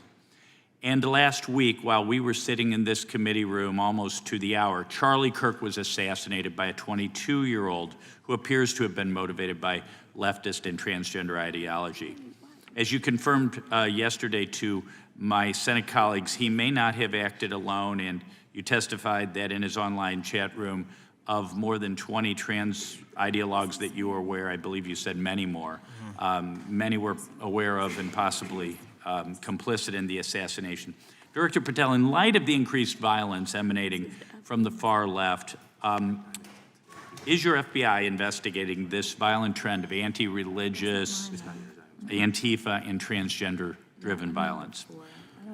All of it across the board is being zealously investigated, no matter what your motivation or bias is behind it. Very good. We've also noticed a dramatic surge of the number of clinics offering so-called gender-affirming care. Whistleblowers in a recent NIH study confirmed that these clinics prey on some of the most mentally ill children and young adults in our society, and these clinics are quick to prescribe life-altering puberty blockers, cross-sex hormones, and surgery, and often these patients get worse rather than better, and unfortunately, some have become violent, some have even committed mass shootings, and the partner of one of them assassinated Charlie Kirk. Director Patel, is the FBI looking into the role that these gender clinics may have in the recent attacks in making these mentally ill individuals violent? We're looking at the entire spider web for any of these attacks, be it Denver or Charlie or where have you, and that's why our investigations are ongoing. We don't have a final product yet. One of my Democrat colleagues, as an aside, mentioned, quote, the federal takeover of our cities. And I don't know whether my Democrat colleagues, for some reason, liked Washington, D.C. better when it was more dangerous and more violent, when there were more robberies and carjackings and murders and rapes. But what has the crime picture in Washington, D.C. looked like since the so-called federal takeover? 2,100 arrests, 37% decrease in violent crime, same time last year, 60% decrease in gun crimes, 74% decrease in carjackings, and 53% reduction in homicides in Washington, D.C. in the last month alone. Very good. And I thank you so much for your testimony. I know it's been a long day, so I'll give you a little break and yield back the rest. Gentleman yield? My time. Gentleman yield? Yes, and yes. Director Patel, what's a 302? It's a report, the number of the report, whenever an FBI agent goes out and interviews someone. And are you familiar with the 302 where the FBI agent interviewed the whistleblower who's come forward and talked about the former chair of the Intel Committee here in the House pushing staff members to leak classified information? Well, I'll just read from it. Staffers were instructed to use, this is from the 302, interview this person. Staffers were instructed to use any sources that had developed within the United States intelligence community to gather information, which would then be made public through the media in order to compel public opinion. You familiar with that? I am. Yeah, and that's how they played the game, wasn't it? Leaking information, classified or otherwise, true or otherwise, to create this public opinion to compel action to undermine the president. Is that accurate? I believe so. Just one other point I would make from this. This witness also said in the 302 that the agent recorded that the witness provided the interviewing agents with copies of both his handwritten notes and an email. So he gave them the stuff he wrote, and at the actual time this was taking place. That's all in the 302, right? Yes, sir. All right. Mr. Chairman. Mr. Chairman. Gentleman from Missouri. Mr. Chairman, I would like to submit for the record an article from The Hill, Massive Crime Drop in D.C., City Sees Zero Murder Week, dated August 25th, 2025. And I'd also like to submit for the record an article from the New York Times, dated April 18th, 2025. Man who set fire on Shapiro's mansion cited treatment of Palestinians, police say. Yeah, thank you. Without objection. I have Gentlelady from UC. Texas and then Pennsylvania. Thank you so much. My first UC is the FBIAA letter to Congress on summary terminations, where it states denying fundamental due process and summarily dismissing special agents will only make it harder to protect our nation. These actions distract agents from their work, foster fear that their assignments could cost them their careers either now or under the next administration, and increase the risk of criminal and national security threats by undermining unity and morale within the Bureau. Without objection. The next one is a CNN article. FBI agents are again pulled from their day jobs to address a Trump priority. It states, morale is the worst I've seen, said one law enforcement source. The Bureau is becoming unrecognizable. Lots of people are weighing really difficult decisions right now. Without objection. Gentlelady from Pennsylvania is recognized. Thank you, Mr. Chair. I'd request unanimous consent to introduce into the record a September 16th, 2025 article in the New Republic entitled DOJ Quietly Deletes Study on Politics of Domestic Terrorists. The Justice Department has taken down a study that proves Republicans' entire narrative wrong about left-wing violence. Without objection. Thank you. Gentleman from Washington is recognized. Thank you, Mr. Chair, and thank you, Director, for being here. I think without question we can say that Donald Trump has been tougher on crime and tougher on international terrorism than any president in American history. I imagine that brings you a lot of satisfaction and pride as director of America's foremost law enforcement agency. Recently, President Trump conducted very strategic and important strikes on Iran's nuclear apparatus in that country.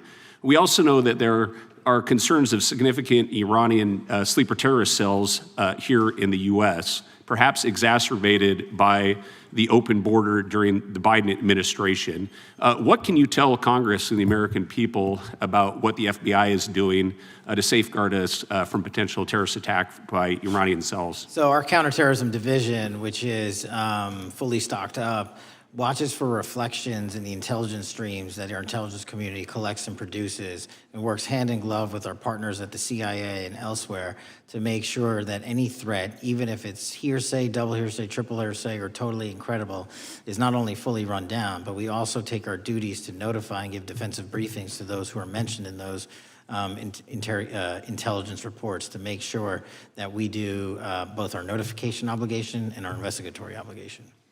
Thank you. The FBI is also the foremost counterintelligence apparatus here in the U.S. We know the U.S. faces a more complex threat of global, more complex array of global threats than any time perhaps World War II or even superseding that time. As America continues to be under attack from various intelligence agencies globally, what can you tell us about the counterintelligence operations of the FBI as a core function? This is why the CIA mission is so important to the FBI, because as you said, no one else can do it. No one else has the authorities to do it. And even if they did, they don't have the capabilities to do it. And the CIA mission has to be headquartered in Washington, but have far-reaching capabilities because we have to face against our adversaries in the DPRK, in Russia, China, Iran, and elsewhere. And in order to do that, we have to have dedicated intelligence professionals on those target sets. And since I become director, I've demanded not only a dismantling and disruption of networks, but a public display of how we're doing it so the world knows that our adversary is A, attacking us, and B, we're stopping them. And that's why you've seen these dramatic increases in counterintelligence arrests in the PRC by 33%, in Russia 83%, in Iran 60%. We are showing the world that they are trying to engage in espionage activities against us, and we are holding them accountable publicly. And there's been increasing concern about the Maduro regime of Venezuela, both their potential support of terrorist activity, criminal drug networks, and potential espionage entities here within the U.S. What can you tell us about your activities regarding the Maduro regime of Venezuela?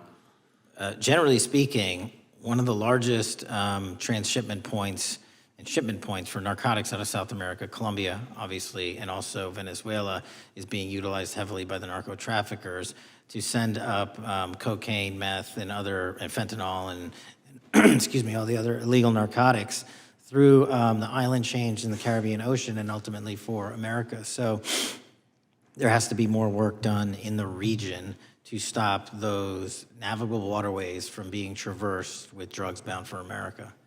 And finally, Mr. Director, what is the one thing that Congress could most do in terms of passing a law to best support the FBI in making America safer and more secure? Get us more authorities to get online, to get onto gaming, to get onto social media companies, gaming platforms, have legal access, and also have private partnerships with the FBI of those companies and allow them to report into us on a daily basis. There is no human being or AI system on earth that can go out there and cover down on the threat in those theaters. And so we need the assistance, and we need more authorities, and we need the private sector to double down. Well, thank you very much for all you're doing, all the men and women of the FBI are doing to keep us safe, and I yield back. Gentleman yields back. Got a UC request from the gentleman from Arizona. Thank you, Mr. Chairman. I have an article titled, FBI Flooded with Record Number of New Agent Applications Kash Patel's First Month. The FBI saw 5,577 new agent applications in March and more than 10,000 since January. Without objection. The gentleman from Kansas is recognized. Thank you, Mr. Chairman, and Director, thank you for being here. I have listened carefully to all the discussion in this hearing. I've reached two top-line conclusions. First, I am glad I don't have your job. And second, I am glad you do. Thank you for being willing to step up and serve in this role. I'd like to plow a little bit of ground that we've not spent a lot of time on so far and explore. You mentioned, and I'm well aware of your strong commitment to partnering with state and local law enforcement authorities. Obviously, one of the missions is in the counter-drug space. Another is in the forensic laboratory space, where both you and a lot of local and state agencies cooperate in terms of evidence analysis. From the state side, programs such as the HIDA programs, very, very important in counter-drug, such as the Coverdell grants, very, very important in maintaining state laboratory capacities. Would I be correct in concluding that if we are able to maintain robust funding for those types of programs, including both Coverdell and HIDA, that would contribute to the safety of the United States and to your mission? Absolutely. Director, you have talked a little bit about some of the counter-drug work that you've been doing. One thing we haven't talked about yet, the President, in one of his first actions upon taking office back in January, designated a number of the cartels as foreign terrorist organizations. That's not just a paper transaction. I believe the list has been expanded since those first actions. In terms of America's military engagement with the cartels abroad, in terms of our intelligence engagement with them abroad, that designation has had real meaning and has affected some of the thinking and approaches of our military and our intelligence community. Can you talk a bit about how that designation might be affecting or should be affecting the FBI's approach to dealing with the domestic activities of the cartels? The simple way to analogize it is after 9/11 and the manhunt for the foreign terrorist organizations overseas in places like Afghanistan and Iraq, the FBI received certain authorities to go out there and dedicate a mission to go after them both lawfully and investigatorially and collect evidence and provide it to our agency partners. Once the foreign terrorist organization designation was labeled over to the Mexican drug cartels, we can now do that here, and in Mexico, and in Colombia, and in Venezuela, and anywhere else they are. And so that's the best analogy I have. What we're able to do is take our counterterrorism platform, traditionally used for global terrorist manhunting, and bring it into this hemisphere against a very real threat, which is the drug traffickers, and they are foreign terrorist organizations. So we just have so many more resources and authorities now directed at them. So, for example, Director, in the regions, from the vantage point of local law enforcement, there are structures that have historically handled those partnerships separately. HIDA, for example, is an example on the drug trafficking side. The JTTFs are an example on the terrorism side. How is the thinking evolving in terms of on a regional basis, either merging or not merging those structures now that the targets in many ways are merged? So the JTTFs are kind of our forward operating base across every single state in this country to take on that mission. And anytime you're labeled a foreign terrorist organization, you come right under the authorities of the JTTF, the task force officers, and the state and local level police work that gets done in those JTTFs. And the Homeland Security Task Force layer on top of that, I think 25 or 30 across the country, specifically working with DHS and Secretary Noem to go after the drug trafficking foreign terrorist organizations because they have unique capabilities and authorities dedicated to that mission. And so that's the beauty of the HSTFs. Let me ask you an adjacent question, Director. I noticed in your written testimony, I don't think we've talked about it yet, You brought to our attention an expiring authority. It's in 6 U.S.C. 124N with respect to counter-UAS drones. You point out that that authority expires in statute at the end of this month, and you impressed upon us your interest in seeing it extended in some manner. Can you talk a little bit about the FBI's role in counter-UAS work over American airspace? I represent a district that's going to host some of the FIFA World Cup activities coming up. We're obviously very interested in security, and there are limits on what our state and local authorities have the capacity to do or what our military has the capacity to do once the threat is domestic. So it's critically important. Both the FBI and DHS have those capabilities. I'll speak to the FBI, of course, only. And you raised the World Cup, and that's exactly what we need it for. The Club World Cup, which just happened, was 32 games in at least a dozen different cities across the country, the largest sporting events consecutively in American history. And we used our counter-drone capabilities to not only inspect and secure stadium locations, but where fans were hovering and we call base camps. And thankfully, because of the success of the FBI and DHS, we had no significant security incidences. And flipping to the World Cup, which is going to be 3 times as large, and obviously the largest we've ever had, and blending into the LA Olympics in 28, our counter-UAS capabilities are going to be the ones that are able us to have literal bird's eye view of the threat dynamic around so many of these cities, which are going to see literally tens and hundreds of thousands of people flock to them. So we have to have it. And making sure the bad guys don't have the same. Exactly. Very good. I yield back and thank you. Gentleman yields back. Director, you've been amazing. You've been here 4 hours and 41 minutes without a break. We appreciate that. I think we have one more member, a few UC requests, and then you can we'll let you go. But we appreciate that. The gentleman from Texas is recognized. Thank you again for taking the time, Director Patel, and for Chairman Jordan for holding this hearing. Thank you for depoliticizing the FBI and getting it back to its original mission as well. Director Patel, do you agree that we have a problem in the United States with politically motivated violence? Absolutely.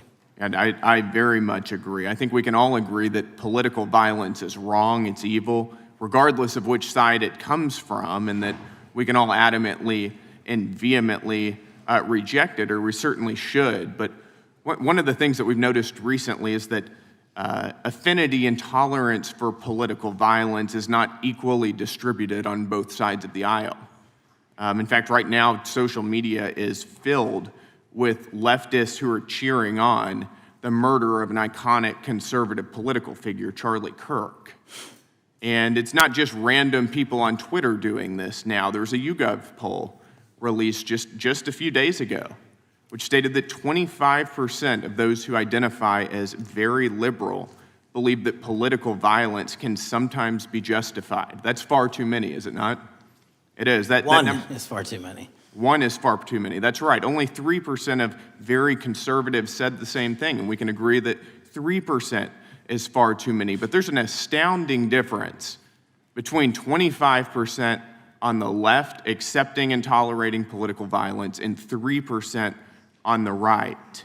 I would hope that our colleagues on the other side of the aisle would also recognize that there is a systemic problem on their side of the aisle with tolerance for violence against people with whom they politically disagree, that there is a cultural rot on their side of the aisle that needs to be addressed desperately. Would you agree with that? Yes. One of the more astounding aspects of this is that it's not just people. This comes from the very top, from their political leaders.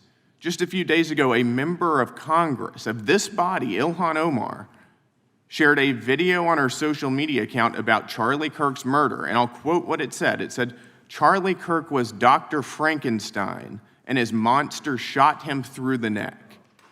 In other words, Charlie had it coming to him. The words that he said naturally led to his assassination.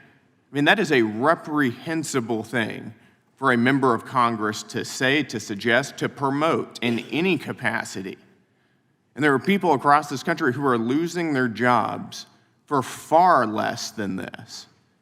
And that, by the way, is a just response to acceptance and tolerance of political violence. It's amazing to me that the political left today, who were the originators and the cheerleaders of cancel culture now have the backbone to attack conservatives for defending their assassinated friend.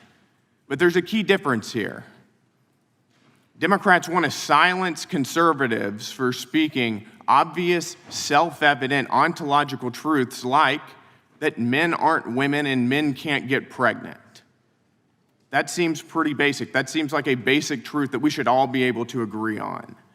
Republicans, by contrast, are recognizing that a constitutional republic depends on the free and open exchange of ideas that we can debate without violence, and that assassinating a political rival is evil, it's wrong, and it should not be glorified or promoted or justified in any way, including in the way that Congresswoman Ilhan Omar did.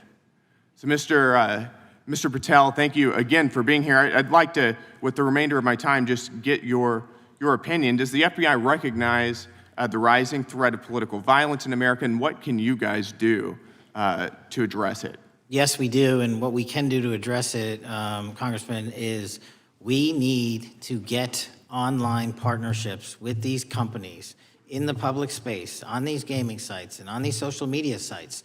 As I was saying earlier, there is no way to triage the amount of information generated on these sites by the FBI alone. And we need the public-private partnership. And there's another law that's expiring, I think, at the end of this month, which I believe we need renewed, that allows private sector companies to report into the FBI without liability for criminal investigatory purposes. And that's the kind of stuff we need to keep going. Got it. Thank you, Director Patel. We really appreciate it. Thank you. Gentleman yields back. Mr. Chairman. Gentleman from Arizona. I have some UCs. Gentleman to state his request. Thank you. The first one is a piece entitled Review of Domestic Terrorism After Kirk's Murder Shows Biden Politicized Issue, the Intel, and Fudged the Data. Without objection. Thank you. Make a motion to table. Oh, no, we got to recognize the ranking member for his motion. It's just a UC request. The gentleman is recognized for a UC request. Thank you, Mr. Chairman. This is the ADL report issued February 21, 2025, titled Murder and Extremism in the United States in 2024, concluding that for the third year in a row, every single extremist-related murder in the United States in 2024 was committed by right-wing extremists, 8 of the 13 involving white supremacists and 5 having connections to far-right anti-government extremists. Without objection. Gentlelady from Pennsylvania is recognized for unanimous consent. Yes, thank you. I have a couple articles here. First is a New York Post article, July 17th, 2025. Democratic Senator Ron Wyden claims big Epstein file full of actionable information locked in Treasury Department drawer. Without objection. This is The Guardian, May 18th, 2023. Deutsche Bank agrees to pay $75 million to settle Jeffrey Epstein lawsuit. Without objection. This is Fox Business, September 10th, 2025. JP Morgan processed over $1 billion for Jeffrey Epstein despite internal concerns over sex offender status. Without objection. And New York Times, Bank of America flagged suspicious payments to Epstein only after he died. Without objection. Okay, and I also have a motion, Mr. Chair. The lady was recognized. We're going to come back to the motion I thought was made by Mr. But I want to dismiss our witness. Could we do the motions before he goes? What, I just wanted to press the motion I originally had. Yeah, we're going to bring that up. Is that what this is? Four banks. Are you doing that? No, this is another motion. Okay, well, I'm going to recognize first the gentleman because we held that motion in advance. I've got I still have the UC, Mr. Chairman. Thank you, Mr. Chairman. So look, there are 4 banks, JP Morgan, Bank of New York, Bank of America, and Deutsche Bank. Yeah, but the gentleman can state his motion. Yeah, but the motion is to subpoena the CEOs of these 4 banks to bring in all records relating to their relationship to Jeffrey Epstein and to produce all records reflecting it. These 4 banks have flagged to the government $1.5 billion in suspicious transactions relating to the sex trafficking I move the crimes. table. Mr. Diamond just released a statement saying he would be happy to comply. Mr. Chairman, he doesn't need The to. motion to table, the motion offered by the gentleman from Maryland, the motion to table is not debatable. The question occurs on the motion to table. Those in favor say aye. Aye. Those opposed, no. No. Opinion of the chair, the ayes have it. The motion is tabled. I'd like a recorded vote if we could, Mr. Chairman. Recorded vote being requested. The clerk will call. Well, we got to get the clerk here. Oh, the clerk's right here. Wonderful. Clerk will call the roll. Yes. Mr. Jordan votes yes. Mr. Issa? Mr. Biggs? Mr. Biggs votes aye. Mr. McClintock? Mr. McClintock votes aye. Mr. Tiffany? Mr. Massey? Mr. Roy? Mr. Roy votes aye. Mr. Fitzgerald? Mr. Klein? Mr. Klein votes aye. Mr. Gooden? Mr. Van Drew? Mr. Nels? Mr. Nels votes yes. Mr. Moore? Mr. Moore votes yes. Mr. Kiley? Ms. Hageman? Ms. Lee? Mr. Hunt? Mr. Fry? Mr. Grothman? Mr. Grothman votes aye. Mr. Knott? Mr. Knott votes aye. Mr. Harris? Mr. Harris votes aye. Mr. Onder? Mr. Onder votes aye. Mr. Schmidt? Mr. Schmidt votes aye. Mr. Gill? Mr. Gill votes aye. Mr. Baumgartner? Mr. Raskin? No. Mr. Raskin votes no. Mr. Nadler? No. Mr. Nadler votes no. Ms. Lofgren? Ms. Lofgren votes no. Mr. Cohen? Mr. Johnson? Mr. Johnson votes no. Mr. Swallow? Mr. Swallow votes no. Mr. Liu? Ms. Shiapal? Mr. Correa? Ms. Scanlon? Ms. Scanlon votes no. Mr. Neguse? Mr. Neguse votes no. Ms. McBath? Ms. McBath votes no. Ms. Ross? Ms. Ross votes no. Ms. Ballant? Ms. Ballant votes no. Mr. Garcia? Mr. Garcia votes no. Ms. Kamlager-Dove? Mr. Moskowitz? Mr. Moskowitz votes no. Mr. Goldman? Mr. Goldman? Ms. Crockett? No. Ms. Crockett votes no.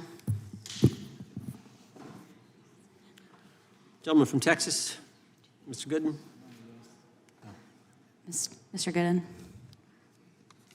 You're a no. You're a no. Lance? Yes. Mr. Gooden votes yes. Mr. Chairman, how am I recorded? Gentleman from New York. Mr. Goldman, you're not recorded. No. Mr. Goldman votes no.